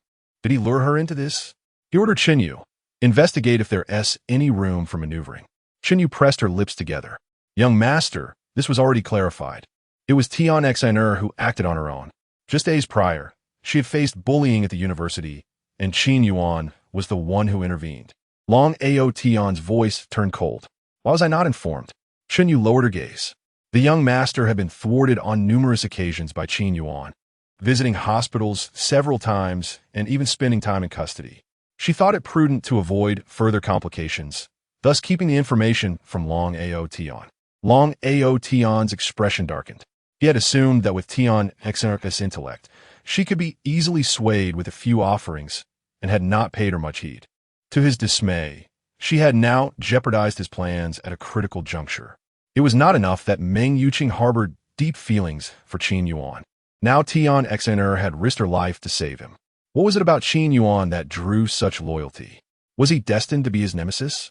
Long Aotian furrowed his brow and took a moment to regain his composure. We must handle this matter discreetly and ensure they do not discover our involvement. Additionally, contact the borderlands and delay any further actions for a time. His eyes glinted with determination. I refuse to believe I cannot eliminate him. This situation may provoke unwanted attention. And for the first time, I question the efficacy of my decisions. Can the Tian family still be of use to me? I must ascertain their stance tomorrow. As news of Tian Exener's recovery circulated, the gathering crowd gradually dispersed. Late into the night, in a private hospital room, Tian's parents kept vigil by their daughter's side. Tian Dongliang sighed. Qin Yuan, you should return home. Although this incident originated with you, the blame does not rest solely upon your shoulders. Qin Yuan shook his head. I am fine. I wish to remain here with her. After all, she took that blow for me, leading to this predicament.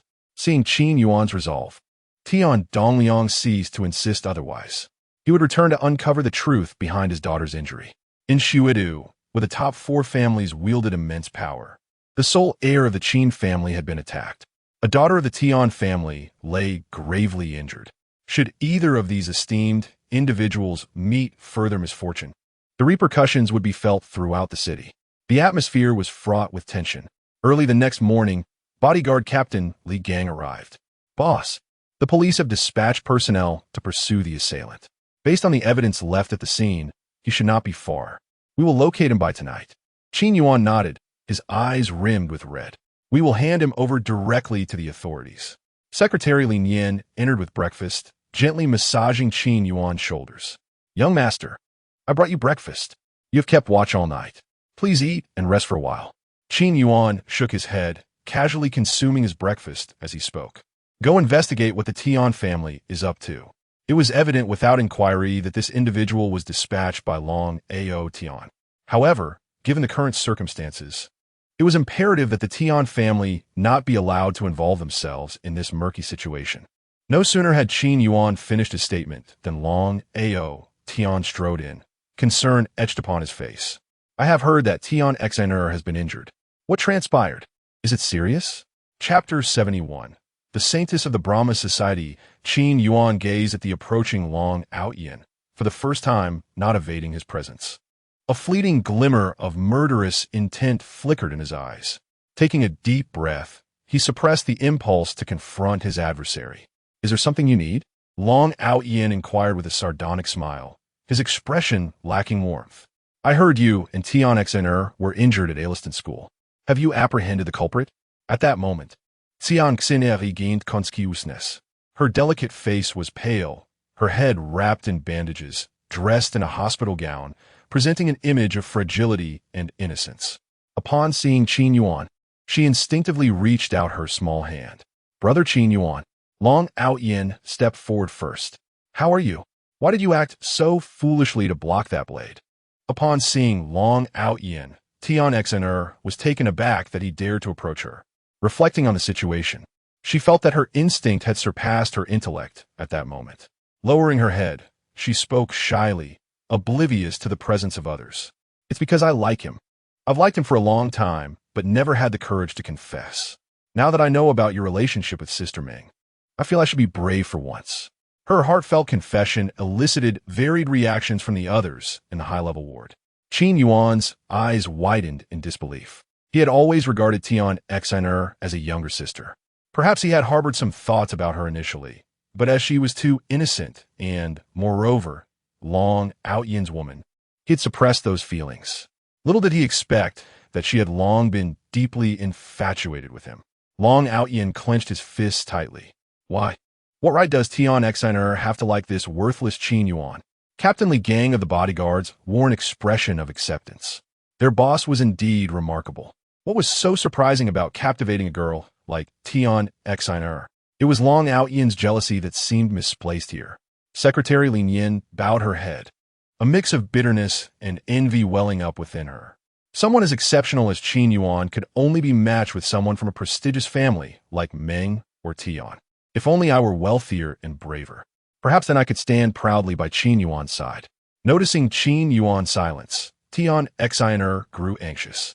Brother Qin Yuan, I know you have always seen me as a sister, but you don't feel pressure to respond immediately. Qin Yuan smiled, ruffling Tian Exner's hair in front of Long Aotian. Don't overthink it. Focus on your recovery, and we can discuss this later when you are well. Understanding that he might not accept her feelings right away, Tian Exner nodded obediently. Long Aotian struggled to suppress his emotions. He remained unwilling to accept that everyone seemed to have deep feelings for Qin Yuan. He was merely a clueless wastrel. Even if he had made some investments and earned a bit of money, what did that matter? Such a useless person was incomparable to him. Zistuxinia, why do you feel this way? Long Aotian asked, though his gaze remained fixed on Qin Yuan. In truth, perhaps my feelings for Brother Qin Yuan began back in the bar. I simply mistook my emotions for gratitude due to my youth and inexperience with the opposite sex. Now, in university, I realized my true feelings for him. Long Aotian was momentarily taken aback, feeling a lump rise in his throat. Qin Yu, who was nearby, subtly tugged at Long Aotian's sleeve, prompting him to remember the purpose of his visit. He feigned nonchalance. Have you discovered the identity of the assailant? Qin Yuan scoffed. ISNT at you? Why pretend otherwise? Captain Li Gang stepped forward. We have identified the culprit. We will apprehend him tonight. Long Aotian's gaze remained fixated on Tian Exiner and Qin Yuan. Noticing their calm demeanor, he finally relaxed. It seemed they had not connected the investigation to him. With a forced smile, he nodded. It is indeed necessary to investigate thoroughly. Since that is the case, I shall take my leave. With that, he turned to exit with Qin Yu. Later that evening, in the high-level ward, the assailant had been captured, and a weight finally lifted from Qin Yuan's heart. After exchanging pleasantries with Uncle Tian, he returned home to rest. Upon arriving, he discovered a breathtakingly exotic beauty seated upon his bed, clad in sheer fabric. Her skin was fair and her figure voluptuous, the delicate gauze barely concealing her curves. Her facial features were striking, hinting at her origins from the borderlands rather than Snow City. Qin Yuan scrutinized her silently, calling upon the system. Who is she? Why is she here? What does she want? Host, her name is Wu Lingqiu, the saintess of the Brahma Society, the nemesis of the protagonist from the borderlands. As for her purpose here, I cannot ascertain. My research into the original plot revealed nothing of this encounter. Exercise caution. How is it possible that such a stunning beauty would not be involved in the plot? No wonder she becomes a focal point for the protagonist later on. I suspect the ancestral leaders had ulterior motives in subduing the borderlands beyond mere interests. Qin Yuan was speechless. Are you male or female? Why are you more lecherous than I am? Quickly find out why she has come. She is undoubtedly female, exuding an air of authority. As for her reasons for visiting, I regret to inform you that the host cannot access that information. May fortune favor you. Qin Yuan was at a loss for words. This system had never been reliable. What could be the purpose of the saintess's visit? Since Wu Lingqiu had triumphed over Long Aotian in the grand tournament, she had left the borderlands per their agreement and withdrawn from the organization. However, the Brahma Society had discovered that the Aotian Society had maintained covert contact with Long Aotian. After Long Aotian arrived in Snow City, the Aotian Society had aided him in numerous ways, both overtly and covertly. Wu Lingqiu was aware that Long Aotian was a schemer and did not expect him to truly sever ties with the Aotian society. Initially hoping to delay him for a month, she was astonished that Long Aotian had not returned for months. Moreover, the Aotian society had been unusually active, with 2 of the 4 guardian protectors reassigned to guard duty, incurring losses exceeding 10 billion. Recently, they had dispatched their top assassin, notorious even among the Brahma Society operatives. Realizing that such a formidable assassin had been caught in the relatively inconsequential Snow City, the Brahma Society could no longer remain idle, prompting them to summon her to investigate the situation. They sought to uncover the identity of the individual capable of causing Long Aotian to repeatedly falter, leading to the Aotian Society's persistent setbacks. Wu Lingqiu regarded the man before her with keen interest, having heard numerous rumors about him during her journey. It was said that he had pursued his fiancée, Meng Yuqing, for 3 years and was now on the brink of marriage. Additionally, he had transformed from a debauched youth to a shrewd player in the ruthless world of business. The more she learned, the more intrigued she became. She had already formulated a plan in her heart. If Qin Yuan was handsome, she would keep him as a lover, bearing him a child to silence the elders of the Brahma Society, who often lamented the absence of a saintess. If he was not handsome, she would use Qin Yuan to eliminate Long Aotian and then dispose of him as well. Wu Lingqiu scrutinized Qin Yuan from head to toe. He wore a well-tailored suit, his shirt collar slightly loosened, his sword-like brows and starry eyes radiating charm. A hint of fatigue in his demeanor evoked sympathy. Not bad looking at all. Descending from Qin Yuan's bed, she approached him directly. "Hello, handsome. I would like to bear you a child." Chapter 72. Tian Xineresh disappearance Qin Yuan's lips twitched. That's hardly necessary. Tian Xener's injuries were still healing, and although their relationship wasn't formally established, being with another woman at this juncture might provoke her and exacerbate her condition. Wu Lingqi knitted her brows, twirling a strand of hair around her finger. "Why? Because of your fiancé? Qin Yuan shook his head. "It has nothing to do with her. If you have nothing else, please leave. I need a rest." Wu Lingqi's eyes widened, bewildered. "A beauty like me? Rejected? Why?" Qin Yuan frowned, but before he could speak, Wu Lingqi pushed him onto the bed, straddling him. "Don't worry, I won't hold you responsible. Nor will I interfere with your engagement. I simply desire a child. Your superior genes shouldn't be wasted." Qin Yuan struggled, feeling a prickling sensation on his skin. "Let me go. Does this holy maiden have some kind of mental issue? I've heard of holy maidens who avoid defilement, but never one so uninhibited." Wu Lingqi was astonished. She hadn't seen Qin Yuan's lips move. Where did that voice come from? "Never mind, I'll just sleep with him first." "Well, now you have," Qin Yuan retorted, still struggling. He suddenly found himself unable to move and immediately called upon the system. "What's happening? Why can't I move?" "These are special silver needles from the Frontier Brahma Society, similar to anesthetics, but they won't affect your virility, host. They'll automatically dissolve in half an hour." Qin Yuan was speechless. What kind of unorthodox methods are these? And won't affect virility? "Thanks, you're so considerate. Just undo these needles for me. Forced fruit is never sweet." Wu Lingqi was slightly surprised. "I didn't expect you to know so much. No wonder even Long Aotian finds you troublesome, whether it's sweet or not. You won't know until you take a bite." As she unzipped his clothes, her delicate, boneless hands roamed restlessly, she said, "Let me give you pleasure." Seeing that he couldn't break free, Qin Yuan gritted his teeth. "So be it if it's embarrassing. Better than being used by this inexplicable woman. Help! Someone!" Hearing the commotion, the maid rushed over. "Young master, are you all right?" Hearing the knock, Qin Yuan was overjoyed. "Yes, coming quickly." Seeing that she was about to push the door open, Wu Lingqi cursed silently, got up, and jumped out of the window. "Just you wait. There's nothing Wu Lingqi, can't obtain." Qin Yuan turned to watch her disappear out the window, instinctively reminding her, "This is the 2nd floor." Immediately after, he heard a muffled groan and a voice from outside. "Ouch!" The maid, dressed in her uniform, pushed the door open and entered. Seeing Qin Yuan lying disheveled on the bed, her face turned as red as an apple. Lowering her head, she whispered, "Does young master need my help?" Seeing Wu Lingqi leave, Qin Yuan breathed a sigh of relief. "It's all right, you can leave." As the maid was about to leave, she noticed Qin Yuan's fly was open. Instinctively, she reached out and zipped it up for him, then ran away with a flushed face. Qin Yuan was dumbfounded, watching her flee. Was that so natural? Half an hour later, the paralysis automatically wore off. Qin Yuan rested for a while before the secretary arrived.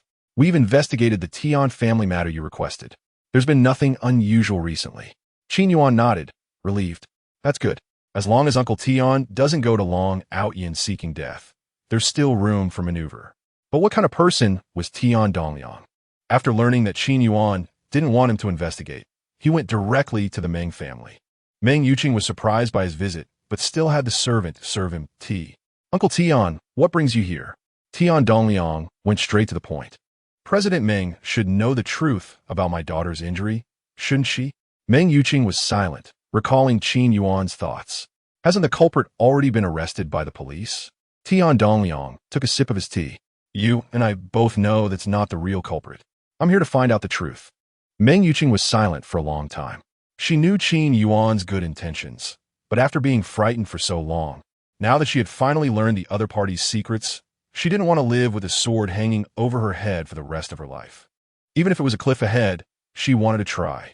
It was Long Aotian. Tian Dongliang paused, the name sounding familiar. After the Entertainment City incident, he had investigated the entire place, and Long Aotian was one of the people he investigated. Meng Yuqing briefly recounted the events. Uncle Tian, that's all I know. Qin Yuan doesn't want you to know, not because he's intentionally protecting Long Aotian, but because he's afraid that you'll be too protective of your daughter and put the entire Tian family in danger. Tian Dongliang listened in silence for a long time, then nodded. That child Xiao Yuan is thoughtful, but this matter could not be left at that. Meng Yuqing nodded. What Long Aotian is plotting is not just the Meng and Tian families, but all four major families of Snow City. We should gather all our strength to deal with him. Only then will we have a chance of winning. Tian Dongliang agreed, but raised his concerns. But Long Aotian's power is far on the frontier. Even if we unite, we can't reach him. Most people there admire martial arts. Is it possible for the underground boxing champion in Snow City, the one who has won the gold belt several times, Qin Yuan's bodyguard, what's his name, Li Gang? Can he win against Long Aotian? Meng Yuqing recalled the time Long Aotian was in the police station, and Li Gang was the one who cried the most. She fell silent. Seeing her silence, Tian Dongliang understood and said unwillingly, Do we have no hope at all? Are we really going to be controlled forever? He can attack Qin Yuan recklessly this time. So what about next time? His only daughter is still in a hospital. But if even Li Gang can't beat him, what do we do? Tian Dongliang put the teacup on the table, his tone resolute. Since we can't beat him, there will naturally be others who can beat him. Money makes the world go round. I don't believe there aren't any capable people in other regions. Meng Yuqing nodded. This isn't just about our two families, but about all four major families in Snow City.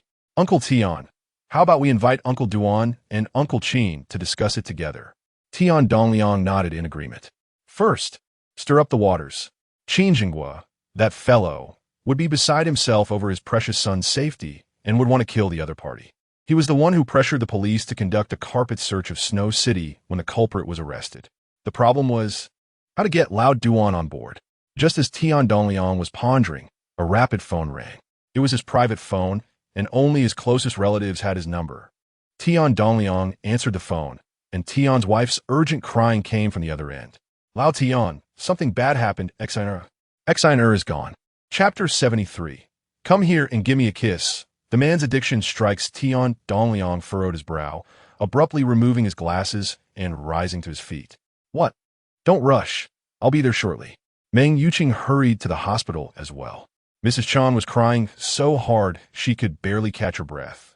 This morning, when you left, Exquisite expressed her desire for my specially made pigeon soup. I went home to prepare it, and upon returning, I discovered she was missing.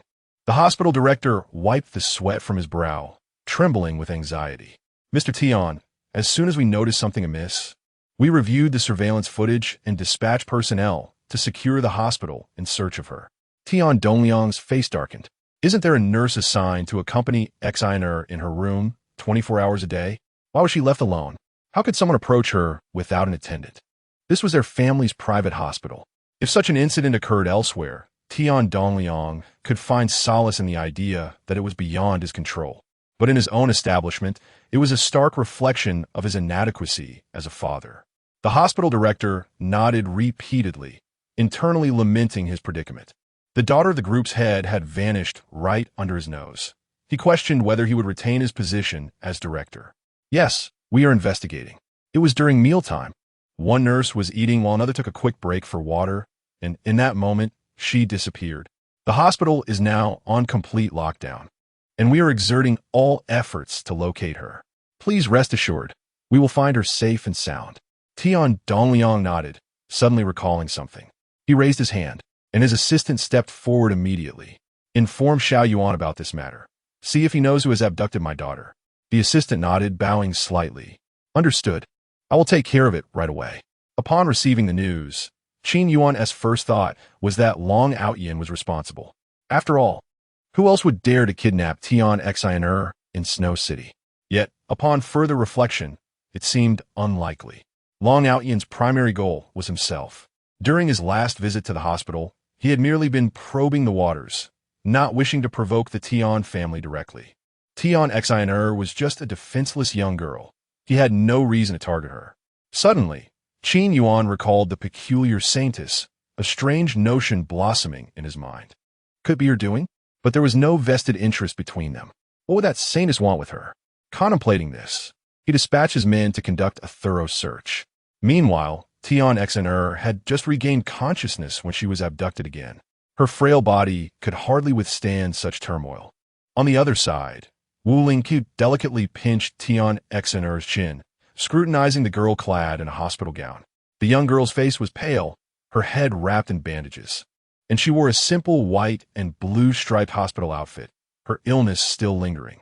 Her slightly drooping, dog-like eyes gazed at Wu Lingqiu with fear and helplessness, making her appear exceedingly adorable. Ironically, her figure was remarkably voluptuous, leaving even the saintess feeling inferior. Wu Lingqiu klicked her fingers playfully gesturing at Tian Xin. No wonder Qin Yuan has pursued you for 3 years. You truly are beautiful. You and I are only a step apart, little sister. Rest assured, I mean you no harm. I merely wish to teach Qin Yuan a lesson. Upon hearing Qin Yuan's name, Tian Xin tensed. What? What are you going to do? You mustn't harm brother Qin Yuan. Are you also from the border? Wu Lingqiu smiled enigmatically. Correct. My purpose in coming to Snow City is to gather resources from the east. I also intend to use Qin Yuan to eliminate that group of troublesome brats from the Aotian society. Tian Sina Tilsit Herhid, Otolipuplix. Gather resources from the east? What does that mean? Just as Wu Lingqiu was about to respond, the door burst open with a loud bang. A dozen bodyguards surged in, surrounding Wu Lingqiu. Quick-witted, she drew a gleaming dagger and pressed it against Tian Xin's neck, applying a slight pressure that drew a bead of blood from her delicate skin. Tian Xin trembled, on the verge of tears but too frightened to cry. Upon seeing Qin Yuan among the newcomers, Wu Lingqiu appeared both surprised and yet unsurprised. No wonder even Chapter 74, Dearest, yesterday, I savored peach. Would you happen to know its variety? Tian Xin, upon hearing this, halted her departure.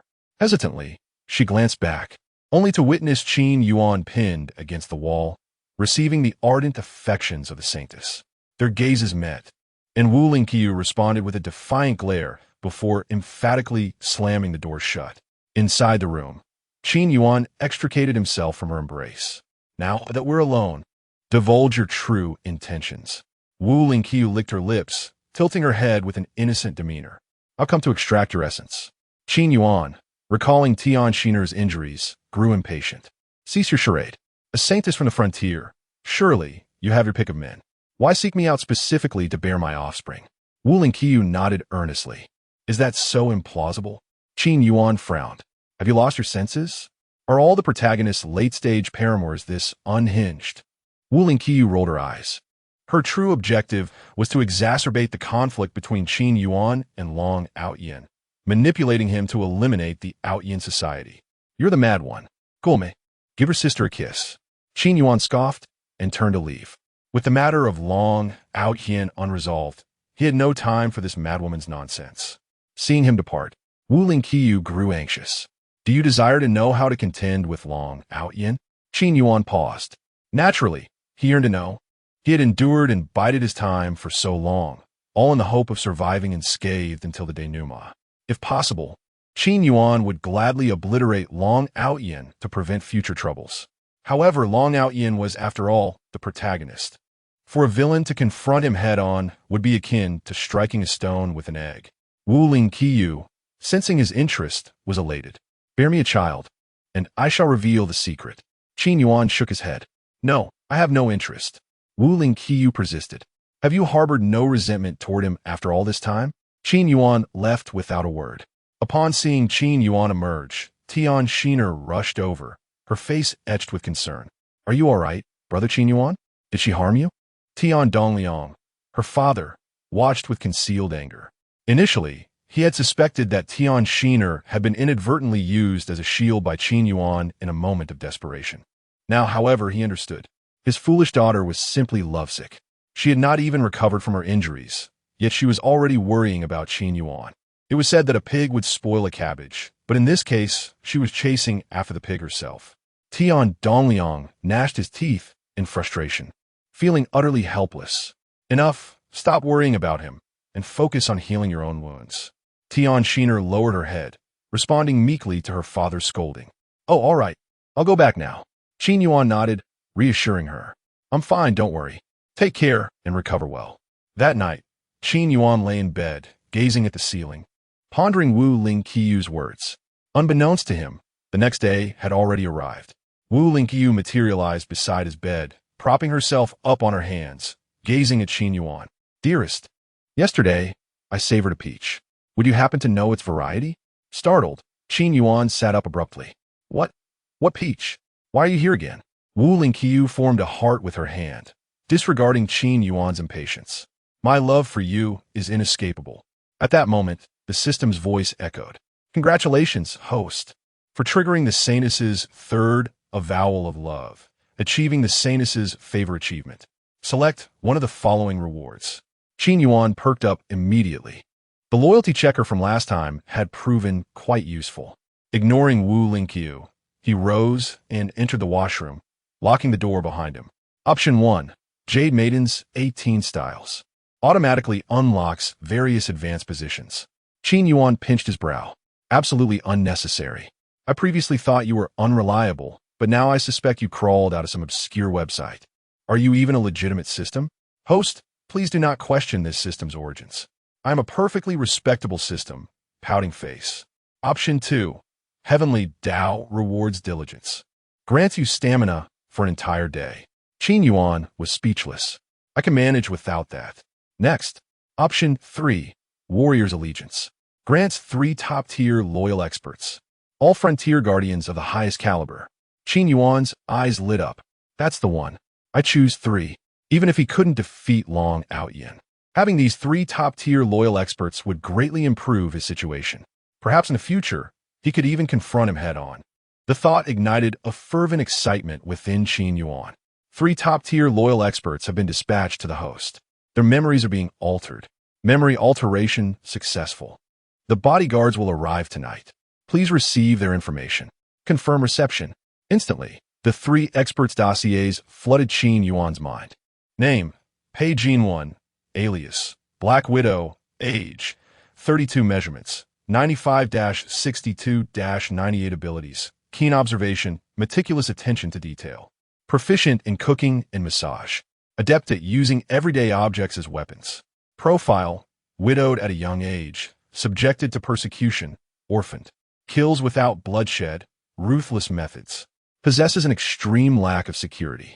Desires a strong and gentle support. Currently in Haicheng.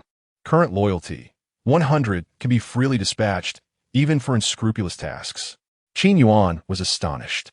Using everyday objects as weapons, she seems to be a rare talent. No wonder she's called Black Widow. Name, Baohai. Age, 40 measurements. In A abilities, Toad stance profile, studied the inherited Toad stance from a young age. His wife and children were murdered in his early years. After avenging them, he retreated to Yanqing. Current loyalty, 100, can be freely dispatched, even for unscrupulous tasks. but it's not recommended. He's a bit of a pervert. Qin Yuan was speechless. The bit of a pervert part, did you add that yourself? I don't have any strange proclivities. The system's voice echoed. How could I? Flustered name. Neo 1 age. 45 measurements. A skills. Invincible body profile. Studied the iron shirt and golden bell cover from a young age. Current loyalty. 100 can be freely dispatched, even for unscrupulous tasks. Steadfast and reliable. Taciturn. Methodical, absolutely obedient to orders. Located in the Jiangxiang countryside. After reviewing the 3 profiles, Qin Yuan nodded to himself. Indeed, the true masters reside among the common people. Wu Lingqiu stared inquisitively at the washroom door, muttering to herself. He succumbed to a single love phrase? Wu Lingqiu tentatively knocked on the door. What are you doing in there? Qin Yuan collected his reward, washed his hands, and emerged. Nothing. If you have nothing else to do, leave quickly, or I'll call for help. Wu Lingqiu's gaze lowered, fixating on his nether regions, as if trying to burn a hole through his pants. Qin Yuan retreated a couple of steps. You're a pervert. It doesn't seem like he was doing any handiwork. Wu Lingqiu mused. She touched her nose embarrassedly. It's nothing. I was just taking a peek. Qin Yuan rolled his eyes. Is this late-stage woman of long Aotians addled? In the original plot, wasn't she chaste and pure, only succumbing after Long Aotian conquered the entire frontier in the later stages? Who could tell him what was going on with this female pervert before him? Wu Lingqiu, hearing his thoughts, was secretly alarmed. How does he know that my public persona in the frontier is that of a chaste and pure woman? She had assumed that with her looks, winning him over would be a piece of cake. Wu Lingqiu had even concocted an excuse of being pregnant. It is said that the deities they revere granted this child to the two in their dreams. Eventually, they planned to entice Qin Yuan and take him as a male consort. Who could have predicted that this individual would be so impervious to persuasion? And that arrogant fellow, Long Aotian, would astonishingly defeat the Brahma sect and unify the borders in the later stages? This will not do. It seems I must hasten my efforts. Chapter 75, Confession. A dual blow to career and love. Wu Lingqiu's gaze remained fixed on Qin Yuan's younger brother. I'll come to find you again next time, Qin Yuan stated decisively. Wait a moment. Wu Lingqiu turned her head, her smile radiant like a blooming flower. What? You can't bear to part with me? In an unprecedented display of affection, Qin Yuan embraced her, discreetly placing the newly developed miniature listening device into her pocket. He harbored no trust for this woman. Her intentions were undoubtedly ulterior. Wu Lingqiu felt a surge of secret triumph. He was so close to Meng Yuqing, and upon learning that she had been kidnapped, a tremendous search ensued to rescue her from Wu Lingqiu's grasp. Yet, despite all the effort, the affection she held for him had ultimately led to her being usurped. Satisfied, Wu Lingqiu departed and returned to her residence, contacting the Fan Tian Association. Clearing her throat, her voice slow and icy, she exuded an air of unassailable authority. Everything was proceeding according to plan, by intensifying the conflict between the two men. She could utilize Qin Yuan to eliminate Long Aotian and deliver a heavy blow to the Aotian Association. The Holy Maiden is wise. The Aotian Association will surely fall. After ending the call, Wu Lingqiu let out a cold snort. Long Aotian, prepare for your demise. Meanwhile, Long Aotian was meeting with Duan Yuqin. Among the 4 prominent families of Xiudu, he had courted 3 of them, while the others had their own misunderstandings towards him for various reasons. However, Duan Yuqin was different. He had genuinely assisted her. Besides, a woman as gentle and refined as Duan Yuqin could hardly be infatuated with Qin Yuan, could she? Duan Yuqin had been preoccupied with her recent involvement in the herbal medicine investment alongside Qin Yuan, nearly losing her position due to her father's interference. In her pursuit to better manage the company, she had been spinning like a top, which was why she had not sought out Qin Yuan until now. Her assistant briefed her on recent events, and Duan Yuqin was astonished. I always thought Tian Xner was just a child. I had no idea she also had feelings for Qin Yuan. The assistant nodded, concern etched on their face. Indeed, Miss Duan. Not only does President Meng have affections for young Master Qin, but even Miss Tian has developed feelings for him. Our hopes seem rather dim. Duan Yuqin remained unfazed. As expected of my first love, he is quite charming. At that moment, the butler approached and bowed slightly. Miss, there is a gentleman named Aotian outside who claims to be your friend and wishes to see you. Yuan frowned, a flicker of disdain crossing her face. What does he want? After a moment's hesitation, she relented. Fine, let him in. Adjusting her attire, she donned a gentle and gracious smile. Upon seeing Yuan, Aotian felt warmth envelop him. Truly, she was the best among them. Although the Yuan family was not as formidable as the Meng or Tian families, they were still one of the four great clans, and their foundation was undeniably strong. Having lost the support of the Meng family and seeing Tian exquisite swayed by Qin Yuan was his last hope and the one he deemed most likely to win over. Aotian approached casually. I wish to inquire about your thoughts on me. Yuan inwardly rolled her eyes. What do you think? How could I possibly view you differently? Perhaps I should try standing on my head? She maintained her gentle smile. Brother Aotian, you are of course wonderful. Aotian nodded, feeling reassured. Of course. I cannot possibly be unable to win over a single woman. What if I told you that I share the same sentiments for you? He continued. Yuan's smile faltered almost entirely. You must be mistaken. It seems you are akin to a toad seeking a princess, playing beyond your means. Have you forgotten your own worth? I am a remarkable individual. Can you truly be worthy of me? Yuan lowered her head, elegantly sipping her tea to mask her impatience. In public, she was always gentle and composed. Brother Aotian, you are too kind. Your presence makes me feel inferior. Why not seek out Sister Meng? Only someone as exceptional as her deserves your attention. Go on. Go find Meng Yuqing. The sooner you can capture her, the better for me. It would eliminate one rival. Aotian's smile faltered momentarily, and he quickly professed his loyalty. I have never had any feelings for her. Previously, I merely felt pity for her when I saw her being coerced by Qin Yuan. Please do not misunderstand. Yuan nodded knowingly. Oh, so you were rejected by Meng Yuqing and have come to use me as a backup? You seem to think you can match the village flower when you resemble a toad. Forgive me, but I currently have no intention of pursuing romance. Aotian's smile froze. Had he just been rejected again? How peculiar. Why did he think to phrase it as again? Surely, Yuan was simply shy. After all, a woman of her traditional nature would surely mean yes when she said no. Aotian turned away. I'm serious about you. Do not be shy. Yuan nearly rolled her eyes to the heavens. How could he not understand simple human communication? Yet, if even Aotian, with his peculiar mindset, had recognized his rejection, it was evident that both Meng Yuqing and Tian exquisite had distanced themselves from him. With two rivals pledging their loyalty, how could she lag behind? Why should she feel shy? Could he not see how much I disliked him? Do you not perceive my disdain? You are being rejected, she declared, her thoughts echoing in her mind. You resemble a caveman, yet you entertain such grandiose notions. Aotian felt as though he had been struck by lightning. What do you mean? Did I just imagine that? Is this still the gentle and refined Yuan I remember? He stood frozen, eyes wide. What did you just say? You loathe me? That cannot be. You are not truly fond of me? Yuan waved her hand dismissively. Where did you get the idea that I was fond of you? Were you conjuring fantasies in your mind? Aotian's expression darkened as he finally grasped the reality of being played. So, you have never held any affection for me, have you? Yuan smiled. Oh, I have. When was that? In your dreams, she replied. Aotian clenched his fists, taking deep breaths to suppress his anger and the urge to retaliate. I will ask you one last time. Were you coerced by Qin Yuan? Yuan rolled her eyes at him. I have known Qin Yuan since childhood.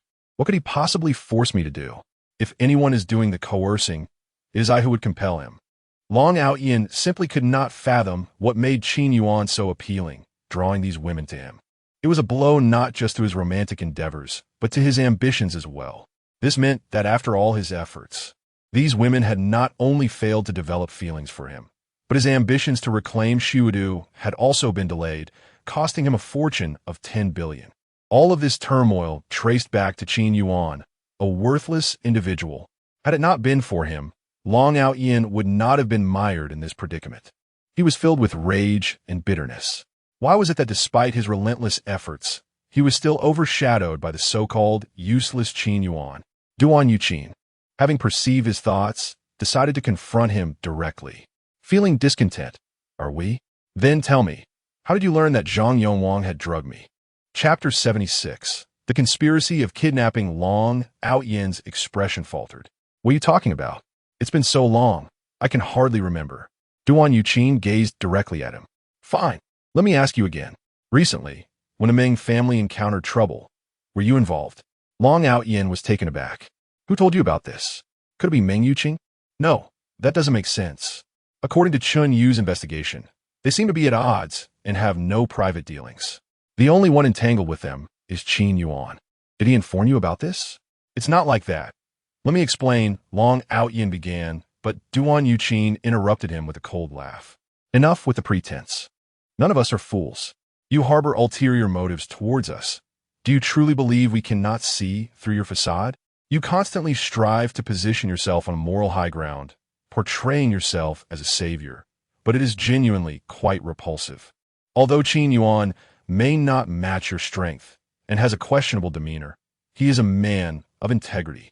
Unlike you, a hypocrite who knows no shame. Long Aotian saw no fault in his actions. Everything was orchestrated by Qin Yuan. If it were not for him, his affairs would not have come to light. It's always him, time after time. The reason I couldn't seize the entire Snow City is also his fault. His resentment towards Qin Yuan reached its zenith as he stormed out of the Duan residence.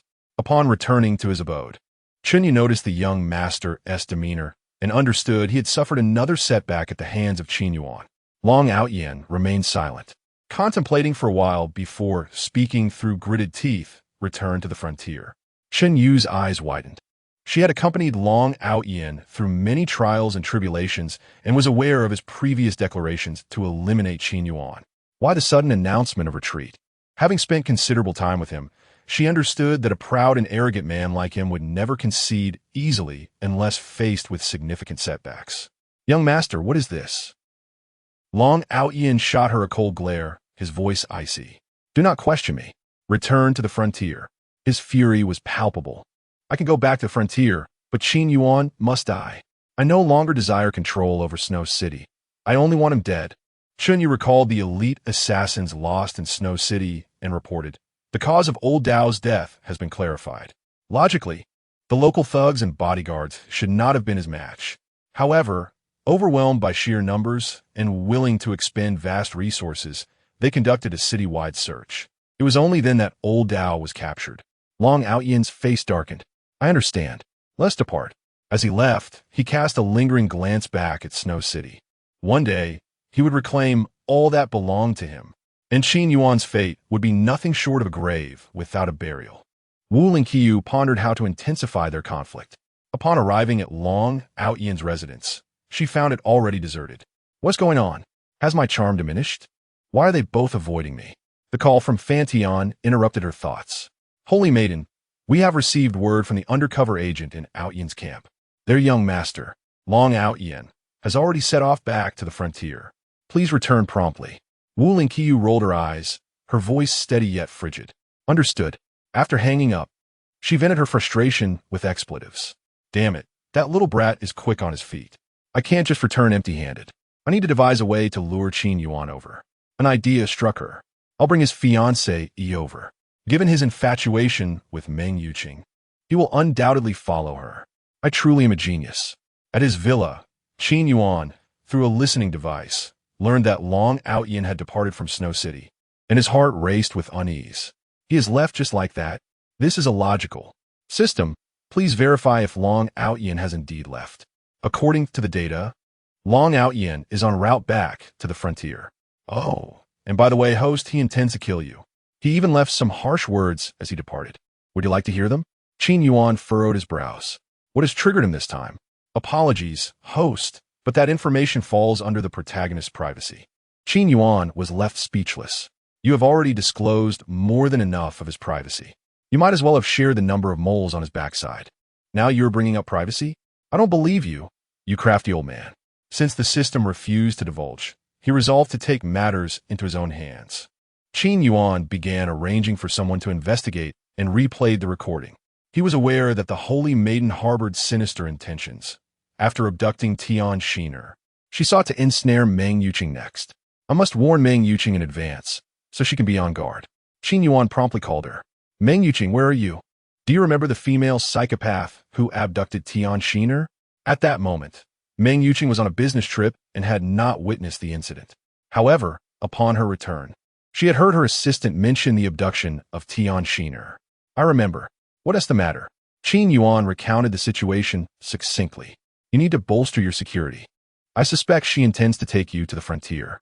They possess a peculiar needle that functions like a tranquilizer. Ensure all doors and windows are secured.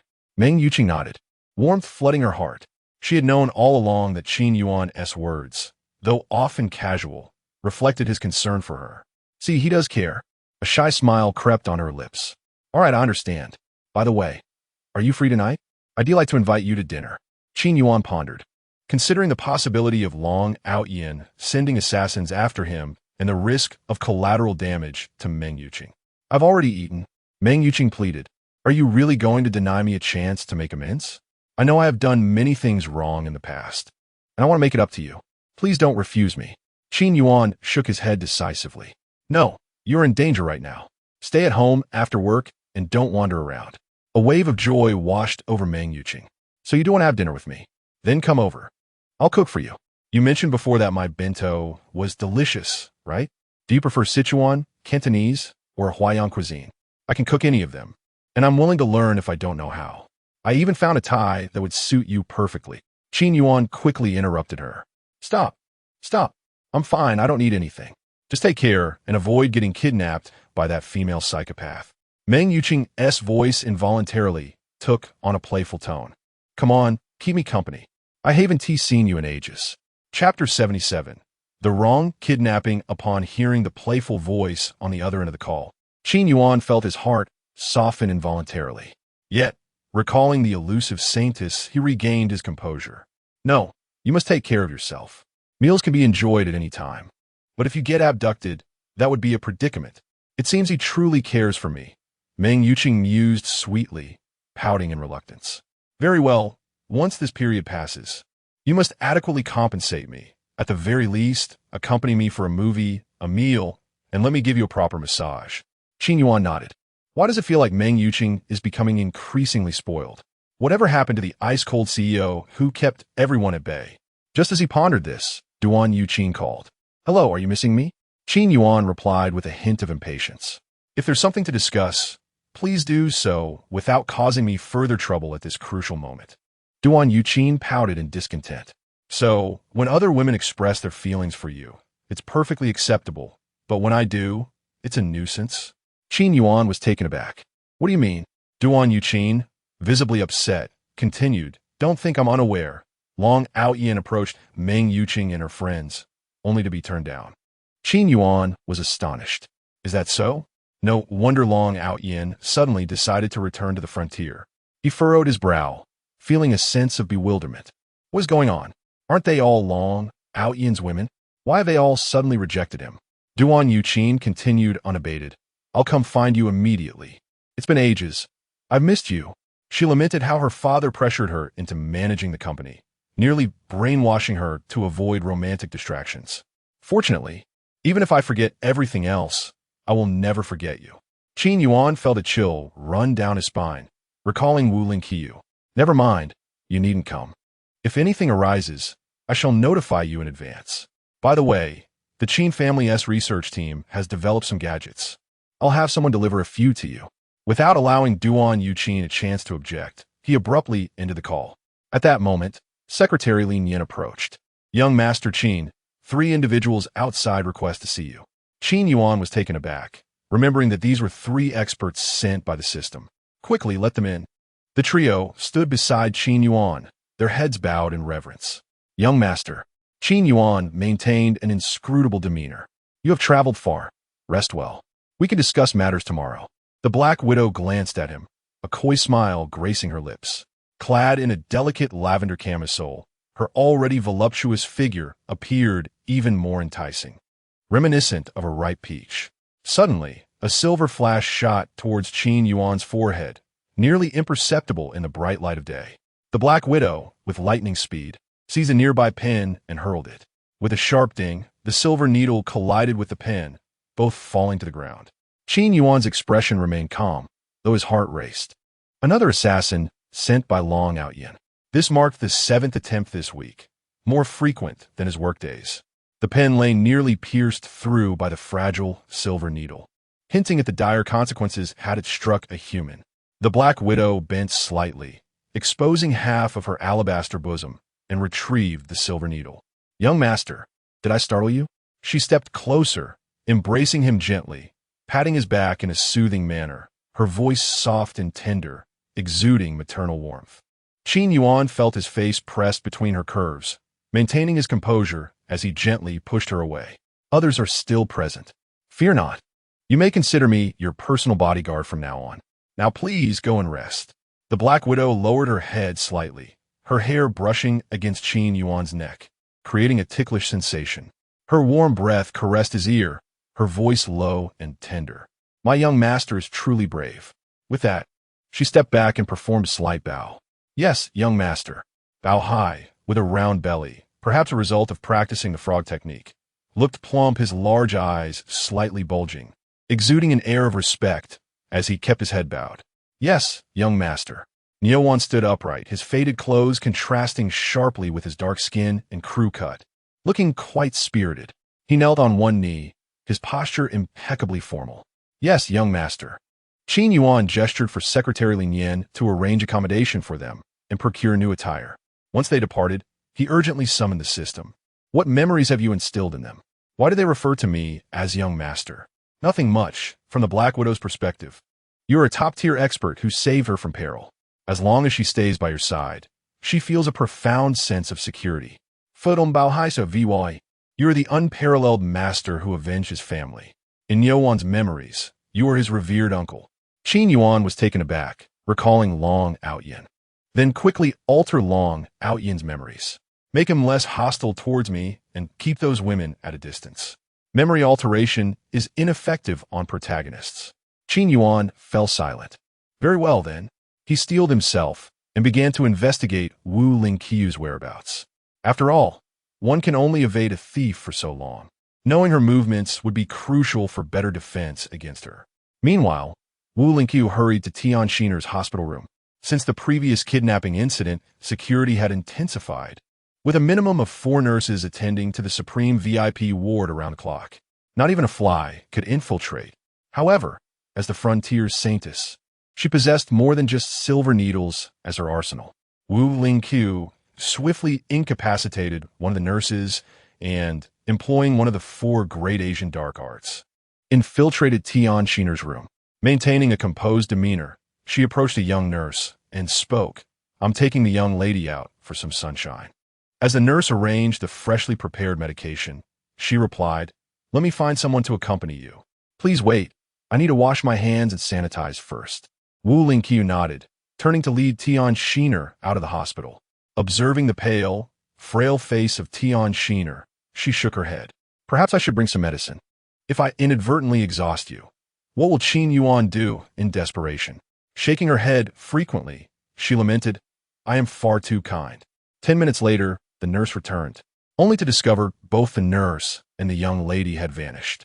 Panic set in as she rushed outside, searching frantically. After a thorough search yielded no results, she stumbled upon her unconscious colleague in a corner. Immediately, she called the police, causing chaos within the hospital. Tian Dongliang could hardly believe that despite their stringent security, an incident still occurred. According to their investigation, Long Aotian had already left. Could it possibly be that saneness again? They had assumed that with Long Aotian's departure, they could relax their vigilance, but to their dismay, the daughter they had barely allowed to recuperate had been kidnapped once more. What on earth does this woman intend to do? Without a moment's hesitation, Tian Dongliang contacted Qin Yuan. "Xiao Yuan, please investigate what this woman is up to." Qin Yuan received a phone call and, after repeatedly confirming, was astonished to discover it was indeed Uncle Tian on the line. This was perplexing. Had not Wu Lingqiu stated that he intended to abduct his fiancée? How had Tian Exeter ended up in their clutches instead? "Uncle Tian, please remain calm. I will contact her immediately."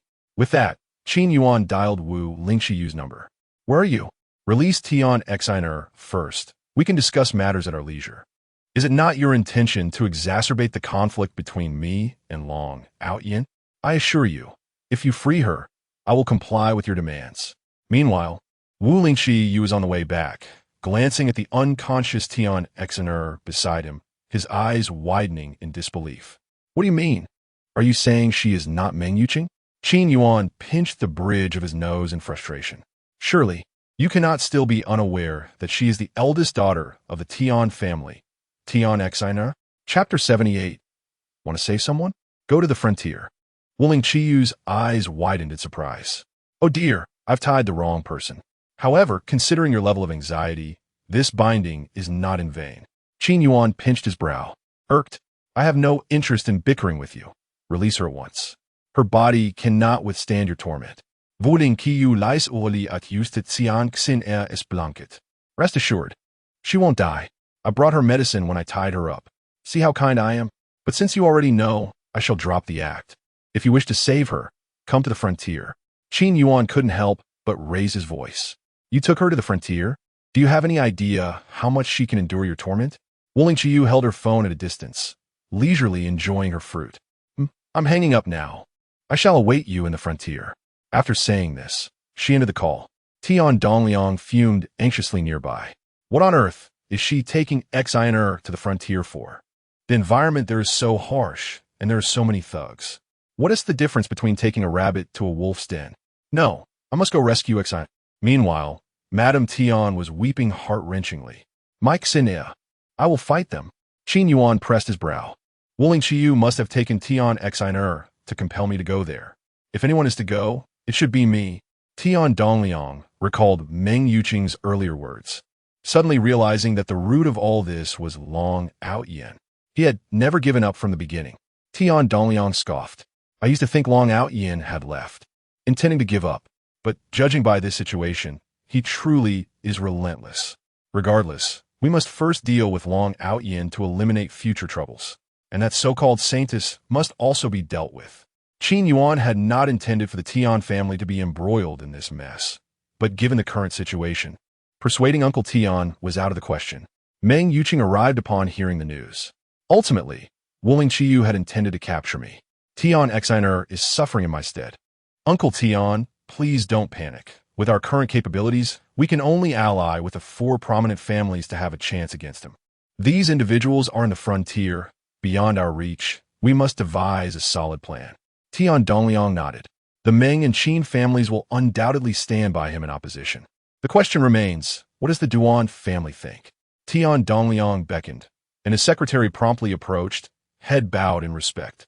Mr. Tian, how may I assist you? Tian Dongliang spoke sternly. Go fetch old Duan and his daughter. Tell them I need to speak with them. Old Duan had previously entrusted the entire company to his daughter to manage.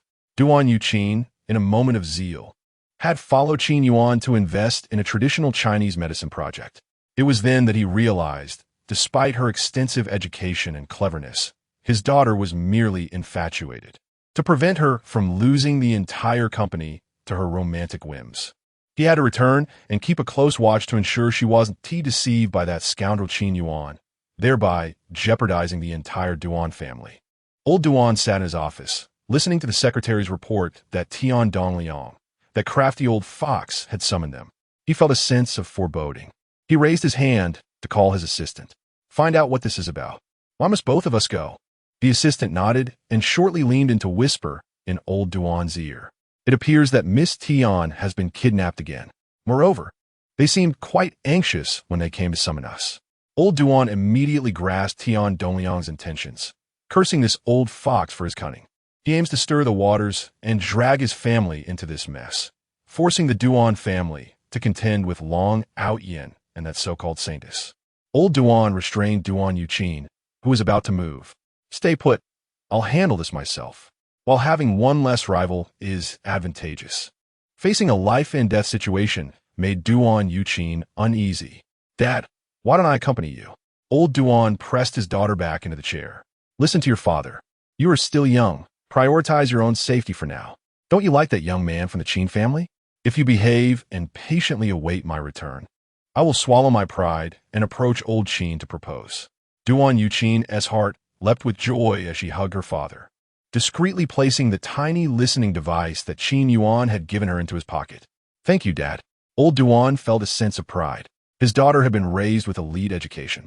She must not be dragged down by that old fox Tian. Tian Dongliang surveyed the lack of allies behind Old Duan, feeling somewhat disappointed. "Old Duan, where's your daughter?" "She is unwell, so I asked her to stay home and rest." "What are they saying over there?" Tian Dongliang pondered.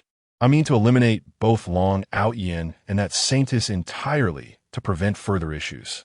Old Duan remained calm. "While the thought is commendable, I can only offer you my moral support." Tian Dongliang cursed inwardly. He knew this man wouldn't feel urgency unless the fire was at his own door. "Not at all. This matter requires a coalition of our families. The Qin and Meng families have already expressed their support. Now we simply await your Duan family's response." Old Duan appeared troubled. "You know that Yu Qin is rather infatuated. Just a few days ago, she invested in some herbal project with Qin Yuan. The Qin family is vast and wealthy. They can easily produce tens of billions. Our Duan family focuses on elite education. Even if we wish to assist, our hands are tied." Meng Yuqing stepped forward. Long Aotian's targets are not limited to just one family. He seeks to challenge all four prominent families of Shuadu. His current retreat is merely a temporary pause, not a sign of surrender. This time, he is after Qin Yuan and me. Next time, it could be anyone. "Uncle Duan, I mean no offense. I merely wish for us to unite and nip this danger in the bud. After all, no one wishes to live under a daily threat."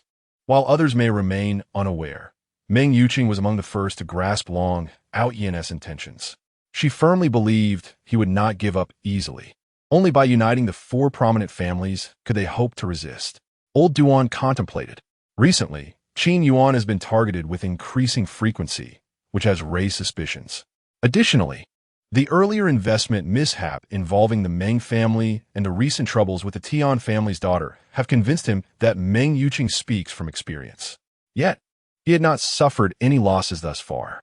Perhaps with caution, they could avoid any issues. "I shall consider this matter carefully. I understand your concerns, but those individuals are far away in the frontier. Do you expect us, ordinary folk, to match up against those who have grown up amidst bloodshed? That would be akin to sending lambs to slaughter." A heavy silence enveloped the room. "Yes, who should be sent? To the frontier, death is almost certain. Abandoning the comforts and luxuries of life here to face perilous conditions in the harsh frontier is unthinkable. Whoever the four families send will be ill-suited for the task. If they send an outsider, they might even be swayed by Long Aotian and his ilk. That would be a greater loss. After all, it is his territory. Should anything occur, they would be powerless from Shuadu." At that moment, Qin Yuan spoke up. "You shall go. Wuling Qiyu kidnapped her to draw me in. My presence there is the most prudent choice." Chapter 79. Where's my daughter? My beloved daughter. Meng Yuqing suddenly turned to Qin Yuan, her eyes filled with concern. "What are you going for? Do you think your physique is adequate? We must deliberate on this matter further." In truth, Tian Dongliang's ideal candidate was also Qin Yuan. However, the Qin family, being the foremost of the four great clans, and Qin Yuan, the cherished late-born of Qin Jinghua, represented a singular lineage. Should anything untoward befall him at the frontier, the consequences could be dire. If Long Aotian failed to eliminate him, the Qin family might very well do so, resulting in a grievous loss. Qin Yuan frowned. "This is a matter that I must undertake. None of you are suitable for this task." Long Aotian was evidently intent on his demise, and assassination attempts had been relentless during this period. It was not feasible to remain ensconced in the snow-laden city for eternity. Moreover, Tian Shiner was still in the clutches of Wuling Qiyu. As you are all aware, Wuling Qiyu is formidable. If I do not go, what if Meng Yuqing is abducted? What if Duan Yuqing is taken as well? Since there is no retreat, we must confront the challenge head-on. Tian Dongliang silently nodded. He had not anticipated this level of resolve from Qin Yuan. Ordinary individuals would wish to distance themselves from such a perilous situation, but his bravery was indeed rare. It was no wonder his daughter held him in such high regard. Duan's father was equally astonished. He had considered that Qin Yuan would shirk responsibility, perhaps sending his subordinate, the renowned bodyguardly gang, in his stead, but he never expected him to volunteer personally. With his status, even if he chose not to attend, The Qin family would ensure no one dared voice dissent. Yet, this man, whom the older generation had never deemed worthy, resolutely chose to face the ordeal alone. Such fortitude even commanded his admiration. Duan's father contemplated. Perhaps the cabbage his daughter pursued was indeed a fine pig. Meng Yuqing, realizing she could not sway him, spoke with unwavering conviction. Then I shall accompany you. What purpose would that serve? You cannot assist in any meaningful way. I am skilled in traditional Chinese medicine. Should you sustain injuries, I can treat you. You know my medical expertise rivals that of Long Aotian. Qin Yuan shook his head firmly. No, your presence would only complicate matters. This place is not replete with luxury. What if he simply abducts you? In front of numerous uncles and relatives? Meng Yuqing's tone was resolute and sincere. I am your fiancée, your future wife. In marriage, one must follow their partner. Where you go, I shall follow. If they were to kill you, I would collect your remains, and then I would join you in death. Should you become disabled, I shall be a wife to a disabled man. If you were to be rendered a eunuch, then I shall be the wife of a eunuch. In short, I am bound to you for life. Whether you wish it or not, I, Meng Yuqing, am yours in life and in death. Her words rang with conviction, leaving the room in stunned silence. Duan's father felt a surge of relief. Thank goodness he had not brought his daughter along. Otherwise, with her romantic inclinations, she would have hastily packed her bags and followed suit. In fact, through a listening device, Duan Yuqing was already in the midst of packing. After a lengthy silence, Qin Yuan shook his head. What will happen to the Meng family if you accompany me? What of old Master Meng? I am indifferent, but he has already lost his son. Do you wish to deprive him of his sole remaining granddaughter? At that moment, a male voice interjected. I support my sister's decision. Everyone turned to see Meng Xiangrui. What was this? Hadn't he always looked down upon Qin Yuan? Why would he allow his sister to endure hardship alongside him? Meng Xiangrui stepped forward, reiterating, I support my sister's decision. Brother-in-law, I was thoughtless before and caused you much trouble. I have since changed. The affairs of the company can be managed by my sister and my trusted aides. I apologize, sister, for my previous ignorance and for causing you worry. I have come to understand your good intentions since the investment failure. Pursue what you wish. You will always be my sister. I must shoulder the family responsibilities, allowing you to live for yourself. Meng Yuqing's eyes brimmed with tears, deeply moved. She was never adept with words. Often, she had many thoughts but struggled to articulate them. Her voice barely above a whisper, she replied, Tian Dongliang interjected to ease the tension. In light of this, we must prepare adequately. Additionally, Xiao Yuan, you should inform your parents. The more individuals involved in rescuing one's daughter, the greater the odds of success. Qin Yuan nodded as the others discussed how much each family could contribute. Naturally, Tian Dongliang was determined to rescue his own daughter. I shall contribute 10 billion. Money can sway even the most obstinate. Since we lack sufficient manpower, let us amass our resources. The Meng family could also contribute 5 billion. Following their successful navigation of the crisis, Meng Xiangrui began to work diligently, and the Meng family was now on solid ground. 50 billion was not an insurmountable sum for them. The Qin family could also provide 50 billion. At this point, everyone turned to Duan's father. Tian Dongliang adjusted his glasses, smiling. Old Duan, look at how both the Meng and Qin families are contributing both manpower and finances. We, the Tian family, have no one to offer, and since it is my daughter at stake, we shall contribute 100 billion. How much can you provide? 1 or 200 billion would be ample. 70 to 80 billion would be modest. Duan's father, unfazed, chuckled. Old Tian, do not overestimate my means. I have little to spare. However, since you all have spoken, it would be remiss of me to abstain. Therefore, I shall contribute 53 million as a token of goodwill. With no family troubles and no threats to his company, he admired their efforts, but was unwilling to part with much of his wealth. Moreover, he was still somewhat irked by Qin Yuan's previous antics with Duan Yuqing, which had resulted in a loss, and thus he could not be as generous. Tian Dongliang was taken aback by his frugality, yet any contribution was better than none. After all, the Duan family could remain aloof. Very well. The total stands at 205,300 million, to be transferred directly to Qin Yuan's private account. Once the figures were settled, Everyone dispersed. Duan's father hurried home, relieved to find Duan Yuqin in her office, attending to company matters.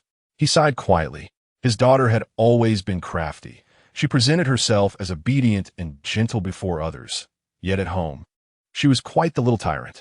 Fortunately, she had heeded his advice this time and refrained from causing a scene. Duan Yuqin, maintaining her composure, looked up upon hearing his voice. "Dad, what did they discuss? Why the urgency?" Duan's father shook his head. "Nothing of consequence. We merely discussed a joint investment. You need not concern yourself. This is a matter for your father to handle." Duan Yuqin nodded, moving closer to embrace her father. "Thank you for your hard work, Dad." During the embrace, she discreetly retrieved the listening device and tucked it back into her pocket. Duan's father felt a vague sense of unease. Today, his daughter seemed overly affectionate, yet he could not pinpoint what felt amiss. That evening, as Duan's father sat down for dinner, an inexplicable void lingered. Suddenly, he smacked his forehead. "Where's my daughter? My beloved daughter?" Chapter 80. Farewell, Mom and Dad. Tonight, I set sail. Madame Duan cast a disapproving glance at him. She must still be working at the company, right?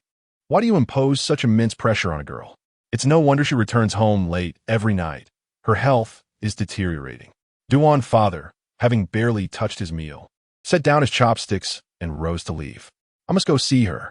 Wait. Finish your meal first." Madame Duan reached out in protest. Without pausing, Duan's father hurried to the Duan group. He took the elevator straight to the top floor, frequently glancing at his high-end watch, silently praying for the elevator to ascend faster. As the doors opened, Duan's father rushed out and entered Duan Yuqin's office. She was engrossed in her work and looked up in surprise upon hearing his entrance. "What's wrong, Dad? Why the urgency?" Seeing his daughter still at the company, Duan's father exhaled a sigh of relief. Wiping his brow, he nonchalantly replied, "Oh, nothing. Just getting some exercise." Duan Yuqin smiled and did not press further. "All right, Dad, take care of your health." As Duan's father made his way back, he reassured himself. Perhaps after the last discussion, she no longer harbored strong feelings for Qin Yuan. Besides, since he hadn't brought her along this time, even if she were to find out, it wouldn't be so immediate. If he were to chase after her now, by the time he reached her, Qin Yuan and Meng Yuqing would have already arrived. He reflected on how he had barely finished dinner before this distraction left him hungry again. With lingering concern, he glanced back to confirm that his daughter was still engaged in a discussion with her secretary. Only then did he nod and head home for dinner. He resolved to keep a close watch on her during this period, ensuring she did not venture into danger. Duan's father acknowledged that Qin Yuan was commendable. Yet, no father wishes to see his daughter recklessly pursuing a man, disregarding her own safety. Meanwhile, Qin Yuan, in a casual tone during dinner, declared, "Dad, I'm going to the border." Qin Zhenghua, already aware of these matters, immediately became alert upon hearing this. "What do you intend to do in the border?" "To rescue Tian Shiner." Qin Zhenghua slammed his hand on the table, his expression darkening. "What nonsense! I know what my son is capable of. Do you truly believe you can confront those people at the border?" This was the first time he had lost his temper since Qin Yuan had turned his life around. The pressure from decades of experience in the business world bore down on them. Standing tall, Qin Yuan replied, maintaining his composure, "Dad, you know better than anyone the number of assassination attempts I've faced lately. Moreover, Tian Shiner was injured while trying to save me and has now been kidnapped to the border. If you worry for me, shouldn't Uncle Tian be concerned for a young girl who just turned 18 and is still recovering?" Qin Zhenghua was momentarily at a loss for words. "But it's not for you to intervene. There are police and many people in this world.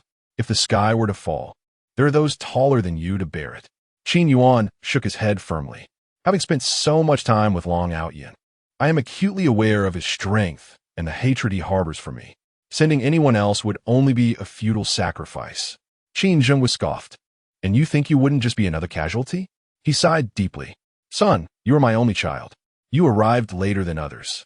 Your mother and I are getting older. What would you have me do if something were to happen to you at the border? What would become of your mother and the Qin group?" In the past, when his son was reckless, he had lost sleep worrying, wishing to shadow him to ensure he behaved responsibly. Now that his son had grown up and taken on responsibilities, that very responsibility both comforted and concerned him. Under different circumstances, he would have wholeheartedly supported such bravery, even offering financial aid. But this was his own son, his cherished late-life blessing. How could he bear the thought? Qin Yuan was silent. Long Aotian has sworn vengeance against me. There is no avoiding it. You are aware of the police's capabilities. How much manpower was wasted in the pursuit of Lao Dao. You know this well, Dad. I cannot continue to hide while he poses a threat to those around me. Enraged, Qin Zhenghua put down his chopsticks and turned to leave. Go ahead. If you go, you will no longer be my son. With a sigh, Qin Yuan understood his father's concerns. However, go to the border was imperative. There was no room for negotiation. Thus, their evening meal ended on a sour note. Madame Qin attempted to soothe both sides, but neither was willing to relent, leaving her with no choice but to acquiesce to his decision.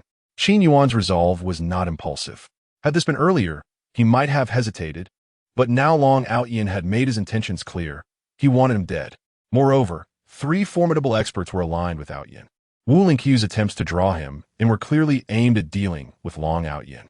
If that were the case, a temporary alliance with the Fantian Society could be feasible, although the border revered martial prowess, who would refuse an abundance of wealth. The crisp currency would not suddenly turn to worthless paper upon arrival. With Long Aotian as protagonist aura and his own system rules. While he could not alter the protagonist's memories, he could certainly modify those of supporting characters. The outcome was still uncertain. As Qin Yuan pondered, a delicate, unyielding hand suddenly grasped his. He opened his eyes to find it was the Black Widow, and he relaxed. Dressed in a nightgown, one shoulder strap had slipped, revealing an expanse of porcelain skin. With sultry eyes, she playfully caressed him, lightly licking his earlobe. Little master, are you feeling down? Qin Yuan shook his head. Not really.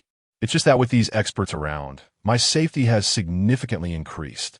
The Black Widow nodded, pulling his head down to rest on her own. But I really want to serve you, little master. Qin Yuan considered for a moment. Since she was not the protagonist woman, he saw no issue in indulging her. All right. The following day, Qin Yuan departed with a host of bodyguards and Meng Yuqing. Qin mother came to see him off, while Qin father remained absent. Once they had left, Duan father finally breathed a sigh of relief. Returning to the Duan group with a cheerful disposition, he intended to invite his daughter home for dinner, only to discover her phone was off. Sensing something amiss, he rushed to the company. Finding Duan Yuqing's desk empty, he muttered a curse under his breath. He immediately summoned her secretary. Where is the general manager? Where is my daughter? The secretary trembled in fear. The general manager was just here. She said she was going to the restroom. Duan father felt darkness closing in around him. An assistant quickly supported him. Looking at the quaking assistant, he commanded, go to the restrooms and search each one. You must locate the general manager. The assistant nodded vigorously and rushed off to search the restrooms, even rummaging through the trash bins but failed to find her. Fortunately, in the last restroom, she discovered a small note left by the general manager. Without delay, she brought it to Duan father. Upon opening the note, he found it was indeed his daughter's handwriting, containing only a brief message. Farewell, parents. Tonight, I embark on my voyage. Do not fret for me, as I possess the ore of joy and sagacity. Chapter 81. To die together, mister. Duan clenched his teeth in anger. This stubborn girl. I wondered why she seemed so obedient. It turns out she was already well prepared. Just wait. I shall practice the trumpet tonight. After contemplating, Mr. Duan could not resist calling Qin Yuan. Hello, it's me. Please take care of you, Qin. Qin Yuan was somewhat bewildered. What's going on? They didn't bring Duan Yuqing this time. However, the fact that she didn't come to see him surprised him. As he spoke, he turned to glance at the cramped trunk. Surely, she wouldn't be hiding in there, would she? Uncle Duan, are you mistaken? Yuqing didn't come along.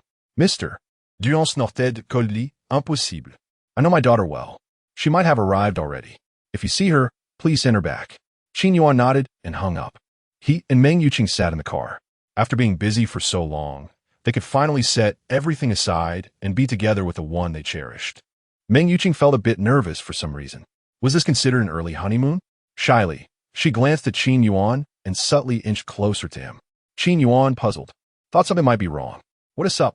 Meng Yuqing leaned slightly, a faint, cool fragrance lingering near Qin Yuan's nose as she whispered in his ear, "Do you think this counts as an early honeymoon?" Qin Yuan was at a loss for words. What honeymoon? This was a trip to face death. Observing Meng Yuqing's bashful demeanor, he refrained from disheartening her. "If you say so, then so be it." Meng Yuqing tilted her head. Double affirmation equals double certainty. Thus, Qin Yuan also looked forward to this journey, a trip solely for the two of them. Meng Yuqing discreetly glanced at Qin Yuan, noticing he was oblivious to her, and quietly searched on her phone. Does a man going on a trip alone with you indicate he has feelings for you? The first result stated, certainly. It means he likes you. Otherwise, why would he be so idle? Meng Yuqing nodded and murmured softly, "Oh, so he really does have feelings for me." She continued to search. How to make a man fall for you? The answer suggested, be a bit more enthusiastic and less shy, and send him signals of affection. Meng Yuqing pondered the advice given by enthusiastic netizens. The thought of romance suddenly reminded her of the incident at the five-star scenic area's wardrobe, causing her face to flush with embarrassment. Was that the scent of love? Her browsing history also included, what does it mean when a man praises your cooking? And why do men seem to care deeply, yet push you away verbally? As a novice in love, having been too occupied with work and lacking a confidant, her only recourse was to consult Baidu. Recalling Qin Yuan's previous kindness towards her, she thought perhaps she should be a bit more proactive. Gazing at the man before her, Meng Yuqing instinctively leaned closer and planted a kiss on his lips. Qin Yuan was taken aback. What is happening? Am I hallucinating? Summoning her courage, Meng Yuqing straddled Qin Yuan, her small hands encircling his neck. Her usually frosty face now bore a blush of shyness, trembling slightly as she whispered, "This is not an illusion." As she spoke, she extended her damp little tongue to lick Qin Yuan's lips, feeling him awaken in response. Her face flushed crimson as she inadvertently squirmed closer, melting into his embrace. Breathlessly, she gently nudged him, her eyes glimmering with affection, playfully hesitant. Not here." Qin Yuan nodded and released Meng Yuqing, relieved that Duan Yuqing had not come. Just then, an unexpected noise emanated from the trunk. Qin Yuan turned, locking eyes with the suddenly emerging Duan Yuqing. "What are you doing here?" Meng Yuqing's eyes widened. Her face flushed with a charming hue as she hurriedly dismounted from Qin Yuan. How could she be in a car? Did she witness everything that just transpired? Duan Yuqing had initially intended to stay hidden until they reached the border, but the trunk was cramped and stifling. Hearing the commotion, she feared that if she didn't emerge, Meng Yuqing might truly take Qin Yuan for herself. With an innocent expression, Duan Yuqing said, "I don't know how I ended up here. I was just looking at the contract." She looked at Qin Yuan with concern. "Brother Qin Yuan won't blame me, will he?" Qin Yuan rubbed his temples in frustration. While Meng Yuqing could at least assist him with her medical skills, what could Duan Yuqing contribute? Nothing at all. "You're not helping. You're just complicating matters." Duan Yuqing climbed from the trunk to the seat, playfully massaging Qin Yuan's shoulders. "No way. If you take me along, I can keep you entertained on the way." Qin Yuan sighed. "That's unnecessary. Driver, stop at the next service area and drop her off." Duan Yuqing panicked. "No, I'm not here for free. I brought money." Qin Yuan exhaled deeply, exasperated at her inability to comprehend. This isn't about money. Duan Yuqing, brimming with confidence, raised her finger in front of Qin Yuan, smugly declaring, "I brought 100 million as my dowry." Qin Yuan, his patience waning, emphasized, "Even if it's 1 billion today, you still need to get out." Duan Yuqing, "I'm not joking." Duan Yuqing, feeling both angry and wronged, sat on the luxurious leather seat, turning away from him, tears streaming down her cheeks. "You're being mean to me." Sighing, Qin Yuan reached out to her, but she turned her body away, crying out, "Don't touch me." Qin Yuan softened his tone, attempting to negotiate. "I'm not being mean. This isn't a joke. You're just a girl who can't defend herself. Meng Yuqing and I are facing life-threatening challenges. What are you doing here? You're only causing trouble." Duan Yuqing covered her ears. I'm not listening. Qin Yuan, feeling helpless, tried to reason with her. "Can we discuss this rationally?" Duan Yuqing turned her back, sobbing even louder. Qin Yuan glanced helplessly at Meng Yuqing, who had returned to her icy demeanor, instinctively feeling this was not worth her energy. Yet, seeing Qin Yuan's pitiful expression, her heart softened. She attempted to reason with Duan Yuqin. This is indeed not a trivial matter. Duan Yuqin rolled her eyes. What is it to you? Meng Yuqing shot Qin Yuan a look of helplessness. Qin Yuan pinched the bridge of his nose. Consider this carefully. Other matters are negotiable. But this is non-negotiable. I worry about you. The border is perilous. We've known each other since childhood. After my studies abroad, I hope to marry you. But now, having returned, you're engaged to someone else. Duan Yuqin felt increasingly wronged, bursting into tears. If I stay in Snow City, I'll have to part ways with you again. I refuse. I'll die with you. Faced with the sobbing Duan Yuqin, he dared not touch her, fearing any misstep might worsen the situation. Why is there so much water? Is she made of water? Qin Yuan sighed. That's not what I meant. It is simply too perilous here. Your presence does not contribute any assistance.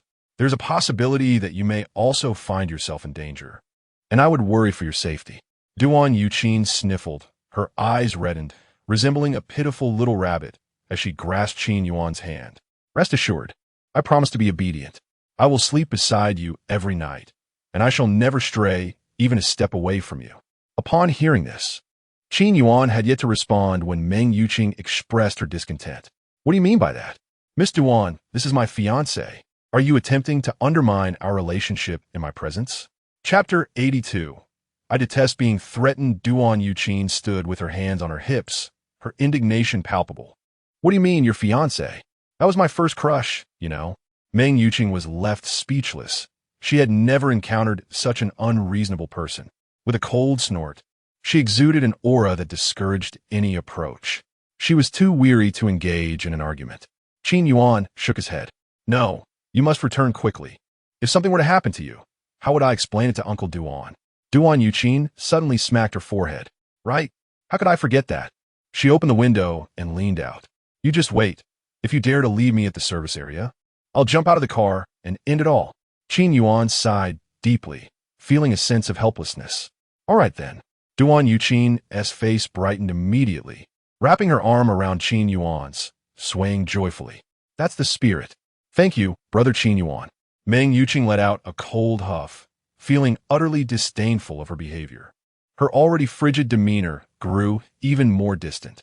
Qin Yuan could even sense the temperature in the car drop significantly. Clearly, these two should not meet. They would inevitably clash. After a while, the two, who had been lively upon entering the vehicle, now appeared drowsy and lethargic. Qin Yuan also closed his eyes to rest. Upon reaching the border region, the system's voice abruptly sounded. Congratulations, host. You have triggered a task. Proactively defeat the protagonist. This is a time-limited task. If not accepted within 30 minutes, it will automatically disappear. Rewards, choose one, with double drop rates.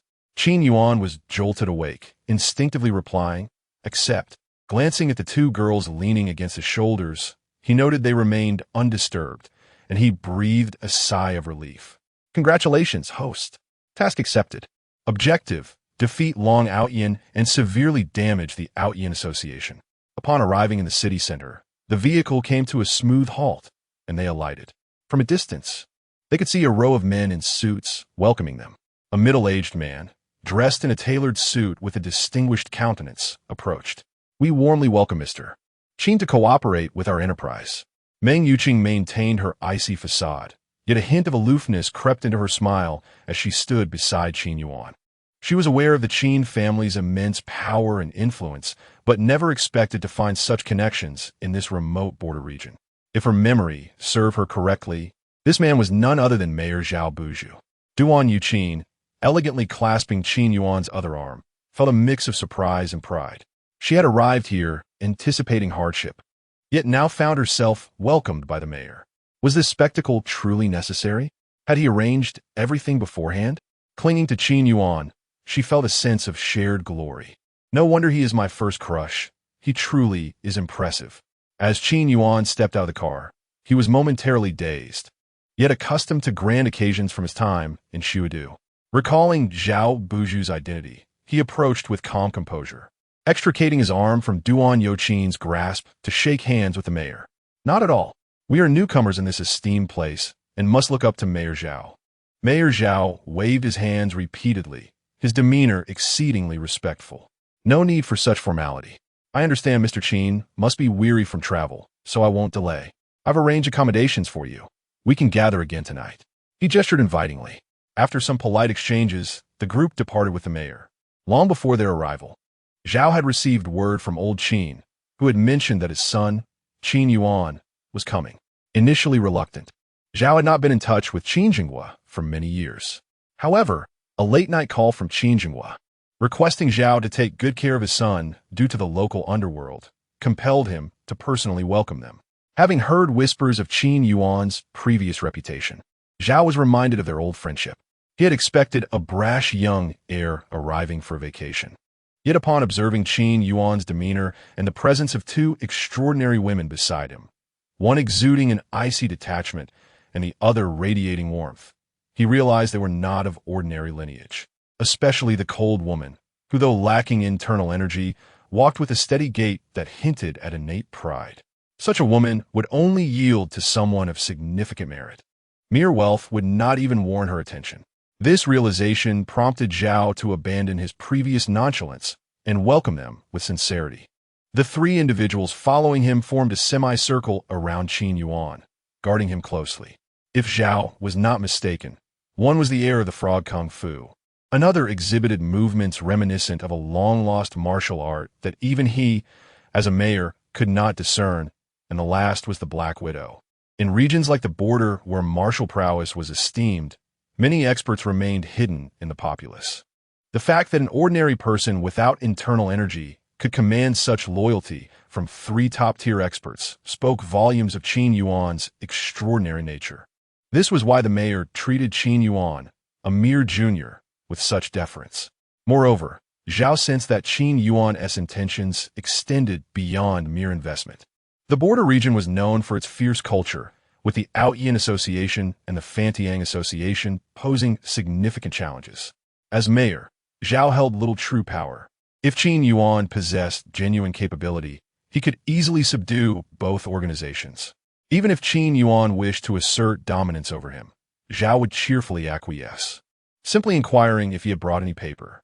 In a premier suite of a culturally themed hotel, Qin Yuan allowed his companions a moment to recover before promptly calling Wu Lingqiu. "I've arrived. Where are you?" "Quite fast. I see Tian Shiner was right to capture you." Wu Lingqiu replied with a smug tone. "Where are you? I'll come find you."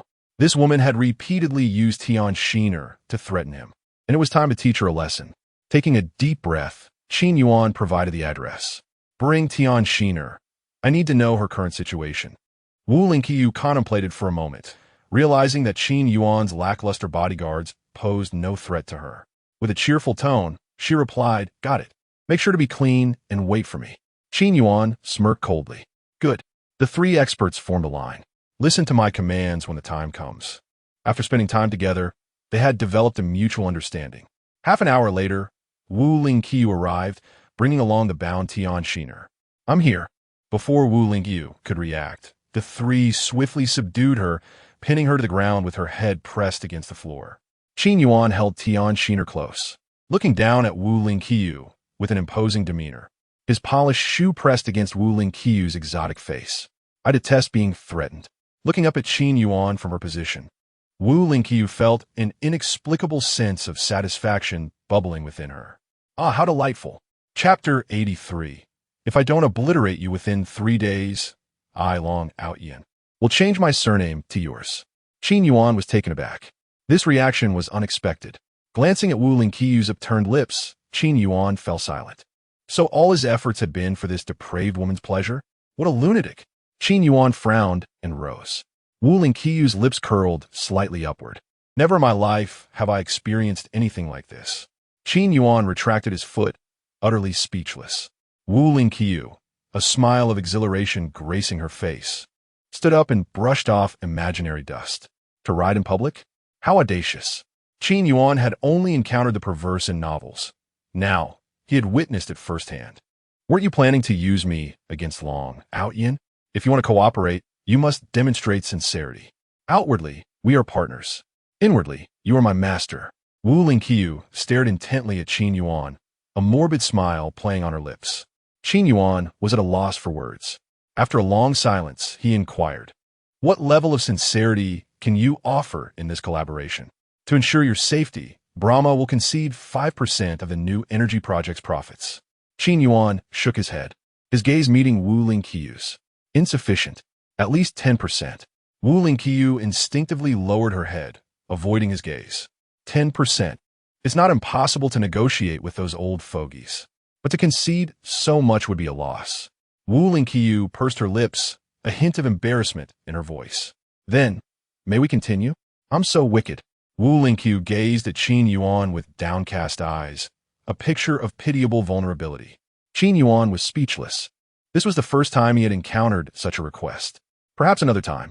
Wu Lingqiu nodded, her face lighting up with joy. "Rest assured, master. I will prepare upon my return. I am quite resilient." On the way back, Wu Lingqiu was in extraordinarily high spirits. Initially, her only desire was to obtain Qin Yuan's superior genes, to bear a child and inherit the position of holy child, thus silencing the elders who constantly droned on about her illegitimacy. Wu Lingqiu had been held to the standards of a holy child for years. Everything, from the number of grains of rice she consumed to the clothes she wore, from the cultivation techniques she practiced to the pace at which she mastered them, was dictated to her. Only when she was under Qin Yuan's heel did she feel truly alive for Qin Yuan. 10% is a trivial matter. Although those old fogies are rigid and dogmatic, they share a common trait: unwavering faith. As long as it doesn't contravene the organization's regulations, everything can be justified through faith. Inside the grand hall of Brahma, the roof was adorned with intricate patterns, its expanse vast and resplendent. 5 elders clad in white robes greeted Wu Lingqiu with a slight bow, their right hands placed over their chests. "Holy Maiden, how did the negotiations proceed?" Wu Lingqiu adjusted her attire, slightly raised her chin, and spoke in a measured tone, radiating inviolable sanctity. "They have agreed to cooperate, but they require an additional 10% concession on the new energy project." The 5 elders exchanged glances. One of them retrieved the tome half their height, the codified regulations of Brahma, seeking an answer within its pages. The eldest elder frowned deeply. Their previous inquiry to Brahma had yielded the result that a 5% concession was optimal. Moreover, could such a decision be altered so readily?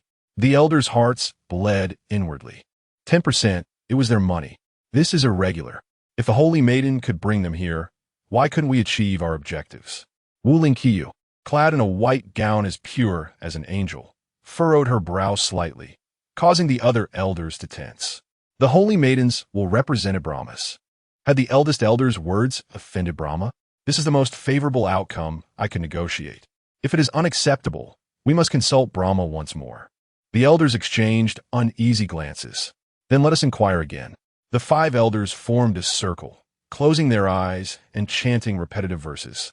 Wu Lingqiu knelt in the center, bathed in a beam of light from above, solemn and dignified. With practiced ease, she shook the tortoise shell in her hand, posing the question in her heart. "Brahma, your most devoted servant, Wu Lingqiu, beseeches your divine will. Reveal to us the ultimate answer." While shaking the tortoise shell, Wu Lingqiu subtly manipulated the coins. As expected, the result was once again affirmative. As the pronouncement echoed, the elders opened their eyes. Seeing the outcome, they could no longer object. Wu Lingqiu maintained a solemn expression. With a slight nod, she said, "Since the elders have no objections, I shall take my leave." The elders stood in a row, bowing in unison. "Farewell, Holy Maiden." Wu Lingqiu departed, bestowing blessings upon the fervent believers she encountered along the way, maintaining an air of noble elegance. Only upon returning to her villa did she fully relax, collapsing unceremoniously onto the sofa and sending a message to Qin Yuan. "They have agreed. My master, I will send someone to fetch you immediately." A flicker of ambition gleamed in Wu Lingqiu's eyes. Aotian would inevitably fall into their grasp. Meanwhile, at Aotian, Qin Yuan knelt on one knee.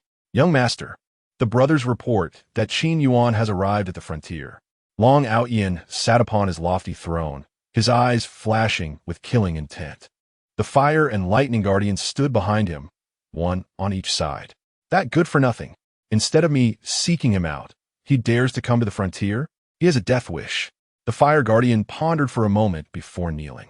Young master, according to our investigation, Qin Yuan is now accompanied by 3 experts who guard him day and night. Now that they are at the frontier, I am willing to go and relieve your worries. Young master, Aotian scoffed. How long has he been back at the frontier? And those wastrels still haven't managed to kill Qin Yuan? A bunch of useless trash.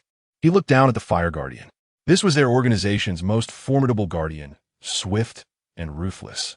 A top-tier expert who would require even Aotian to exert his full strength. Aotian said coldly, I hope you can deliver on your words. Otherwise, don't blame me for throwing you to guard the gate with a lightning guardian. The fire guardian nodded, his voice resounding with determination. Yes, young master, your subordinate will not fail you. He had long desired to meet Qin Yuan. The lightning and wind guardians were useless fools who had been completely deceived by Qin Yuan. As long as he dealt with those 3 experts, he could easily subdue Qin Yuan with a cool beating. If he could defeat someone even the young master couldn't, wouldn't he be eligible for promotion to elder? Aotian looked at the kneeling fire guardian with a hint of smugness. This is more like it. It's one thing to suffer losses in your territory, but now that you're in my territory, do you think I'll let you leave alive? If I don't obliterate you within 3 days, I, Aotian, will change my surname to yours. Chapter 84. Is Qin Yuan connected to the Fantian Society? The fire guardian retreats. Without a fight, the fire guardian departed. And based on the information provided by Chunyu, he did not immediately resort to violence. He had sworn an oath in front of the young master. Failing to eliminate this individual would result in his return to guarding the gates. He had no desire to share the same fate as the electric guardian and the wind guardian. While the latter was somewhat understandable due to his advanced age, the electric guardian was a striking beauty in her prime. The fire guardian had assumed that the electric guardian might leverage her allure to secure a chance for redemption from the young master. However, she remained remarkably reserved, not even engaging in any provocations. The fire guardian meticulously analyzed the young master's journey to the snow region. Was the person who could cause such difficulties truly as easy to deal with as he had initially thought? Furthermore, he was perplexed by how Qin Yuan managed to quickly subdue 3 top-tier masters in such a short span. He had perused their profiles. Each, when isolated, was quite formidable. Individuals of their caliber were typically exceedingly proud. Yet, how could an ordinary person like Qin Yuan command their unwavering loyalty? Regardless, to resolve the issue of Qin Yuan, he first needed to neutralize the 3 formidable individuals surrounding him. The fire guardian resolved to observe first, believing that to strike at the heart of the matter, one must first sharpen their tools. Only by identifying the opponent's weaknesses could he deliver a decisive blow. Although his training centered on offensive techniques, facing 3 top-tier masters posed a significant challenge. Following Chunyu's intel, the fire guardian located the headquarters of the Fantian Society. As he stood at a distance, a sense of trepidation washed over him. What was going on? Hadn't Qin Yuan only just arrived at the frontier? How could he possibly be involved with the Fantian Society? Was there an existing collusion between them? It appeared that this location was likely the private residence of an important figure within the society, heavily guarded with sentinels stationed every few steps, each armed to the teeth. For what he could see, there were several masters present. In such a place, not even a fly could infiltrate, let alone a living person. The fire guardian cautiously lay in wait until midnight, seizing an opportunity to evade the changing of the guards and stealthily infiltrate the premises. Concealed in a tree, he peered through binoculars to observe the situation within Qin Yuan's quarters. To his astonishment, the formidable holy maiden of the Fantian Society, who had even put the young master at a disadvantage, was kneeling at Qin Yuan's feet. His eyes widened in disbelief. He rubbed his eyes and looked again through the binoculars. It was not a mere illusion. No wonder Qin Yuan dared to venture into the perilous frontier during such tumultuous times. He had the protection of the Fantian Society and thus felt no fear. However, if Qin Yuan was indeed relying on their protection, then logically the Fantian Society should be the one in a position of superiority. The typically dignified and sacred holy maiden of the Fantian Society would never stoop so low. The The Fan Tian Society and the Aotian Society had long harbored animosities. Having crossed paths with the Fan Tian Society on several occasions, he was well aware of the Holy Maiden's character. For years, unending, she had epitomized sanctity and inviolability. There had once been an unfortunate soul who made light of the Holy Maiden, only to be dealt with in a brutally public manner by the Fan Tian Society. Such a conservative and rule-abiding organization would never permit their Holy Maiden to act in this manner, unless they were offering her as a sacrifice to Qin Yuan. Once he had presumed the most challenging aspect of dealing with Qin Yuan would be his elite guards, it now appeared that Qin Yuan was, in fact, the ultimate adversary. The Fire Guardian's eyes widened, and he clamped his mouth shut, feeling a wave of regret for accepting this assignment. Yet, upon reflection, with only himself and the Thunder Guardian remaining in the organization, they would eventually have to confront this reality. Refusing the task could lead to losing everything he currently possessed, ending up like the Wind Guardian, merely guarding the gates, which would be far worse than death.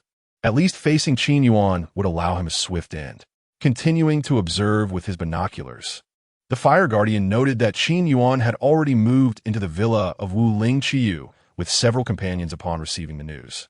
He had anticipated that Wu Ling Qiyu would make new arrangements, but unexpectedly, she had placed him in her own residence. Reflecting on this, he realized it was indeed something that the peculiar woman would do. Tian Shiner, still recovering from previous injuries, had also been startled. The moment Qin Yuan saved her, she immediately video-called Uncle Tian to report her safety to the Tian family. Meng Yuqing, a workaholic, wished to enjoy a moment alone with Qin Yuan. But sensing he had no such intention, and with the presence of Duan Yuqing complicating matters, she tactfully returned to her own room to handle work. Duan Yuqing sought to cause trouble, but as a defenseless woman, she was no match for Wu Ling Qiyu. It was futile. A proper approach could not outmaneuver one who played dirty, and ultimately, Duan Yuqing was confined back to her room by Wu Ling Qiyu. Upon returning to his room, Qin Yuan locked the door without a second thought. After the exhausting journey, with safety temporarily secured, he finally had a moment to rest. After reassuring everyone of his safety, he prepared to enjoy some well-deserved repose. Just as he was about to drift off, he heard the sound of the doorknob turning, instantly alerting him. Then came the unmistakable sound of a lock clicking open. The door swung wide, revealing Wu Ling Qiyu clad in an exceedingly short maid outfit, crawling toward him. Qin Yuan was speechless. Wasn't she supposed to be steadfast, sacred, and inviolable? Who was this bizarre individual before him? He reached out and grasped her neck. You have quite the audacity. Wu Ling Qiyu lowered her gaze, visibly exhilarated. I was wrong. Please punish me severely. It wasn't until he had vented a significant portion of his pent-up Chapter 85. A strong alliance, the Fire Guardian nodded repeatedly, casting a glance at the filthy, disheveled prison cell, the blood-stained torture instruments, and the once resplendent colleague now worn and haggard, caught in a state of indecision. Regardless of the outcome, he found himself unable to accept either. However, since he was already there, the Fire Guardian gestured for his subordinates to prepare fine wine and sumptuous dishes. Come, Brother Foam, let's drink and converse. As the Fire Guardian poured wine for the Wind Guardian, he cautiously inquired, I wish to know, what was your impression after your confrontation with him? I can't shake the feeling that this person is rather formidable. Upon finishing his words, fearing that he might misinterpret, he swiftly added, do not misconstrue my intention. I harbor no thoughts of retreating without a fight. I merely seek to understand more. The Wind Guardian nodded, savoring a sip of wine as he reflected on the past. It would be disingenuous to claim he bore no hatred towards Qin Yuan. Because of Qin Yuan, they had lost a staggering 10 billion. He himself had fallen from being one of the 4 illustrious guardians to a nameless figure tasked with watching over a traitor. Subjected to ridicule from all, gazing at the dilapidated, shadowy prison, he was constantly bombarded by the sounds of anguished cries and curses proclaiming the inevitable downfall of the Aotian clan. Their living conditions had plummeted to several levels below acceptable standards. Especially after having enjoyed the luxuries of Xiudu, everything now felt utterly unbearable. The Wind Guardian deliberated before speaking. This individual is exceedingly cunning, surrounded by countless beautiful women, charming and elusive. The Fire Guardian nodded in agreement, confirming his observations. Trust in the Wind Guardian's words grew slightly in his heart. As the Wind Guardian indulged in the wine, he silently lamented. Initially, he had believed Qin Yuan's strength to be extraordinary, his internal power boundless, which had led him to underestimate the situation. Little did he know, it was his own oversight. Of course, he could never disclose such sentiments to the Fire Guardian, who would describe the one who had bested them as a fool. That would imply he was inferior even to a fool, especially in front of former colleagues. After some contemplation, the Wind Guardian continued. Moreover, Qin Yuan possesses an unshakable composure even in the face of calamity, indicating an exceptionally strong mental fortitude. He is a remarkably challenging opponent. I am curious, Brother Foam, what prompted you to suddenly take on this task? The Fire Guardian inwardly groaned. He had realized after shadowing Qin Yuan that this task was far from what he had initially envisioned. He had hoped for a chance to rise through the ranks, perhaps even attain the status of elder. Yet now, simply retaining his position without being cast aside felt like a considerable achievement. I have been left with no choice, he replied. As you can see, both you and the Electric Guardian have been penalized. Within the organization, no new guardians have been appointed to fill the vacancies. The burden naturally falls upon me and the Thunder Guardian. This confrontation was inevitable. It is better to understand our opponents sooner rather than later. Knowing oneself and one's enemy ensures victory in 100 battles. As he spoke, he poured more wine for the Wind Guardian. Thus, I sought you out, Brother Foam. The Wind Guardian nodded and drank thoughtfully. It appeared the organization had no immediate plans to promote new guardians. Did this imply they might still have a chance to rise again? Now relegated to gatekeeper, he became the target of mockery from many. It was rare for a former colleague to show him such respect. He couldn't help but express a few more thoughts. Honestly, if I were granted another opportunity, I would still wish to confront him.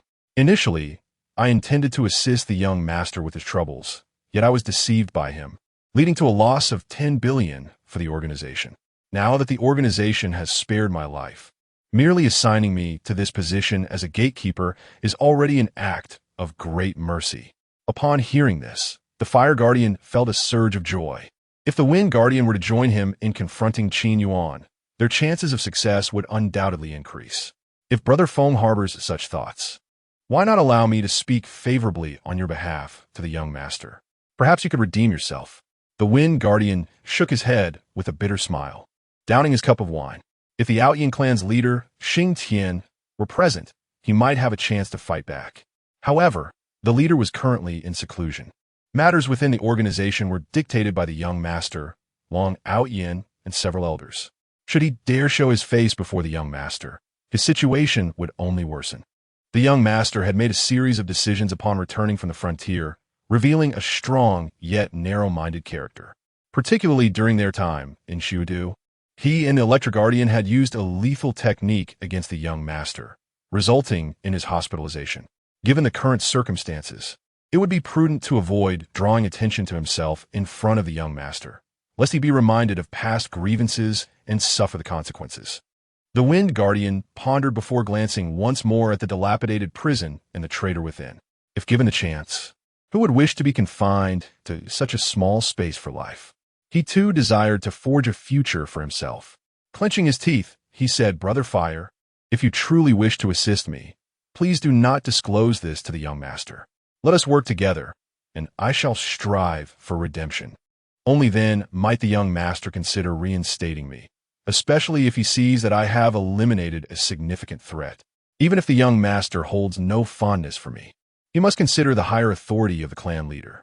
As long as I tread carefully and avoid further mistakes, even enduring a lifetime of obscurity would be preferable to languishing in this wretched place. The Fire Guardian nodded in agreement. The two shared a mutual understanding.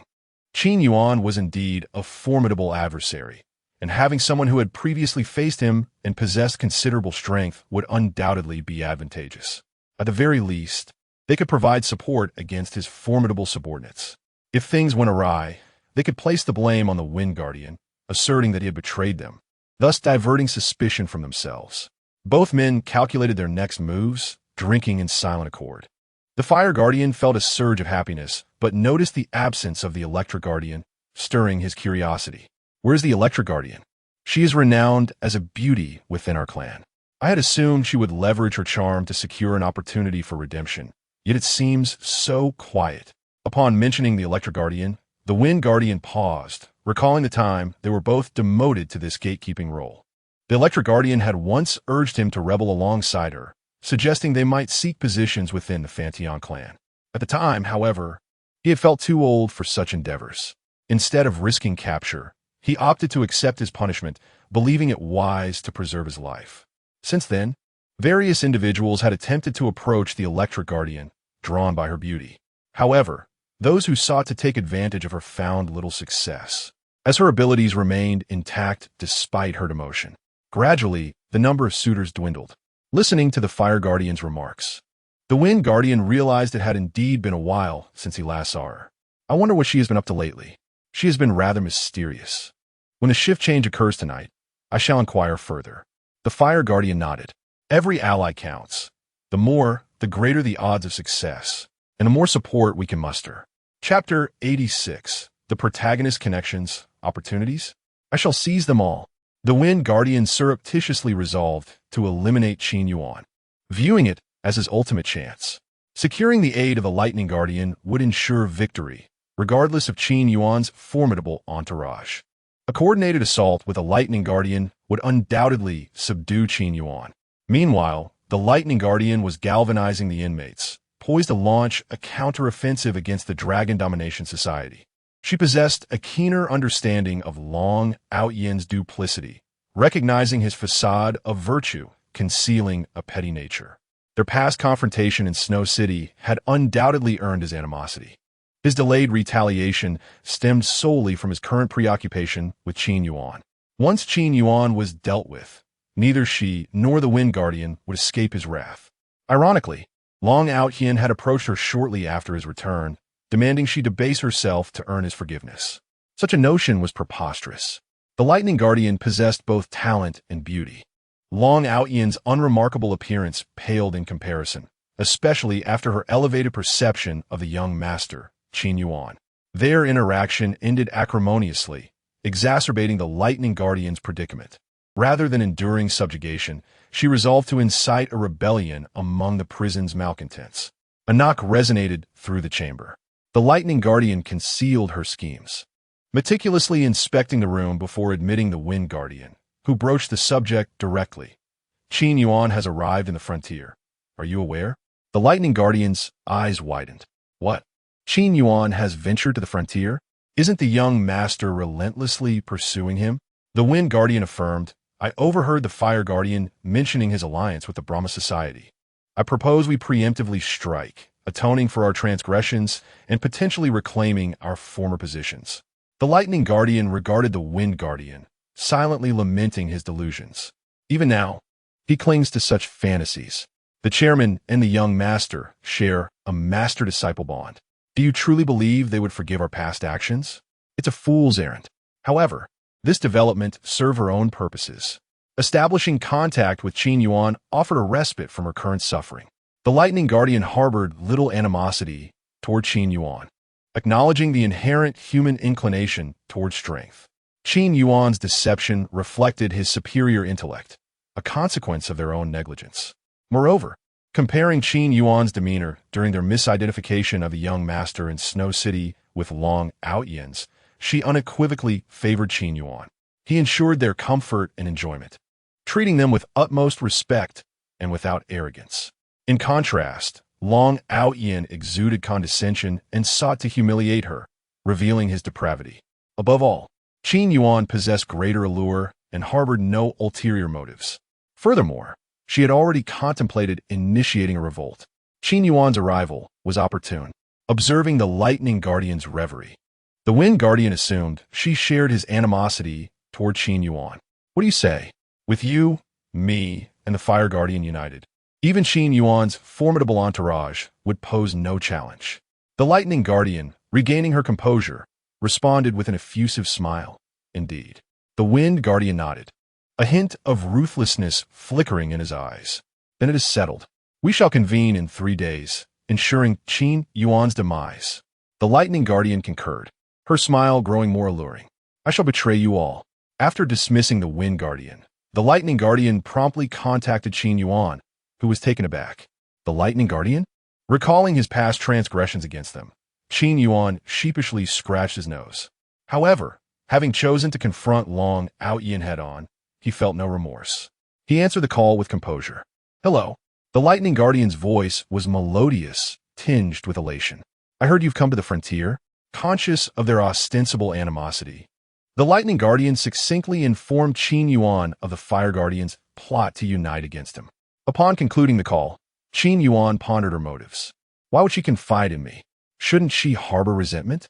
As Qin Yuan contemplated this, Meng Yuqing entered, offering him a bowl of freshly prepared soup. What occupies your thoughts so deeply? Take a sip of this soup and rest. What would you like for lunch? I'll prepare it myself. The previous night, Wu Lingqi had seemingly reveled in her vocalizations, depriving Meng Yuqing of sleep. Hence, she had arrived early to deliver soup to Qin Yuan. She had yearned to intrude the night before, but, mindful of Qin Yuan's unresolved feelings and his crucial endeavors, she had restrained herself. Qin Yuan hesitated, instinctively recoiling. However, mindful of his irreconcilable conflict with Long Aotian, he reasoned, why not partake in his woman's culinary offering? He was entitled to more than just soup. He could seize his women as well. Regardless, Long Aotian sought his demise. With this justification, Qin Yuan embraced Meng Yuqing's ministrations. The flavor is exquisite. Meng Yuqing, initially melancholic, felt her spirits lift at Qin Yuan's praise. A sweet sensation enveloped her, and even her usually aloof countenance bore a hint of a smile. If you enjoy it, I'll prepare it for you every day. Qin Yuan vehemently declined. No, the purine levels would be exorbitant. Meng Yuqing lowered her head, a tinge of disappointment in her voice. Very well, what has become of me? I'm usually not so sensitive. She patted her cheeks and, recalling the new energy project, adopted a serious demeanor. The new energy project is already underway, and the contract should be finalized tomorrow. Qin Yuan nodded. Despite the Dragon Domination Society's hostility, he refused to remain confined to Wu Lingqi's villa. Otherwise, he would inevitably be drained by that aberrant woman. Having incurred the protagonist's wrath, he resolved, very well. Then I shall claim all the protagonist's connections, opportunities, and women. Then I shall entrust this to you. Meng Yuqing affirmed, her expression composed, yet her eyes shimmering with delight. Qin Yuan's delegation of such a significant project, his first in the frontier, suggested that he was beginning to forgive her. Meng Yuqing bit her lip and delicately caressed Qin Yuan's palm with her slender hand, her head bowed, exuding bashful anticipation. Then tonight, Chapter 87, Three People Surrounding. Seizing opportunities, she had initially intended to remain on her wedding night. However, as time passed, she realized that if she did not act soon, someone else would seize the opportunity. Moreover, in terms of status, Meng Yuqing was indeed the first. She was also the one whom Qin Yuan had once cherished the most. Why should she allow others to take the lead? Meng Yuqing cast a shy and anxious glance at Qin Yuan. In the past, he would have undoubtedly refused any advances. I won't. I didn't tea. Please don't touch my elbow. Yet, the circumstances were different now. Currently, Long Aotian was clearly intent on eliminating her, and he had resolved to confront Long Aotian head-on. Given this situation, what was wrong with vying for the protagonist woman? Nothing at all. However, if it were Duan Yuqing or that perverse Wu Lingqiu, he could understand it. To his surprise, Meng Yuqing had also joined the fray. Then you should stay tonight, she said, biting her lip, her voice barely above a whisper. Then, I'll go prepare. Qin Yuan gestured for her to leave. With her head lowered, Meng Yuqing departed, feeling both nervous and expectant. This would be their first formal intimacy. The last time they were in the wardrobe together, it was under duress. This time, there was no need to rush. Preparation was essential. After sending Meng Yuqing away, Qin Yuan contemplated that while the new energy project was profitable, it was a long-term investment that wouldn't yield immediate returns. He needed to swiftly expand his business empire. If one were to consider who was most affluent in this world, it had to be Long Aotian, the main character. Wherever he was, opportunities would abound. Given the stakes, Qin Yuan would not hold back. System, please check Long Aotian's opportunities. According to the inquiry, Long Aotian had partnered with a wealthy dog lord in the oil business. The data retrieved by the system revealed that during a meal, Long Aotian had inadvertently encountered a beggar and casually handed him a leftover piece of bread. Little did he know that the elderly man was a renowned oil magnate associated with the wealthy dog lord. 3 months later, after Long Aotian suffered a setback due to a conspiracy by the Fantian Society, the old beggar invested billions into Long Aotian's company without conditions, instantly reversing the situation. Not only did it revive a critical industry on the brink of collapse, but it also allowed Long Aotian to profit immensely, enhancing his reputation as a commercial prodigy. All of this transpired due to that half-eaten piece of bread. Upon discovering this, Qin Yuan took 3 bodyguards and prepared to leave the villa. When Duan Yuqin saw him heading out, she followed closely. "Take me with you. Take me with you," she insisted, pouting. "Why won't you take me, brother Qin Yuan?" Qin Yuan felt a shiver run down his spine. "If you mimic Tian Shiner's way of speaking, I'll twist you into a braid and make you jump rope. What on earth is this girl doing? She refuses to go home and is just here to annoy me. I even have to send someone to protect her." Duan Yuqin pouted, clearly aware of Meng Yuqing bringing soup for Qin Yuan early in the morning. The two had spent quite a while in the room before emerging. Was she merely a nuisance to him? "I'll bring money and behave myself. One tea that be good?" Why is it that when Tian Shiner calls you brother Qin Yuan, you're overjoyed, but when I call you brother, you want to twist me into a braid? Forget it. You're just here to be a mascot. Once Tian Shiner is well, you can go back with her. Duan Yuqin glared at Qin Yuan, hands on her hips. "Fine, you want to let me go, huh?" With that, she unhesitatingly laid down on the ground, straight as a rod. Qin Yuan was bewildered. What was this behavior? As a servant approached, Duan Yuqin showed no intention of getting up. Qin Yuan pinched the bridge of his nose. "How embarrassing. All right. Come with me, but remember not to cause trouble." Duan Yuqin immediately sprang up with joy. "Great." Qin Yuan led everyone straight to the address provided by the system. What are 2 pieces of bread, after all? Buns, steamed buns, stone buns, baked flatbread, scallion pancakes, sweet, salty, spicy. I'll bring a truckload of delicacies and show that it can outshine Long Aotian's 2 buns. Upon exiting, Qin Yuan proceeded to purchase the entire commercial street nearby. He had plenty of money, after all. 205,300,000,000. Even buying the whole street would cost merely millions. Although Duan Yuqin could not comprehend why he was acquiring these seemingly worthless stalls, she believed he must have his reasons. She promptly produced her card. "Here, take my supplementary gold card and enjoy yourself." Qin Yuan accepted the card without hesitation. "Are you teaching me how to conduct business?" "No, I just admire your integrity." The 3 individuals trailing behind Qin Yuan exchanged glances. These stores, if placed in Shuedu, they wouldn't even spare a glance. The Qin family owned a vast commercial empire, and these petty shops were not worthy of even serving their young master. They could not fathom why he was doing this, especially since he bought several shops that were evidently struggling. Not only did he purchase them, but he also instructed 3 experts to bring an assortment of pastries and ensured that each store's specialty dishes and drinks were packed. Furthermore, he had no intention of making any changes. He wished for the original owners to continue managing them. It appeared to be a losing proposition. However, these individuals were utterly loyal and, though puzzled, would strictly follow Qin Yuan's orders. As Qin Yuan walked ahead, he remained vigilant for a hunched, ragged old beggar. Ordinarily, it was time for the old beggar to appear. Could it be that the old beggar only manifested when Long Aotian was around? At that moment, the electric protector called. "Young master, they are approaching." Qin Yuan smiled slightly, acknowledging the information. He had heard some details about the electric protector's experiences after returning to the border when he had treated Wu Lingqiu to puffs yesterday. Given the current situation, it might be prudent to consider swaying the wind protector to his side. After all, returning to Long Aotian's side was no longer an option for him. "No need. Just hold your ground and follow my instructions." The electric protector nodded, unconsciously complying with Qin Yuan's directives. In her heart, only someone as benevolent as Qin Yuan deserved her loyalty. "All right." Qin Yuan glanced at Duan Yuqin, who was happily eating and humming. "Wife earns money for her husband to spend. Darling, you've worked hard." He handed her a pair of earplugs. "Put these on. If you see something amiss later, hide yourself."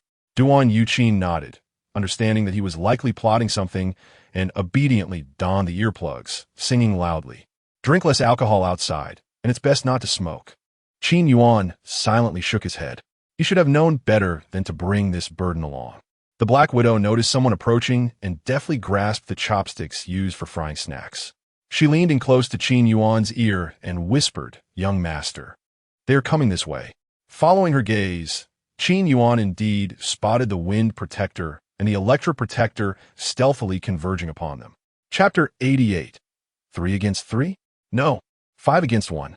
Upon being discovered, a group of figures clad in black boldly approached. The once lively street fell silent as the sight of these cloaked individuals prompted residents to swiftly secure their doors and windows, some even abandoning their stalls to hide away. The Wind Guardian glared at Qin Yuan, his teeth clenched in fury. "Long time no see, Qin Yuan. If it weren't for you, I would have fallen to such depths." Qin Yuan remained composed. With the Electric Guardian as an undercover ally, what did it matter if he brought along Yuan? That burden? 4 against 2, they could easily handle the opposition. "Long time no see, Wind Guardian. How had you been lately?" The Wind Guardian scoffed coldly. How had he been? Since his demotion, he felt as though he had aged a decade. "How could I possibly be well? All of this is your doing. If it weren't for you, I wouldn't be in this predicament." The Fire Guardian nodded in agreement. "Brother Wind has suffered greatly. If it weren't for your deception of 10 billion and the enmity you incited with the young master, Brother Wind would still be a respected guardian like me." His resentment towards Qin Yuan only fueled his determination to succeed in their mission. The Wind Guardian's eyes blazed with fury as he lunged forward. "Enough talk. Take this." Fueled by his hatred for Qin Yuan, he unleashed the Black Tiger prowling heart with all his might, aiming for a decisive blow. The Black Widow and Electric Guardian feigned a confrontation, while the previously inconspicuous Neo Yuan swiftly positioned himself before Qin Yuan, activating the Golden Bell shield, which emanated a faint golden glow. The Wind Guardian, unable to rein in his momentum, felt a sharp pain as his fingers snapped under the force. He cried out in agony. The Fire Guardian, astonished by the sudden turn, realized the Wind Guardian had succumbed to a mere defensive maneuver without even launching an attack. His focus wavered momentarily. Seizing the opportunity, the Violent Sea unleashed his frog technique, causing his cheeks to bulge. Lonely and desolate, his voice, though not loud, pierced through the air like a spell, leaving the Fire Guardian's head buzzing. Instinctively, he covered his ears. Violent Sea took advantage of the distraction to launch an attack on the Fire Guardian, who staggered back, still clutching his ears. The Black Widow, gripping a hidden chopstick infused with Chapter 89, venturing in a peril with a woman. Qin Yuan's eyes lit up. If all went as expected, it must be him. The old man had been wandering this district for nearly a month. He had initially heard that the local customs were simple and decided to have a look. But who would have thought that upon arriving at the border, both his ID and phone would be stolen, coupled with the language barrier? He found himself unable to contact anyone.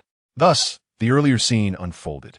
During this time, he had survived by stealing a few morsels or relying on the charity of nearby diners. However, recently, the atmosphere seemed to have shifted. Even ordinary people had become scarce. He had gone several days without food, and it was only today that he spotted a few individuals. Observing that they were all well-dressed and possessed martial skills, he hoped his chances of obtaining something to eat would improve. Seeing them cease their fighting, he dared to approach in search of a meal. The Fire Guardian was about to flee when someone grabbed his sleeve. Thinking it was one of Qin Yuan's men, he shuddered in fear. Turning around, he was met with the sight of a filthy old beggar, which ignited his irritation. "Get away! How dare you beg before me? If I dirty my clothes, can you compensate for it? Do you even know who I am?" The old man paused, glancing at his tattered clothing and the dirt under his fingernails. Instinctively, he released his grip. Once upon a time, not only would he have been offered a bun, but countless people would have clamored to treat him to a lavish feast. Now, even a simple bun was met with disdain, leaving him with a sense of desolation. He tidied his greasy hair slightly, attempting to present himself in a somewhat respectable manner. In broken Chinese, the old man spoke, "I want tea, take it for free. Give me a bun, and I will offer you 1 billion, no, 100 billion. Just lend me your phone for a moment, and I'll make a call." The fire guardian scanned him disdainfully. "I'll give you 1,000 billion if you just get lost." The old man sighed, fully aware that, given his current appearance, he had no credibility. It appeared he would again go hungry today. His eyes lingered on the food in Duan Yuqin's hands. He had noticed these people earlier. The young man at the forefront exuded an aura of immense wealth, and with so many bodyguards behind him, he feared that if he sullied the man's suit, he might end up on the receiving end of a thrashing. Casting another glance at the shop that had resumed business after the fight, the old man swallowed hard, suppressing his hunger, and prepared to retreat to the alley once more. Gurgle. Qin Yuan did not rush forward immediately. Acts of kindness must shine brightest when the recipient is in dire need. If you offer someone a bun when they are not hungry, they will thank you. But if you give it to them on the brink of starvation, they will be eternally grateful. Observing the old man's predicament, Qin Yuan knew the moment had arrived. With a slight smile, he addressed the elderly gentleman. "If you are hungry, I have some food over here." The old man looked at Qin Yuan in astonishment. From what he knew, young men like him, especially those impeccably dressed, were often spoiled rich kids who delighted in mischief. It would have been a stroke of luck if they merely kicked him aside instead of offering him food. Pointing to himself with skepticism, the old man asked me. Qin Yuan remained composed, not allowing the old man's appearance to diminish his respect. "Yes, old sir. My father is about your age, and seeing you makes me feel a sense of kinship. If you don't mind, please take this to fill your belly." As he spoke, Qin Yuan took the food from Duan Yuqin and offered it to the old man. During the scuffle, Duan Yuqin had safeguarded the food, and in no time at all, she had gathered quite a bit. Fortunately, Qin Yuan had prepared more than enough. The old man eyed him with suspicion, glancing from the food to Qin Yuan before reluctantly accepting the offering. He began to eat heartily. It was simply too delicious to resist. Duan Yuqin then fetched a cup of sweet water from the shop and handed it to the old man, feeling pity for his plight. "What a kind-hearted soul, my first love is," she thought.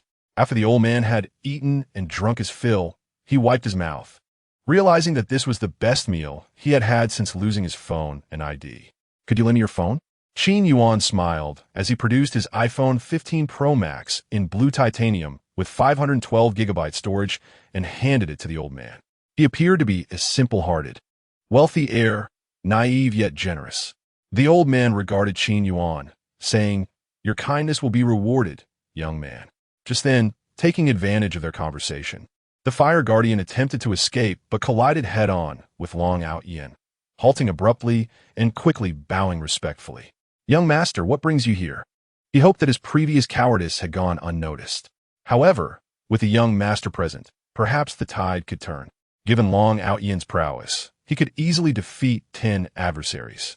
Long Aotian casually waved his hand, moving aside. "All right, rise." A nearby beauty promptly wiped the chair, and only then did Long Aotian sit down. He had originally been nearby, discussing collaborations, but, for reasons unknown, felt an inexplicable anxiety and hunger, prompting him to visit the snack street for a light meal. The locals of Xinjiang might not be familiar, but Long Aotian's name was known far and wide. Young women flocked to him, eager for a glimpse.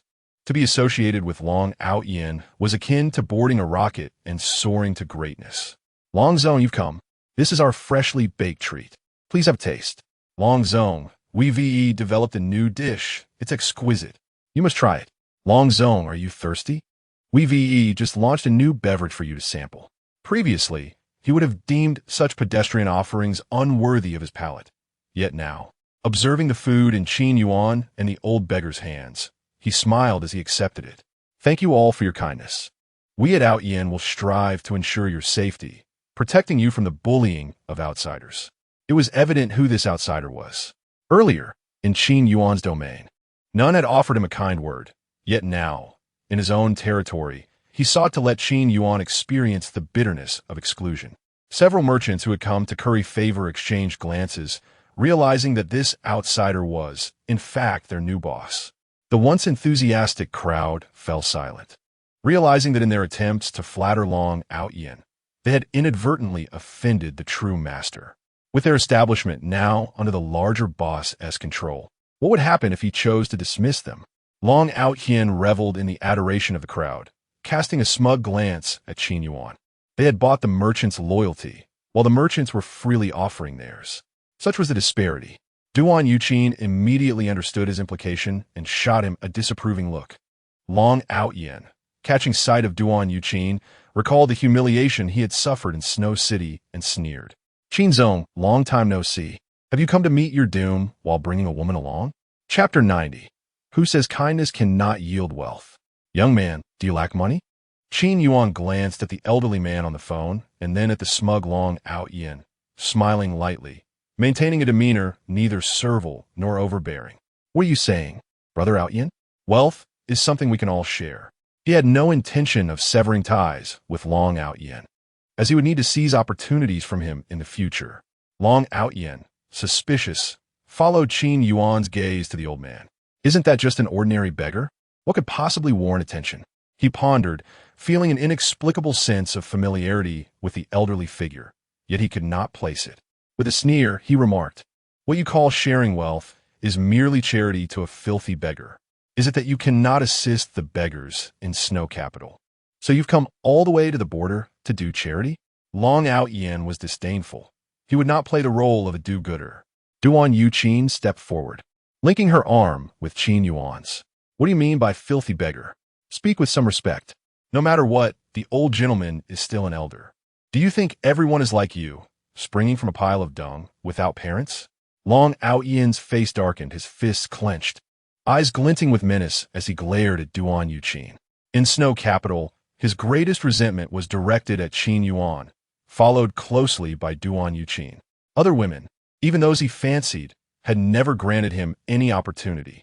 Yet Duan Yuqin not only treated him well, but also called him Brother Aotian, which only fueled his misunderstandings.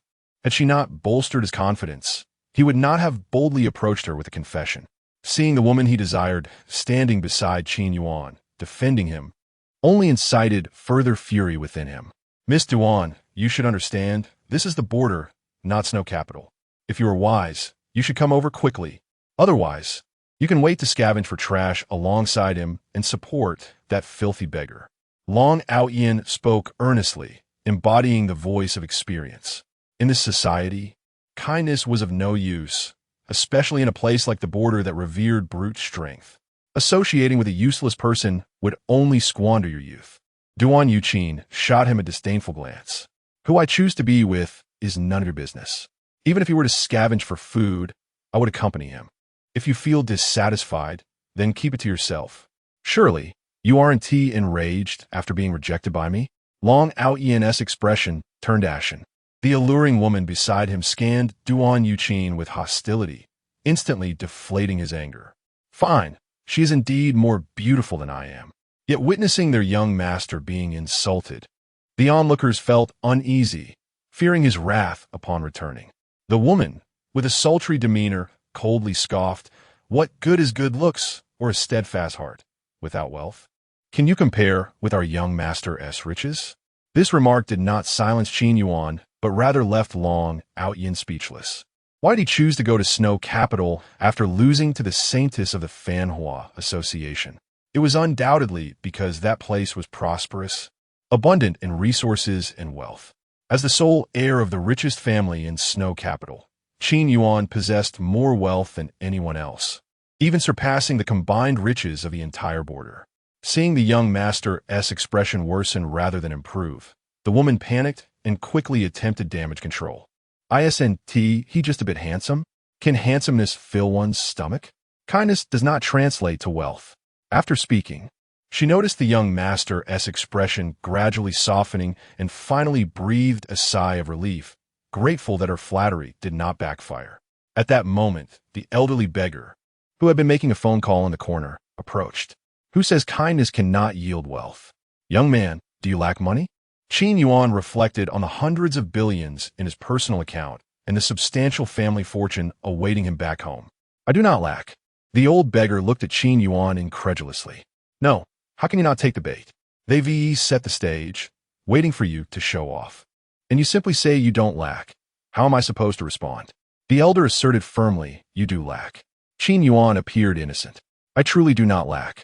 The old man rubbed his forehead, reconsidering his earlier assessment of Qin Yuan. This young man was simply the foolish son of a wealthy family.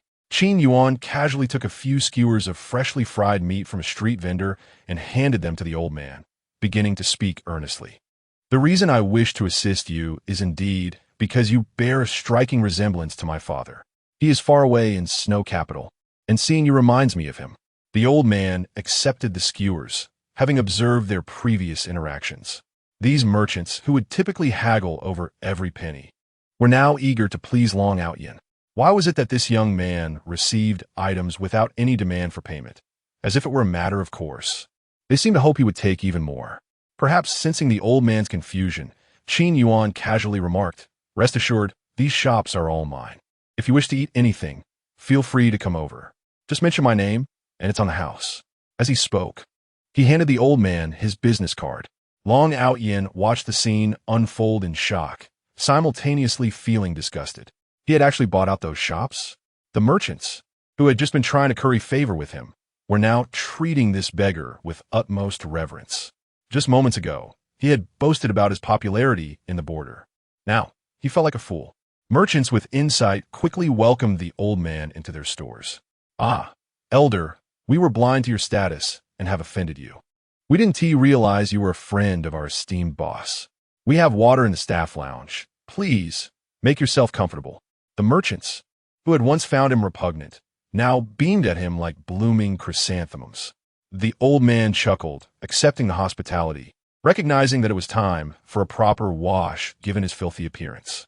After cleaning his face, he emerged, and Long Aotian finally recognized the once filthy beggar as the illustrious oil magnate, Mr. Saad. His eyes widened in shock. A month ago, Mr. Saad had mysteriously vanished. Long Aotian had heard whispers about it, but never imagined he had been in the border all along. With Mr. Saad's wealth, even if 10 long Aotians were combined, they would not equal half of his fortune. How could such a prominent figure be reduced to a filthy beggar? "Why you are?" Mr. Saad, the fire guardian, who had been maintaining a low profile, stared in disbelief. What is happening? Wasn't he just a filthy beggar? How could he possibly be Mr. Saad? So the saying that a bun could be worth 100 billion was true. At this realization, the fire guardian felt his heart bleed. 100 billion. What a staggering concept. It meant he could spend lavishly for a lifetime without lifting a finger. Had he known this, he would never have sold his life to the Aotian society. Mr. Saad had not forgotten the disdainful expressions of these people just moments ago. Chapter 91, Mr. Saad's departure. Mr. Saad smiled dismissively, a gesture he had often encountered. "You flatter me," he said, before turning to Qin Yuan with a friendly demeanor. "Do you know who I am, young man?" Taking advantage of their conversation, Qin Yuan signaled to the electrical guardian to prepare those they had contacted earlier for action. Hearing Mr. Saad's inquiry, Qin Yuan responded with a warm smile, his demeanor sincere. "You resemble an elder like my father," Saad replied softly, observing the reactions of Long Aotian and his bodyguard. He expected Qin Yuan to ingratiate himself upon learning his identity, but he was pleasantly surprised to find the young man maintaining his composure, neither arrogant to his subordinates nor obsequious to his superiors. A kind-hearted lad indeed. Saad examined his business card closely. Qin Yuan. He had previously mentioned that his parents resided far away in the snowy capital, the Qin family of Xiudu. It became evident why this young man claimed he lacked for nothing.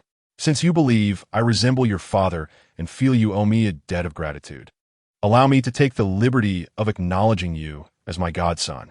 Would you accept this?" Qin Yuan, sensing the favorable turn of events, bowed slightly to Mr. Saad. "I will be honored." Long Aotian felt a pang of anxiety. Was it merely a meal that warranted such an acknowledgement? Reflecting on his previous demeanor, he felt a twinge of regret. Rising from his seat, he took a deep breath and bowed slightly, his tone respectful. "Mr. Saad, I apologize for any offense I may have caused. I hope you can overlook it." Saad shook his head. In the past month, he had been called a filthy beggar countless times. He regarded someone like Long Aotian with indifference, dismissing him as unworthy of his attention.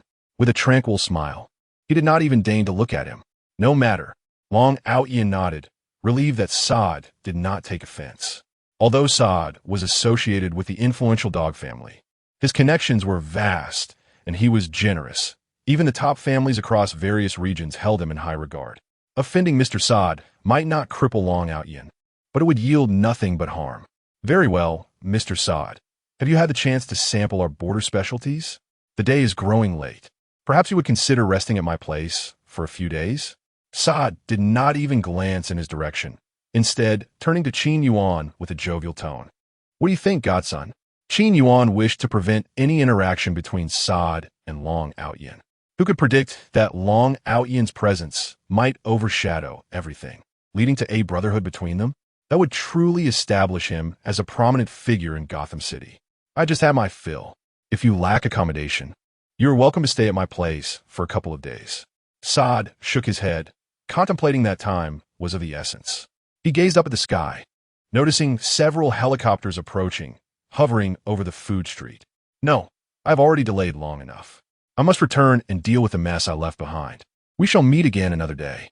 Qin Yuan understood that Saad had likely faced considerable turmoil at home over the past month, so he did not press further. All right, I will visit you when I have the opportunity. Saad nodded and departed with assistance. Long Aotian rose and waved from a distance, watching Saad's retreating figure, feeling an inexplicable sense of loss, as if something precious had been taken away. That damned familiarity. After seeing him off, Long Aotian regained his composure. Wait a moment. How could Qin Yuan possibly be so benevolent? In Xiudu, he is notorious for his debauchery. What would compel him to treat a beggar with such respect, unless he was already aware of the old man's identity? Long Aotian's heart raced as he turned to Qin Yuan, his tone resolute. You knew Mr. Sada's identity all along, didn't you? Qin Yuan smiled, neither confirming nor denying. What difference did it make? He had already seized the opportunity that Long Aotian coveted. He had established a connection with Mr. Saad, not for the sake of a mere 100 billion, but for the network and resources behind him. Long Aotian scoffed. Don't play coy with me. You know very well your reputation in Xiudu. You suddenly purchased all these stalls for what purpose, if not for this? Long Aotian's suspicion was not unfounded. Qin Yuan had gone to great lengths to acquire the entire street's shops as a precaution. If Long Aotian's influence proved too strong, he could ensure that vendors delivered food to Mr. Saad ahead of time, completely severing the chance of Long Aotian meeting him. Qin Yuan feigned innocence. What are you implying?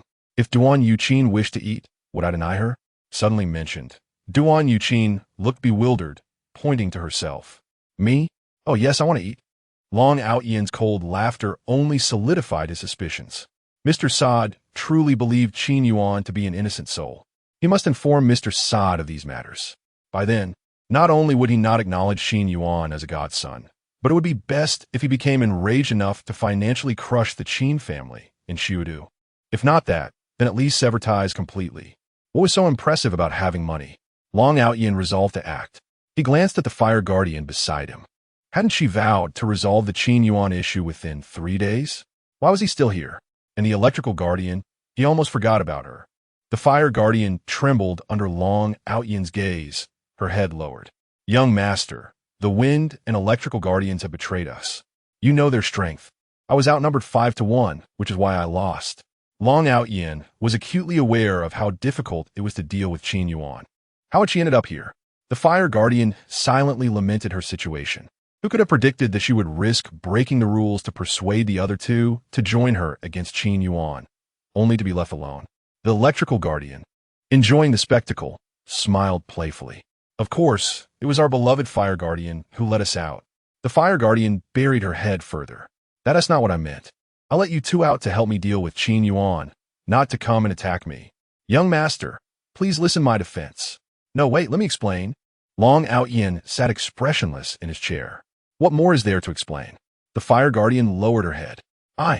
Just then, a member of the Aotian society, clad in black clothing and a mask, hurried over, whispering urgently in Long Aotian's ear.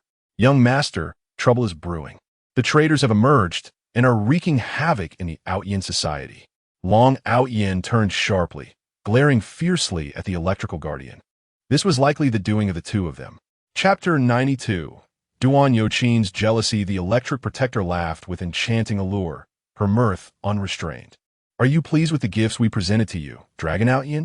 To think you believed you could compel me to kneel before you, to serve as your lackey? How absurd. This is merely your retribution. Dragon Aotian glared venomously at the electric protector. Just you wait, he snarled before departing in haste with his entourage. The electric protector feigned innocence. Young master, do you find our actions agreeable? Qin Yuan responded with a touch of resignation. Why must you also address me as young master? The electric protector cast a languid, flirtatious gaze, her delicate hand tracing circles upon Qin Yuan's chest. Because I am, after all, your handmaiden. While he intended to seize Dragon Aotian's opportunities, influence, and paramours, his desire was not so ravenous as to indulge immediately after subduing the electric protector. Enough with the prattle, he said. As for those traitors, oversee their disposition. Absorb those who may prove useful, summarily dismiss the rest. The electric protector acquiesced, for such was also her inclination. Among the traitors incarcerated within the prison, some were simply of dubious character, betraying confidences and allegiances. Others had suffered injustice within the organization. To assimilate them all indiscriminately would not only render them unusable, but also disrupt their existing cohesion. Furthermore, their young master was not one to accept just anyone. The electric protector nodded with a smile, her voice trailing off with alluring languor. Yes, young master. As she departed, she cast a final, flirtatious glance at Qin Yuan. Qin Yuan returned with his subordinates and Duan Yuqin, suddenly realizing that Duan Yuqin had remained silent throughout. He turned to her in the vehicle. Have you dined sufficiently? Yes, young master. No, I'm inquiring whether you have had your fill. Yes, young master. Qin Yuan sighed, attempting to reason with her. If she insists on addressing me thus, I am powerless to prevent it. Yes, young master. Regardless of Qin Yuan's utterances, Duan Yuqin seemed to echo him, repeating yes, young master like a broken record. Upon arriving home, they found Meng Yuqing had already bandaged the wind protector's hand. Seeing their return, the wind protector swiftly rose, kneeling on one knee and offering a respectful salute. Were it not for Qin Yuan, he might still be guarding the prison gates. Young master, Qin Yuan waved dismissively. Rest and recuperate from your injuries. The Black Widow and others are capable, and security here is tight. There is no need for you to exert yourself. A warm current coursed through the wind protector's heart. No wonder the electric protector was so enamored with the young master. One who showed such consideration for his subordinates was truly worthy of their devotion. Yes, young master. That evening, Meng Yuqing, having bathed and adorned herself in a gossamer qipao, gently knocked on Qin Yuan's door. Qin Yuan was engrossed in thought, realizing that remaining at the Witch Spirit Jade Estate was not sustainable and presented numerous inconveniences. Once he had expanded his influence, he would seek a new location to serve as headquarters. Hearing the knock, he assumed it was the electric protector reporting on her progress. Upon opening the door, he was met with a sight that stirred his passions. He swiftly ushered Meng Yuqing inside, closing the door behind them. Are you not cold? You might catch a chill. Meng Yuqing lowered her head, her cheeks flushed. Her long, alabaster legs were encased in black silk stockings. The translucent, ultra-short qipao barely reached her thighs, revealing glimpses of her voluptuous figure. A gentle breeze from the air conditioner caused the hem of the qipao to flutter, tempting one to caress it. Have you forgotten that I mentioned I would seek you out this morning? Qin Yuan paused, realizing he had indeed forgotten. He had been preoccupied with numerous matters, compounded by Duan Yuqing's inexplicable behavior, repeating yes, young master incessantly, causing his head to spin. Seeing his reaction, Meng Yuqing understood that he had genuinely forgotten her. Her expression turned cold, and her formidable aura returned, her voice tinged with a hint of unshed tears. In that case, I shall not intrude upon President Qin any further. She turned to leave, but Qin Yuan swiftly grasped her hand. You are not intruding. Lying in bed, Meng Yuqing's legs were slightly crossed. Her face was flushed as she stuck out the tip of her pink tongue, looking like a doll that one could take advantage of. Qin Yuan's beastly nature was aroused, and he tore open her stockings. Some time later, Meng Yuqing lay in Qin Yuan's arms, the blush on her face not yet faded. The air was filled with the fragrance of petrichor. Meng Yuqing looked up at Qin Yuan, her eyes filled with love. From this day forward, she was his woman. She drifted off to sleep. When she awoke, the person beside her was gone. In the living room, Qin Yuan was eating breakfast as the electric protector stood by, reporting respectfully, "Young master, after yesterday's engagement, out of 130 individuals, 50 were lost. From a remaining 70, I have selected those who may be of use. This is the list for your review." Qin Yuan nodded, taking the list and examining it. He was surprised to find that nearly half were viable candidates.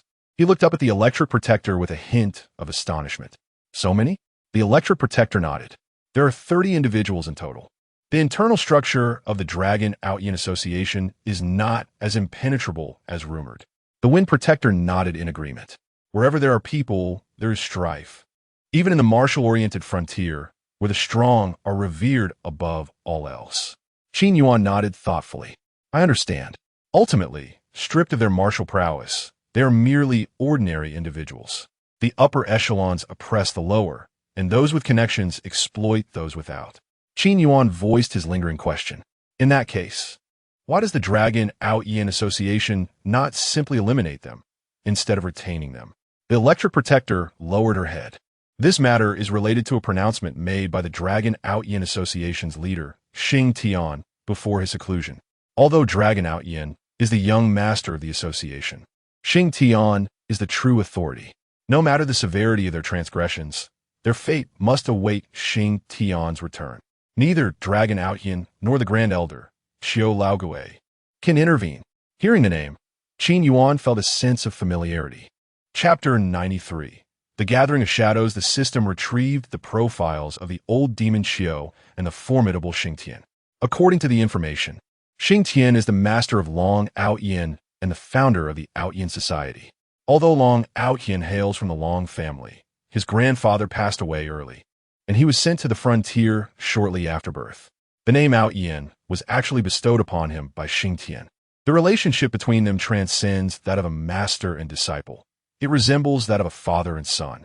A year ago, Xing Tian secluded himself to break through his martial arts limitations. Consequently, the Aotian Society was managed by Long Aotian and the old demon Xiao. Subsequently, Long Aotian was defeated by Wu Lingqiyu and arrived in Sudi. The old demon Xiao is known for his ruthless and sinister methods, making him the most likely candidate to succeed Xing Tian as the next leader. Qin Yuan pondered whether all these individuals were under the oppressive thumb of the old demon Xiao. If that were the case, then Long Aotian and Xiao must be at odds with one another. The electric protector nodded and handed Qin Yuan a handgun.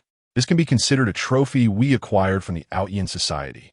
Perhaps it will prove useful to you, sir." Qin Yuan accepted the firearm, idly toying with it. Although he had never handled a real weapon, he was no stranger to such things, having been a military enthusiast in the past. After some practice, and under the guidance of the wind protector, he quickly became adept. He then set the gun aside, contemplating whether he could use the old demon Xiao against Long Aotian. However, he decided that the immediate priority was to meet them and select a suitable location for their headquarters.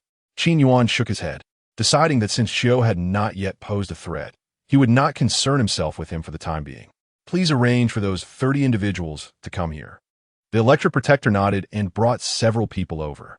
Among them were both men and women, their ages predominantly ranging from 25 to 35. Each bore a weathered expression. Heads bowed. Qin Yuan rose, a smile gracing his face. "You must understand that I am merely an ordinary person. I offer you an opportunity. Those willing to stay shall become my brothers. For those who choose to leave, I will not compel you. I will provide you with a sum of money for your departure." Those who could join the Aotian Society undoubtedly possessed commendable martial skills. Now that they had finally regained their freedom, Qin Yuan, an ordinary man with mere protection and some money, was somewhat overreaching in expecting their allegiance. Yet, some believed that if an ordinary person like Qin Yuan could garner the loyalty of the electric protector and the wind protector, he must possess other advantages. Perhaps they were homeless or harbored a deep-seated hatred for the Aotian Society, intending to remain and continue their resistance. Upon hearing that they could leave with money, whispers of discussion erupted among them. At that moment, a middle-aged man in his 30s stepped forward, raising his hand. "I'm sorry, but I do not wish to stay. I seek a life of normalcy." Qin Yuan raised his hand, and his assistant Lin Yin promptly produced the prepared money, handing it to the man.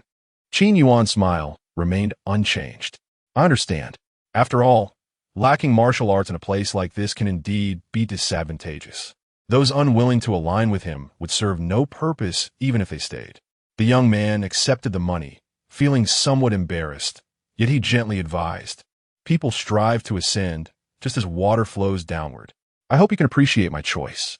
I know your intentions, but the Aotian society is not easily dealt with." Qin Yuan nodded, turning his gaze to the remaining individuals. "What about you? If any of you share the same sentiments, now is the time to voice it." Subsequently, 8 or 9 others stepped forward to leave.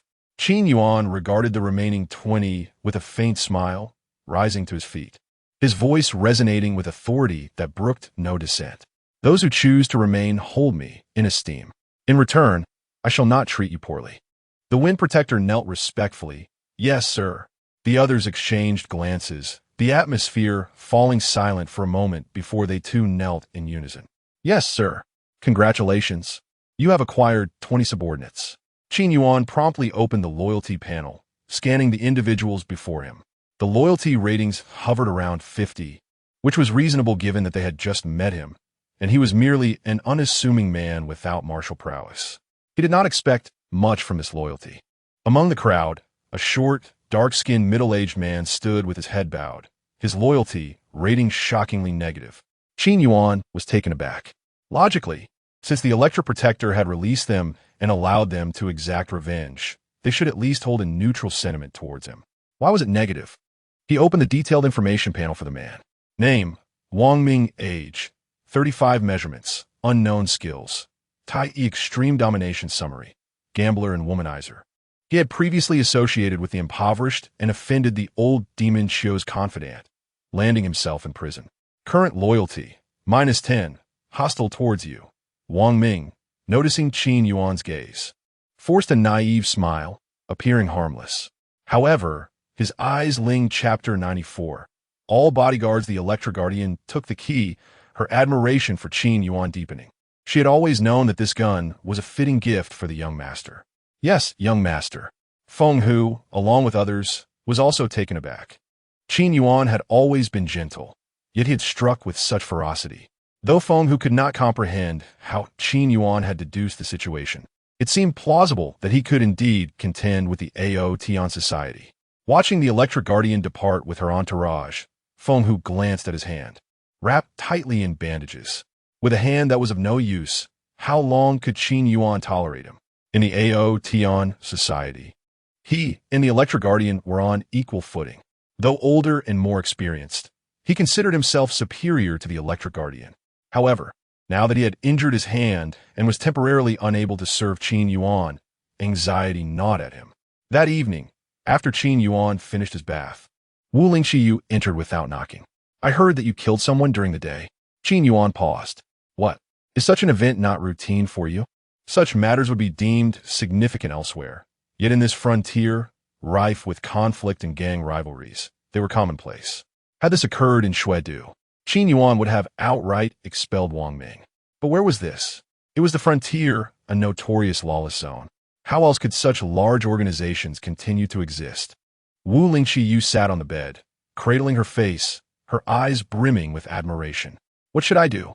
I find myself increasingly drawn to you." Qin Yuan glanced at her attire. Typical Japanese fashion, twin ponytails, a sailor uniform exposing her slender waist and long legs, complemented by blue and white striped socks that enveloped her delicate toes. It exuded an aura of softness and purity that invited one to playfully caress her. "So, what do you wish to do?" Qin Yuan mused, acting upon his thoughts. Wu Lingqiyu blinked innocently. "I want to learn to shoot from you." "Teacher." Qin Yuan raised an eyebrow and reached for his handgun, only to be halted by Wu Lingqiyu. With a playful nudge of her foot, she smiled brightly. "Not that gun, this gun." To this, Qin Yuan could only respond with 2 words, skillful play. Wang Ming's corpse was disposed of by Wu Lingqiyu's subordinates. As Qin Yuan had asserted, such occurrences were indeed frequent in the frontier. Moreover, the man was far from innocent. Had he not offended an associate of the vengeful old ghost, he would never have dared to act tyrannically within the Aotian society. In this sense, Qin Yuan had done the community a service. After the matter was settled, Qin Yuan pondered.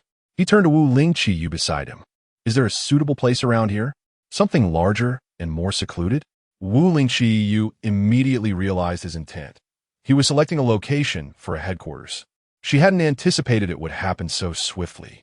Had it only been a few days? Are you planning to leave me? Qin Yuan nodded. I have many people. It wouldn't be appropriate for me to stay here indefinitely. Wu Lingqiyu bit her lip.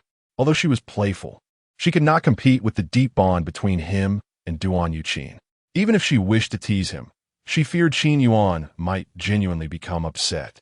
Meng Yuqing and the others could accompany Qin Yuan, but she had her own responsibilities to manage with the elders of the Fan Tian Society. As the revered holy maiden of the Fan Tian Society, convincing the elders to allow Qin Yuan and his companions to reside with her had been no small feat. If others learned of her close relations with Qin Yuan, the elders might either go mad and harm her or turn against Qin Yuan. With a hint of grievance, Wu Lingqiyu spoke. There is a place, but what if I miss you? Upon hearing there was indeed a place, Qin Yuan perked up, waving his hand dismissively. Oh, then we shall go see it tomorrow. If you miss me, then you can simply think about it. Wu Lingqiyu's expression became more forlorn. Why do you act as if you don't recognize me after you've pulled up your pants? Qin Yuan feigned innocence. I didn't pull on my pants. Wu Lingqiyu turned away. Just go. If you leave, don't ever come back. I'll find someone else. Qin Yuan nodded, unaware of any underlying issue. Fine. Better than being drained dry by you. Wu Lingqiyu gritted her teeth in frustration. You insufferable man. Can I sneak over at night? Qin Yuan, exasperated, replied. Why does this feel like something else? With the headquarters matter resolved, the next step was to select a building for their office. He decided to have Meng Yuqing keep an eye out for suitable options. Suddenly, he felt a delicate, innocent hand resting on him. Looking down, he saw Wu Lingqiyu gazing at him with sultry eyes. Aren't we already in that situation? The following day, Qin Yuan sought out Meng Yuqing. After listening to his requirements, she contemplated suitable locations. The World Trade Center is excellent. It's centrally located with high floors and a good environment. I've already purchased it. Furthermore, I believe we can participate in the expansion project in the city center, although our competitor is the Aotian Society, which may make it challenging for us. Qin Yuan nodded. That's agreeable. Simply inform Mayor Zhao. In truth, Qin Yuan's motives were twofold. He intended to compel Zhao to choose a side. He was preparing to confront Aotian directly, but there was no reason to allow Mayor Zhao to benefit without consequence. If the situation shifted unfavorably, Zhao might align with Aotian and betray him. Meanwhile, upon learning of the turmoil within the Aotian Society, Mayor Zhao was taken aback. He welcomed Qin Yuan's investment to stimulate local economic growth and supported his opposition to the Aotian and Fan Tian societies, ideally hoping for their downfall. However, he was not keen on allowing Qin Yuan to establish a foothold in his territory. With both the Aotian and Fan Tian societies looming over him, how could he maintain his position as mayor with Qin Yuan's arrival? That afternoon, Mayor Zhao paid a visit. Just as Qin Yuan was about to seek him out, they crossed paths. Mayor Thao? Long time no see. I was just about to visit you. Qin Yuan greeted with a smile. Please come in and have a seat. Zhao felt a wave of frustration wash over him, but he smiled and nodded as he entered. This was his first time in the core residence of the Fan Tian Society's elite. He had known they were wealthy, but the opulence of their abode was astounding. The exterior appeared to be an ordinary villa, but the interior was lavishly decorated, exuding elegance and sophistication. Outside, countless bodyguards stood watch. Had he not mentioned Qin Yuan's name, he might not have been granted entry. Damn it, this group from the Aotian Society is more ostentatious than I am as a mayor, he thought. As they settled down, Qin Yuan poured Zhao a cup of tea, maintaining a calm smile. Technically, I should be the one visiting you. Yet here you are first. Please try this. It's tea I brought from Shui. Zhao took a sip, unable to suppress his thoughts of scolding the capitalist in his mind. Setting the cup down, he fixed his gaze on Qin Yuan. A one-tea beat around the bush. I've heard you've taken quite a few people. Qin Yuan feigned innocence. What do you mean, Mayor Zhao? I merely acted out of kindness, offering temporary refuge to those in need. Can you honestly say they are not your subordinates? Those you mention are merely my bodyguards, Qin Yuan replied nonchalantly. Chapter 95. The The bidding project. Mayor Zhao set down his cup, frustration evident in his tone. Damn it, how can that scoundrel not handle this? Qin Yuan is merely a junior. Surely he can't be beyond my reach. Don't play the fool with me. Who hires 20 or 30 bodyguards at a time? Qin Yuan fixed his gaze on him, a sly smile on his lips as he savored his tea. What's wrong with that? Do you really believe you have no insight into the security situation here? With a sigh, Mayor Zhao replied, Mr. Qin, you know there are two major chambers of commerce here. If you continue this way, it complicates many matters for me. Qin Yuan chuckled lightly. Rest assured, my father is still in Snow City. Once I resolve this issue with Long Aotian, I will return. Hearing this, Mayor Zhao breathed a sigh of relief. That is good to hear. I will remember your kindness. Qin Yuan shook his head. There is no need for that. I've heard there is a recent bidding project for an expansion in the city center. Mayor Zhao pondered this. Indeed, it was true. The Shermao building had just been completed, located in the heart of the city. Its height was impressive and had been evaluated by experts as an excellent site. With it as a focal point, the surrounding facilities were also being upgraded. Funds had been allocated for various projects, just awaiting bids to commence. However, it seemed that the Aotian society was also involved in this bidding. Though Mayor Zhao wished for Qin Yuan to deal with the Aotian society, he understood that it was best not to offend them while Qin Yuan was still establishing himself. Qin Yuan, being new to the area, likely knew little about the Shermao building. The individuals interested in purchasing it had yet to reveal themselves, but they were likely from the Aotian society, given their involvement in the bidding. You wish to bid?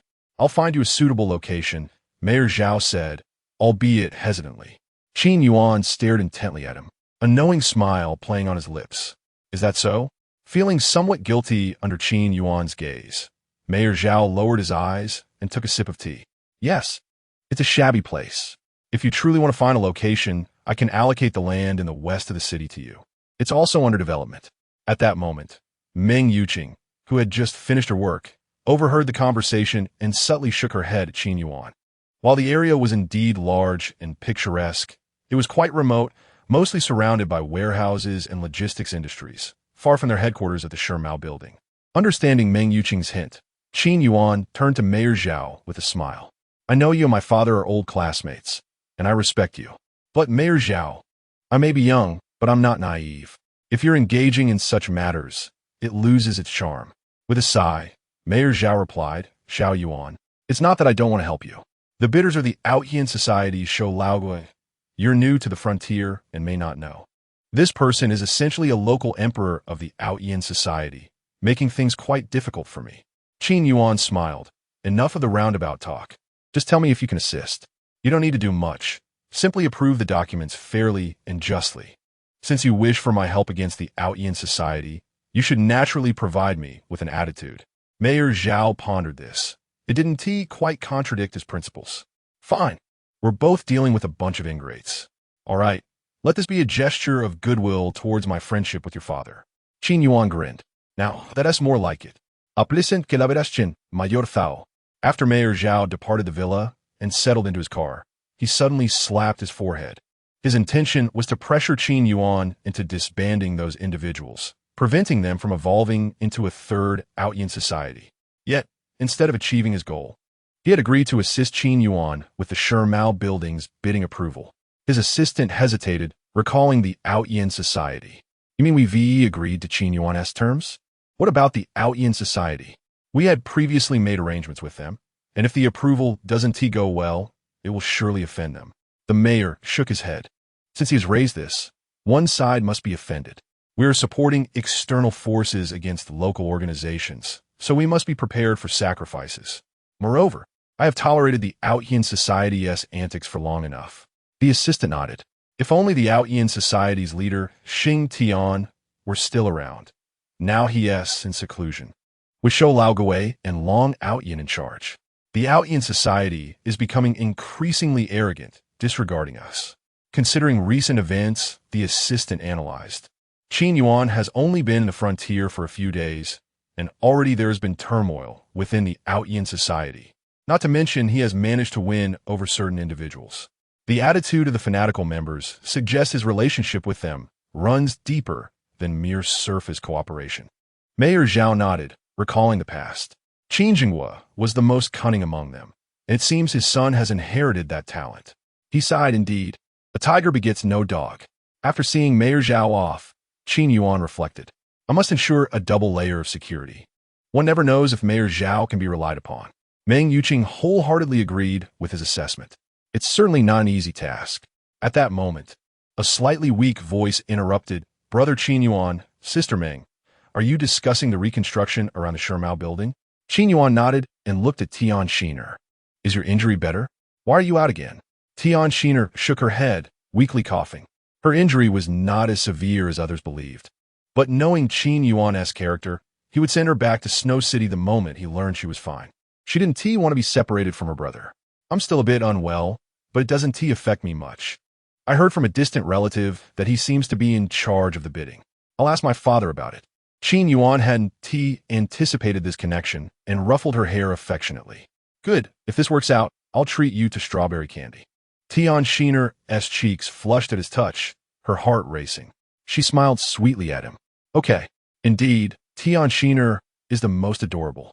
She doesn't scheme to extract from me like the others. Meng Yuqing, overhearing Qin Yuan's thoughts, felt her face heat up. She shot him a glare and turned to flee. I'm going to work. Qin Yuan scratched his head in confusion. What else with the glare? I'm simply going to work too. Tian Shiner watched Meng Yuqing leave, then turned to Qin Yuan with a slight tilt of her head. What does extract mean? Is it something to do with pickled vegetables? Qin Yuan pinched the bridge of his nose, puzzled by her sudden question. It's an adult matter. Children shouldn't inquire too much. Tian Shiner looked up with a pitiful expression. I'm already an adult. I'm almost 18, nearly 19, approaching 20, and soon to be 21, then 22, rapidly nearing 23, and before I know it, I'll be 24, then 25, and quickly approaching 26, almost 30. As she clung to Qin Yuan's arm, her youthful exuberance was palpable. Brother Qin Yuan, just tell me. Qin Yuan, feeling exasperated, replied, It's just that when you grow up, you'll understand. Tian Shiner pouted, You're so stingy. I'll just ask Sister Duan. Qin Yuan's head throbbed at the thought of Duan Yuqing. If she learned of this, she would surely turn the place upside down. He quickly reached out to stop her. I'm telling you, don't go looking for her. Chapter 96. He possesses more than just Mayor Zhao as an ace. A glint of slyness danced in Tian Xiner's eyes as she playfully sidled closer. A delicate fragrance of milk enveloping Qin Yuan's senses. The stark temperature fluctuations of the frontier meant that her attire was light in the daytime heat. As Qin Yuan glanced down, a tantalizing expanse of skin was revealed. Unaware of the effect she was having, Tian Xiner inquired, So, what does milk dry mean? Qin Yuan sighed inwardly and leaned in to whisper an explanation into her ear, causing her cheeks to flush crimson and her eyes to widen in astonishment. This is simply mind-blowing, she exclaimed, stamping her foot in embarrassment. Qin Yuan, you cad. Qin Yuan chuckled mischievously. So I'm a cad now, am I? Weren't you the one who prompted me to say it? Tian Xiner turned her head away, feigning indignation. I'm ignoring you. She retreated to her own chamber, where she tossed and turned, unable to sleep. Qin Yuan's words replayed in her mind. This is just too much, she muttered, burying her face in her pillow. Judging by Sister Ming's expression, it must be quite pleasurable. Throwing back the covers, she stared at the ceiling, musing aloud, I want to be with Qin Yuan too. Realizing that she had spoken her thoughts aloud, she quickly clamped her hand over her mouth and dove back under the covers. Oh, how mortifying, how mortifying. The following morning, Tian Xiner emerged with dark circles under her eyes. Duan Yuqing teased, What were you up to last night? Why are your dark circles so prominent? Guiltily, Tian Xiner lowered her gaze and stammered, I didn't do anything. She quickly changed the subject. All right, Qin Yuan asked me to inquire about the World Trade Center reconstruction project. I must be going. With that, she fled back to her room, as if Duan Yuqing were a fearsome beast. Back in her room, Tian Xiner called her father. Tian Dongliang felt a pang of sadness upon receiving his daughter's call. His precious girl had always been by his side, and their separation filled him and his wife with constant longing. However, Tian Xiner's injuries had not fully healed, and he was unable to leave his affairs behind. The arduous journey could cause further complications, and he would never forgive himself if anything were to happen to her. Hello, Xinia. Are you settling in well over there? I seem to recall having a cousin who was involved in the World Trade Center reconstruction project here in the frontier. Tian Dongliang pondered for a moment. Yes, there's such a relative. What about it?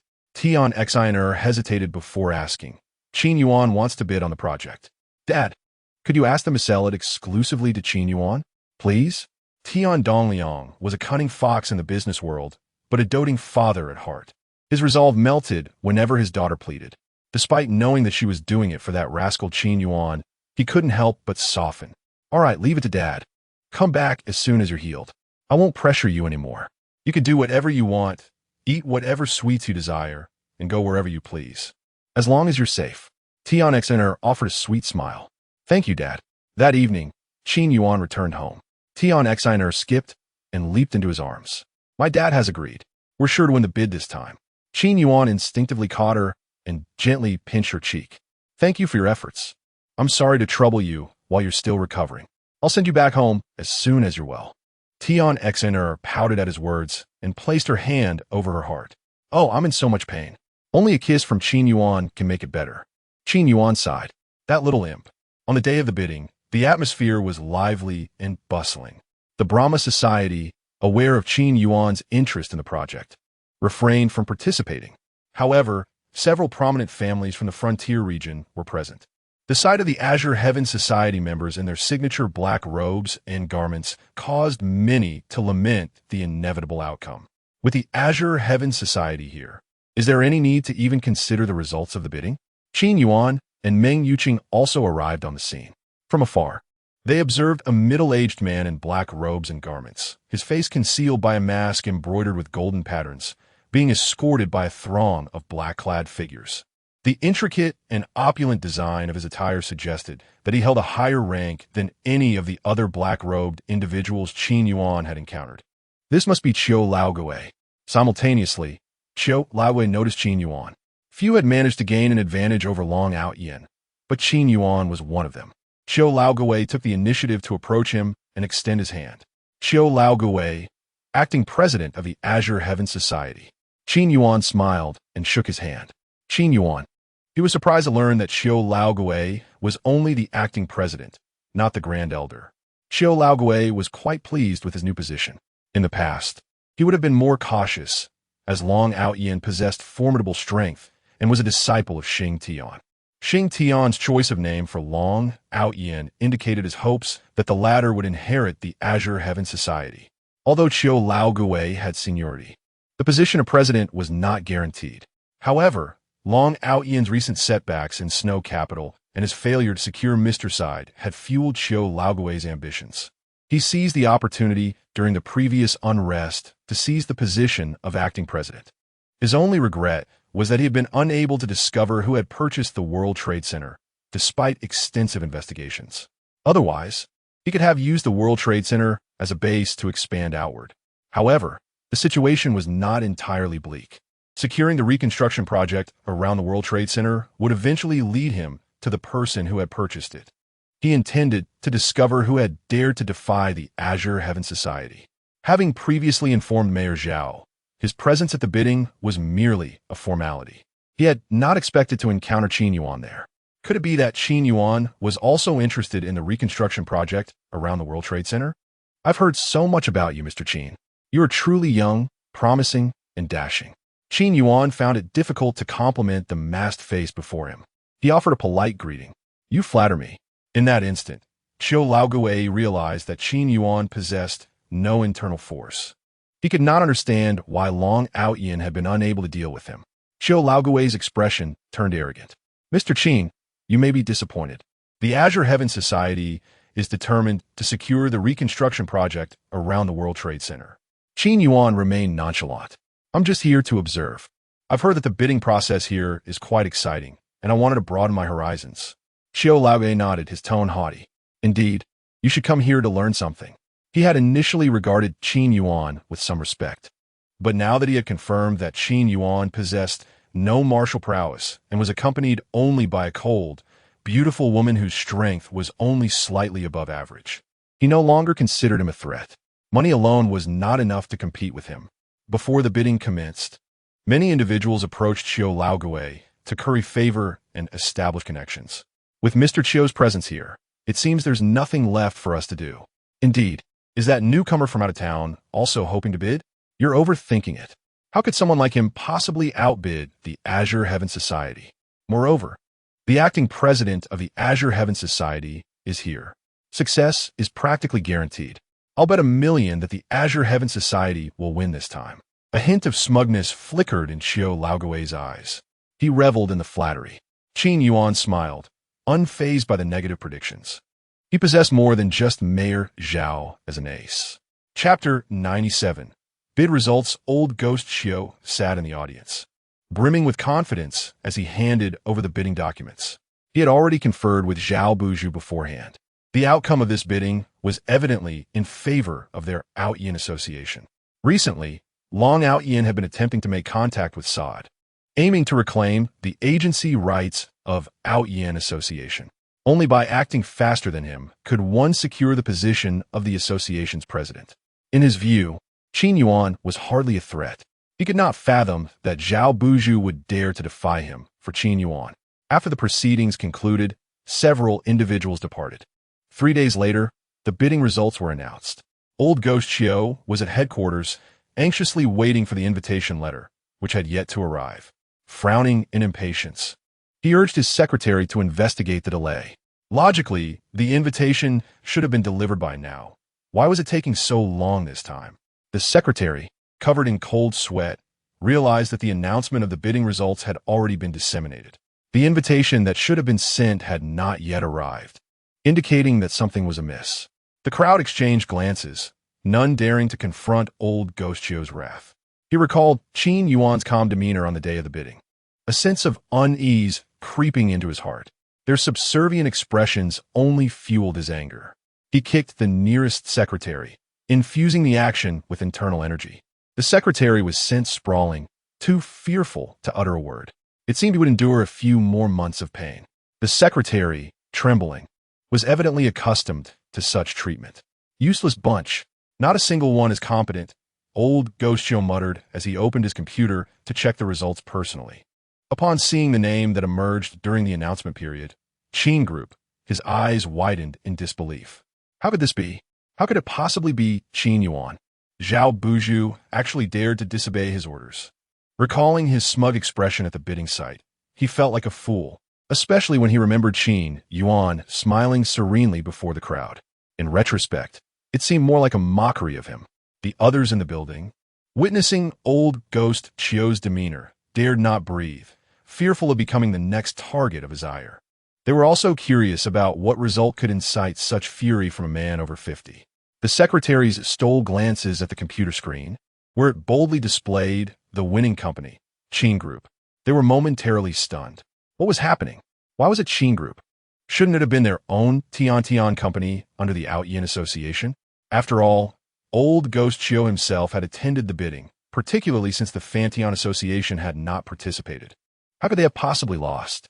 Moreover, how could a newcomer like Qin Yuan have secured the project? If not for the brief encounter at the bidding site, many might not even recognize who Qin Yuan was. Zhao, the mayor, had actually offended the Aotian Association for such an obscure figure. Did he truly wish to court disaster? Or did this individual possess a more formidable backing? Meanwhile, Qin Yuan held a sleek, black gold invitation letter, a subtle smile gracing his lips. He was confident that Zhao Buju would indeed align with their interests. A malignant entity masquerading as a business association, a constant blade hovering over Mayor Zhao's head. Were he in Zhao's position, he would likely sleep with one eye open, wary of the martial individuals wielding economic power over border cities who might strike at any moment. Meng Yuqing had followed her grandfather since childhood, eventually taking over the Meng family business. Initially, there had been some disdain regarding her gender, but in the subsequent years, her exceptional capabilities had mostly led her to smooth sailing.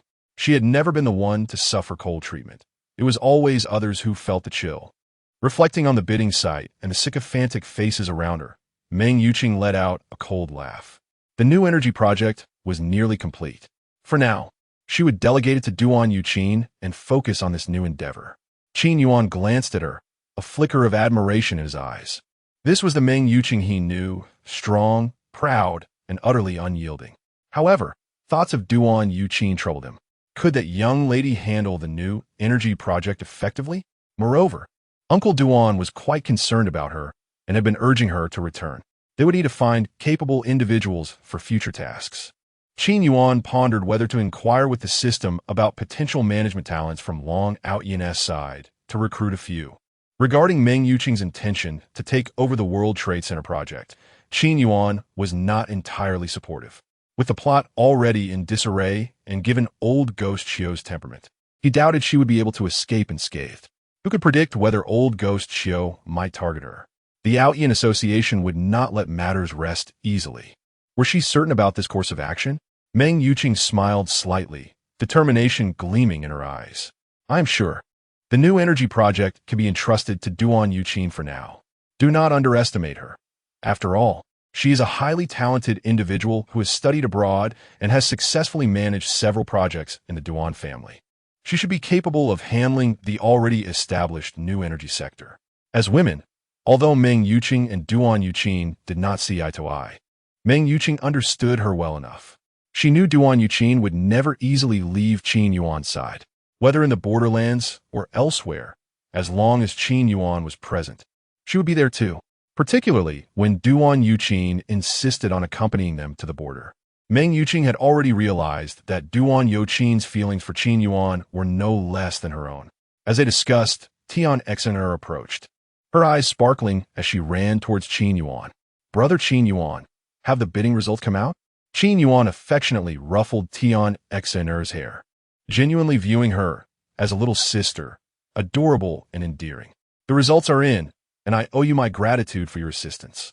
Tian Exener blushed, looking down bashfully. I'm not as good as Brother Qin Yuan says. Her distant cousin was one of the judges in this bidding. Initially nervous, she was relieved to have helped Brother Qin Yuan secure the project in the end. Qin Yuan smiled and gently examined her injury, noticing it had almost healed completely. Considering Tian Exener was merely a girl and that Dragon Aotian primarily targeted him, he felt assured that she would be safe. He decided to have Bao Hai and Yuan escort her back to Xiudu to prevent any unforeseen complications. Exine, your injury has nearly healed. What if? Tiens chineres fast flushed. Is it about what we discussed? Is it finally my turn? Should I consult Sister Meng for advice? Will Brother Qin Yuan think I'm too eager? She excitedly interrupted him. I'm willing. Wait, am I being too forward? But I really like him. Qin Yuan scratched his head, surprised by how much Tian Exiner wanted to return home. It was entirely his oversight. Chapter 98. Even unto death.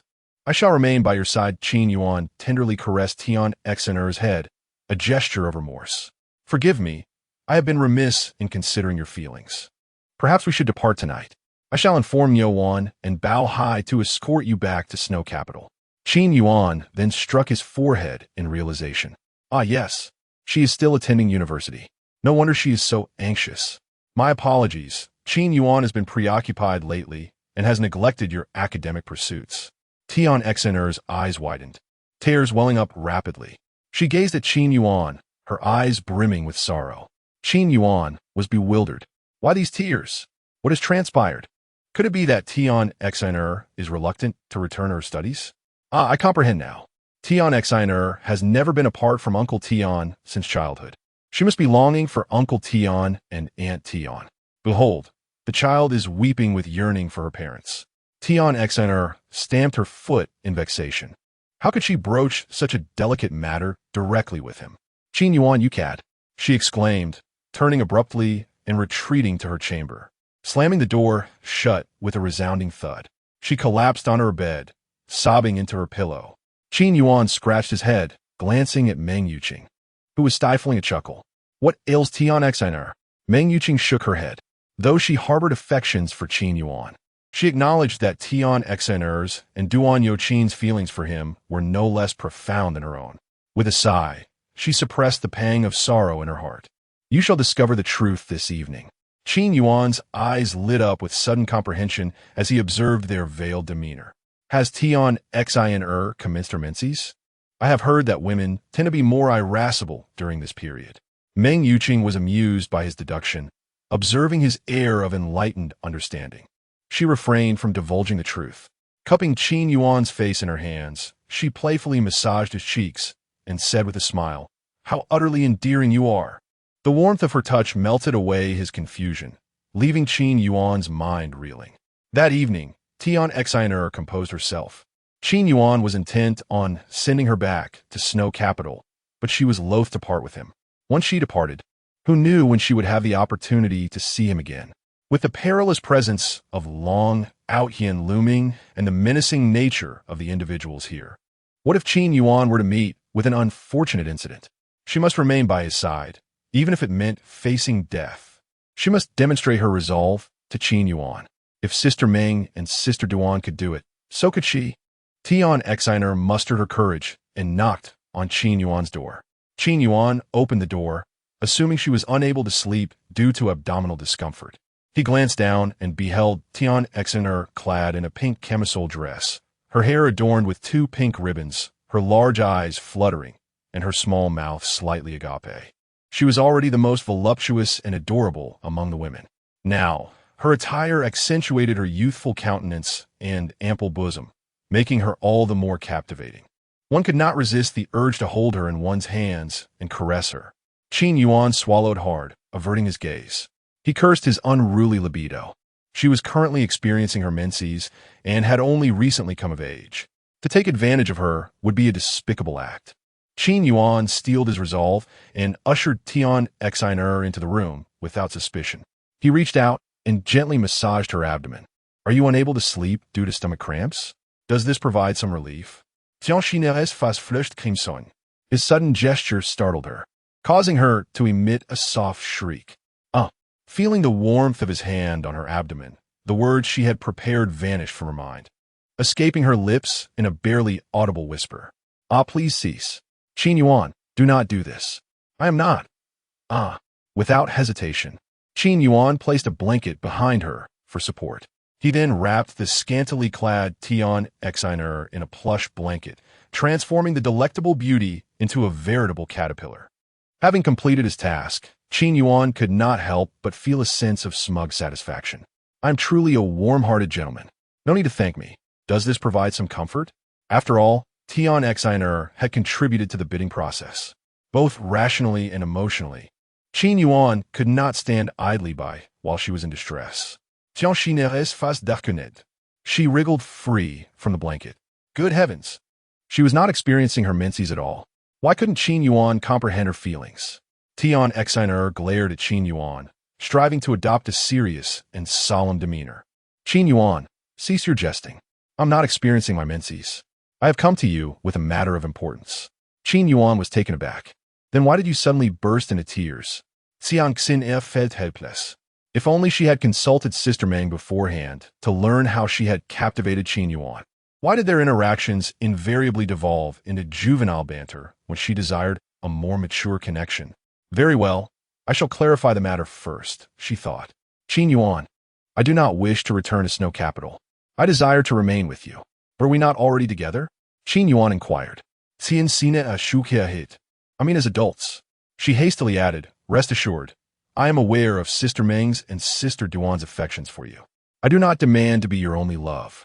However, I implore you to regard me as a grown woman, not as a mere child." Qin Yuan awkwardly scratched his nose.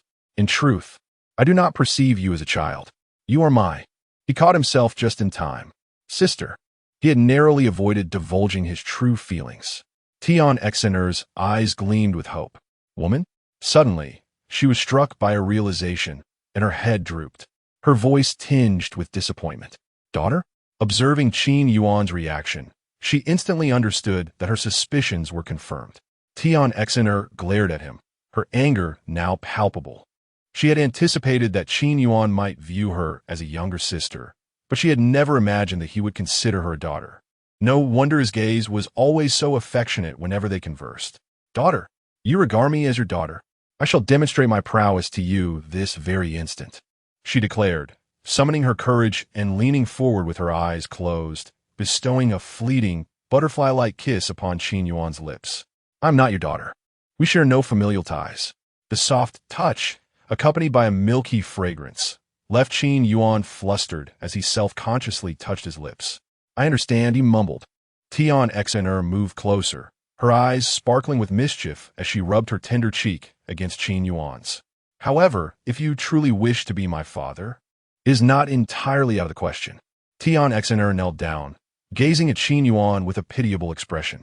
If I call you father, would you refrain from sending me back to Snow Capital? I yearn to remain with you. Qin Yuan was aghast. Who has been teaching her such things? What depravity! Qin Yuan did his best to avert his gaze. Please rise. These are separate matters. Aotian gazed at Qin Yuan with tear-filled eyes. Do you not wish to be my father? Why do you now reject the notion? Sister Meng and Sister Duan are permitted, so why not I? With that Aotian, what are you doing? Please rise and let us discuss this. Qin Yuan stammered. Father, she pleaded. Very well, I acquiesce. Please rise. Qin Yuan relented. Aotian beamed and rose to her feet, clinging to Qin Yuan's arm and showering him with affection. I knew that father would always be the most benevolent. Like Qin Yuan, Chou Lao Gui also remained awake throughout the night, though for entirely different reasons. One was fatigued, while the other seethed with anger. The following morning, Chou Lao Gui sought out Zhao Buju. He refused to believe that Qin Yuan possessed such remarkable abilities. He was convinced that Zhao Buju had manipulated the situation, allowing Qin Yuan to secure the project through illicit means rather than genuine merit. Chapter 99. The true master of the World Trade Center, Old Ghost Chiu, hurriedly sought out Zhao Buju. Zhao Buju had already anticipated his arrival and had prepared tea in advance, waiting for Old Ghost Chiu. Despite knowing that Old Ghost Chiu was coming with great fervor, he felt no trepidation on his own turf. After all, having served as mayor in the border region for such a lengthy period, he surely had capable associates by his side. Initially, he contemplated whether to assist Qin Yuan, but it was not until the evaluation committee delivered the 2 bidding documents to him that he comprehended why Qin Yuan was so resolute in his belief that he would secure victory in this bid. The mysterious tycoon purchasing the World Trade Center turned out to be none other than the Qin Group. Although they were newcomers, their management style and other aspects were already remarkably sophisticated. While there may have been some shortcomings in personnel allocation, as long as there was financial backing, nothing was insurmountable. In contrast, the Aotian Association was based far away, and Zhao Buju harbored a deep-seated aversion towards these social parasites, masquerading as business associations. Naturally, he chose to align himself with Qin Yuan. Old Ghost Chiu, on the other hand, would not directly confront Zhao Buju over the failure of this bidding. For as long as Zhao Buju held his position, he was still the one overseeing these business associations. A public falling out might cause significant repercussions. However, the subsequent operations would likely not unfold easily. Nonetheless, he was confident that, given Qin Yuan's pace, dominating the commercial landscape of the border region was merely a matter of time. He hoped that his decision would prove to be the right one. Old Ghost Chiu arrived with his entourage, and no one dared to intervene. In the martial atmosphere of the border region, the Aotian Association, while nominally a business association, comprised individuals skilled in combat. With their slight frames, they were no match for a single blow from the opposing party. Only those close to Mayor Zhao remained unmoved. Zhao Buju sat resolutely in his seat, presenting the brewed tea to Old Ghost Chiu. Apologies for not welcoming you properly, President Chiu, he remarked. Old Ghost Chiu scoffed, placing the teacup on the table without taking a sip. Mayor Zhao, what is the meaning of this? Clearly, we're the most qualified company for this bidding project. Why? Then, is the final result awarded to the Qin Group? The Aotian Association has been an established business in the border region for over a decade, contributing positively in terms of taxes and social activities. Our qualifications are robust, and we possess the most profound understanding of local dynamics. I hope Mayor Zhao can provide me with a rationale. Old Ghost Chiu fixed his gaze intently on Zhao Buju, seemingly searching for any hint of vulnerability on his face. Zhao Buju smiled, unperturbed by the inquiry, leisurely sipping his tea. President Chiu, let's not rush. The Qin Group's acquisition of this project is entirely legal, reasonable and compliant. Old Ghost Xiao sneered derisively. Is their legitimacy truly stronger than ours? Zhao Buju regarded him steadily. Do you know who the true owner of the World Trade Center is? Old Ghost Xiao replied nonchalantly. Who else could it be but those from the Aotian Association? Zhao Buju shook his head, taking another sip of tea before responding. Take another guess. Old Ghost Xiao narrowed his eyes dangerously, a thought he was reluctant to entertain surfacing in his mind. It cannot possibly be Qin Yuan, can it? Indeed, Zhao Buju confirmed. Initially, I was unaware that it was him. It was only upon receiving their bidding document that we learned the truth. Old Ghost Xiao fell silent, taken aback by the revelation. He did not doubt Zhao Buju's claim of ignorance. For if even the Aotian Association had failed to uncover this information, how could Zhao Buju have done so? Old Ghost Xiao pondered the situation. He understood that Qin Yuan was wealthy, but he had not anticipated the extent of his affluence. The World Trade Center must be worth at least 100 billion, right? Zhao Buju shook his head. Not just that. It amounts to 125.8 billion, paid in full. This figure encompasses not only the purchase of the World Trade Center, but also 50 years of service and maintenance, along with various guarantee fees. Additionally, the surrounding area is bound to develop. Regardless of its merits, the World Trade Center is a landmark of the border region, which justifies the exorbitant price. Old Ghost Xiao suddenly laughed. So, 125.8 billion was spent merely to secure this project? I cannot decide whether to deem Qin Yuan foolish or excessively wealthy. Zhao Buju responded slowly, given that, should I not award this project to him? Even if I wish to assist you, the disparity is far too great, and others would not acquiesce. Old Ghost Xiao nodded deep in thought. He had initially intended to use the World Trade Center as the headquarters for future projects, only to find that Qin Yuan had beaten him to it. Fortunately, the majority of significant projects in the border region were still under the purview of the Aotian Association and the Aotian Association. Even if the Aotian Association offered him support, they would not relinquish their foundational assets. Thus, despite Qin Yuan's investment of over 100 billion, developing the project would still prove exceedingly difficult. Indeed, it was a classic case of a young bull not fearing the tiger. Old Ghost Xiao rose to leave, returning to the Aotian Association's headquarters. Upon seeing him, Long Aotian sneered, fully aware that Old Ghost Xiao had suffered a setback at Qin Yuan's hands. He felt no sympathy, believing this misfortune to be deserved. Originally, the master intended to hand the Aotian Association to him, yet a trip to Shudu had led Old Ghost Xiao to entertain unwarranted ambitions, even usurping his position as acting president. If he could expose Qin Yuan's true nature to Mr. Said and sever their ties, while also winning Mr. Said over, then the position of acting minister would remain uncertain.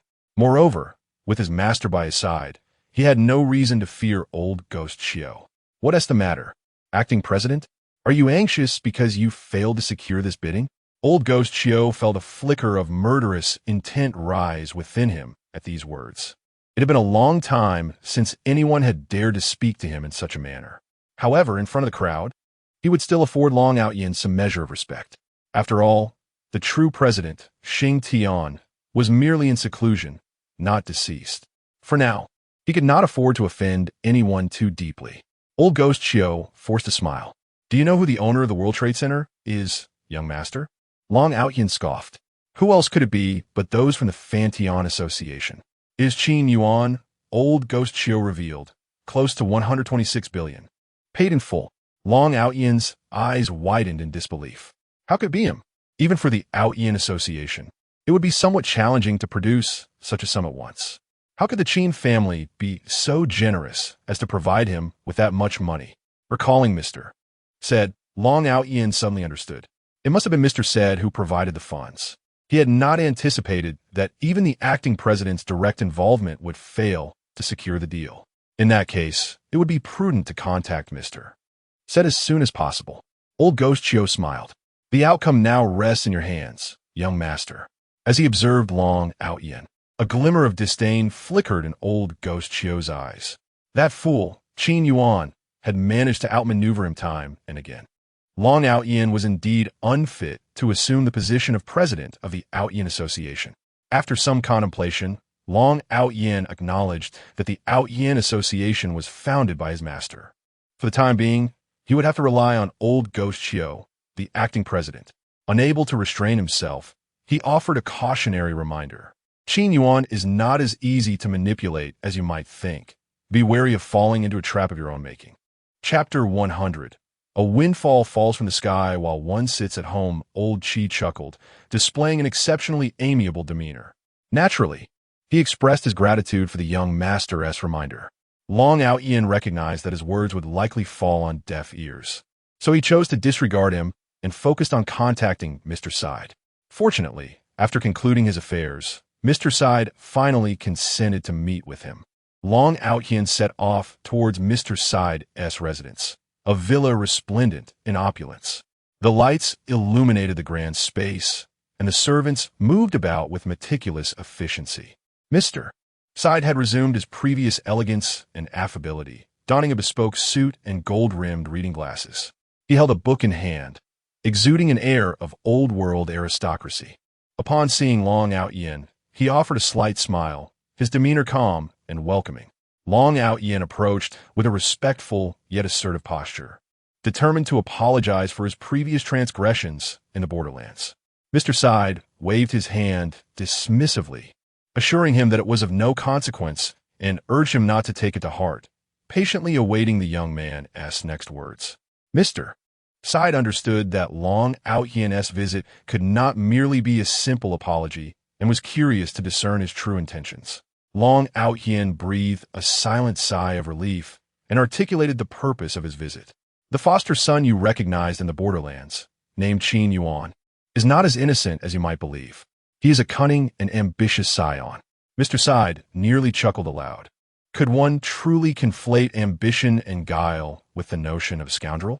A glimmer of intrigue sparked in his eyes as he contemplated Long Aotian's motivations. It is rather impolite of you to malign my foster son, Mr. Long, he remarked. Long Aotian felt a pang of anxiety and respectfully clasped his hands in front of him. My concerns are not unfounded, Mr. Side. If you harbor any doubts, you may dispatch someone to investigate in Shues City. Compared to an unknown foster son adopted by Mr. Side, this composed young man seemed to garner the housekeeper's favor. The housekeeper, in his heart, sided with Long Aotian. Mr. Side, not being of their nation, was only vaguely aware of the intricacies of many families and would not delve deeply into investigations. Moreover, he placed greater trust in what he had witnessed with his own eyes and his years of discerning character. Noticing Mr. Side's lack of interest in continuing the conversation, Long Aotian felt a sense of urgency. Mr. Side, this man is profoundly deceptive. Do not let his facade mislead you. He is aware of your identity and has intentionally drawn near to you. The property you purchased for him in the World Trade Center, if I may be blunt, is akin to feeding a dog meat buns, likely to vanish without a trace. Mr. Side nodded thoughtfully. I understand. Thank you for imparting this information. Is there anything else? Long Aotian shook his head. He did not expect Mr. Side to sever ties with Qin Yuan directly or take action against him. His sole intention was to plant a seed of doubt in Mr. Side's mind, guiding him to investigate Qin Yuan's actions over the years. After all, he was a debauched youth, merely fortunate enough to have met Mr. Side. Allow me to take my leave, Long Aotian stated. Mr. Side instructed his staff to see him off. Once Long Aotian departed, Mr. Side gazed at the book in his hand and raised his hand, instructing the housekeeper to verify the veracity of Long Aotian's claims. In truth, he had just finished addressing a troublesome matter and had not provided any funds to Qin Yuan, let alone anything further. The housekeeper journeyed to Shues City, deliberately concealing his true purpose to avoid recognition. Disguised, he began by searching for information about Qin Yuan online.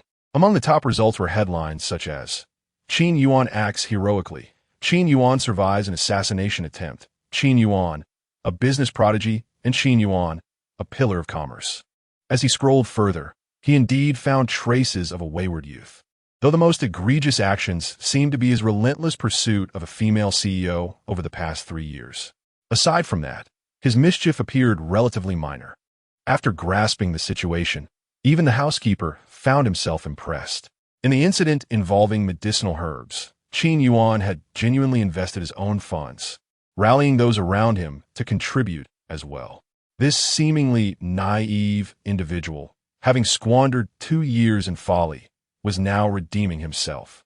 The housekeeper queried several passers-by, who spoke highly of Qin Yuan, some even asking why they had not seen him in the news lately. Returning with a wealth of information, Mr. Side smiled. Indeed, he is worthy of my choice. Recalling Long Aotian's demeanor, the housekeeper felt a twinge of disdain. He had assumed the man to be virtuous, yet found him to be rather petty. Mr. Side, what course of action shall we take? Mr. Side chuckled, flipping through the pages of his book. Didn't Long Aotian mention that Xiao Yuan spent considerable funds on purchasing a World Trade Center property? Let us send him 2 billion as a token of appreciation, a little red envelope, if you will. It seems our people have a penchant for such gestures. The housekeeper nodded, bowing slightly. Very well, I shall attend to it immediately. Meanwhile, Qin Yuan sat at home, bewildered as a fortune fell upon him from the heavens. His astonishment only deepened when the housekeeper's call revealed that it was Mr. Side who had sent the funds. This is a red envelope from Mr. Side for you. Mr. Qin, it is customary for elders to present red envelopes to their juniors. Mr. Side, having heard you recently acquired a building, wish to offer you some pocket money. Please convey my gratitude to Mr. Side. When I find the time, I shall pay him a proper visit. After hanging up, Qin Yuan sensed that this windfall was undoubtedly connected to Long Aotian. After all, Mr. Side was preoccupied with resolving other matters. It was peculiar for him to suddenly send funds. The only explanation Qin Yuan could fathom was that Long Aotian had spoken to Mr. Side about him, revealing something that prompted this unexpected generosity. System, please investigate what transpired. After a brief moment, the system provided its findings.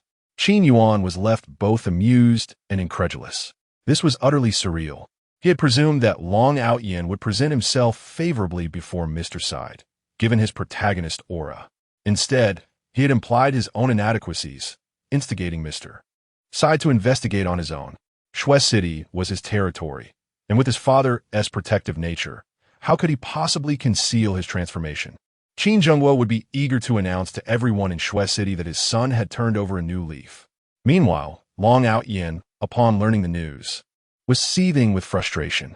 How was it that his efforts had inadvertently allowed Qin Yuan to receive a staggering 2 billion? He had initially believed that this money was a direct gift from Mr. Side, but now it seemed to further solidify their bond.